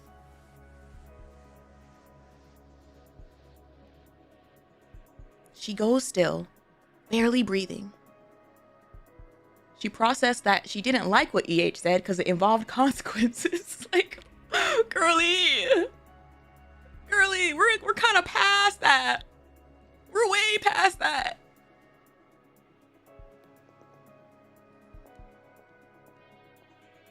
Like, it's sad, okay? It is sad how she's so petrified of life, how she's willing to hide out and become a hermit, and like all of that. There's no denying that that is sad, and she's like a terrified girl that's lived a terrified life for a really long time. But the absolute, like, zero, in terms of how she thinks, I can't help but have like this slight like Viper like comparison. Not like 100%, but just in the way that like nothing effing, the important stuff doesn't process the way it should in her brain. At least with Viper, you can like see that there's like these tiny baby steps maybe. But like Liverin, I feel she gets the information. She does realize it, and then she denies it.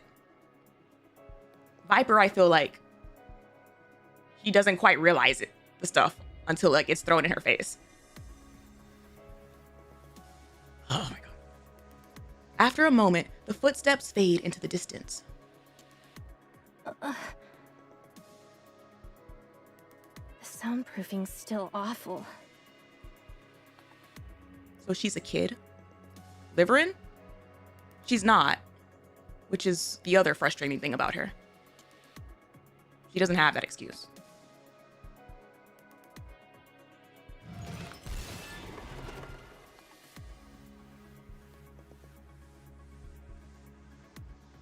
The door bursts open. Startled, Liverin leaps to her feet and stumbles backward. Consequences are scary. They are scary, especially when you consider what her consequences are. But then, like, you have to remember what she's done. Like, yeah, ma'am. There are consequences for what you were involved in.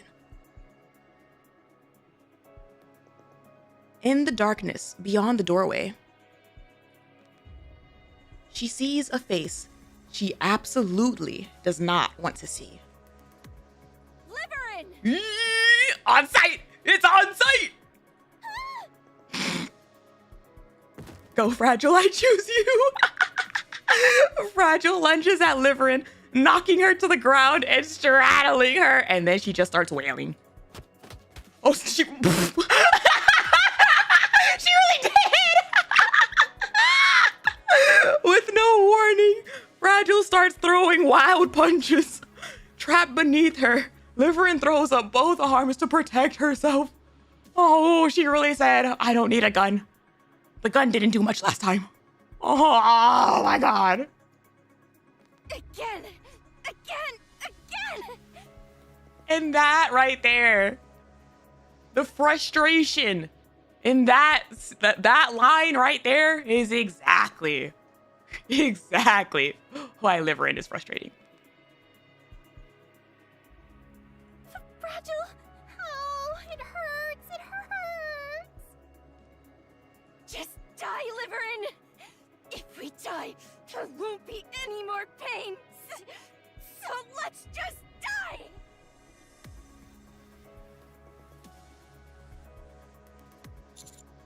Rapi, Anise.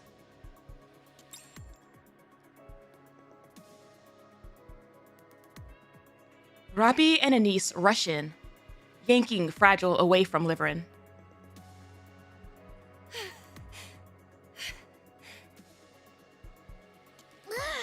Her temper's no joke. Yeah, it's kind of funny. Calm down. Let's talk first. Commander? Well. The one person who was willing to hear you out. Counters?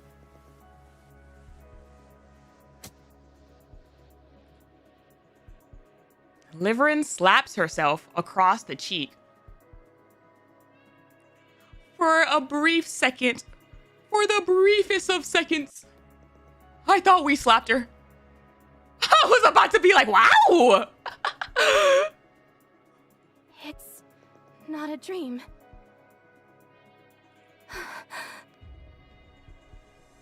Fragile, you told them? That's right. I'll see to it that you're put in the rehabilitation center. For the rest of your life, you won't ever come back out again! No, Fragile! I'm the victim!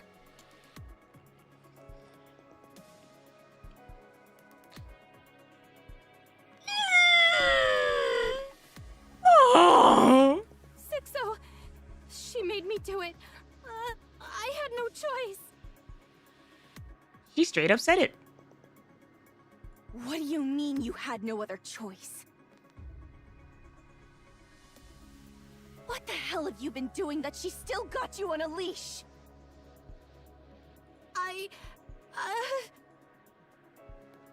Liverin! Out with it! Stop stammering and tell me the truth! She didn't listen. You two should calm down first. I stand before Liverin. We're going to catch Sixo. You know where she is, right? Tell us. I don't really know.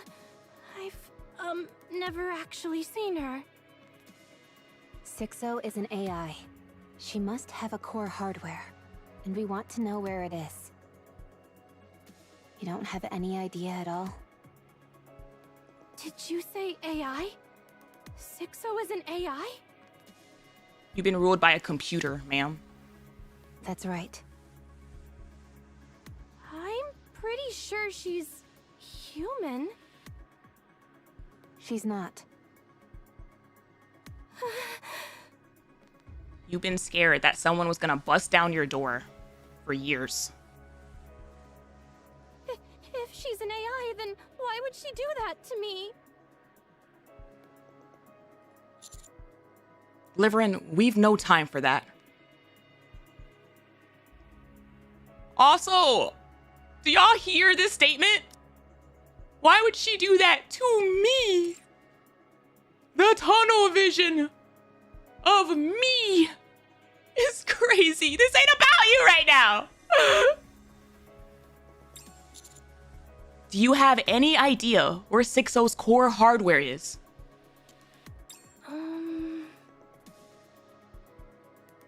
I think I might. At first, at the very beginning, there was always a place where I got the assignments.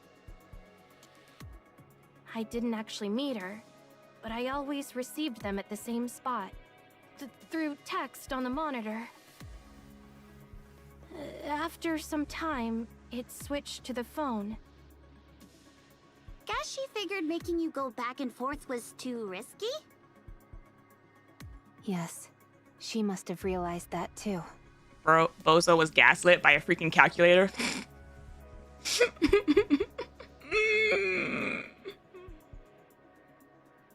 Like, what? What does that feel like? To have this fear for years, and then you were told that this entity couldn't really hurt you. Like, she could hurt her later, but... Then there's a pretty good chance the core hardware's at that first place. Highly likely.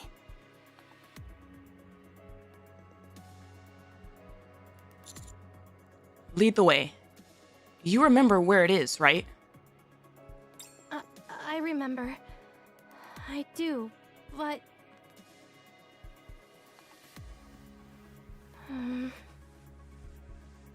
I don't think it would be hard for Sixo to pay a hit on Liverin's head. I feel like that stuff came later. And a lot of fear that she had for a while was that Sixo would do something. Like, specifically, she would do something. And then as the scheme and the pyramid got bigger and bigger and bigger, Sixo's access to more and more resources that could take out Liverin just increased over time. Sugar was able to just say no and walk away after repeated jobs. She could have got out early and it would have been fine. Exactly. That's a really good example, actually. Where it's like, over time, yeah. But earlier on?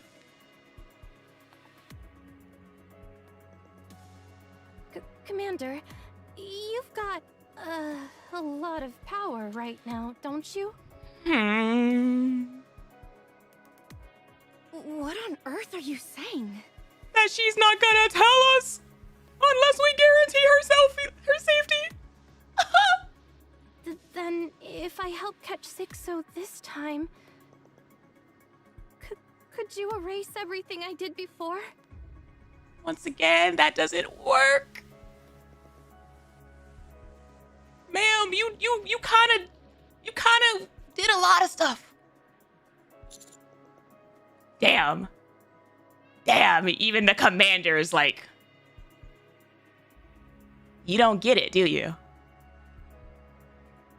Maybe put in a good word with Ingrid and maybe Enoch too?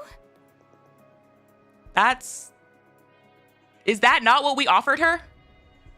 Up on the surface? And then she went and stole Hammering's head. If the past could be undone, maybe we could go back to how things were before. Then maybe I could finally live a proper life. We never really did anything to ensure that. Because she didn't really, like, accept it. And even then, she doesn't... There's nothing really different here in being able to ensure it.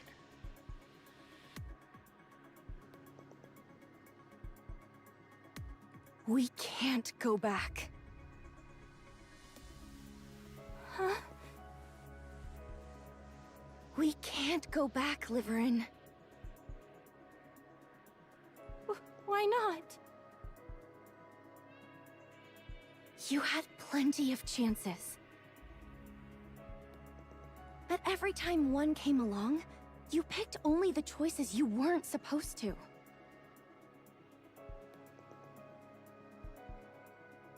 At every fork, you just went down the paths clearly marked off limits. Yes. Yes. That's how we ended up here. Look at the paths you've taken. They're a mess. Revolting. Like trash. I do love this line. Look at the paths you've taken, member of Pathfinder. Look at the path that you have gone down. And now, you want to undo it all at once? Don't you have any shame? No! That's a part of the problem. And these?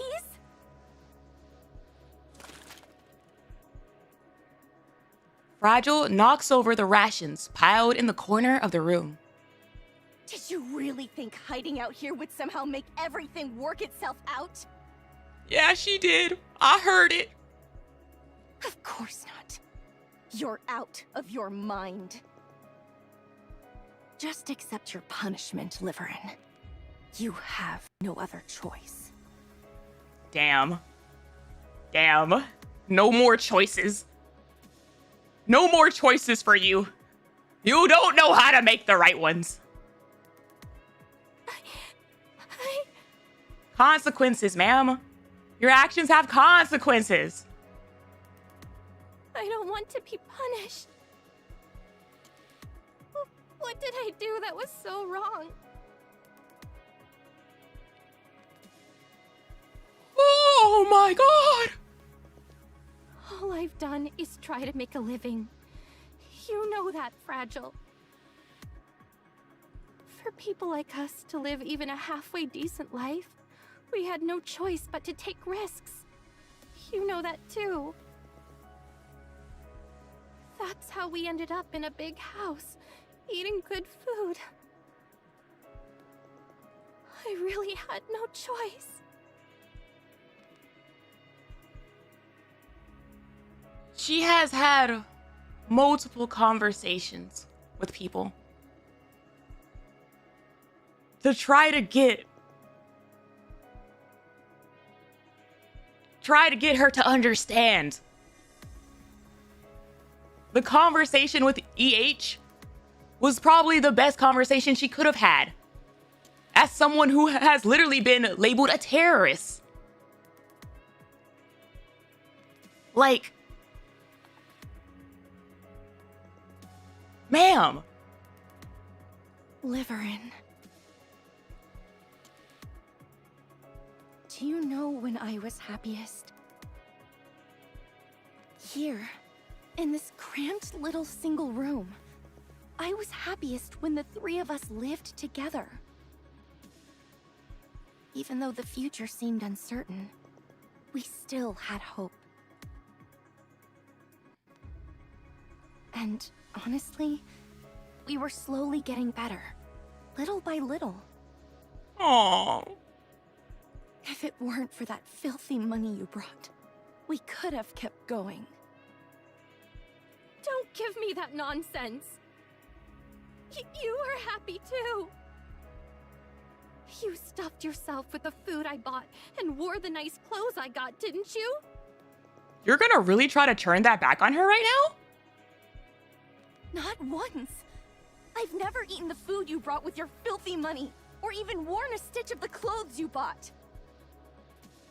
Pops always told me, if you're gonna do it, you better have strong legs to start running when it all catches up. W Pops. That's a good line. Wait, what are you wearing right now? That's the one I got for you. This? You bought me this with your first paycheck, you dummy. Oh. We even picked it out together. Oh.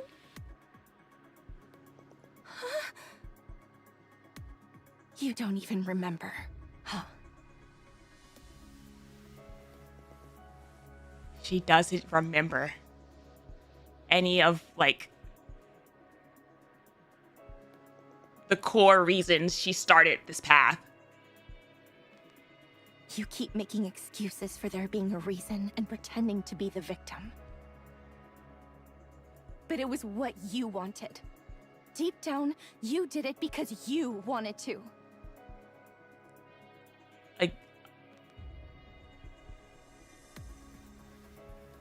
I really, really like the POV switch here. Because whenever we got that little background story from Liverin back in the desert, that's how it read. Like, things were getting nicer and she liked the nice things that she was getting. And, you know, then the nice things turned bad and then she couldn't get out of it. Like, yeah, she did get caught up in it despite how she started. That's the truth.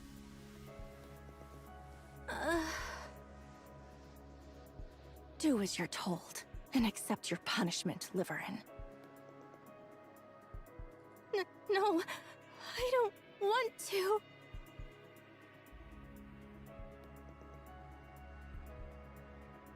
Commander, it'd be best to remove Liverin's brain for a scan. Damn! Like they've established, Fragile's sister was in huge debt, so Liverin saw a light bulb in the darkness and snatched. Like, the fact that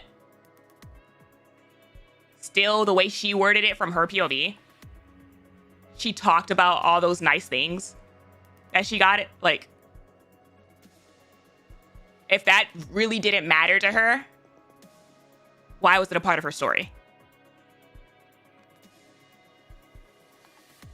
Once that's done, take it up to the surface and feed it to the wild animals.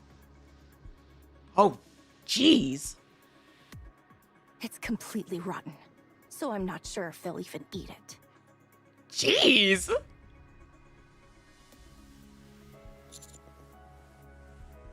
Liverin,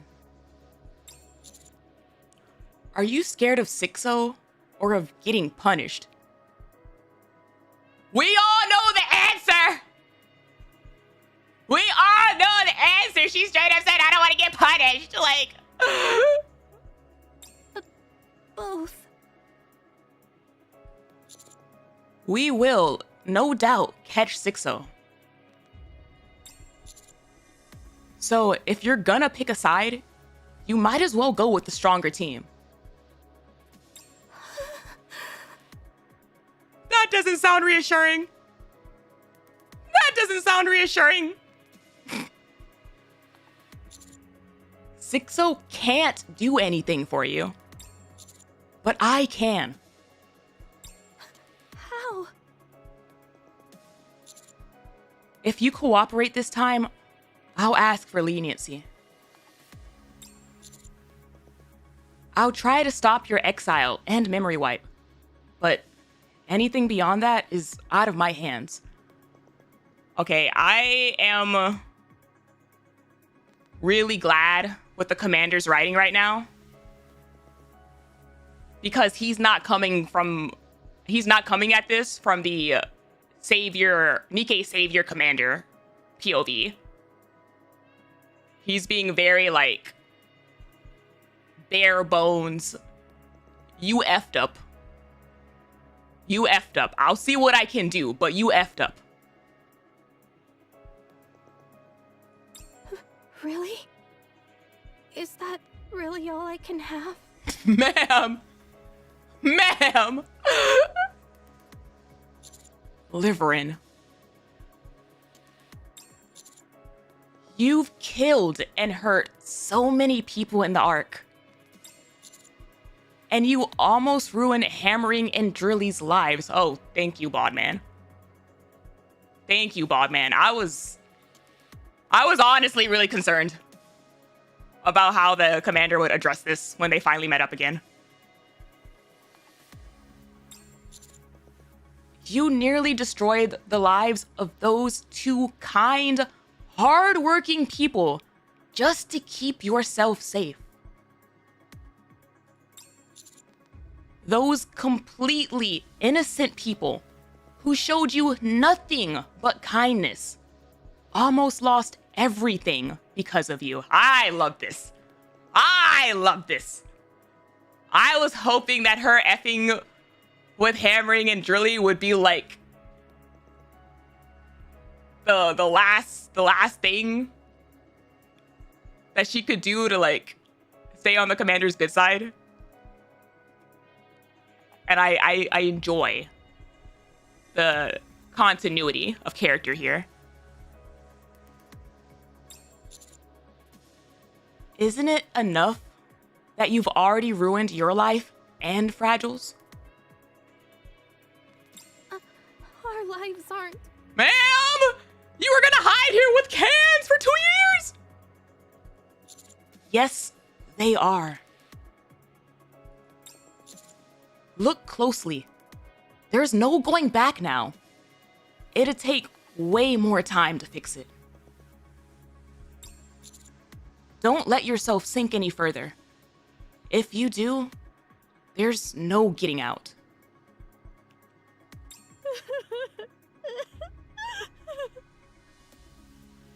This is not reassuring at all. Her response to all of this is not reassuring at all.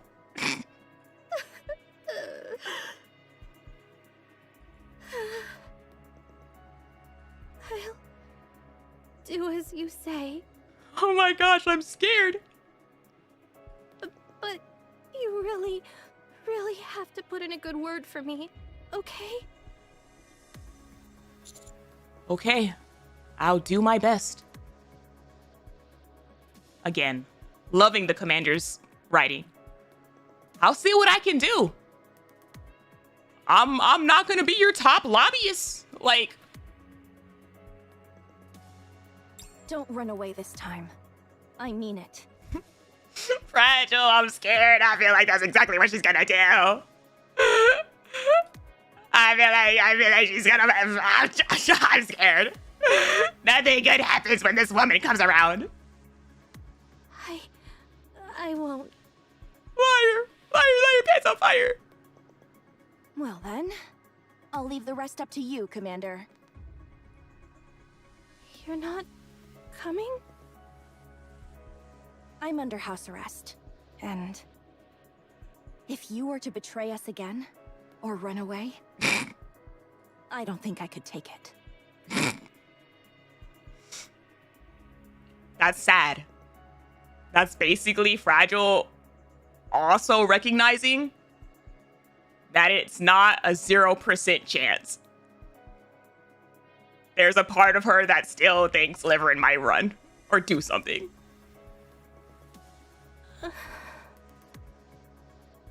See you all again. She's like, if she's gonna do it, I don't want to be here to see it. Oh my god. Deputy Chief's room.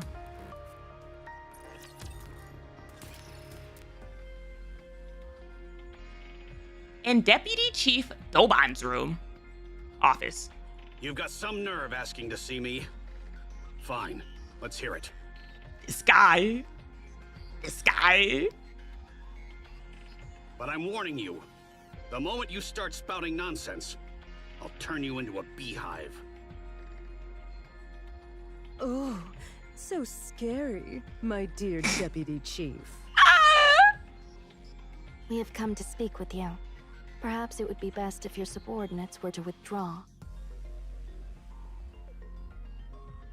Doban's gaze sweeps over the mass-produced Nikkes that nearly fill the room.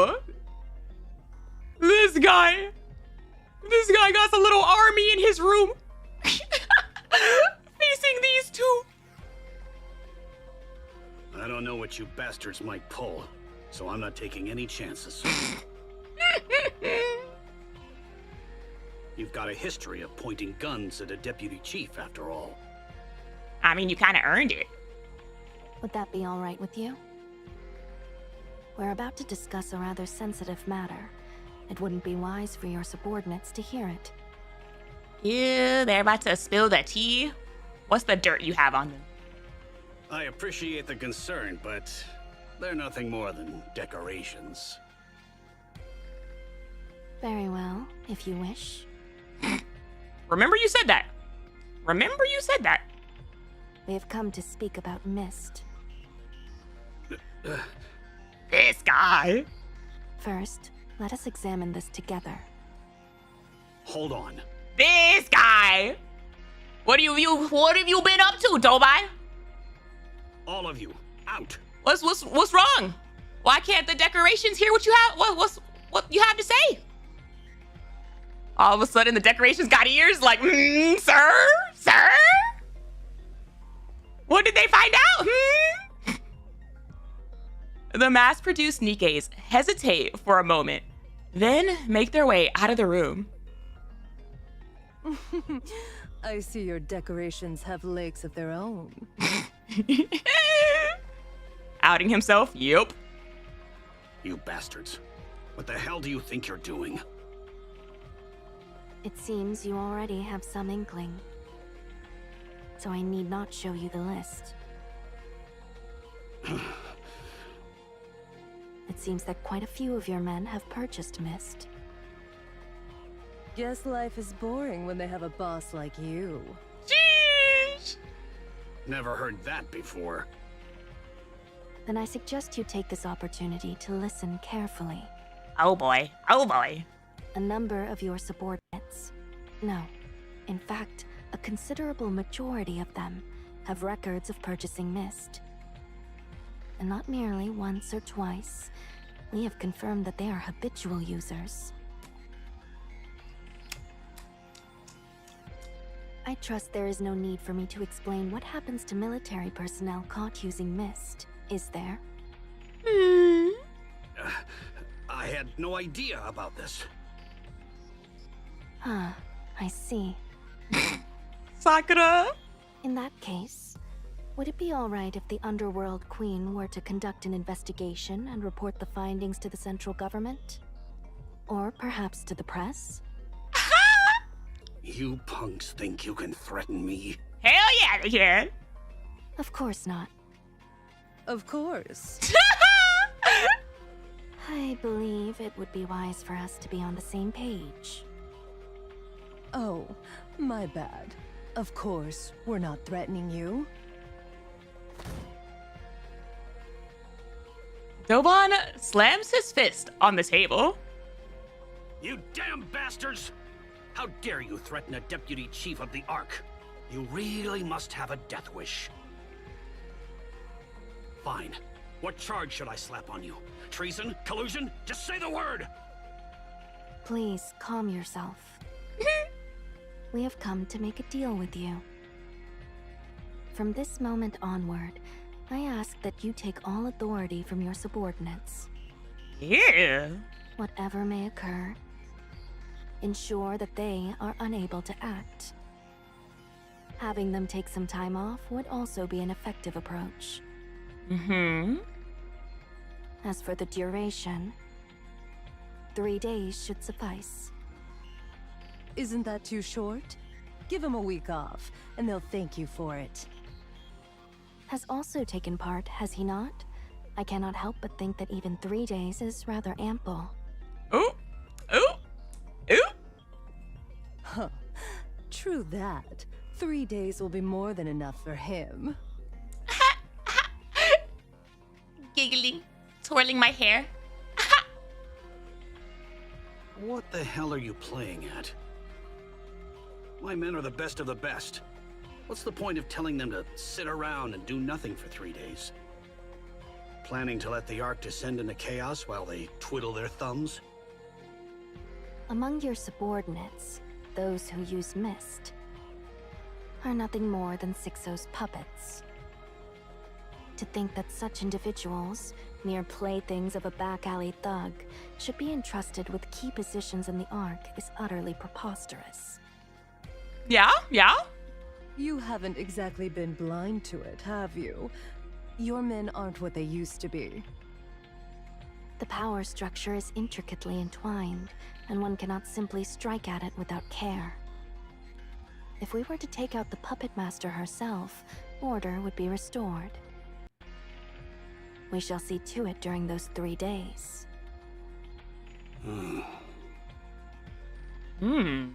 You're going after Sixo? What a load of crap. That thing can't be caught. As we said, we will see to it. All you need to do is strip them of their authority for 3 days. And thereafter, you may fully enjoy the benefits that follow. What's your game here? Sixo is presently preparing a large-scale terror attack on the Ark. On the day of its execution, she intends to use your subordinates, who have been reduced to puppets, to sow confusion in the response.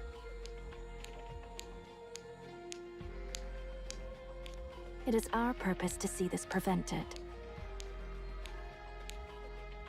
You're getting almost nothing out of this. I'm sorry. Spill your real plan.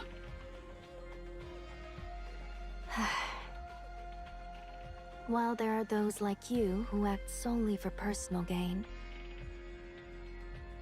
What was that clocking sound? Another bottle cap. I'm sorry. I'm sorry. I'm sorry. you would do well to remember that there are also those who act without seeking any. You thugs sure talk big. If you give us your word, we shall hand you this list in 3 days. I ask that you make your decision here, at this very moment.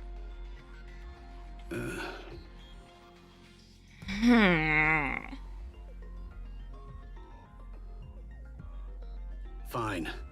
I'll do it. Thank you. don't know, Doban.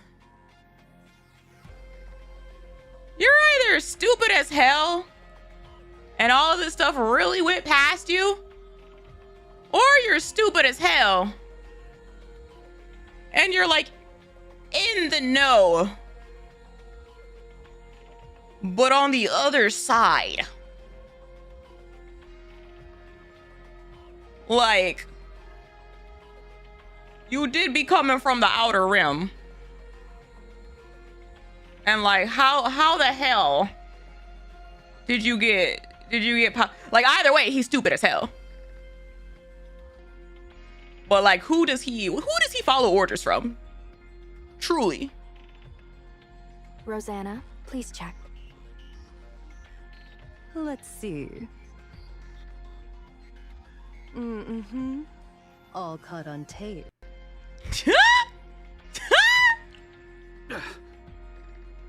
Very well.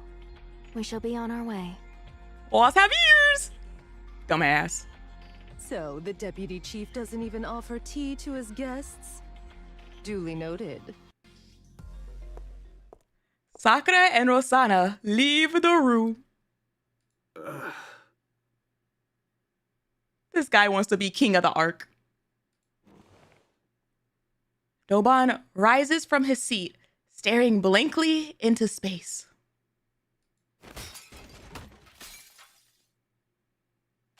Then he grabs whatever is within his reach and hurls it, smashing it to smithereens.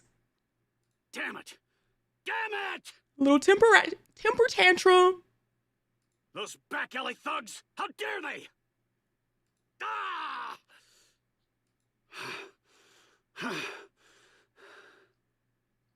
This can't go on. My influence is slipping fast. Oh. That sounds concerning. I've got to rack up a big achievement, something spectacular. Anything just to prove myself. That sounds concerning, sir. You're such a dumbass. Like, hey, yo. Hey, yo.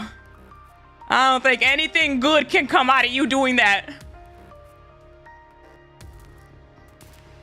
Go to the outer rim.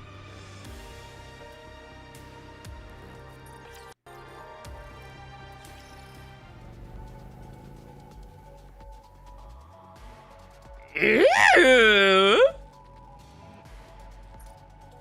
Ew. Hey, yo, is that a grocery cart? I love this. I love this. Look how far we've come from dirty backyard. Black Typhoon, carrying Sugar and Moran, races through the outer rim. Hey, what the heck do you think you're doing?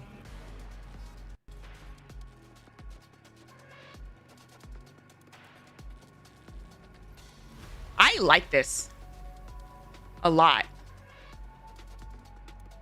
The portrayal of the Ark back there with the walls and like the lights on the walls pointed out towards the outer rim because it's like dark as hell over here. Found 6-0's base, I think. What? We're heading there now. She's been busy. Thought I'd put on a little act to throw her off. Not bad, huh? Could have snagged Best Actress, right? How do you find it?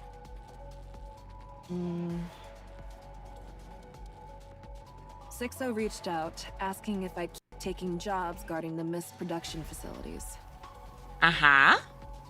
I was about to blow her off without a second thought. But then that saying popped into my head. To catch a tiger, you have to enter its den. Hell yeah. So, I told her I'd do it. I worked my butt off. And that's when I started thinking she wasn't human or a Nikke. She's been busy! Sugar! Then seeing her give different orders to 23 locations at once confirmed my suspicions. If she's not human or a Nikke, what else could she be? Some kind of virtual human, obviously. Big brain sugar!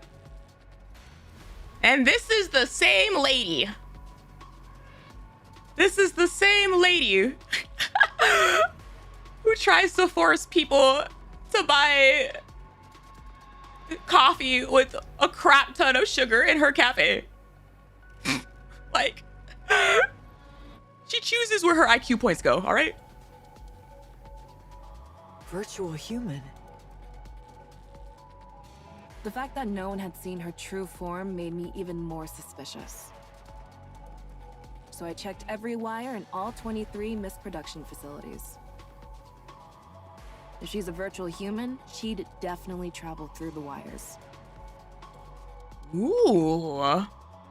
That makes sense. Ooh. The outer rim's wiring is a mess. Everything's all tangled up.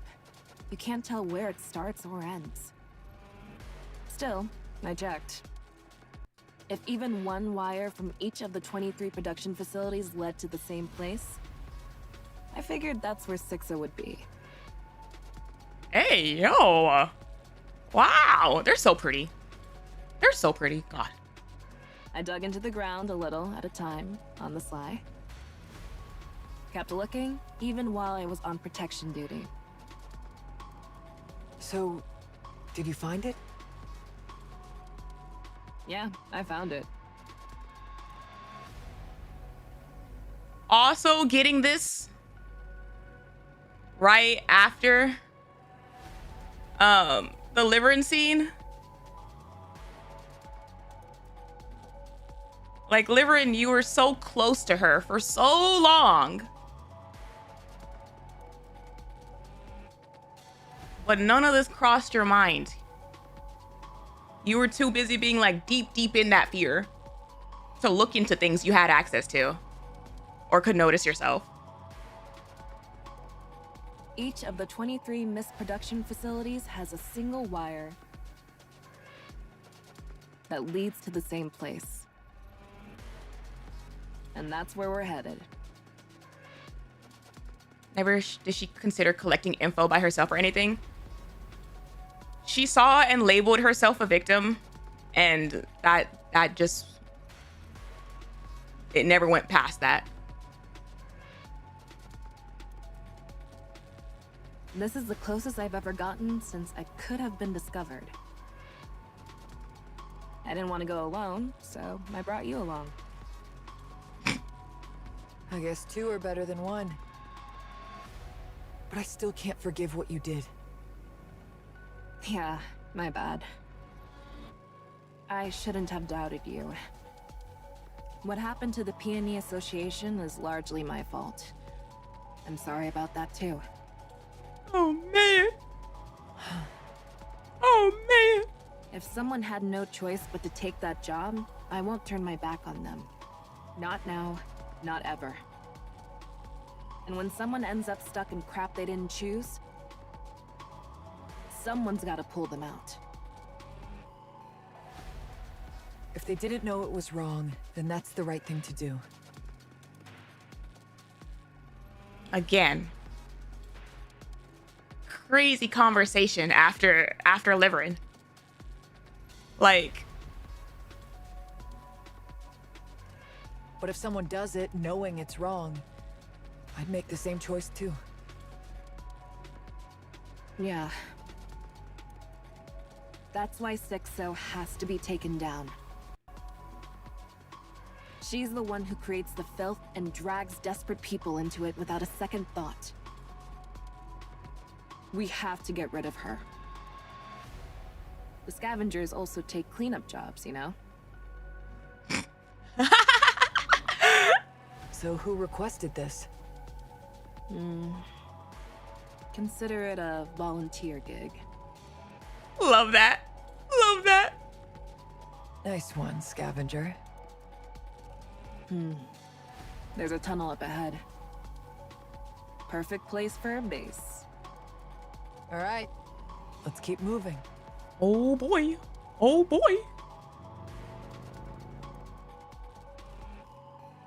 Black Typhoon tears ahead even faster.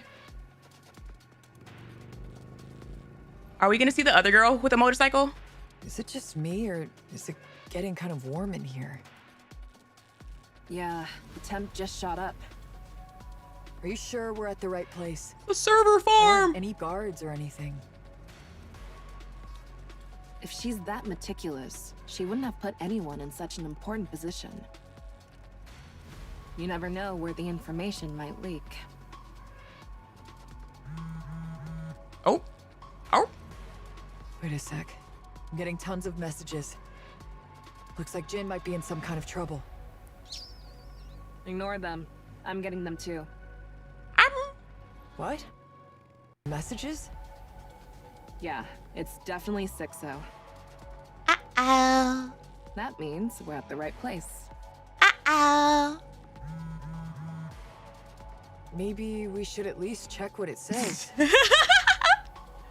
No, she's obviously going to threaten us and make us fight each other or back down. Yeah? I can handle it. Don't look. There's no telling what's in there. You won't be able to ignore it if you do. That's what Sixo's good at. Let's just keep going. You've got guts? That's why I fought you. It's so good. It's so good.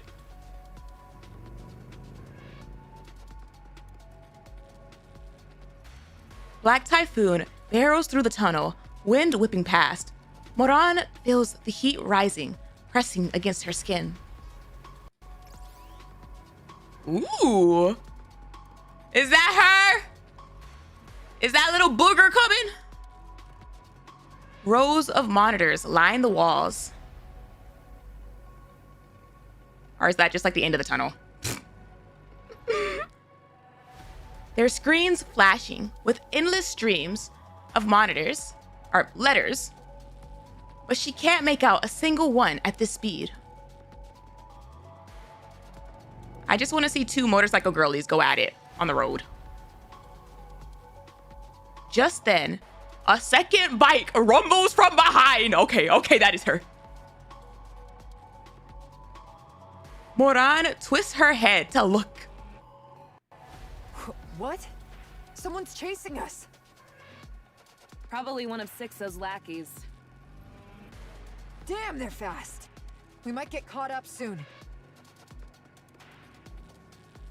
Not a chance. Because all I could think about was the beginning of Final Fantasy VII remake, where you're going through the tunnel on bikes. I'm like, oh my god, are we gonna get a bike fight? Black Typhoon accelerates, gaining speed. The bike behind keeps pace, engines roaring in pursuit. As the scenery flashes by in streaks,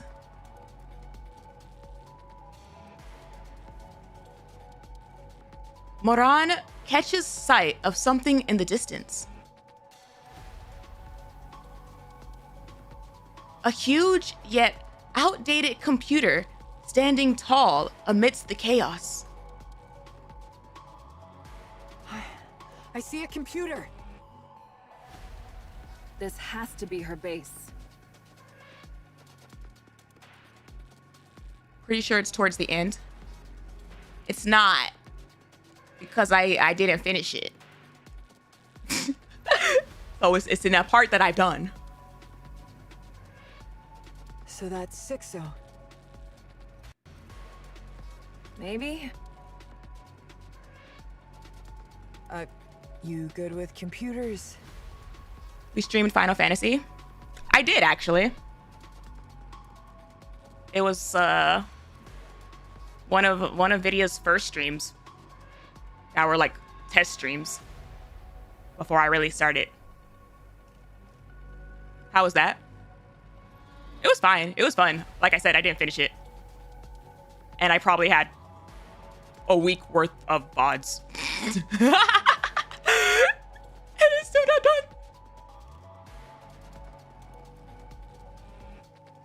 PNG. Yeah, it's the PNG that I showed y'all for like an anniversary or something that I never used for like Nikke.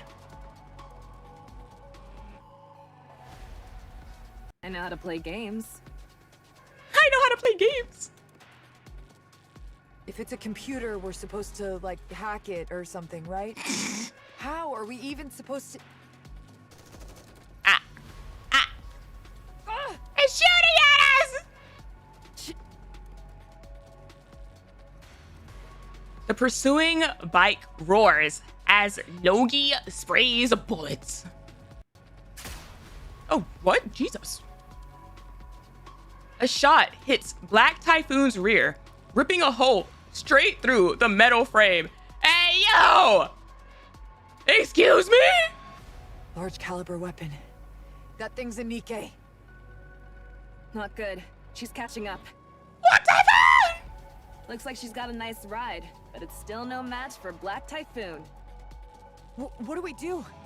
The computer's right there, and she's still right on our tail. Time to put our heads together. This is the same bike that runs over raptures. Hey, you're going in without any plan? Nah, Moran. We at least found where the virtual human's base is. If we hadn't gone for it, we wouldn't have made it this far. Oh, that's pretty badass, not gonna lie. Hey, yo! Ugh. Are you okay? I'll be fine. It only hit my back.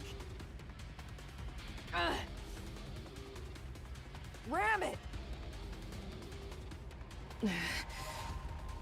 Ew. Ew. Smash that computer to pieces. I don't know what it is, but it must be important. Like you said, let's go for it. Nice. That's a perfect plan. The pursuing bike surges closer as Logi opens fire. Gunshots tear through the air, the muzzle fixed on Black Typhoon's engine. How dare you? Moran leaps off Black Typhoon. Suspended in midair, she swings her fist at Logi. A shot rings out. Logi fires, the bullet screaming straight towards Moran's punch. Her foot... What? Her fist shatters the round and drives into Logi's face. Well, fist versus bullet, and Moran won.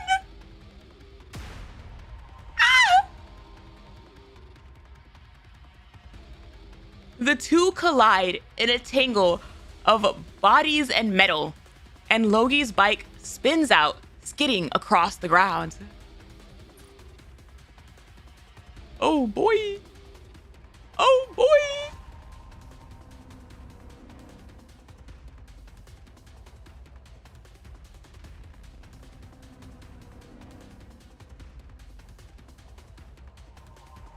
I remember the last time when we first met her, we started talking about like all the possibilities of her origins and whatnot.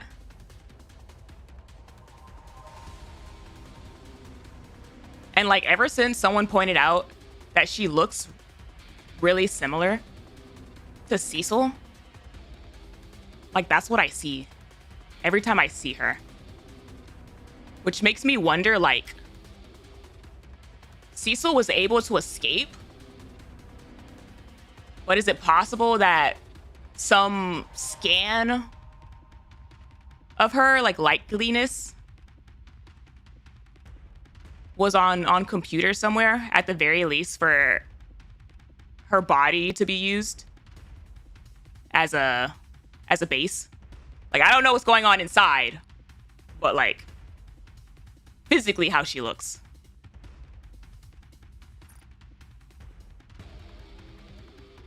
That's such a far-fetched idea, IDK. I'm just saying physically she looks like Cecil.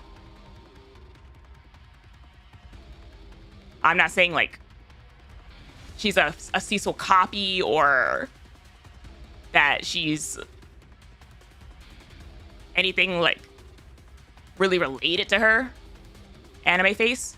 No, like it's her posing, the hand with the hair, the thing with the ear, and like her face shape.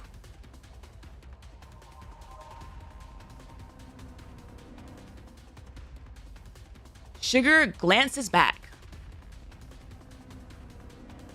You can't tell me anime face. Like, me? Me? The distance between her and the fallen pair quickly grows. Then Moran pushes herself up and gives Sugar a quick wave.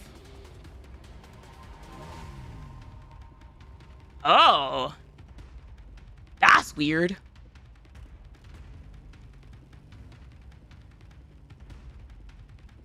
That's a little uncomfy.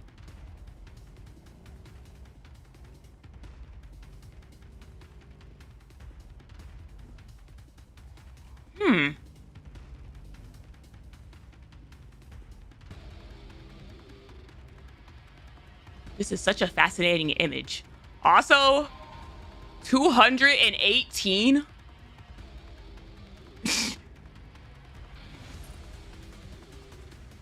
Sugar smirks slightly and cranks the throttle wide open. The old computer's monitor looms closer and closer. At the last second, words flash across the screen. What though?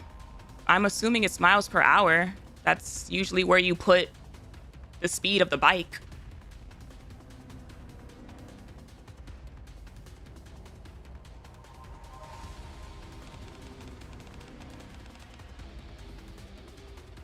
Even if it's kilometers, chat, I feel like she's going fast, okay? That's all I'm trying to effing say! Ah! I'll make you regret ever being alive. What the hell? Spit it out.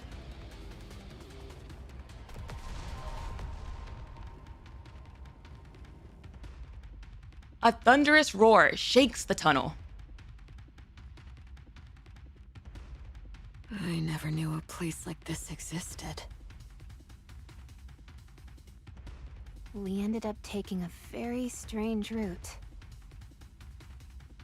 That's still at least 130 miles per hour, guys. Thank you. Yeah, we squeezed through this tiny hole that barely fit one person, then crawled like maniacs. Man, it was rough. And then, bam! A tunnel suddenly popped up right in front of us. Seeing how well it's hidden, it seems like we're in the right place. Yes. There's an old computer just a little further ahead. Secret tunnels! That's where I always got my assignments. All right. Let's keep going. Huh? Aren't there supposed to be guards or something? Classrooms usually have that kind of stuff. Ha ha ha ha! Ha ha ha ha ha! It's always been like this. Having guards is a risk in itself. So, like, is all that happening above? And they're under? Man, her paranoia is seriously next level. I guess that's how she's managed to get this far. What about autonomous defense weapons? None. She said they use way too much power, and having them around would probably make people suspicious. You two seem pretty close. Ooh. No, not really. Ma'am, you don't understand how effing... what your position was. For so long. Like, We just worked together for a long time.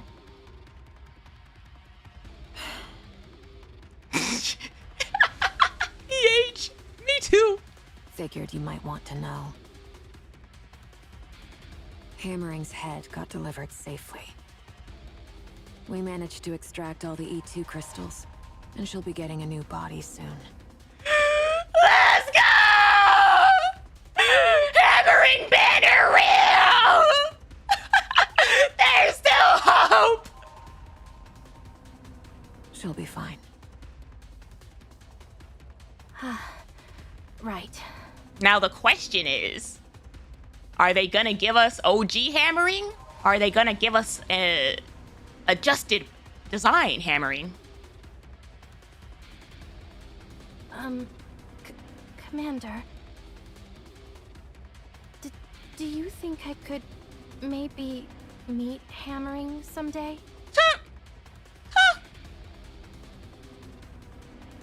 I hope. I like her OG. I want to apologize. It should be fine if she wants to meet.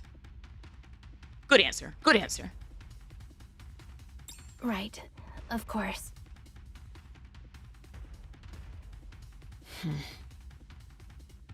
At least she's reflecting.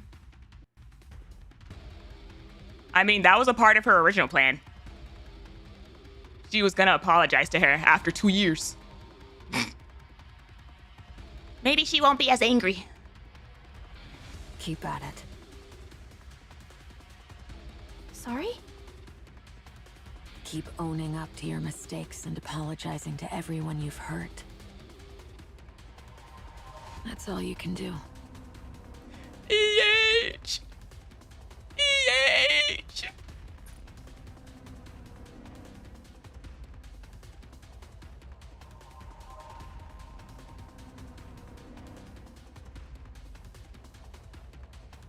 I feel like EH is so pale. Outer Rim life, you really don't get the sunlight. Or any light. Like, she's...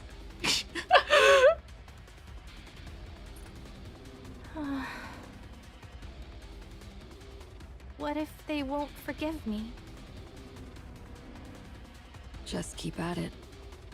Whether they forgive you or not is their call. But I really can't go on like that my whole life. Ma'am. That's not your choice, though. You'll have to for the rest of your life. Yeah? Yeah? So, were you forgiven? No. Looks like you'll be begging for forgiveness forever, huh? Ma'am! Mm-hmm. Is there any meaning to that? I don't know. But we still have to do it. So, how do you receive forgiveness?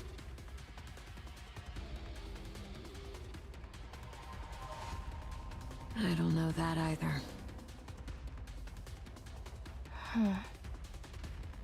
Everyone stop. It's blocked. What? Liverin takes off running. I look ahead.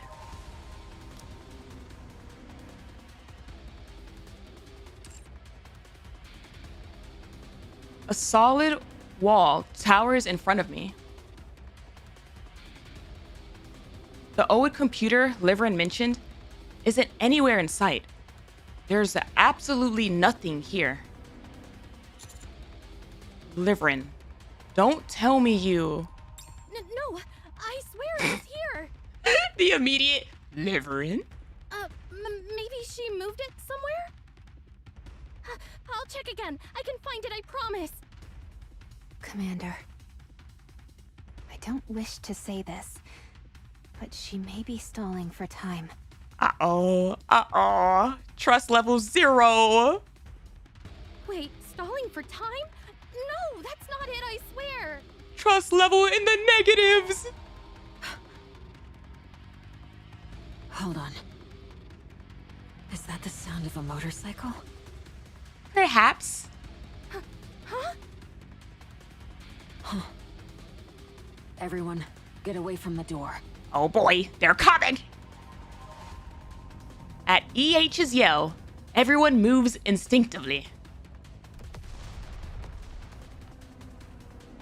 The wall flies apart in the explosion. Sugar and Black Typhoon burst out of the flames and dust. Sugar rolls across the floor, then lies still.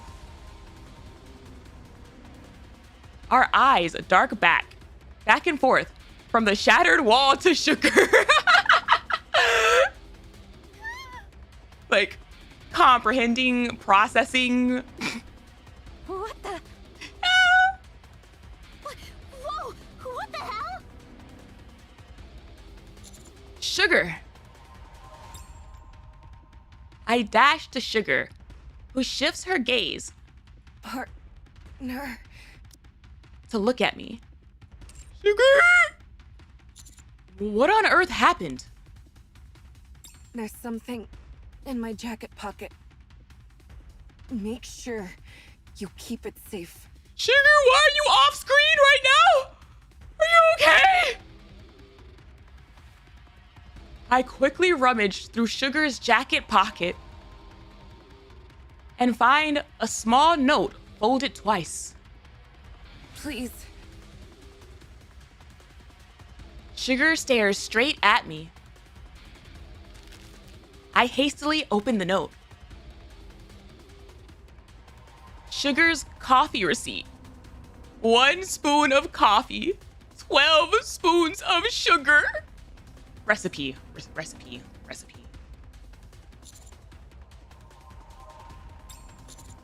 Does this even count as a recipe? Not the time, Commander! Yeah, it's a recipe. A special recipe. Not gonna lie, that's probably how I take my coffee. Get some rest. It's time for you to go to sleep. It's time for you to go to sleep.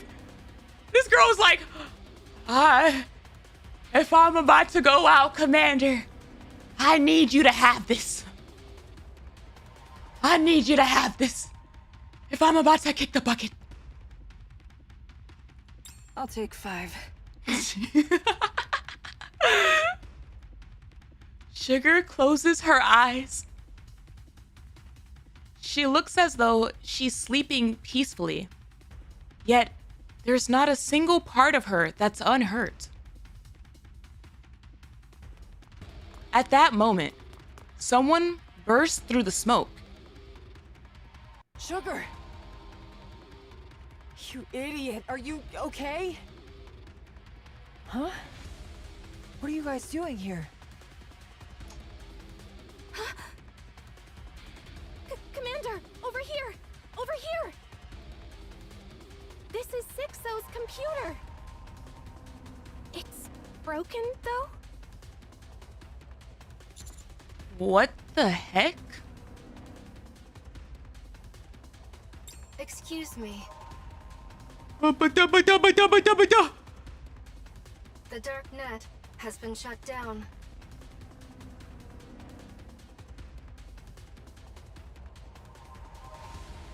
It appears to be related to you, so I am contacting you regarding this. I'm concerned. I'm extremely concerned. Did she already transfer? Did she already do the... There's a vision out there somewhere?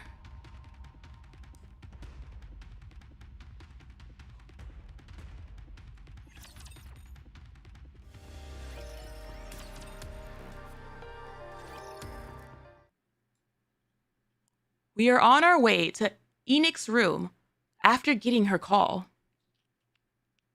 Feels like we've been wandering around without really accomplishing anything. Damn. Honestly, yeah. Yeah, went from Eden to here. Like, damn. More like Ultron. I keep forgetting that, like, Vision was Ultron in the body. Like, he transferred that over.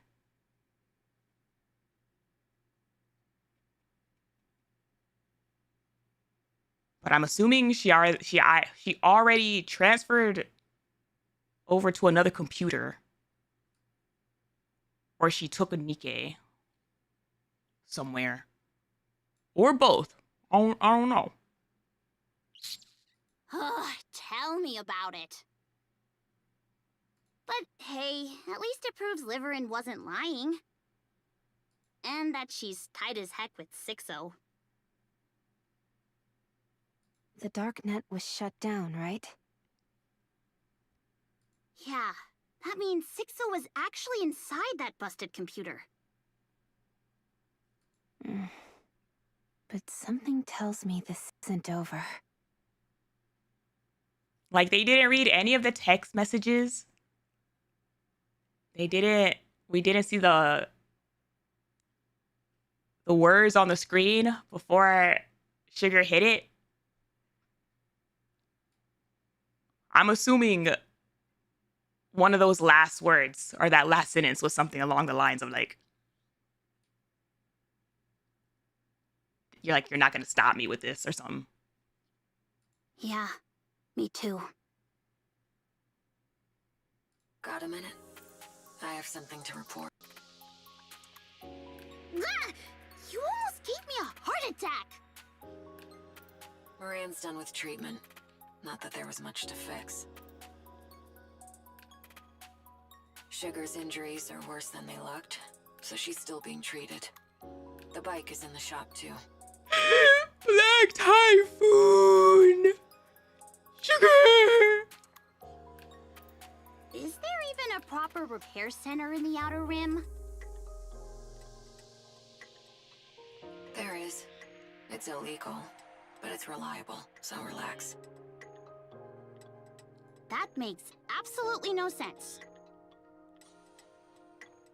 What about Liverin? She's with the other members of Cafe Sweetie. Huh? They're going through Enix's blind spots in the Ark, one at a time.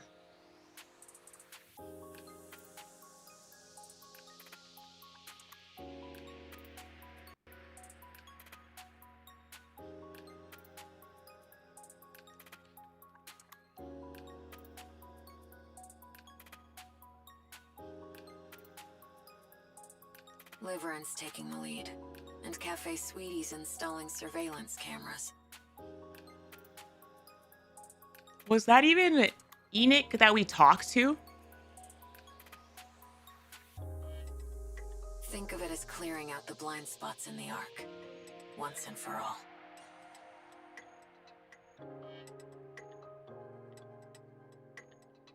It's kinda weird that you suddenly bring up Cafe Sweetie. With Sugar involved, they probably couldn't just sit back. The work's going smoothly. In about 2 weeks, Enoch won't have any blind spots left in the Ark.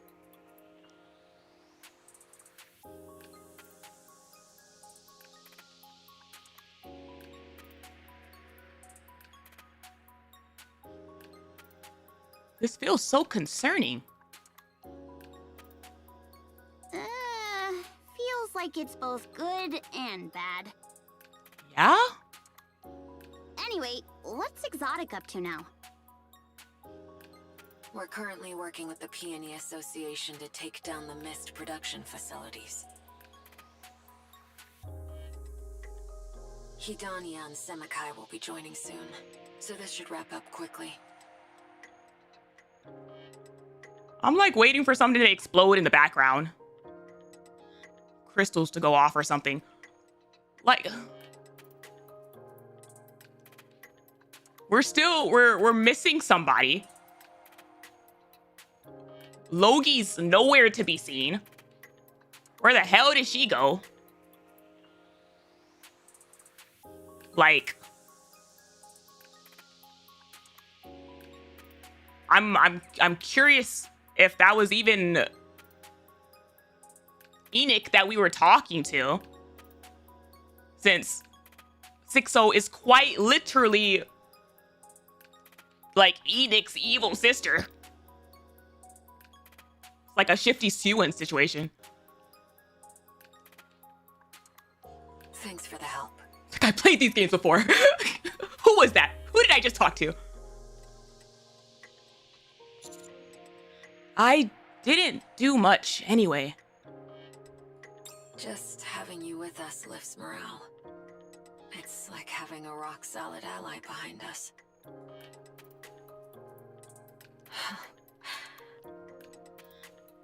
I didn't get a chance to say this before, but thank you for helping Crow. Wow, that's a line. That's a statement. Well then, I'll get in touch again if anything comes up. Helping. All right, so what's the plan now? We should meet Enoch first and decide our next move. World War III. Excuse me. Speak of the devil. The dark net, which had been shut down, is now back online.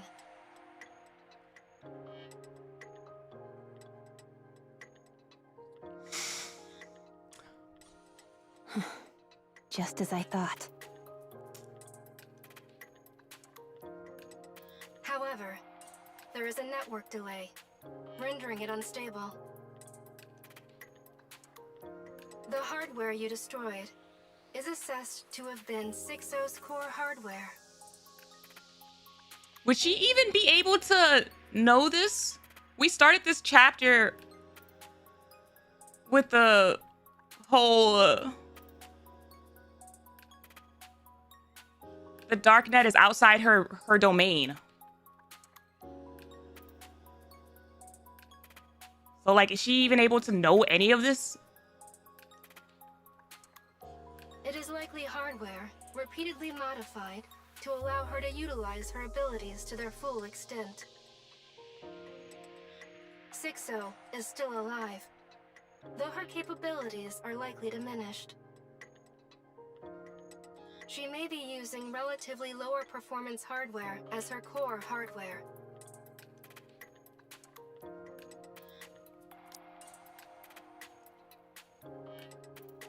The network delay rendering it unstable is what I'm talking about. That seems a little bit more than being able to tell if it's on or off. Or distributing her functions across multiple units that complement each other. So, how do we shut her down for good?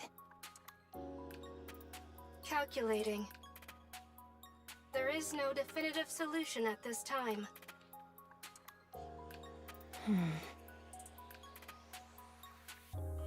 Can't you, like, find 6-0 with your super AI search thing? Negative. That is impossible. Oh, what a pain! I'm getting flashbacks from, like, I think it was chapter 42, where sometimes whenever Enoch would talk, it would sound kind of weird. At least it's like to me. Knowing that 6-0 is like made from Enoch, again, just has me wondering of like if there's been any interaction where she's like faked being Enoch. I don't know. Terrorist attack detected. Whoop. What? You're saying she's hacked her? I'm not saying she's hacked her, but like, it would be very easy for her to pretend to be her. Terrorist attacks using E2 crystals are occurring simultaneously at 5 locations. Excuse me while I respond to the attacks.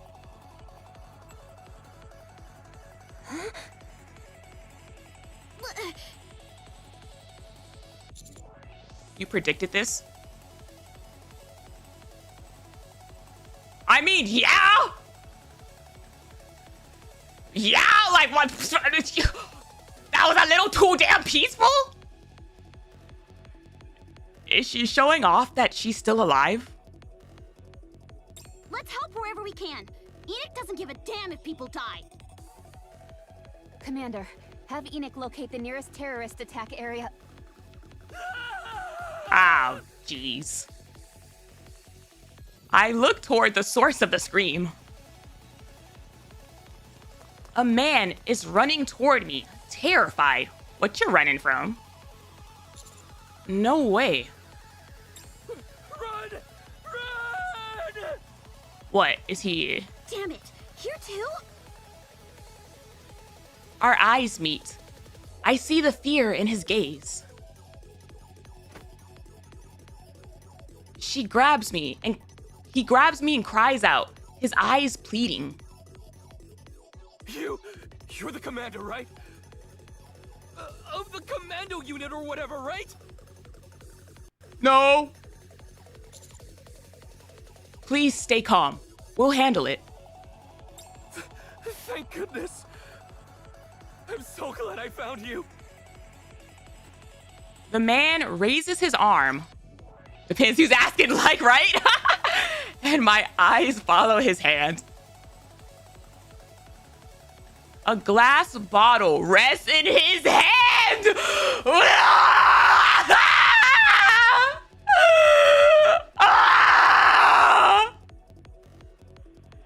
Inside, a crystal glimmers as circuits flash across it.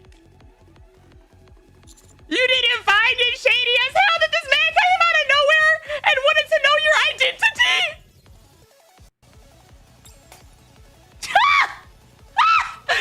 We learn nothing from Doban. Sorry. I'm cooked. Gum Gum. Gum Gum was the one who tried to teach us this lesson about information.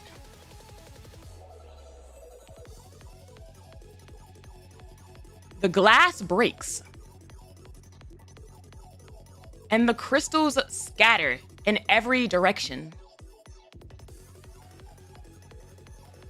Only then do I take a good look at the man's face. His eyes are glazed, and drool runs down his chin. A Miss Attic. I like that. I like we were introduced that she does this with Moran and Jackal. And now it's like, no. We have all kinds of bombs. We got regular explosive bombs. We got crystal bombs. Rapi and Anise dash towards me. I push off the ground, shoving them back with everything I've got. Here we go! The crystal shoots out, trapping the man who just threw it right in place. He doesn't move at all, probably already dead.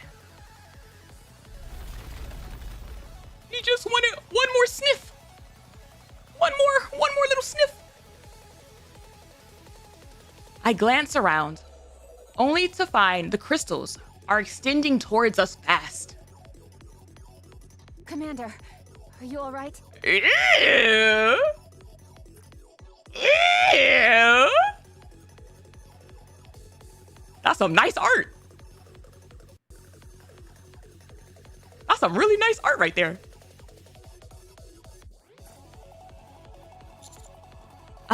I'm fine. I glance around rapidly.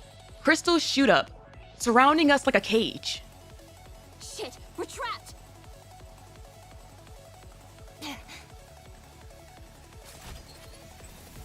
Brappy takes aim with her 7 dwarves 0. Don't shoot. The shards will fly everywhere.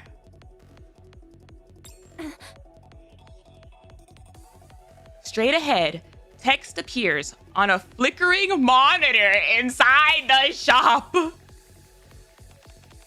Nice to meet you. I'm a sixo.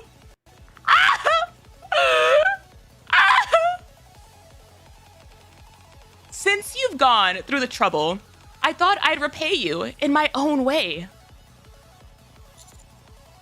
You even went after civilians. That's way more despicable than I thought.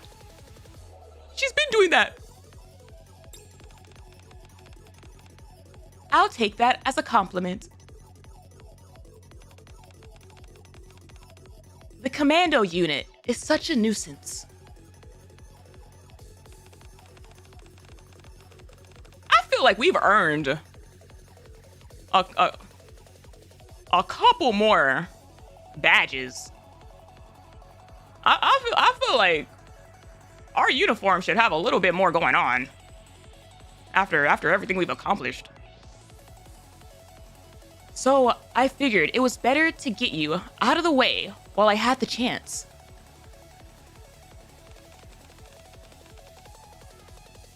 Don't worry, you won't be alone.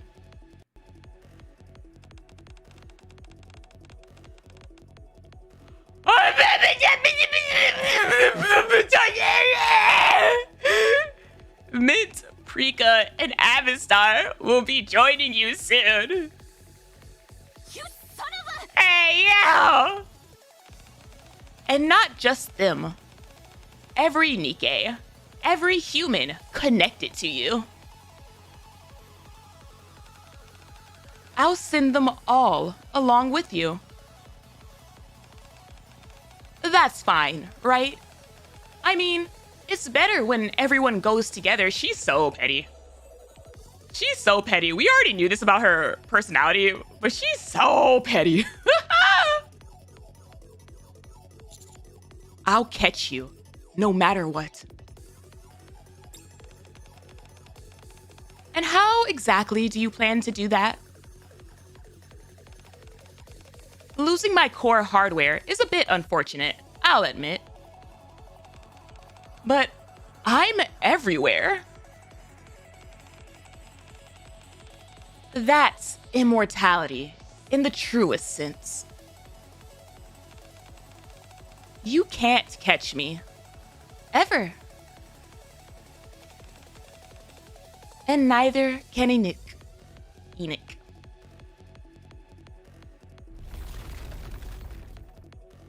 Damn. Oh my. The E2 crystals are expanding. How frightening. It was a pleasure meeting you. Farewell.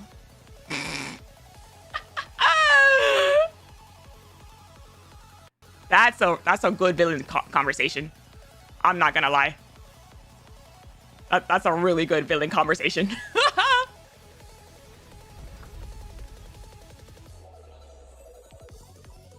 The monitor shudders as crystals burst upward. Then the screen goes black. She really gets on my nerves. Anise. Hang tight, Commander. Rappy and I will get you out. So you better make sure we all get out of this in one piece, too. I trust you.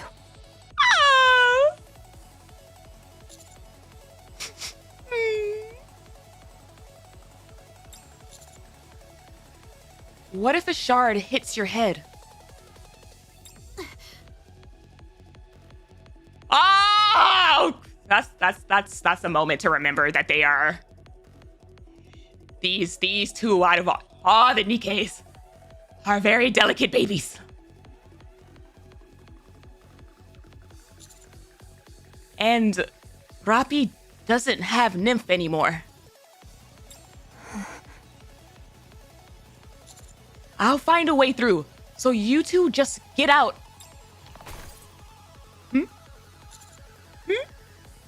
Crack? Hey, yo! Hey, yo! What the heck is that sound? Someone trying to break us out! It sounds like the crystals are breaking. Someone's punching it?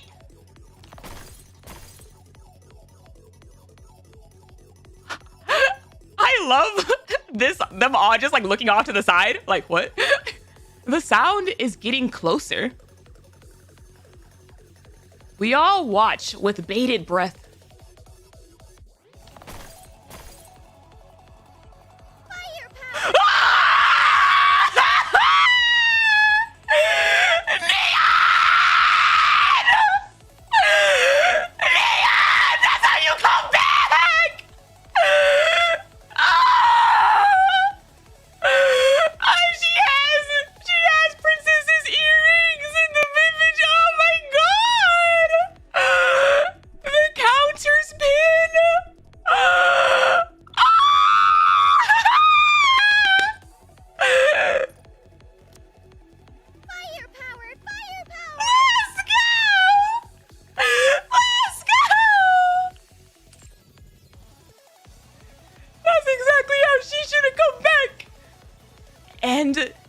Neon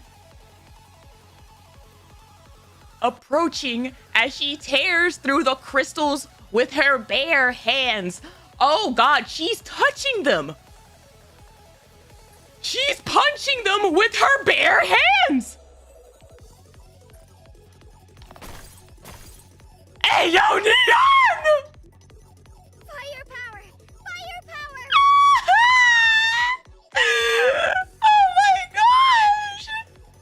What? The? Hell? The Cancers reunited again! Oh my gosh. What I can already see from this design I'm obsessed with. Oh my god. Neon spots us and waves at us cheerfully.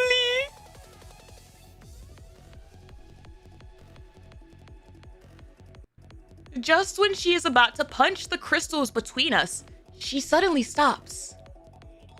Right! It'd be bad if these shards get everywhere. Neon!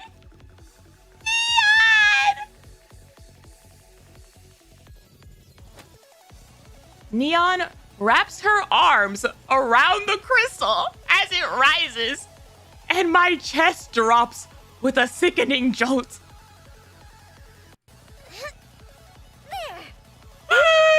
This is the Neon upgrade I was waiting for! Oh my god! Neon twists the crystal she's holding and snaps it off, leaving only the base behind. She points to the cleared path behind her. Right! I cleared a path! Let's go! The skirt is down! The skirt is down! Let's go! Oh my god, the coat! The coat! Oh, I love this design! I love this design so much! It's such a good blend! It's such a good blend between her and Princess! Holy crap! Oh my gosh! The little hints of, like, it's so cute. It's so cute how she has these little hints of blue, but but she decided to go with Princess's color scheme for like the majority of it. It's like she only kept a touch of the blue to represent herself. Oh my gosh, she's so effing cute. She's so effing cute. I'm obsessed with this coat. This effing gauntlet thing. The counter's pin is really cute. I love that they put the earrings. I love that they put the earrings. I also like the usage of the deep triangles. And you have like yellow over here, but then on the hat, it's like blue. Like, oh my gosh, it's just such a perfect blend of the two.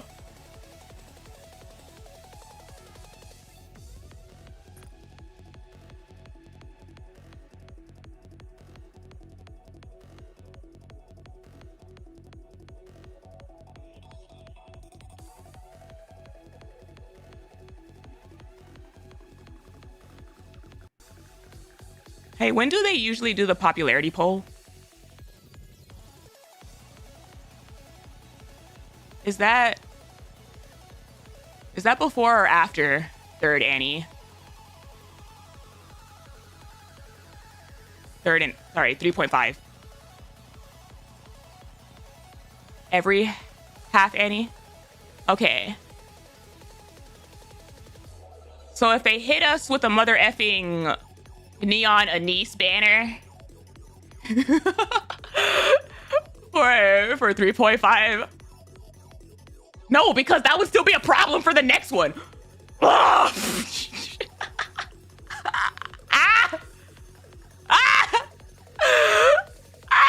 We're cooked either way. We're cooked either way. And Cindy, I'm sorry, Cindy. Siren's right there.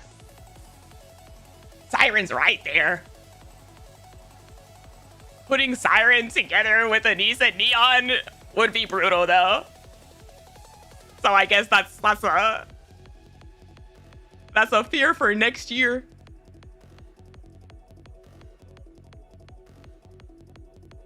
What? Oh my gosh, look at him. Look at season 2 counters. Hell yeah, let's go. In the world? Oh my gosh. 1 hour ago at MMR level P.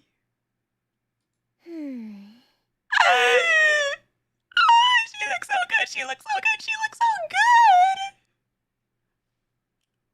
There we go.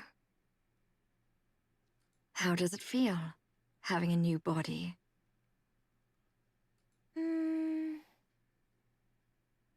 Hello? Anybody home? Give her a minute. Give her a second. Why isn't she responding? Ether, did you touch something you shouldn't have? No, there's no way. I simply followed the blueprint, that's all. Oh my gosh, the design of the effect of that little star going off and then the like light raises.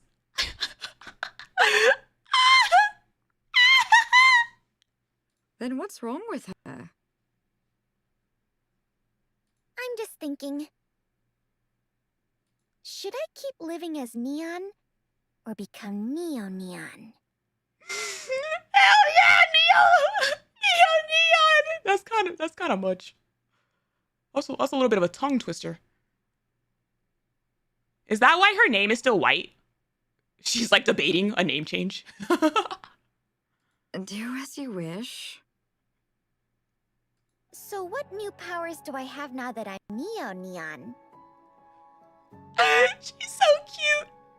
She's so cute. Tell her, Ether. Also, I didn't mention it, in that art of her punching, but her boobs looked immaculate. As she deserves. You're healthy now. But that doesn't sound new. Don't bonk me. People have been talking mess about Neon's design compared to the rest of the counters for 3 years now. She's cute too, damn it! What I mean is, your body is now impervious to any external interference. Ooh. Ew, I'm assuming that's why the crystals don't work. No matter what happens, your body won't change. At least, not from anything that currently exists. That doesn't sound new either. Isn't that normal? Gosh, I love this. I love the stars. They're keeping the theme amongst all of their new designs.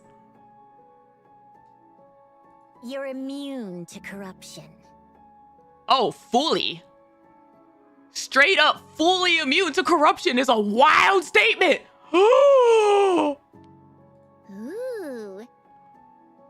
What?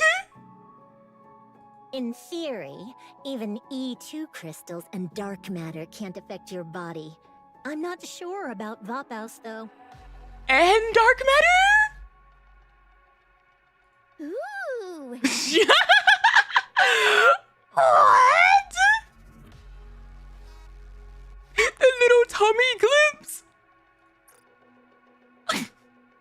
Hell yeah! No external substance can enter your body at all. Wow. Wow. Hey, yo. Neo Neon is kind of crazy.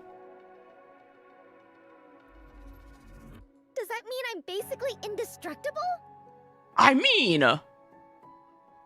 More like you're immune to everything. What exactly are you two going on about?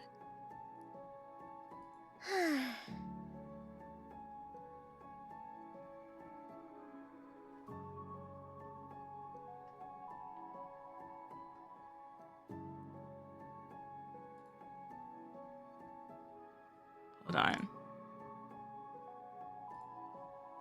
Where is...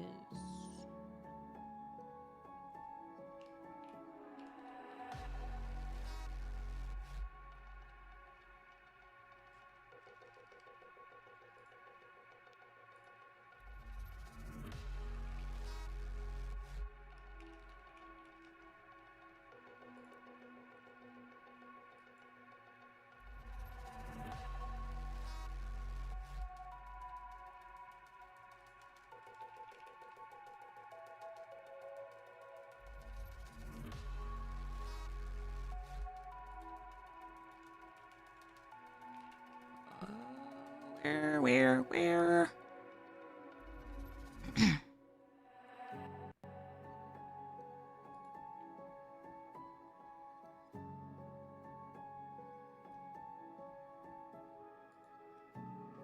know I saved a picture somewhere.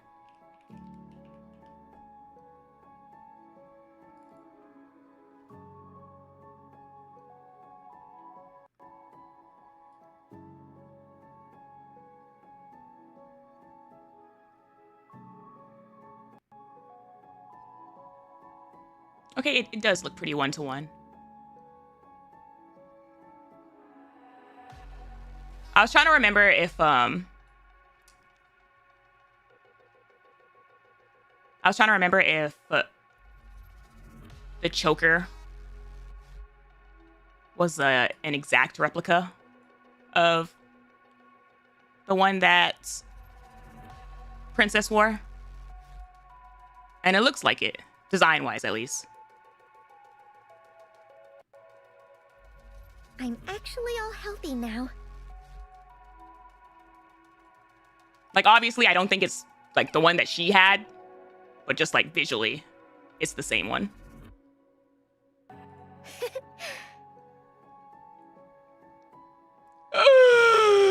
If I start sobbing, if I start crying, oh, don't be sick anymore. I'm gonna give you the craziest antibody known to man. No much as a sneeze, a sniffle.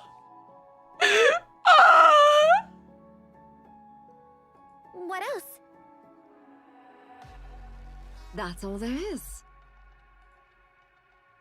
Your body itself has become a key. Ooh. Ether? In short, your body now holds the essence of lost technology. Ew. That's enough. Shut the hell up. Let her keep going. If she knew how precious her body is, wouldn't she take care of it? Then what about these glasses? They don't have any special functions anymore. The light doesn't work and Boom doesn't run either. Why would you do that? Why would you take that out? Now I gotta go give them back to Eleg. Those things have been completely transferred to your body, so now your glasses are just a sturdy pair of glasses. No, shut the hell up. What do you mean? You transferred them to her body. How does that work? She is the Boom? Like, wait a minute. What is it? Hello? Well, that's a bit of a bummer. I really liked my supervision. Oh, her new pout. Her new pout. That's gonna haunt me. I need to see how she plays Boom. Like. Also, the repaired deep outside are yours to command however you please. The upgrades keep going crazier and crazier. Hey, yo, she got a personal army? To them, the key is basically a royal seal. The Prince and the Pauper full circle moment.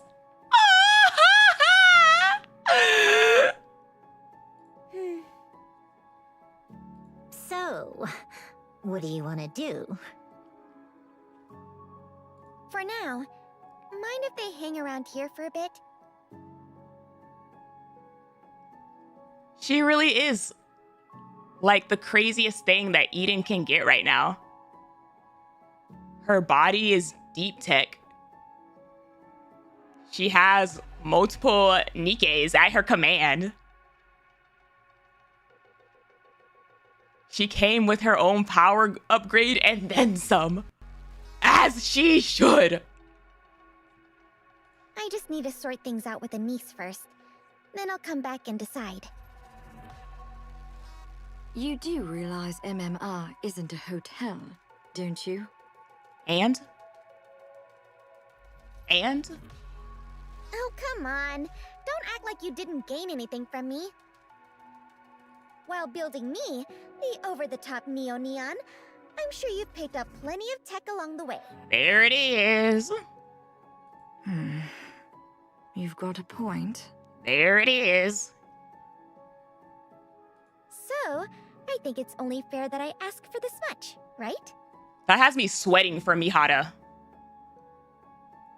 She has a test subject that already has a deep core. And now she just got bits of more deep tech.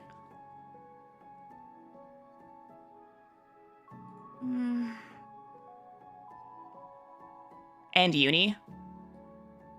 Technically, there's uni, but like, Mihara was like, experiment on me.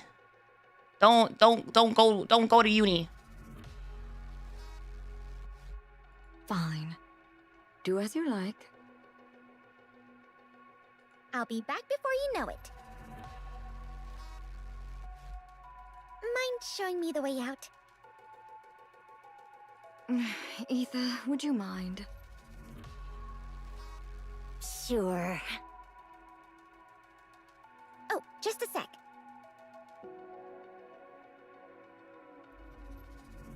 I need to do more main story. I'm on chapter 20 after 3 years of playing. Get out of here then. Spoiler alert, unless you don't care. In which case, you can hang out, but like...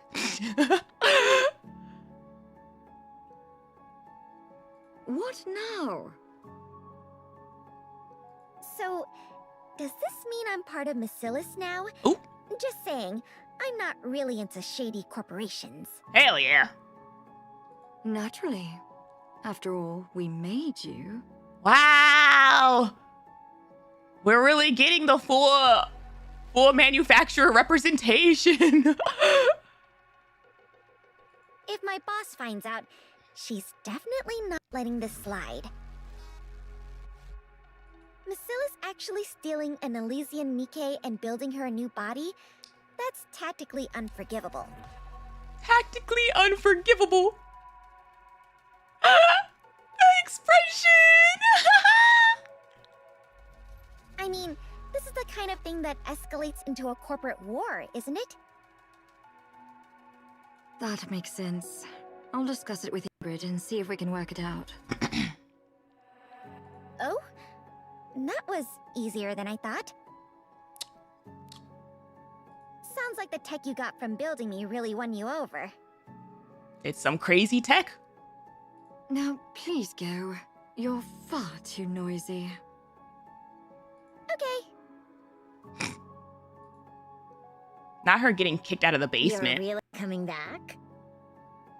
You bet. Good. I'd really like you to return. You're just itching to take me apart, aren't you? Yep, the blueprint's completely erased. It disappeared as soon as we started making your body. There wasn't even time to back it up. Princess is so smart. That's why Jian's being so nice to you. If we'd had the blueprint, well, you'd already be out the door. Oops, Jian told me not to say that. My bad. Hello. So that means I can get a little full of myself, huh? Hell yeah. By all means, get all smug. You're the one holding the reins. Hell yeah. You being this nice is making me super uneasy. Jian being annoyed and not being able to do anything about it is some real proper karma. I kinda need to stay in your good graces too. You know that tech in your body? In a way, it's humanity's long-awaited breakthrough. For Nikke's, it's immunity to corruption. A crazy statement! An insane statement! For humans, it's immunity to all diseases. Be healthy! Be healthy! So maybe that kind of era isn't just wishful thinking anymore. So I really hope you'll come back and cooperate with us. Not gonna lie, that threw me off a bit. I'm so happy right now! I'm so happy right now! Neon lore came with insanity and a crazy upgrade. Everything she deserved. You'd be surprised how devoted I am to humanity.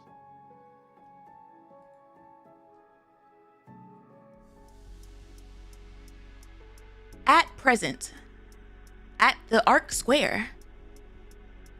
And that's how Neon was born.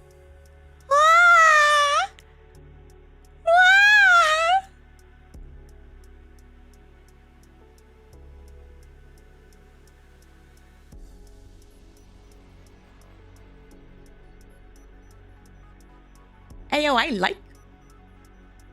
like this song. Neon can heal Anderson. Anderson is missing some organs. He kind of has a bit more going on than just being sick.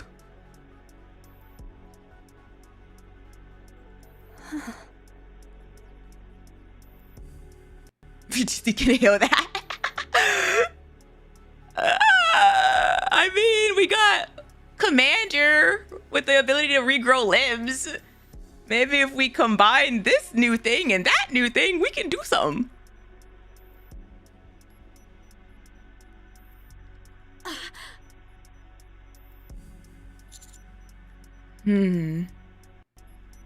Hello? Where's my applause and cheers?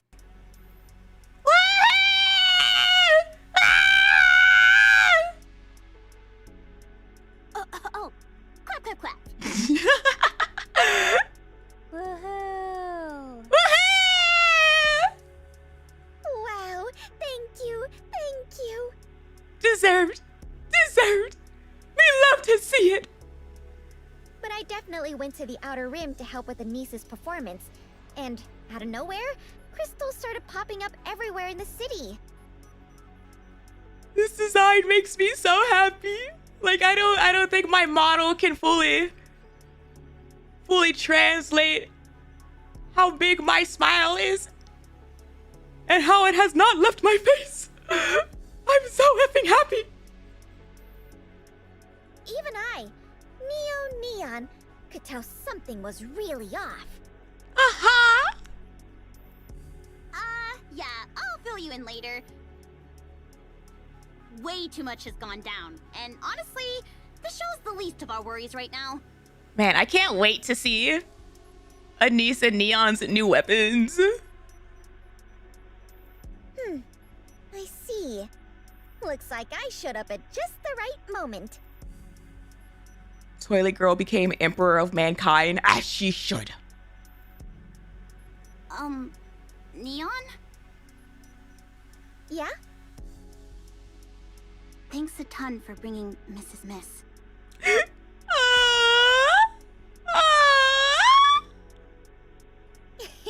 No worries.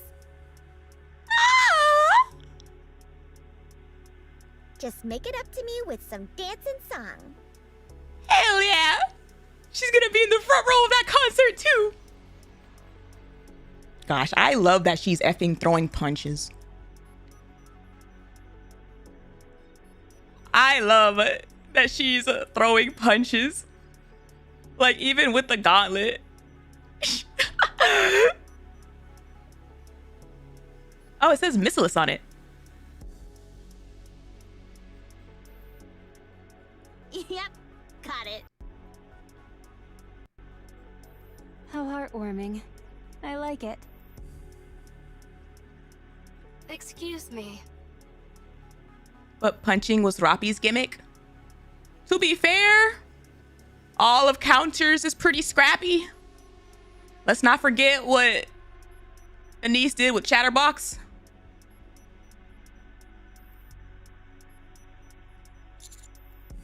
Enoch, how's it looking? The E2 crystal terrorist attack has been fully contained. 20 Nikkes and 82 civilians are confirmed dead. Yikes. Oh. Yikes.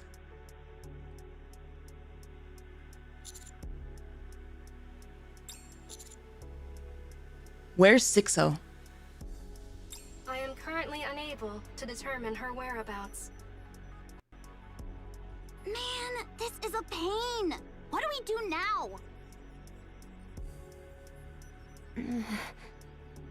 Through Hands with Eternity? Just that none of the hits landed? It's a requirement to be on the commando unit.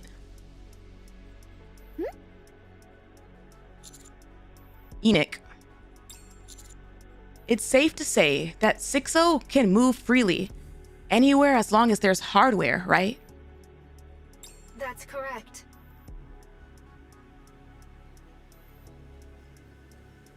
You know, if we are treating this Like a virus. Technically speaking. Theoretically. If we unplugged the arc. Not all hardware, but any with a power source and a chipset can be accessed anywhere. That's not how you cure a virus. It's how to make it temporarily unavailable. Have you tried turning it off and on? Like, she's on the effing sky? Oh, that's actually... Oh, that's concerning.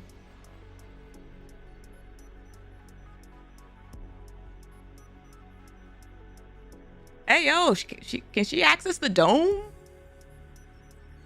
F up everybody's mental whenever she wants? Then why don't we just wreck them all? As of now, the number of such hardware within the Ark is in the hundreds of millions. If you include the Outer Rim, it is immeasurable. That's how you stop it from bricking your PC and trying to remove it in safe mode, not how to delete it.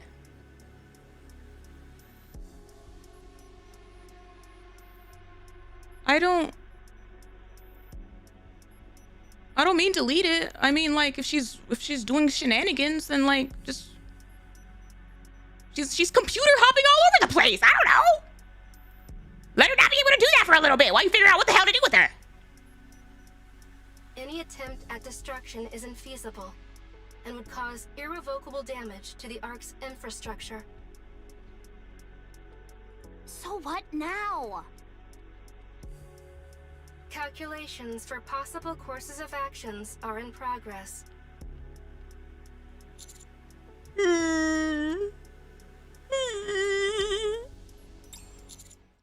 I've got a suggestion. Please go on. I'm listening. I'm not crazy! I'm not crazy!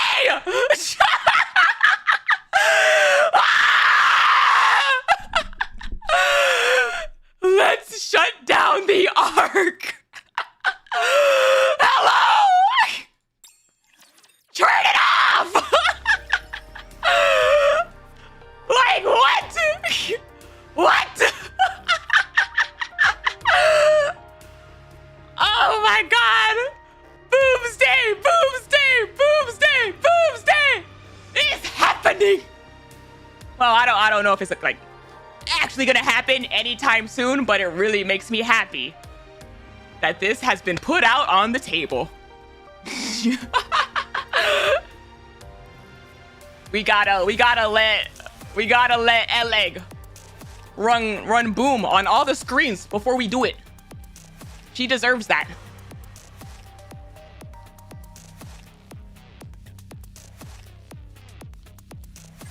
I wonder why Vidya continues to play Nikke if she knows what's happening. 2 reasons. Number 1,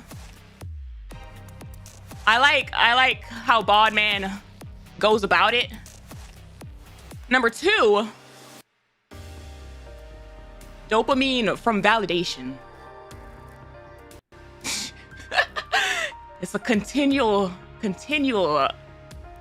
test of my literary skills. And I get personally happy with myself every time. Maybe in the writer's room, but not the art room. There you go. Go to the Forbidden Library. The library? Arcana? Harry likes to be right. That's right. Do you know Dorothy? Irie? The biblioteca. Yes. It's a test of how much Nikke's story makes sense. That too, honestly. Like so many things that I guess I feel like are literally just based on things that we've learned just make sense from like a literary progression perspective.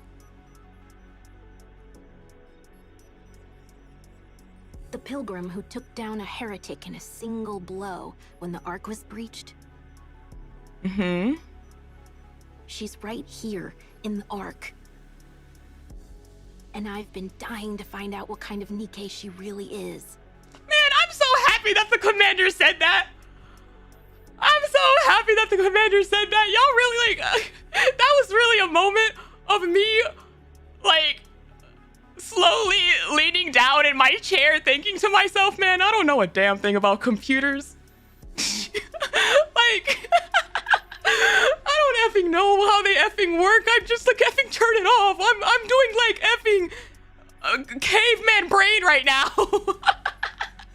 Like, hello.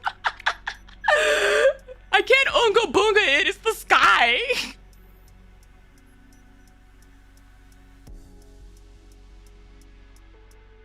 Don't turn off your computer and think it'll fix the virus. I don't think it'll fix the virus. It's just temporarily make it to where she can't hop over.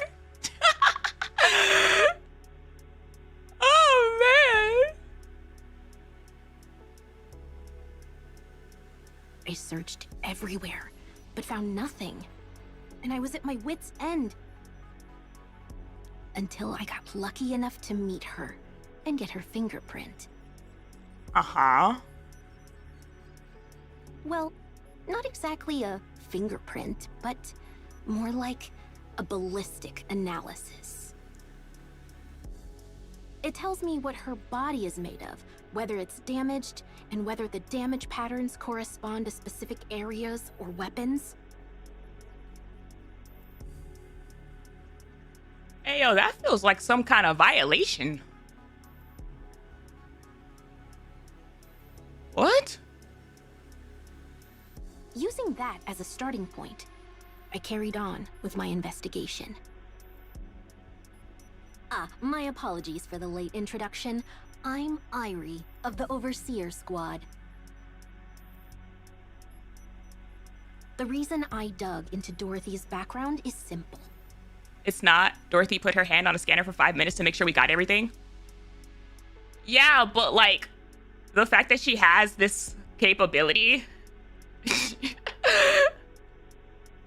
I'm thinking about all the people who are not Doro. Who's like, hey, yo, give me your fingerprint real quick. I just want to run a quick background search. She made such a grand entrance and has been working so hard for the Ark. I needed to know whether it's the real deal or just for show. Uh-huh. I was convinced that by investigating her past, I could uncover her true intentions. You know, I absolutely love exposing someone's secrets. Especially when it's someone who pretends to be all mysterious. That thrill when their hidden side is revealed. But I found nothing. I refuse to believe a Nikke could exist without any records. No matter who they are, someone always leaves a mark. But with her, there was absolutely nothing. Mm-hmm. So I gave up trying to find records in the open. You know, the so-called public records. Yeah? Valid? That left only the hidden records. Of course, even that has its limits. As a member of the inspection unit, I have much higher clearance than ordinary Nikkes. So, I accessed the central government database directly. Uh-huh. And still came up empty-handed. Uh-huh. If there's nothing in the central government database either, then the only conclusion is that someone deliberately erased her records. Fair, yeah? Nothing exists without leaving a trace, after all. And how did you get here? And I don't believe any record can ever be completely white. Yeah? Every piece of data would leave a trace somewhere. Mm-hmm. And that's how I ended up here. At the Forbidden Library.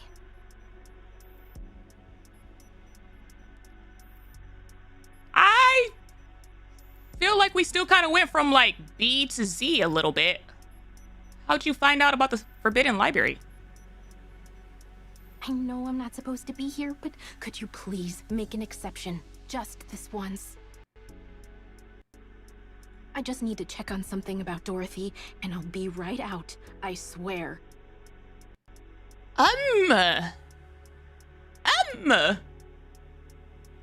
Inspection squad clearance? That still feels really effing high clearance.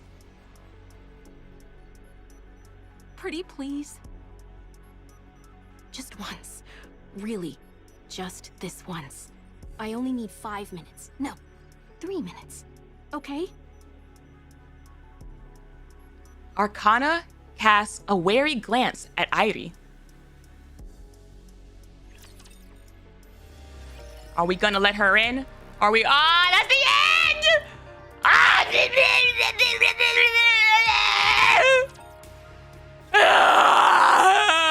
under 12 hours. Under 12 hours. And the first 2 was the pre-yap.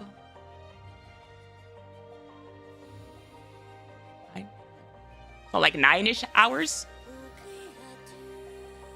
And it's not even as late as it could be. Oh my god, I did it. Yippee!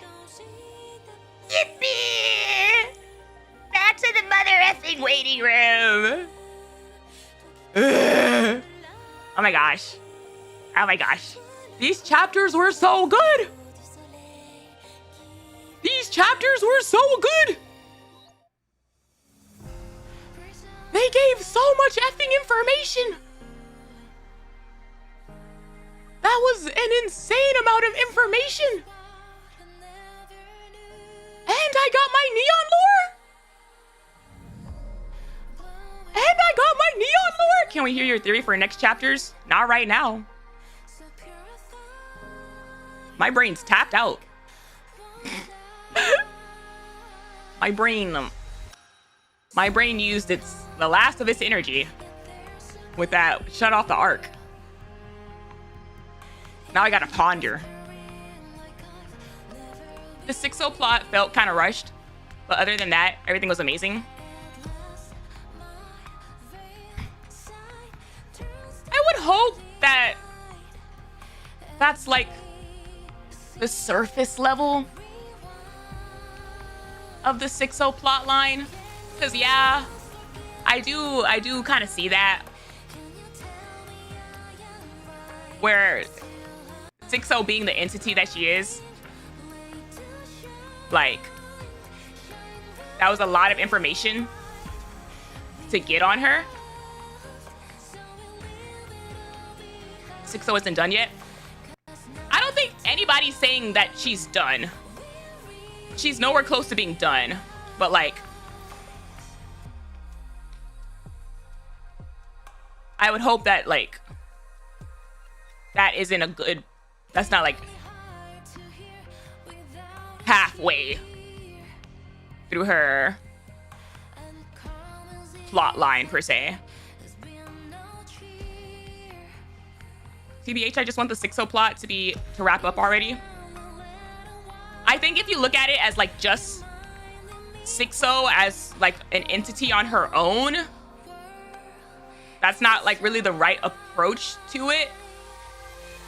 6-0 plot is like, she's so connected to so many things, and through her, so many other plots like get expanded on and come to the surface of concern. Like if she wasn't a thing, how much of this would like stay secret? This is like quite literally forcing the Ark to face their demons kind of thing. I'm worried that we're killing the Ark so soon. It feels early for such a massive shift in the world setting status quo when it's already been thrown over by the queen.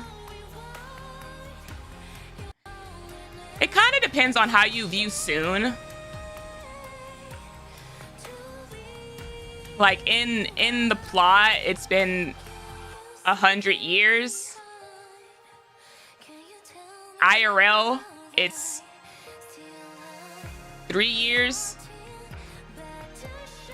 And at the very minimum, it definitely still is like a basis of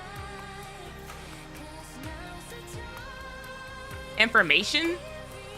Not information, but like living, I guess.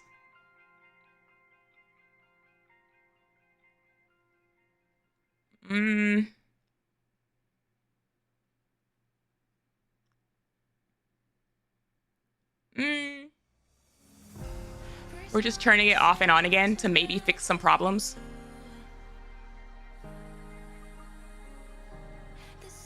Even if we're doing like a purge, I personally wouldn't mind like a shift of humanity being more active with what's going on the effing surface. Right now, to me, the way I see the arc just feels like we're the mole people in Gurren Lagann. We're currently stuck underground with no like proper aspirations or desire to live outside of our cage, our bubble. Like, it's a really concerning mindset to me that a lot of the ARC citizens have. If the ARC was like still around, but people were like able to come and go a lot more, that feels a lot better to me than the situation that we have right now, where like people either have no desire to leave or they see it as a tomb that they can't leave, or like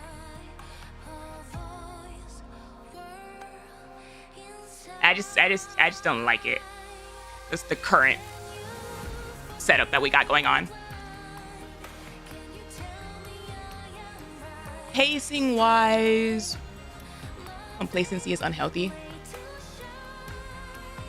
And right now, like I said, they're like the mole people.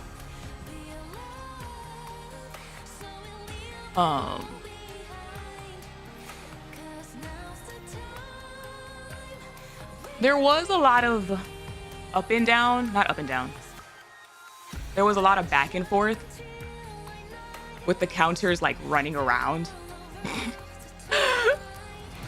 We literally ran all the way to Eden, came all the way back to the Ark to handle 6-0, then had to handle shenanigans away from 6-0.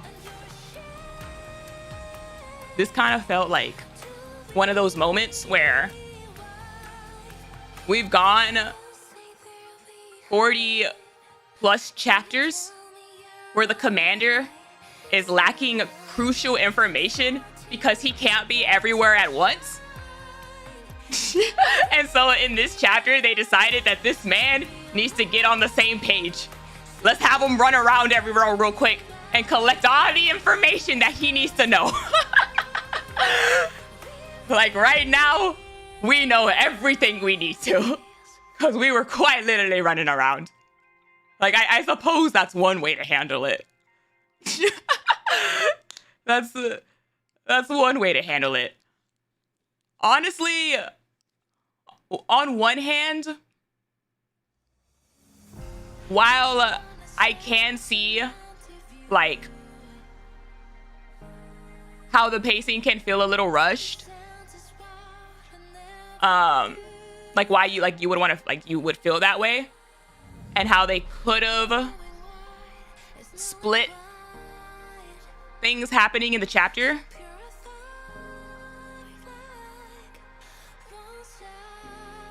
Two things for me personally. Number one, there was a lot of exposition in this chapter in particular. There was a lot of exposition without as much action. And I feel like splitting it up would have made would have put them in like a weird situation of Nikke community sometimes has that modern day shonen action mentality. They gotta see crazy stuff blow up a lot to keep interest, and when there's like a lot of exposition for too long, they get bored. But also, they said that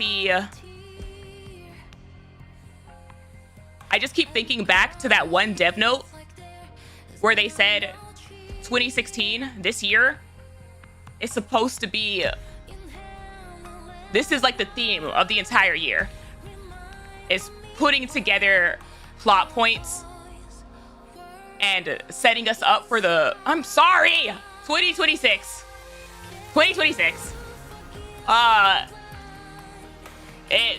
This year is supposed to be setting us up for like the new chapter of Nikke, and like bringing together multiple plot points and stuff. So obviously I would need to see the rest of the chapters that come out this year to prove it. But assuming most of the chapters that they release this year are gonna carry the same vibes of these two, that's probably why they're choosing to not split it up, because they're like, we have a lot of information to cover this year. We have a lot of information to cover. So like, it would probably be weird. It would probably be weird to like they're trying to probably categorize it as best they can, like which information can go together as much as possible while like making sense. So like, it might be something as simple as one of those things where some of the information given in this chapter might not fit in chapter 45. Like they decided to like get it out now because what happens in 45 is like a whole lot more other information that doesn't quite go together. So this is what they decided to do. That's my first general assumption as to why the pacing is like this. Because ever since we started this year with Art Guardian, we've been in heavy information dump mode as far as Art Guardian and then the campaign chapters. And I guess there's also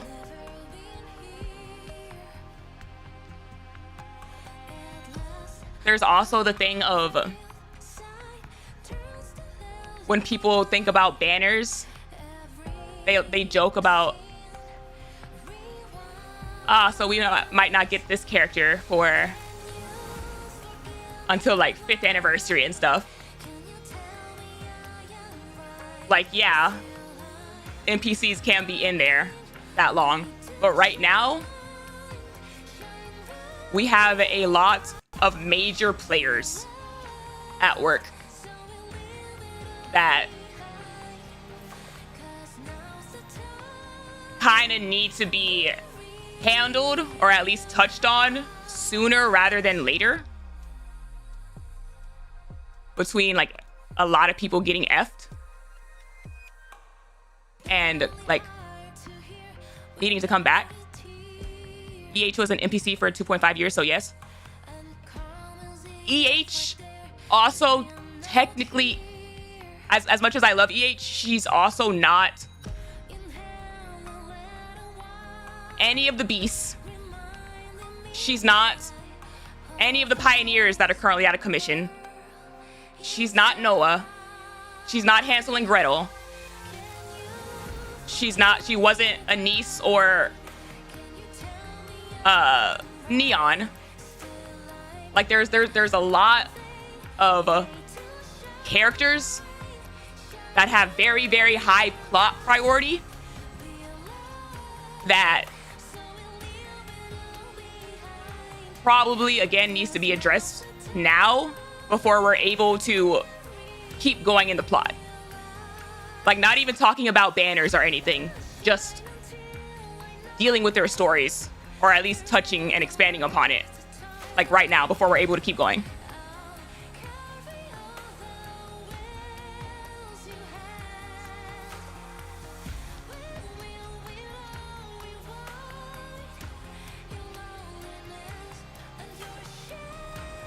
Liverin, Fragile, Hammering, Drilly, John. But you see how like there's a difference between Nikkes who have like extremely high plot priority and Nikkes who shift up can get away with postponing some of them for a bit.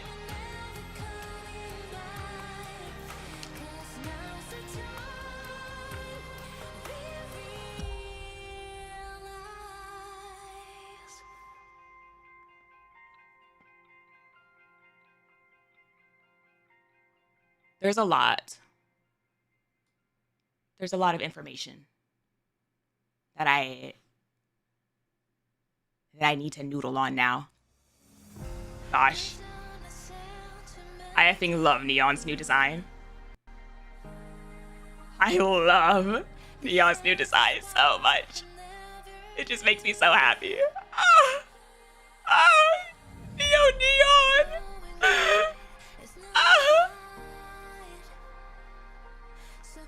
I'm so hyped for EH event. It's gonna be an interesting one. EH and Heavenly Ascension have been around for so long.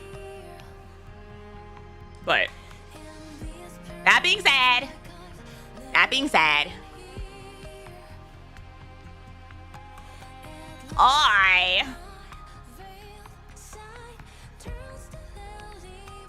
her battle cry is gonna be Neo, Neo, Neo. Oh, she has to keep the firepower. No matter what. No matter what.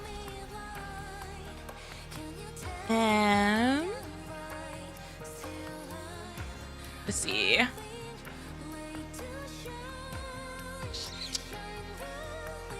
Talk for 10 more minutes so it can be a 12-hour stream. No.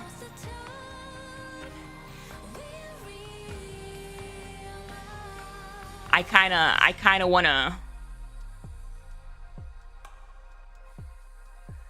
wanna beat y'all's expectations. I'm assuming that I would go 12 hours. I can lock in when I want to effing lock in. I did really effing good. I did so good. It's so early. I finished this so much earlier than I thought I would. Like,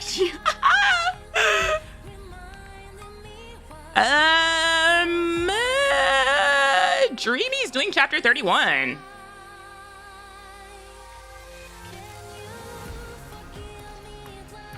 Earlier we thought that too.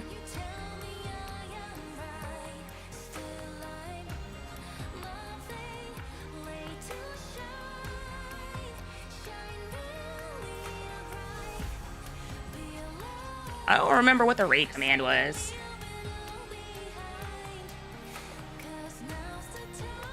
That? Oh, there it is. There's your raid command. YouTube! Thank you! I need to fix my commands. I'm sorry. There's your command. YouTube, thanks for hanging out. Twitch, thanks for hanging out. Oh, and it's her partner anniversary! Oh my goodness! Wait. New command, new command, new command.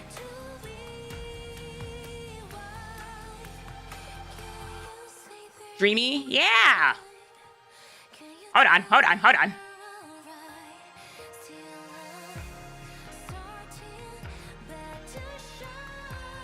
We're gonna be basic. It's just gonna say hi, babe. Happy anniversary.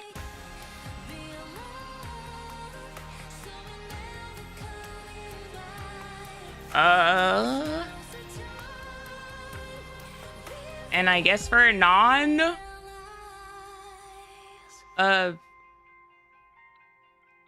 for follows, y'all should have access to that emote, no? Right?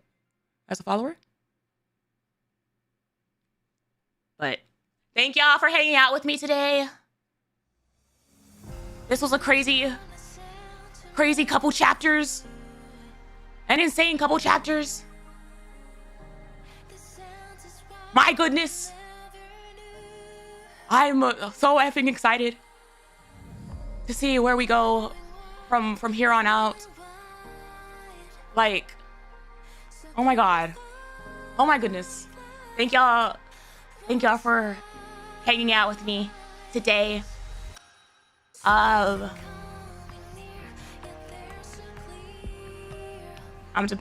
debating streaming tomorrow.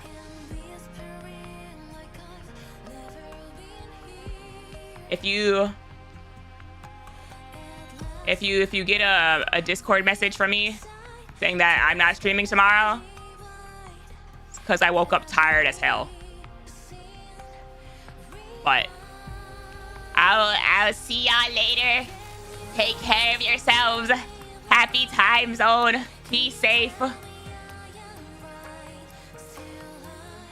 Get some rest. I'll be honest with you. Assume I'm not streaming tomorrow. And if I stream, surprise. But I'll see y'all later. Bye. Bye.